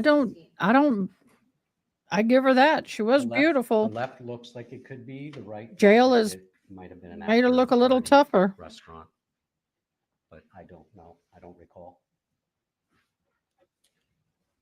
Let me ask you, if Fabio and his team were involved in the production for these large shows where you said, I think you said several thousand stylists and salon owners would come, would he have been busy during the day doing various things in order to get ready for these shows? Sustain. What would you and Fabio have been doing during the day? You mean together? Yes. Overruled. They were super busy shows because we would typically have a customer event the day before. We would have the show the day of, and then we would have a sales meeting after the big show. There would be, like I said, 2,000 plus salon stylists coming in. We would have tens of thousands that would stream in. So the production was huge. The sales meeting involved a ton of pre-prep, and there was a lot of entertaining customers, our sales reps, and of course the shows were all day and evenings. So yeah, we were usually, so the Trend Vision was not necessarily something where we would be able to spend much time with our wives. Okay.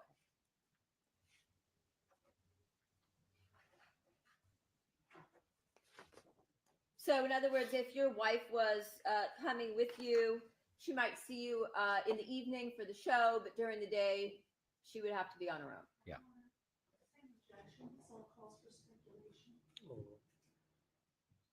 Now, you mentioned the trips. I think you said that you went on one trend setters trip to Oahu, Hawaii. That was in 2016. Yes.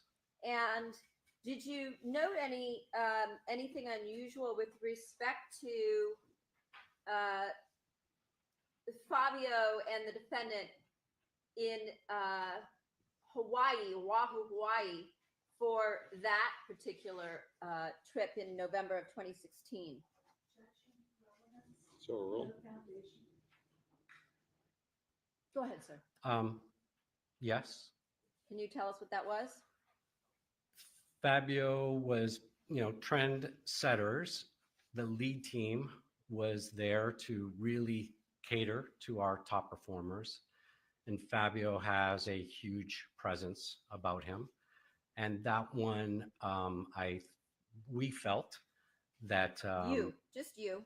I felt that he was not as engaged, and that he and Monica were spending more time kind of separated from the lead team and the rest of the organization, not like they typically would.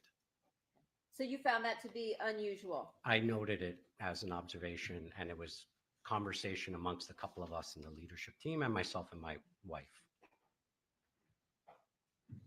So, honey, Spending time so he wasn't doing his job the way he normally would be. In fact, he was being more entertaining the wife than he was doing his job.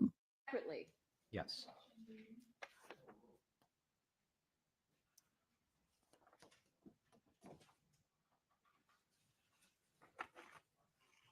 Do you recall the last time that you spoke to Fabio?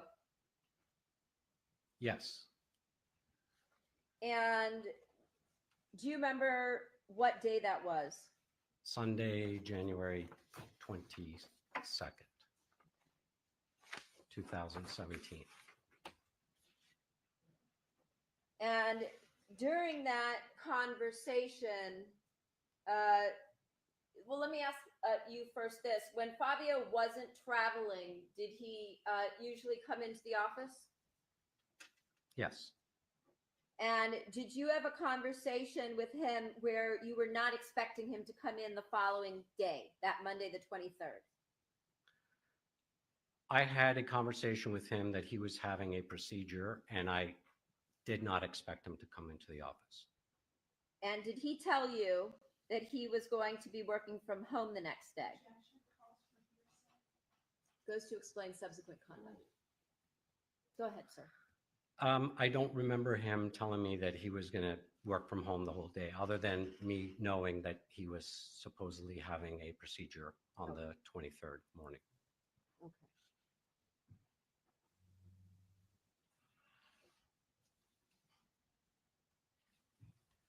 The following day, Monday, January 23rd, at some point in time, did Fabio leave you a voice message? He sent me a text message. Did he First thing in the morning. I'm sorry? He sent me a text message in the morning.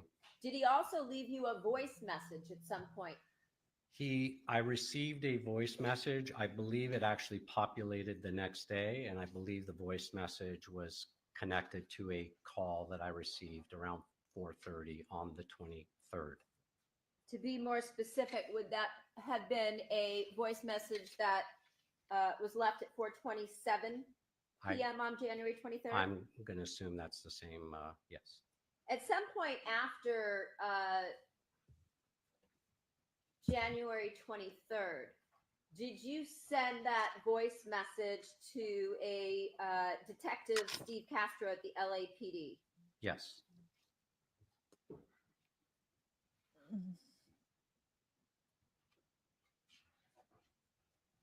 She herself is not a hairdresser. She herself is not a hairdresser, y'all. He was. January 23rd.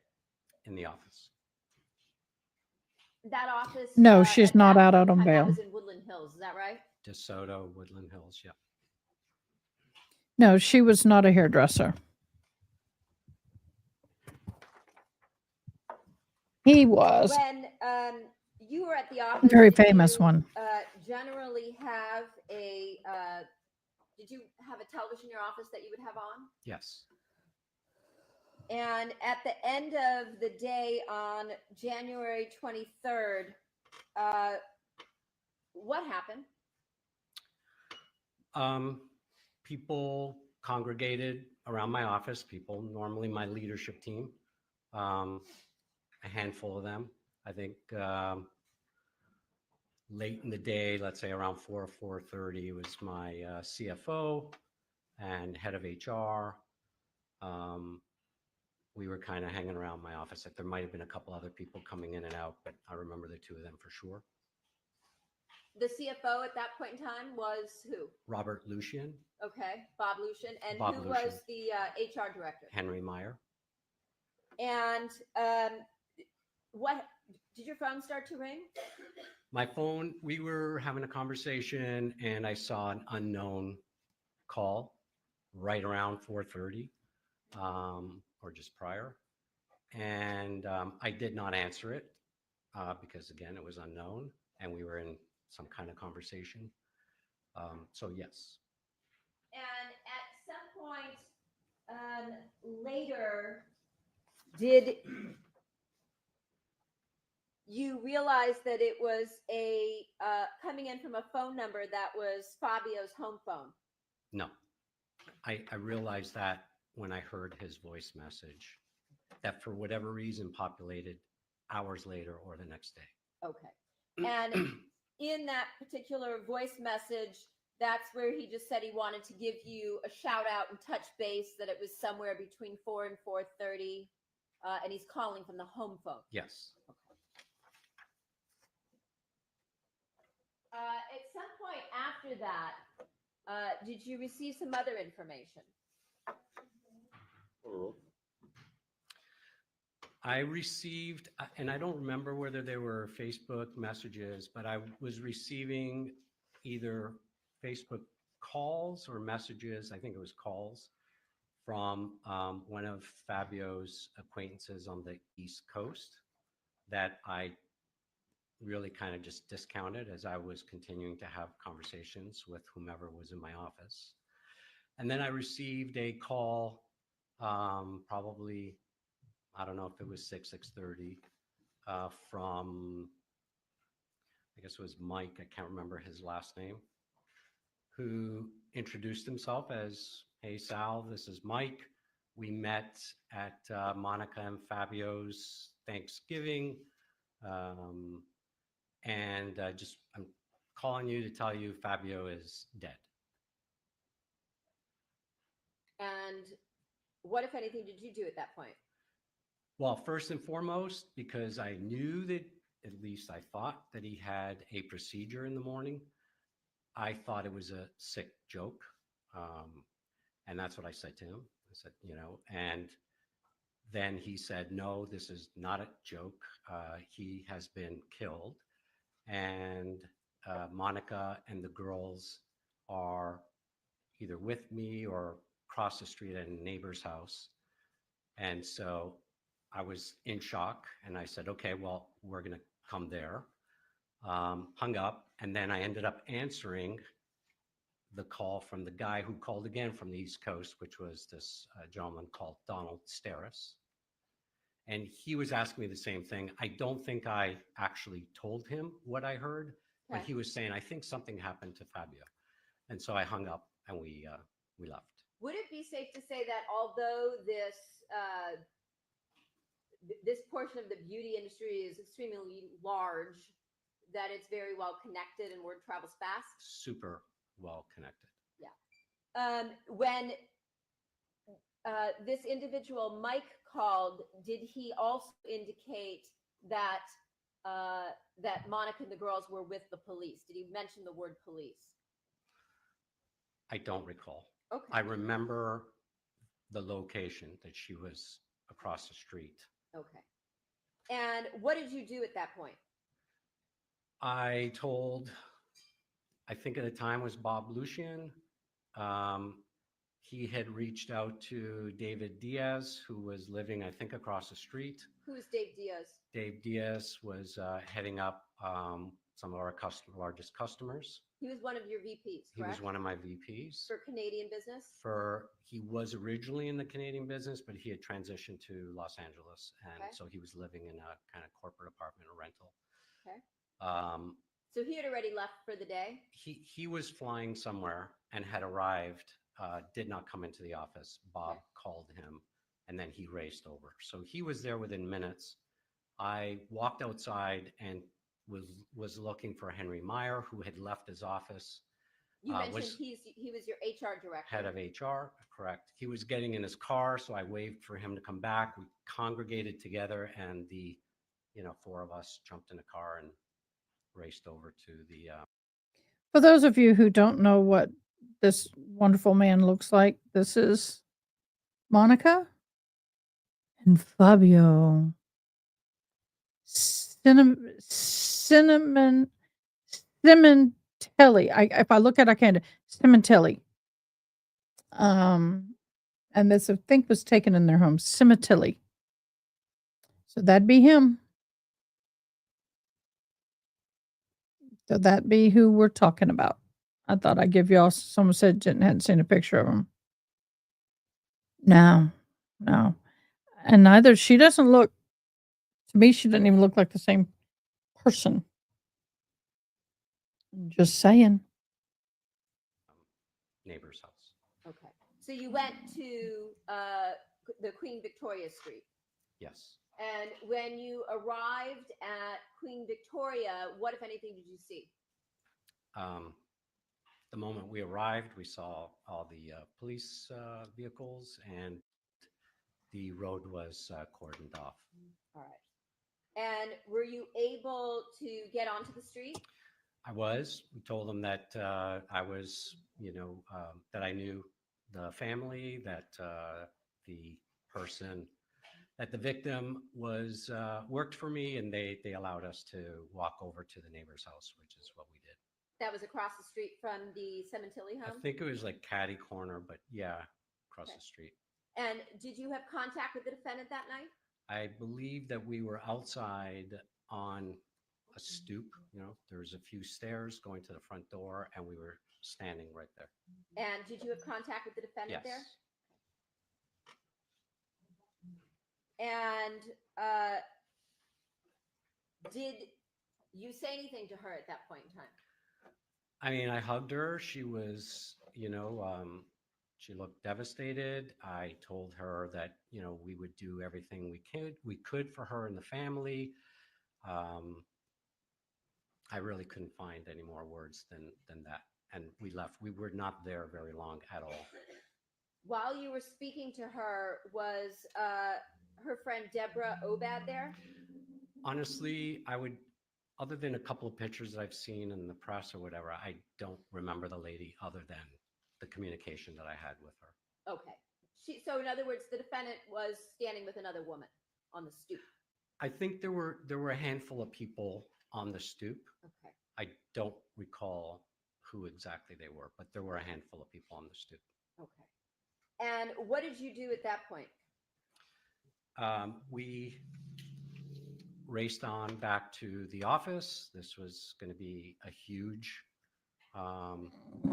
tragic issue for our broad organization. It was now late at night. It was going to be a very large communication, let's say, situation for In terms of the company, PR? to the trade. Yeah, PR, I guess, more of it. And so we were trying to decipher what we were going to do, who we were going to call, how we enroll our European organization to also get some level of direction from them or support more than anything else. And later that night, did you receive a series of text messages? I received at least one as an initial text message. I believe it was like 11:30. And yes, that came from Deborah Obad. Okay. And did she indicate to you something relative to Monica? defendant? She's, I think, introduced herself. I'm Deborah Obad. I got your number from Monica. She needs to know information about the insurance company or the insurance. And I can't remember if it was in that initial text where she said, because of the Cody acquisition, she wants to know information about the insurance. Because of the what? Did you say the what? The Cody purchase of the P&G business. Okay, the Cody purchase. Yeah. So this was during the subsequent to Cody purchasing Wella. It was after Cody had purchased Wella. Okay.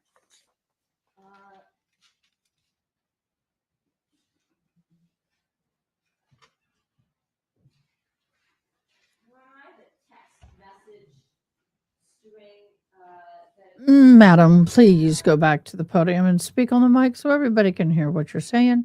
Otherwise, it just sounds like you're mumbling to yourself, and it's very irritating. And in all honesty, you're pretty irritating to begin with.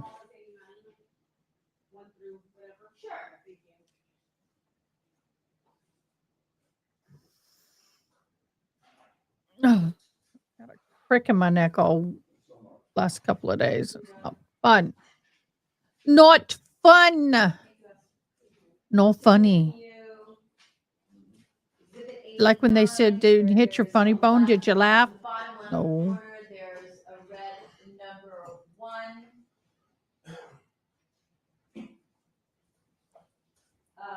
Was this the beginning of a text message string? I mean, I see our numbers at the time. I don't see a text associated with it. Well, let me ask you something. Did you have some conversation with Deborah Obad that night relative to Fabio or Monica? Or Not was that it I all recall. via text message? Text message. Showing you 89, page 2. Do you recognize what you see here?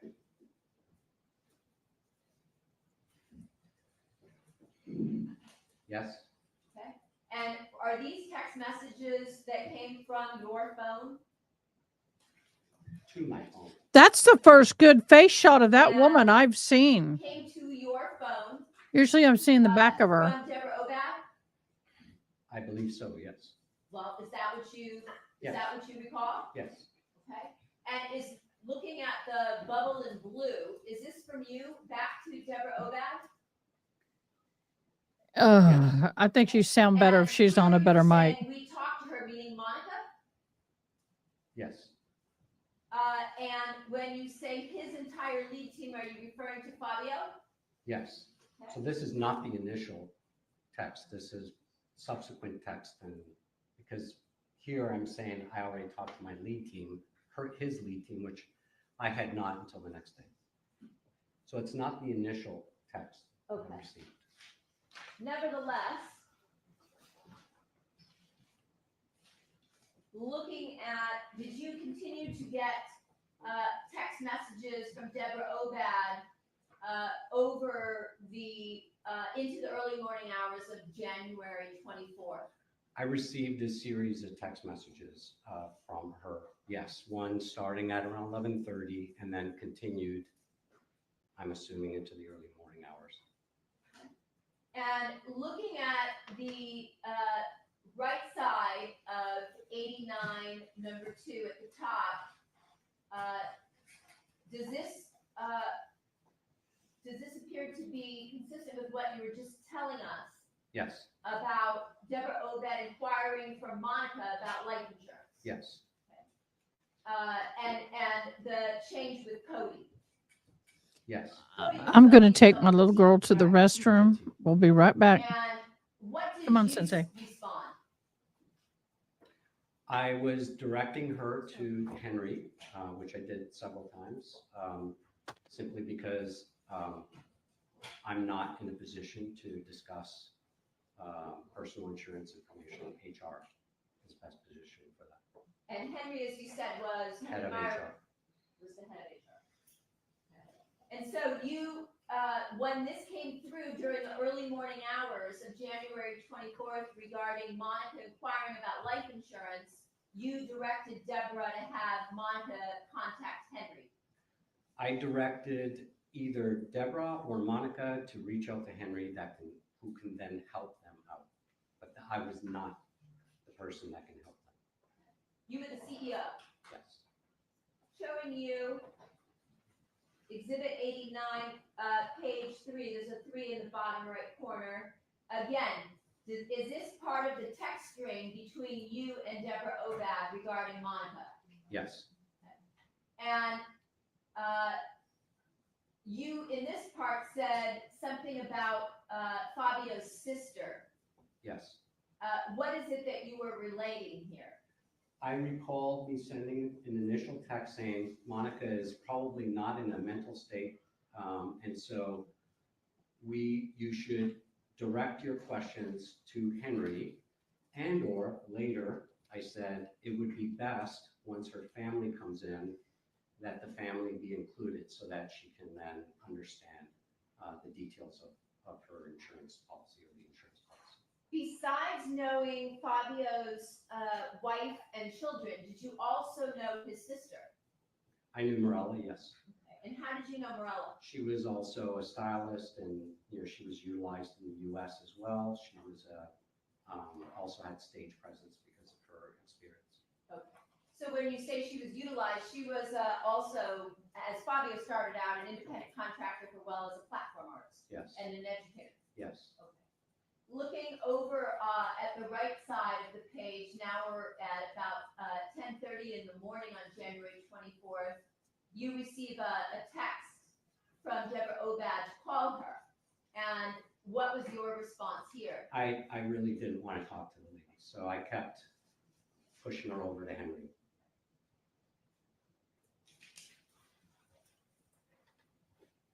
Showing you People's 89, page 4.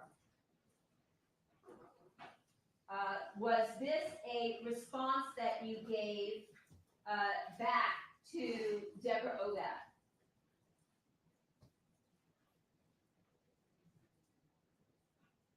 Yes. And when you said we have a series of meetings, are you dictating? Series of, no, I probably just misspelled it. Okay. So you were basically in the process of having, as you explained to us already, a series of meetings with your organization. Yes. And you again directed her back to your HR director, Henry Meyer, correct? Correct. Okay. And in the end of this text string, you also said that you were having a difficult time dealing with this loss. Yes. That was because of your relationship with Fabio. Yes. Now, when you received this series of text messages from Deborah Obad saying that Monica was inquiring about the life insurance, what were your thoughts on that? What did you do in response? Overruled. When I received the text message the evening of, I thought it was bizarre because I didn't know this person. She was suggesting she was calling or messaging for Monica. I felt Monica was not in a position to really be asking for this at this point. So I found it bizarre, and I showed it to, I believe it was Henry Meyer and Dave Diaz, Bob Lucian, the guys that were with me, the three that were with me. Okay. And that was because when you said it was bizarre, that was because you felt it wasn't the main concern at that moment. I did not think it was the main concern at that moment, and that I felt this is traditionally the type of thing a company will take care of and should not be the point of interest the night of. At that point, correct? Yes. Okay.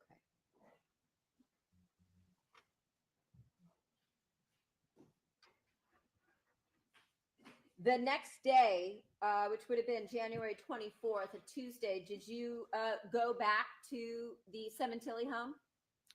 Yes. Okay. And did you go with others or alone that day? There were several others. I think Dave Diaz was there. There were a few members of my lead team, a couple of people I think from Fabio's team.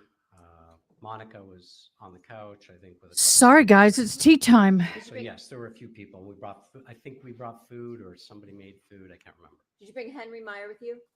I believe so. Yes. Okay. And again, was Deborah Obad there? Yes. And did she once again ask you about the life insurance for Monica?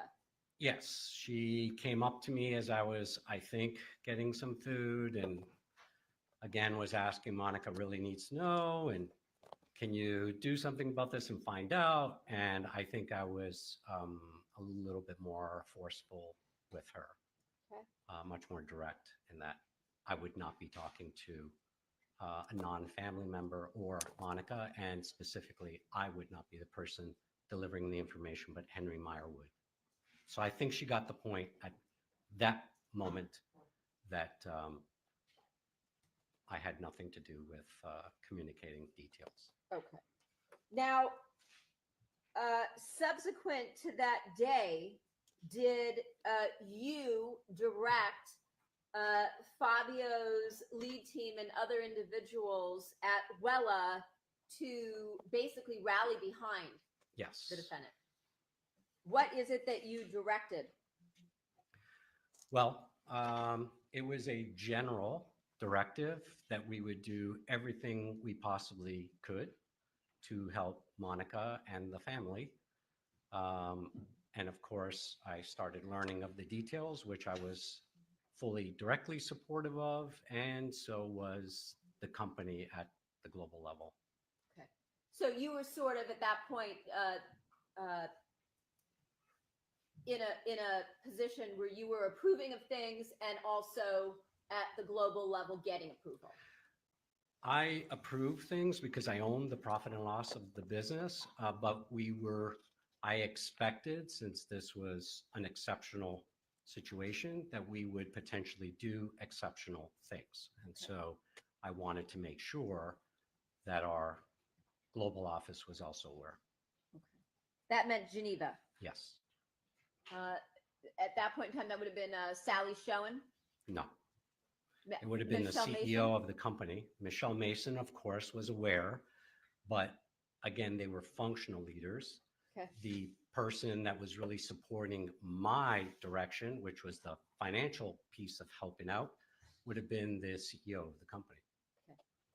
And did you personally attend a viewing on January 29th at a funeral home in the Woodland Hills area? Yes. And subsequent to that, a wake or some type of a gathering Yes. in the backyard of the Cementilli home, Yes. also on the 29th? Yes. And was that an event that the company paid for? We paid for that event and several other things. In terms of paying for the event, we're talking about catering, Catering, food, tables.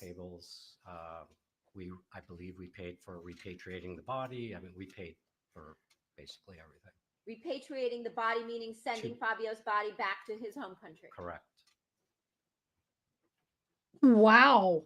Paid that for, that airline shit's for expensive. in from Canada. That's a I can't lot of tell money, you y'all. Specifically what we paid for, I was not necessarily involved in all the details. Okay. But I'm very well aware of what my organization's doing. And so, yes.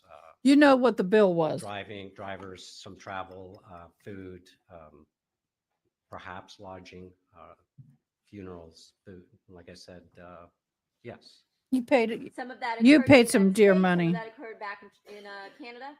Sure. Yes. And Wow. That's a good subsequent company. to Fabio's murder, were you involved in various events or tributes? Yes. Uh, There is. Would that be not only in the United States, but also in Canada? Yes. And were these events that had Fabio been Okay, allowed to guys. attending? Yes. So you went in his stead? If you I hit the went, like and button, get your name usually in would be before the end of the partnered up with show. one of his team. We're Mostly, gonna be giving away some. Protect. We're gonna be putting a name in the drawing.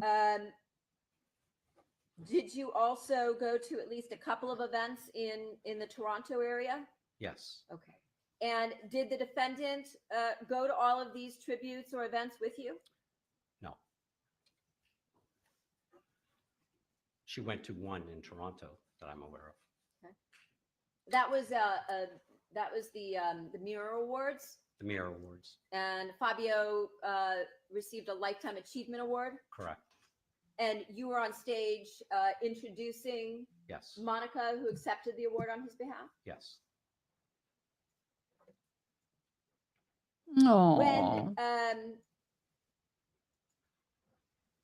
part of your executive team travels, does the company or did the company pay, let's say, for drivers to take executives back and forth to the airport? Yes. So when Fabio traveled, there would be a particular limousine company that you yourself or Fabio would utilize to go back and forth to travel? There were a handful of us that would use a specific service, yes, with a specific driver that we knew very well. When you said this was an exceptional situation, and so the company was going to do exceptional things at your direction, one of those things was also paying for a limousine service for the defendant? I believe that we paid for certain escorts for her, yes. Okay. Did that include taking her to the airport when she traveled out of town to go Thank you. to Hello, it's allegedly a Britt. golf course? I don't know if we paid for that, but I know that I was being dropped off and the driver mentioned to me that he had dropped off Monica at the airport and she was going golfing with friends. Okay. And was this when you were Golfing? going to the airport What? for a particular event? I was going to Did he say golfing with friends? mentioned to me that he had dropped off Monica at the airport and she was going golfing with friends. And was this when you were going to the airport for a particular event? I was going to an event in Toronto, yes. For Fabio? It was our Canadian organization doing their Canadian Trend Vision.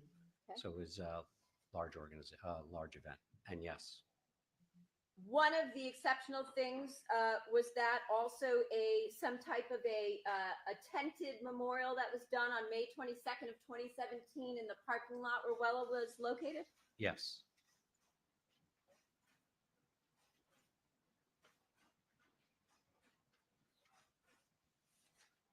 Did you also direct that members of the company bring food to the house, the Cemetilli home, to feed the defendant and her daughters?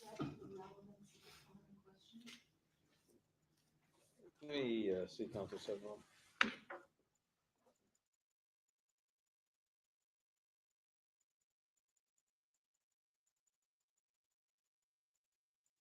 Oh my God, y'all. It's so she was being carted around and treated like a queen after the death of Fabio. And then, and we're going to put this. Let me get a little napkin or something to put this on. I don't have I have a little tea thing that I put my strainer on. It's about that big around. So during all this time, she decides to go play golf. What?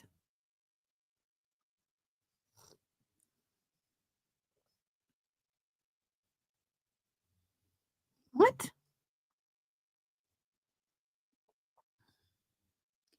Oh, that mint tea tastes so good. Y'all, if you're not into Ollie tea or tea, you got to try. I mean, if you're into tea, you really need to try Ollie tea. It is so freaking good. It's pure, it's clean, you don't have any weird aftertaste. It's amazing. I want to welcome Ollie Tea to our family. They are our new sponsor. Ollie Tea is a veteran, woman-owned company. They are passionate about creating artisan small batch herbal teas, focusing on self-care and wellness, while at the same time offering tasty drink options. Ollie Tea does not incorporate scenting or flavoring agent and is naturally caffeine-free with no added sugars. They let the natural ingredients speak for themselves. The herbal teas are packed as loose leaf and in convenient tea bags. Certified Go Texas and homegrown by heroes. They offer many different choices from lavender citrus to lemony mint to restore and to scarlet nibs.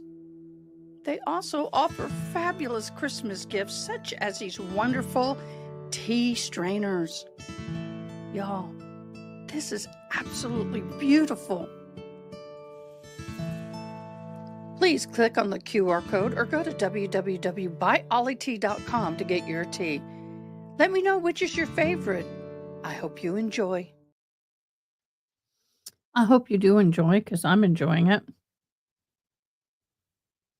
I'm going to see what the judge said. Gilly for his life insurance? No, I'm not aware of that. Okay.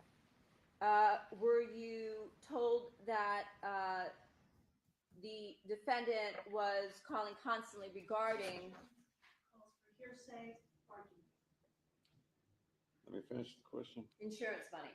Overruled. I'm sorry, can you repeat the question? Sure.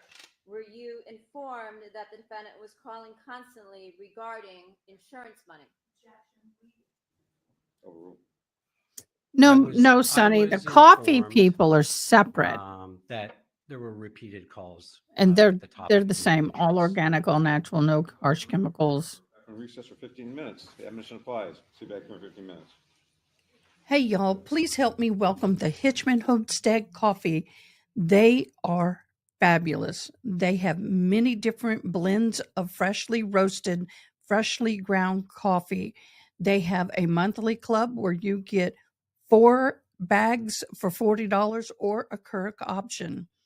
Also, they just came out with a half and half. Oh my gosh, I absolutely love it.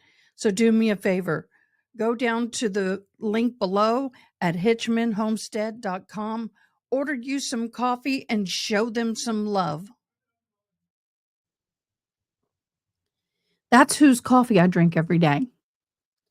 And it's wonderful because I once you drink a coffee that is freshly ground, roasted and freshly ground, it doesn't have all that stabilizing chemicals. And one thing that most people don't realize is the coffee beans that you get from Folgers and these other big market brands, including the one that starts with an R, sta, ends in a ook.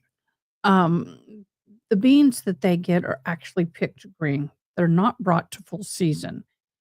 So in order for them to get the bold, nice flavors, they have to all burn them. And hence why a lot of times coffee turns bitter after it sits for a while. Or, your first 1 or 2 tastes is really good, but halfway through the cup, you're kind of like getting a bitter aftertaste on this. That's why the coffee beans from this company are brought to full season and maturity. Then they're roasted and ground. They have whole bean, they have ground, they have Keurig, they have loose, and they're fabulous. And I got to tell you, I love them. And I don't have that weird bitter aftertaste. Ugh. Yeah. Yeah. So definitely get yourself a cup of coffee or a tea, depending on which one you are. And this cup is from Point Venture Lions Camp. Lions Camp. I used to interpret at the Lions Camp when they had their employee training or their volunteer training, and they had a lot of deaf people. Because they have a lot of their campers are hearing or nonverbal, and so they learn sign language. And I used to go over there and interpret the volunteers training for them. kind of missed that. I enjoyed doing that. But yeah, problem is that people don't understand the deaf culture. And if you're a hearing person, you want to learn sign language, you don't understand that deaf culture is just as important to learn before you even put your hands up. Hands up. Okay, I'm sorry, I'm going there. I'm tired. I'm tired. You is smart. You is important. You is you smart, you's kind, and you's important. Love that show. Love that movie. Love that movie. And that little girl just stole the show, y'all. That little girl just stole the show. You's kind, you's smart, you's important. Yeah, it was sweet.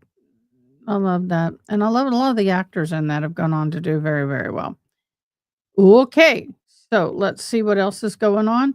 So tomorrow we're going to be in Verdict Watch. We have this trial and we have the baby Evelyn trial. So I need to figure out what to do.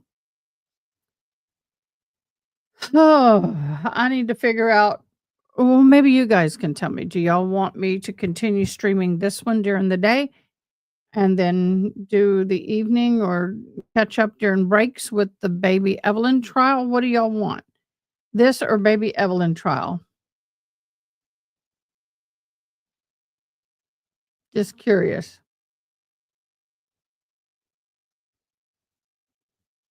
I don't know which to do. We will be in the verdict watch of the other trial, the Griffith trial.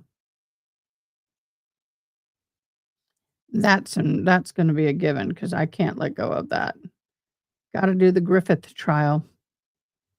We've been too much into it. Do you know what I've been really wanting? And I just saw it. Brussels sprouts on the whole thing. You know, they grow in a long thing. I want some fresh Brussels sprouts. And I want to be able to roast them and garlic, and tons of garlic and salt and pepper and etc. Parmesan cheese. You got to put Parmesan cheese on them just as they're coming out of the oven.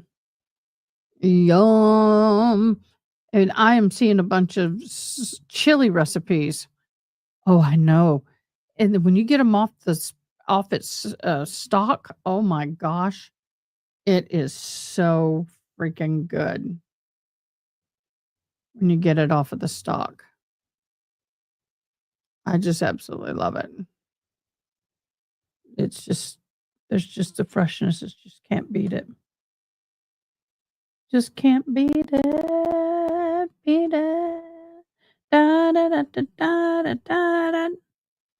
Da da da da da da da da. Well, you know, guys, let me ask you. Some of y'all might know. I can hear, but like for the 6 months after a car wreck, I can't talk. Mostly wrote on paper. Yeah. Question. If I hum a few bars of a song like I just did with Beat It, am I going to get copyrighted?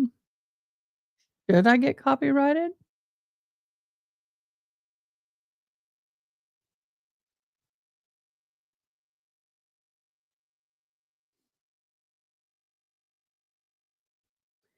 I don't know. I don't know.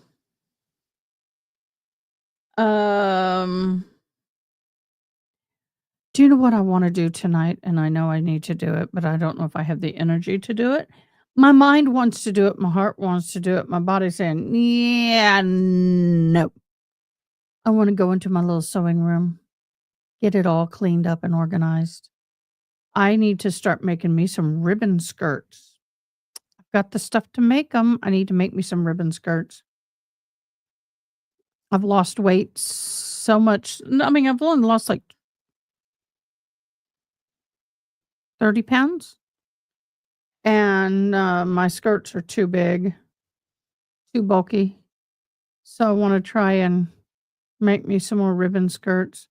Y'all don't know what a ribbon skirt is, do you? Y'all know what a ribbon skirt is? Ribbon skirts are Native American skirts that women way back way back when the trade really started getting going between the natives and the Americans, they started getting ribbon and putting it on their clothes. So I'll show you here. These are ribbon skirts. This one right here that my marker's on, this is a modern ribbon skirt. This is more of your traditional ribbon skirt. There's a long prairie ribbon skirts. This one here, I don't like it, but it's kind of a modern. This is a very old, it's a unique one. This is more of a modern take on it. So these are what Native Americans wear. Now, if your ribbons are touching, you're married, supposedly. If your ribbons are not touching and separated like this one, is you're single. I know. So mine should not be touching, but my age, I don't care. But when you go to powwow, now this is for the missing murdered Indigenous women. MMIW, if you guys are unaware what that is. The majority of how do I put this? The majority of the women who are taken into intimate acts, moving and trafficking and driving around and shipping out of country and forced into trafficking in general are Native Americans because they get them right off the res, near the res. They get them like modeling contracts and stuff like that. They bait them, they get them to come off the res, and then they're never seen from again. They, out of all of the different ethnic groups, Native American are the number one ticketed women in the world right now. And so that's what that is. And so I have a shawl that I support the missing, murdered Indigenous women. But some of these are not traditional. This is not traditional. These are not traditional. These are beautiful, but I don't do anything like that yet. But this is what some of them look like. I know some people don't like them, but this is cultural. Just trying to find one that was something that I would wear. I like your more basic stuff. I wear this one. Oh, my dog is dreaming if you can hear. Whoop, whoop. See how colorful and vibrant these are? Look at that. Aren't they pretty? So traditionally, Native American women wore long skirts, just made out of whatever cloth they could get their hands on. When they started trading and ribbon became available, they started adorning whatever they had with ribbon. This here is kind of cool. This is a Native American women's long pants suit. Why is it not showing? Let me show this tab. Here we go. Yeah, that's kind of, it's interesting. I got to make one of these. I got to make one of those. Got a lot of things I got to make. I got to make a nice sheaf. I got a lot of beadwork I got to do. So I took a break today, but I got to make one of those with a different pattern, not that pattern. This is a beautiful Native woman. Absolutely love how she's dressed. She has a modern ribbon skirt on. She has the traditional blanket. When a man gives a woman a blanket, they're considered married. All that turquoise. I have a very bracelet that's very ornate like this. I also have the turquoise necklaces. So turquoise is very important in the Native community. So anyway, there's a little bit of your history lesson for today. But I do make the skirts and they sell. But I haven't made one in a while. And yeah, they're not hard to make.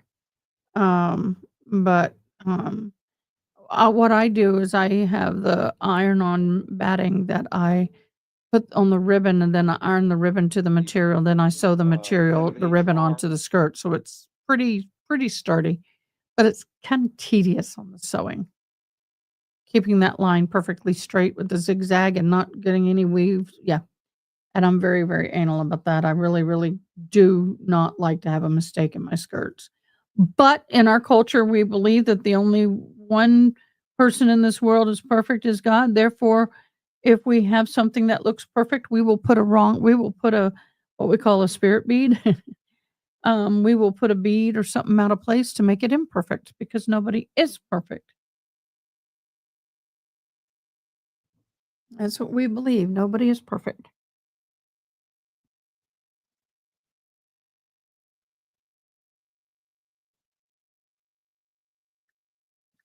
So there we go. I see a kitty getting ready to pounce on puppy.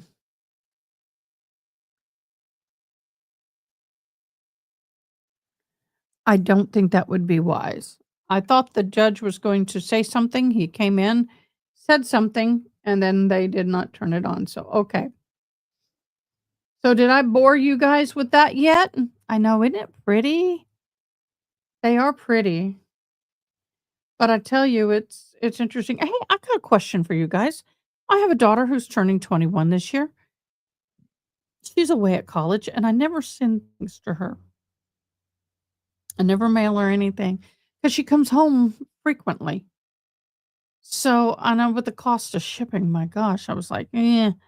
But this year, I wanna do a Valentine's Day kinda basket type thing. What do I get a 21-year-old for Valentine's Day? I thought about teasing her and go she's so not girly. She's a very tailored looking person. She likes very tailored. But I thought about going and just getting her a bunch of pair of panties and rolling them up like roses and putting them on sticks and making them look like a bouquet of roses. And then when she opens them up, they're a bunch of panties. You can't guys, you can't go wrong with underwear, socks, and panties. Us. You know what I mean. But no, I don't wanna do that. I wanna do something sweet and meaningful, but I don't know what to do, so I need some ideas, y'all. Some of us who've had kids. When I was in college, my mom get me a finals dress pack that I should do that. I could do that, but her finals won't be until May. So it's a little early for that. No, do you know what? I've been in college 4 years for my intern associate's degree, and I'm in college now, and I never had a basket. She's not 21 yet. She'll be 21 in June. And she's not into alcohol stuff. She really isn't. I've let her taste wine here and there and things, and she's kinda like, "Meh, not my thing."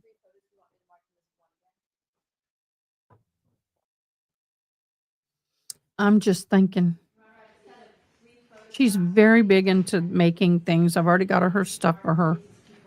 All her little things for Christmas. So I'm kinda thinking what else. Photographs of the May 22nd memorial, and they have the numbers 3, 4, and 5 in the bottom left corner.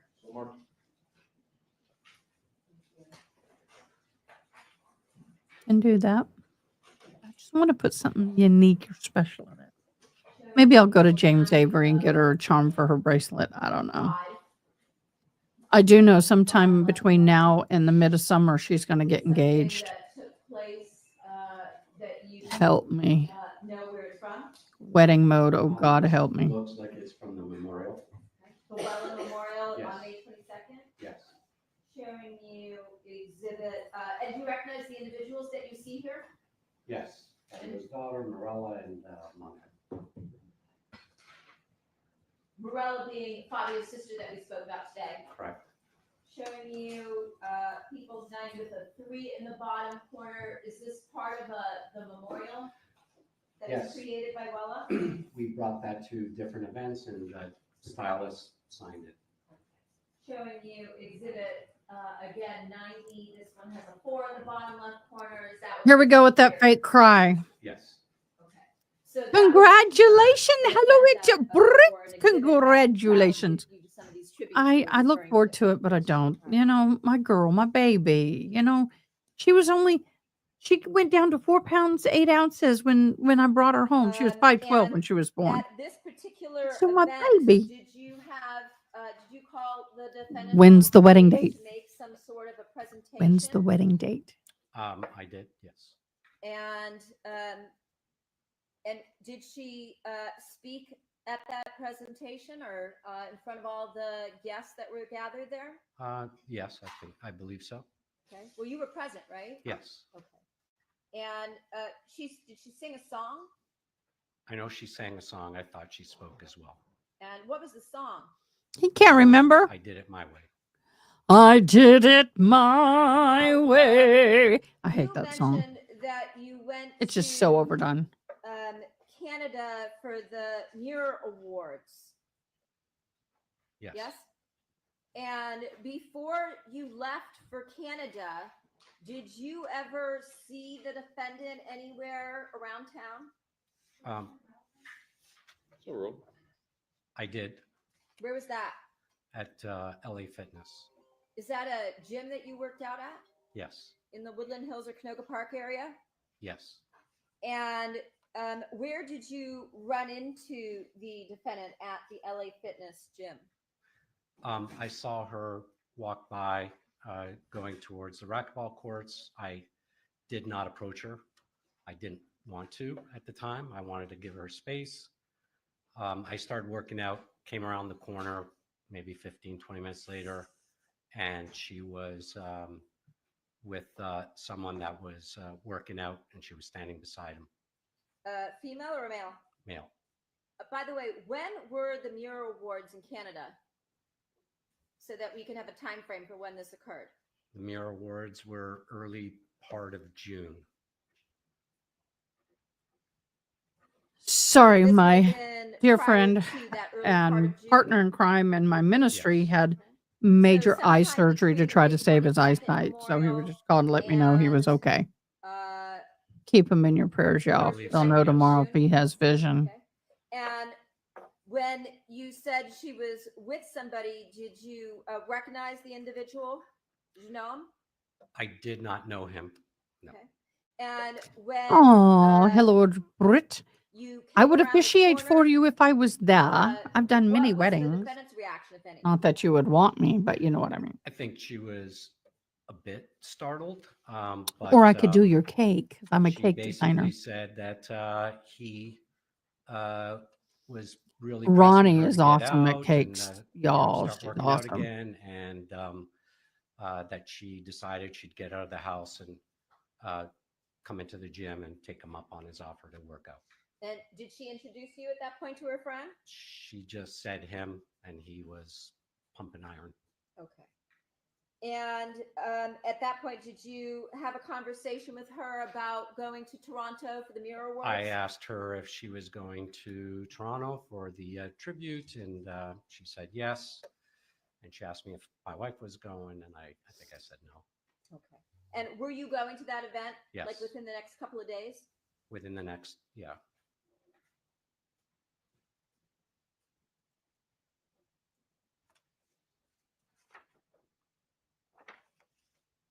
And did you also introduce her again at the Mirror Awards show? I did. And See, it's all about her. She's getting announced. She's in. I don't like her. I believe yes. Along with all the other. I have done a little bit of. I've done a lot of everything.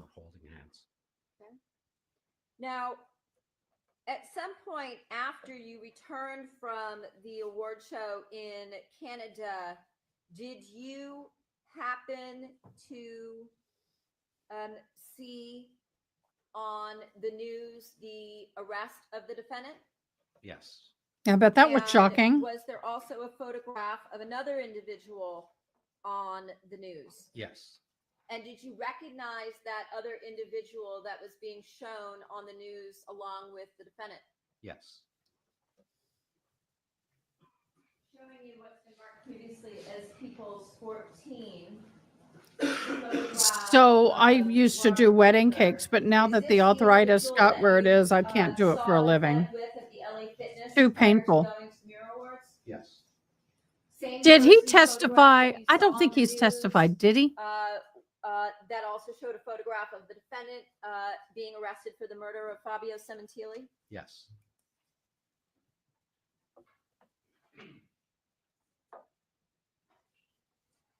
At some point after the defendant's arrest, did you receive another set of text messages from Deborah Obad? I don't recall. This is part of Exhibit 89. This is page 6. Objection relevance. Yes, if you want to refresh your memory, you may.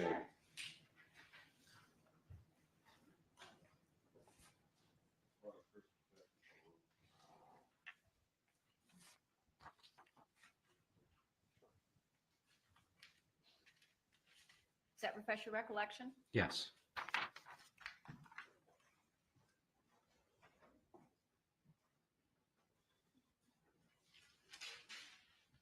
Showing you 89. This one is a page 6 in the bottom left corner. Was this a message that you received from Deborah Obad in your response on June 21st of 2017 after the defendant's arrest? It appears so now. Appears to be hearsay.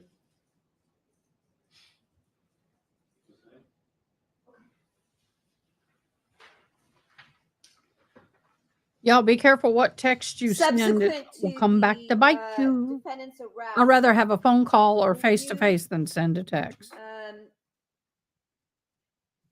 interviewed by Detective Mitzi Roberts in March of 2021. I was interviewed. I don't remember the date. Would it have been sometime in 2021 towards the beginning of the year? Yes. All right. I have nothing further, Your Honor. Ms. Burke? He's like, oh, thank you, Jesus.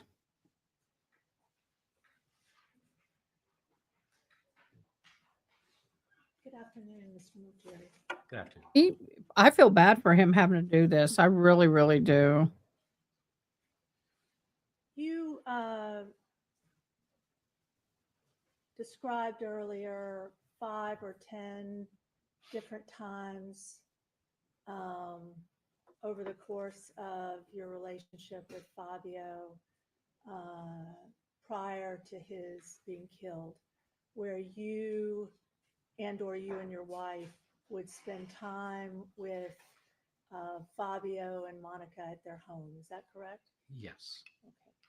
And one of those was you spent time with them at Thanksgiving in the fall of 2016. Is that right?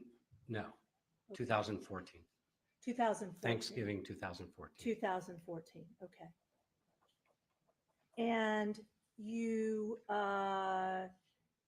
did you spend any time that at son home deserves a with them drink. in 2016? If you don't drink, he deserves a bunch of chocolate. I don't recall if we did. It would have been myself. I think we might have gone there once or twice after work. Okay. Probably not with, I don't think my wife and myself in 2016, but for sure me and maybe people from work. And when you would go to their home with people after work, what would happen? We would gather outside by the pool area. Normally there would be music on and we would just talk and he'd barbecue or have cigars.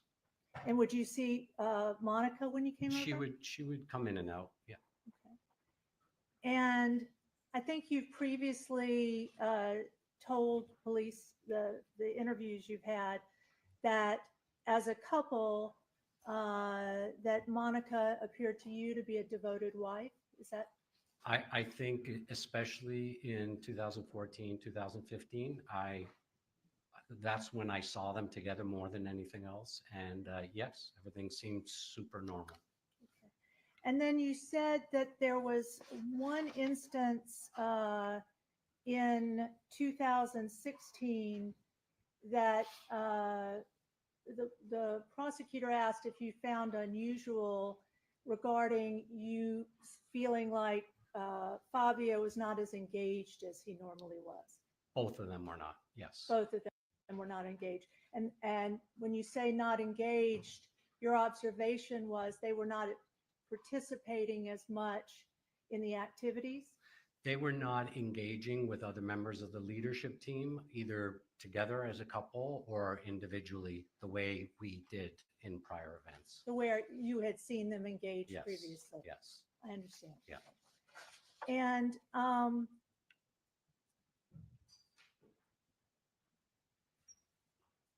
other than these 5 or 10 times that you socialized, for want of a better word, with Monica and Fabio, everything else that you saw was work related with them? Yes. These trips that you talked about? Yeah. Yeah. Mostly, yes. These trendsetter trips. And these trips were, I think you said recognition and benefits that Fabio would receive as part of his employment with the company, correct? No, it wasn't necessarily for Fabio. It was more for other people in the organization. Fabio being part of the leadership team, he would go because he had a large organization, along with myself and others within my lead team as hosts. Okay. And when you say he would go, was the company hosting as well the family members, Monica, the spouses? Spouses were included in the trendsetters, yes. Okay. And that's part of the benefit from his employment, correct? Yeah, it was the program that we had. Yes, sure. Understood. Okay. And drawing your attention to the day that Fabio was killed. I think you mentioned before that you had gotten a call on the day before, on the 22nd, where Fabio had indicated that he was going to be out at a medical procedure the next day. Is that right? Yes. Okay. And am I also correct? You then received a text message from him the next day telling you he was at that medical procedure. That's a rule.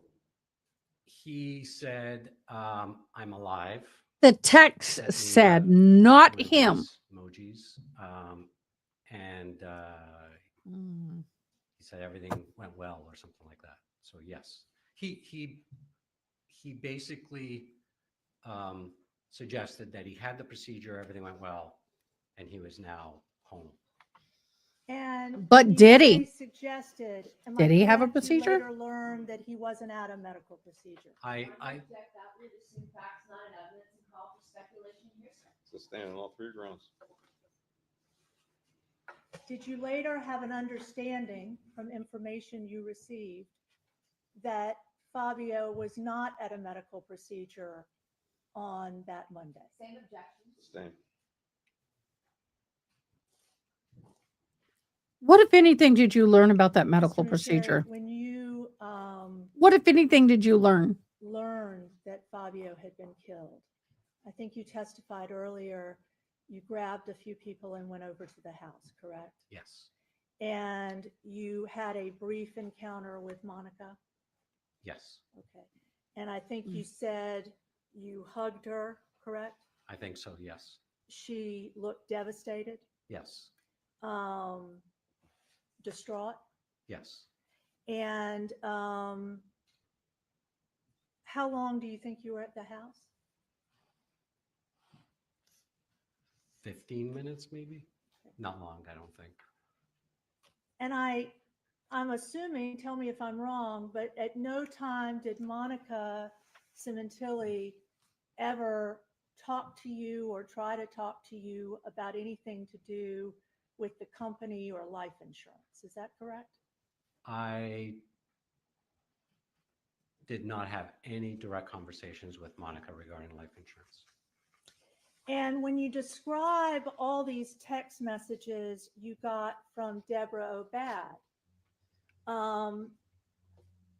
am I correct? It was Deborah Obad who initiated text messages with you, not Monica. Correct.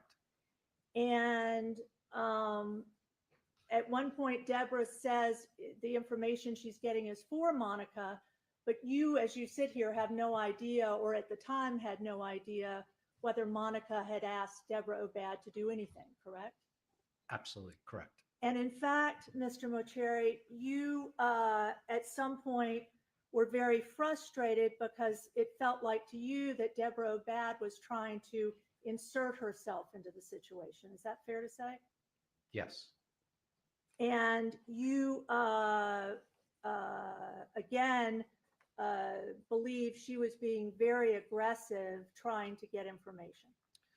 She was insistent, borderline aggressive, yes. And at no time in these text messages you received, did you ever receive a text message from Monica Simontilli about any life insurance in the text messages? Correct. And you then talk about, I think you testified earlier that you even saw Deborah Obad at the house the next day? Yes. Okay. And you had conversations with Deborah Obad? Yes. And you made clear to her that a family member needed to speak to someone about these matters? I made it clear that it would be Henry Meyer or someone from the HR organization, and either directly with Monica and or a family member. Why was she so involved in this? That's what I'm trying to figure out. The prosecutor asked you about a series of memorial events for Fabio. And you testified that you saw Monica at those events? I saw her at a couple of events, Okay. yes. Were there any events you didn't see Monica that were a tribute? As I recall, the one in Canada prior to the Mirror Awards. Do you know when that was? It would have been the very end of May, I think. Okay. And that was one put on by the company? Yes. And is it your testimony she wasn't there, or you just didn't see her there? I don't recall her being there. Okay, fair enough. And all of these tributes that your company put on, that Wella put on, am I right that Wella offered to pay for those events without any request or demand by Monica Simontilli? Is that right? The tributes were part of official events. The only tribute that was specific to Fabio was the tented tribute in Woodland Hills. That's the only one that was a official Fabio tributed event. The rest were all official trade or company events where we did a tribute for Fabio within the events. I see. But the only one that was specifically for Fabio, Monica attended. Yes. Okay. And the company paid for it, not as a result of Monica asking or demanding that the company pay for anything, correct? Right. Correct. And Monica, in fact, never asked that the company pay for any of these things that you went through. Am I correct to you? Yes, correct. She didn't ask to have catering paid for by the company? I don't know the details of how that came about. I know that I authorized our company to support whatever was needed. But I don't know how it came about specifically. Very good. And you spoke earlier about the company doing things because it was an exceptional situation. Is that correct? Yes, yes. And am I correct also that the decision made by your company to extend Fabio's salary for 6 months was a highly unusual decision for the company to have made? Yes. And it wasn't anything that would have been expected or known that the company would do prior to his death. Is that right? I think that's correct, yes. Okay. And Monica Simontilli never asked at any time you to consider extending Fabio's salary for 6 months. I'm not aware of how it came about. Okay, but she never asked you Not that. me, no. And you never had, in fact, any conversations with Monica Simontilli about any of Fabio's benefits or life insurance at the company. Correct. Thank you. Nothing from you. Anything further about it, people? No, thank you. Thank you, sir. You are excused. We're gonna turn early. I want to make sure you get home. If everything's okay outside, I didn't see anything. Of course, I don't have much of a vision outside my window, but there'll be an adjournment till tomorrow at 9 o'clock. Again, the admonition probably is not to discuss this case among yourselves or with anyone else. Former express any opinion until the cause is finally submitted to you. Did he say 9 Well, it's gonna o'clock? rain, so be careful. 9 o'clock, huh? Not 11. So that's 8 o'clock here. Shoot.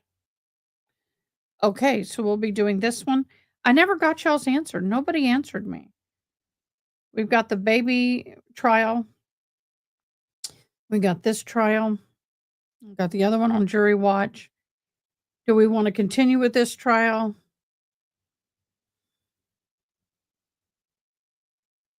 They're in Tennessee.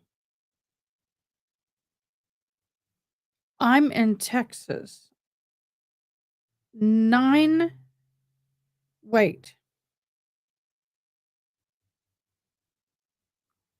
Florida. Wait. What?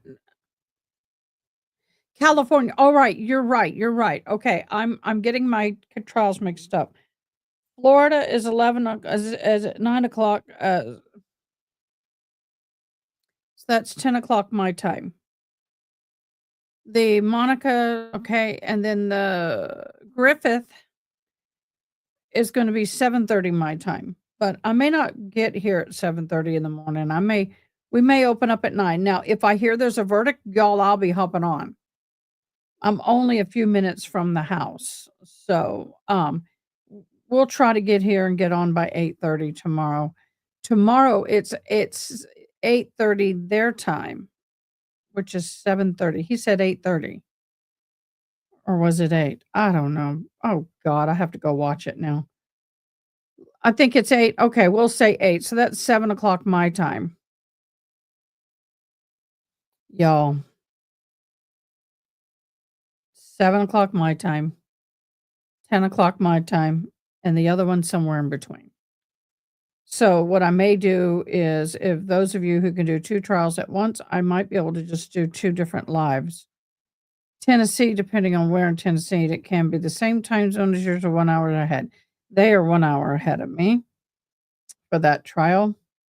They are in Sullivan County, which is far east, northeast Tennessee, close to the border of Virginia and Tennessee. About a 15-minute, 20-minute drive, I think, or something like that from Bristol, which is where I was born. So that particular one will be starting probably 9 their time. So we'll see. I'll just plan on getting here by 8 o'clock tomorrow. And then let the chips fall where they may. I'm not even going to, I'll probably put the Griffin trial up to start, and then we'll go from there. Okay? I know, depending on where in Tennessee, depends on my time or not, but yeah, it's far east Tennessee, northeast It's close to the outer edges of Sullivan County, which is an hour ahead of me. So from there, y'all, I have enjoyed today. It has been a day that I just feel very tired and run down. When you have a rheumatoid arthritis flare up and your joints hurt, you get that rundown feeling all day long. So I'm happy that we made it through the day. We will see you mañana. Everybody take care. Hug your loved ones. Be appreciative for what you got. Be grateful for the day you had. And remember, we'll be here for trial in court and shenanigans tomorrow. All right. Oh, wait. I forgot. We got to do this. Y'all, I forgot. We can't leave yet. Oh, no. I want to add to stage. Get me in big and let's draw. See who wins.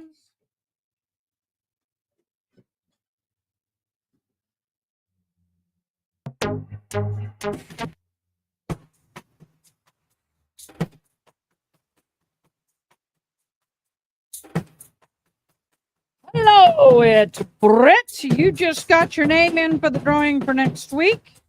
I mean, at the end of the month. Your name is in the drawing for the end of the month. Everybody, thank you for doing that. It really has been a blessing. Why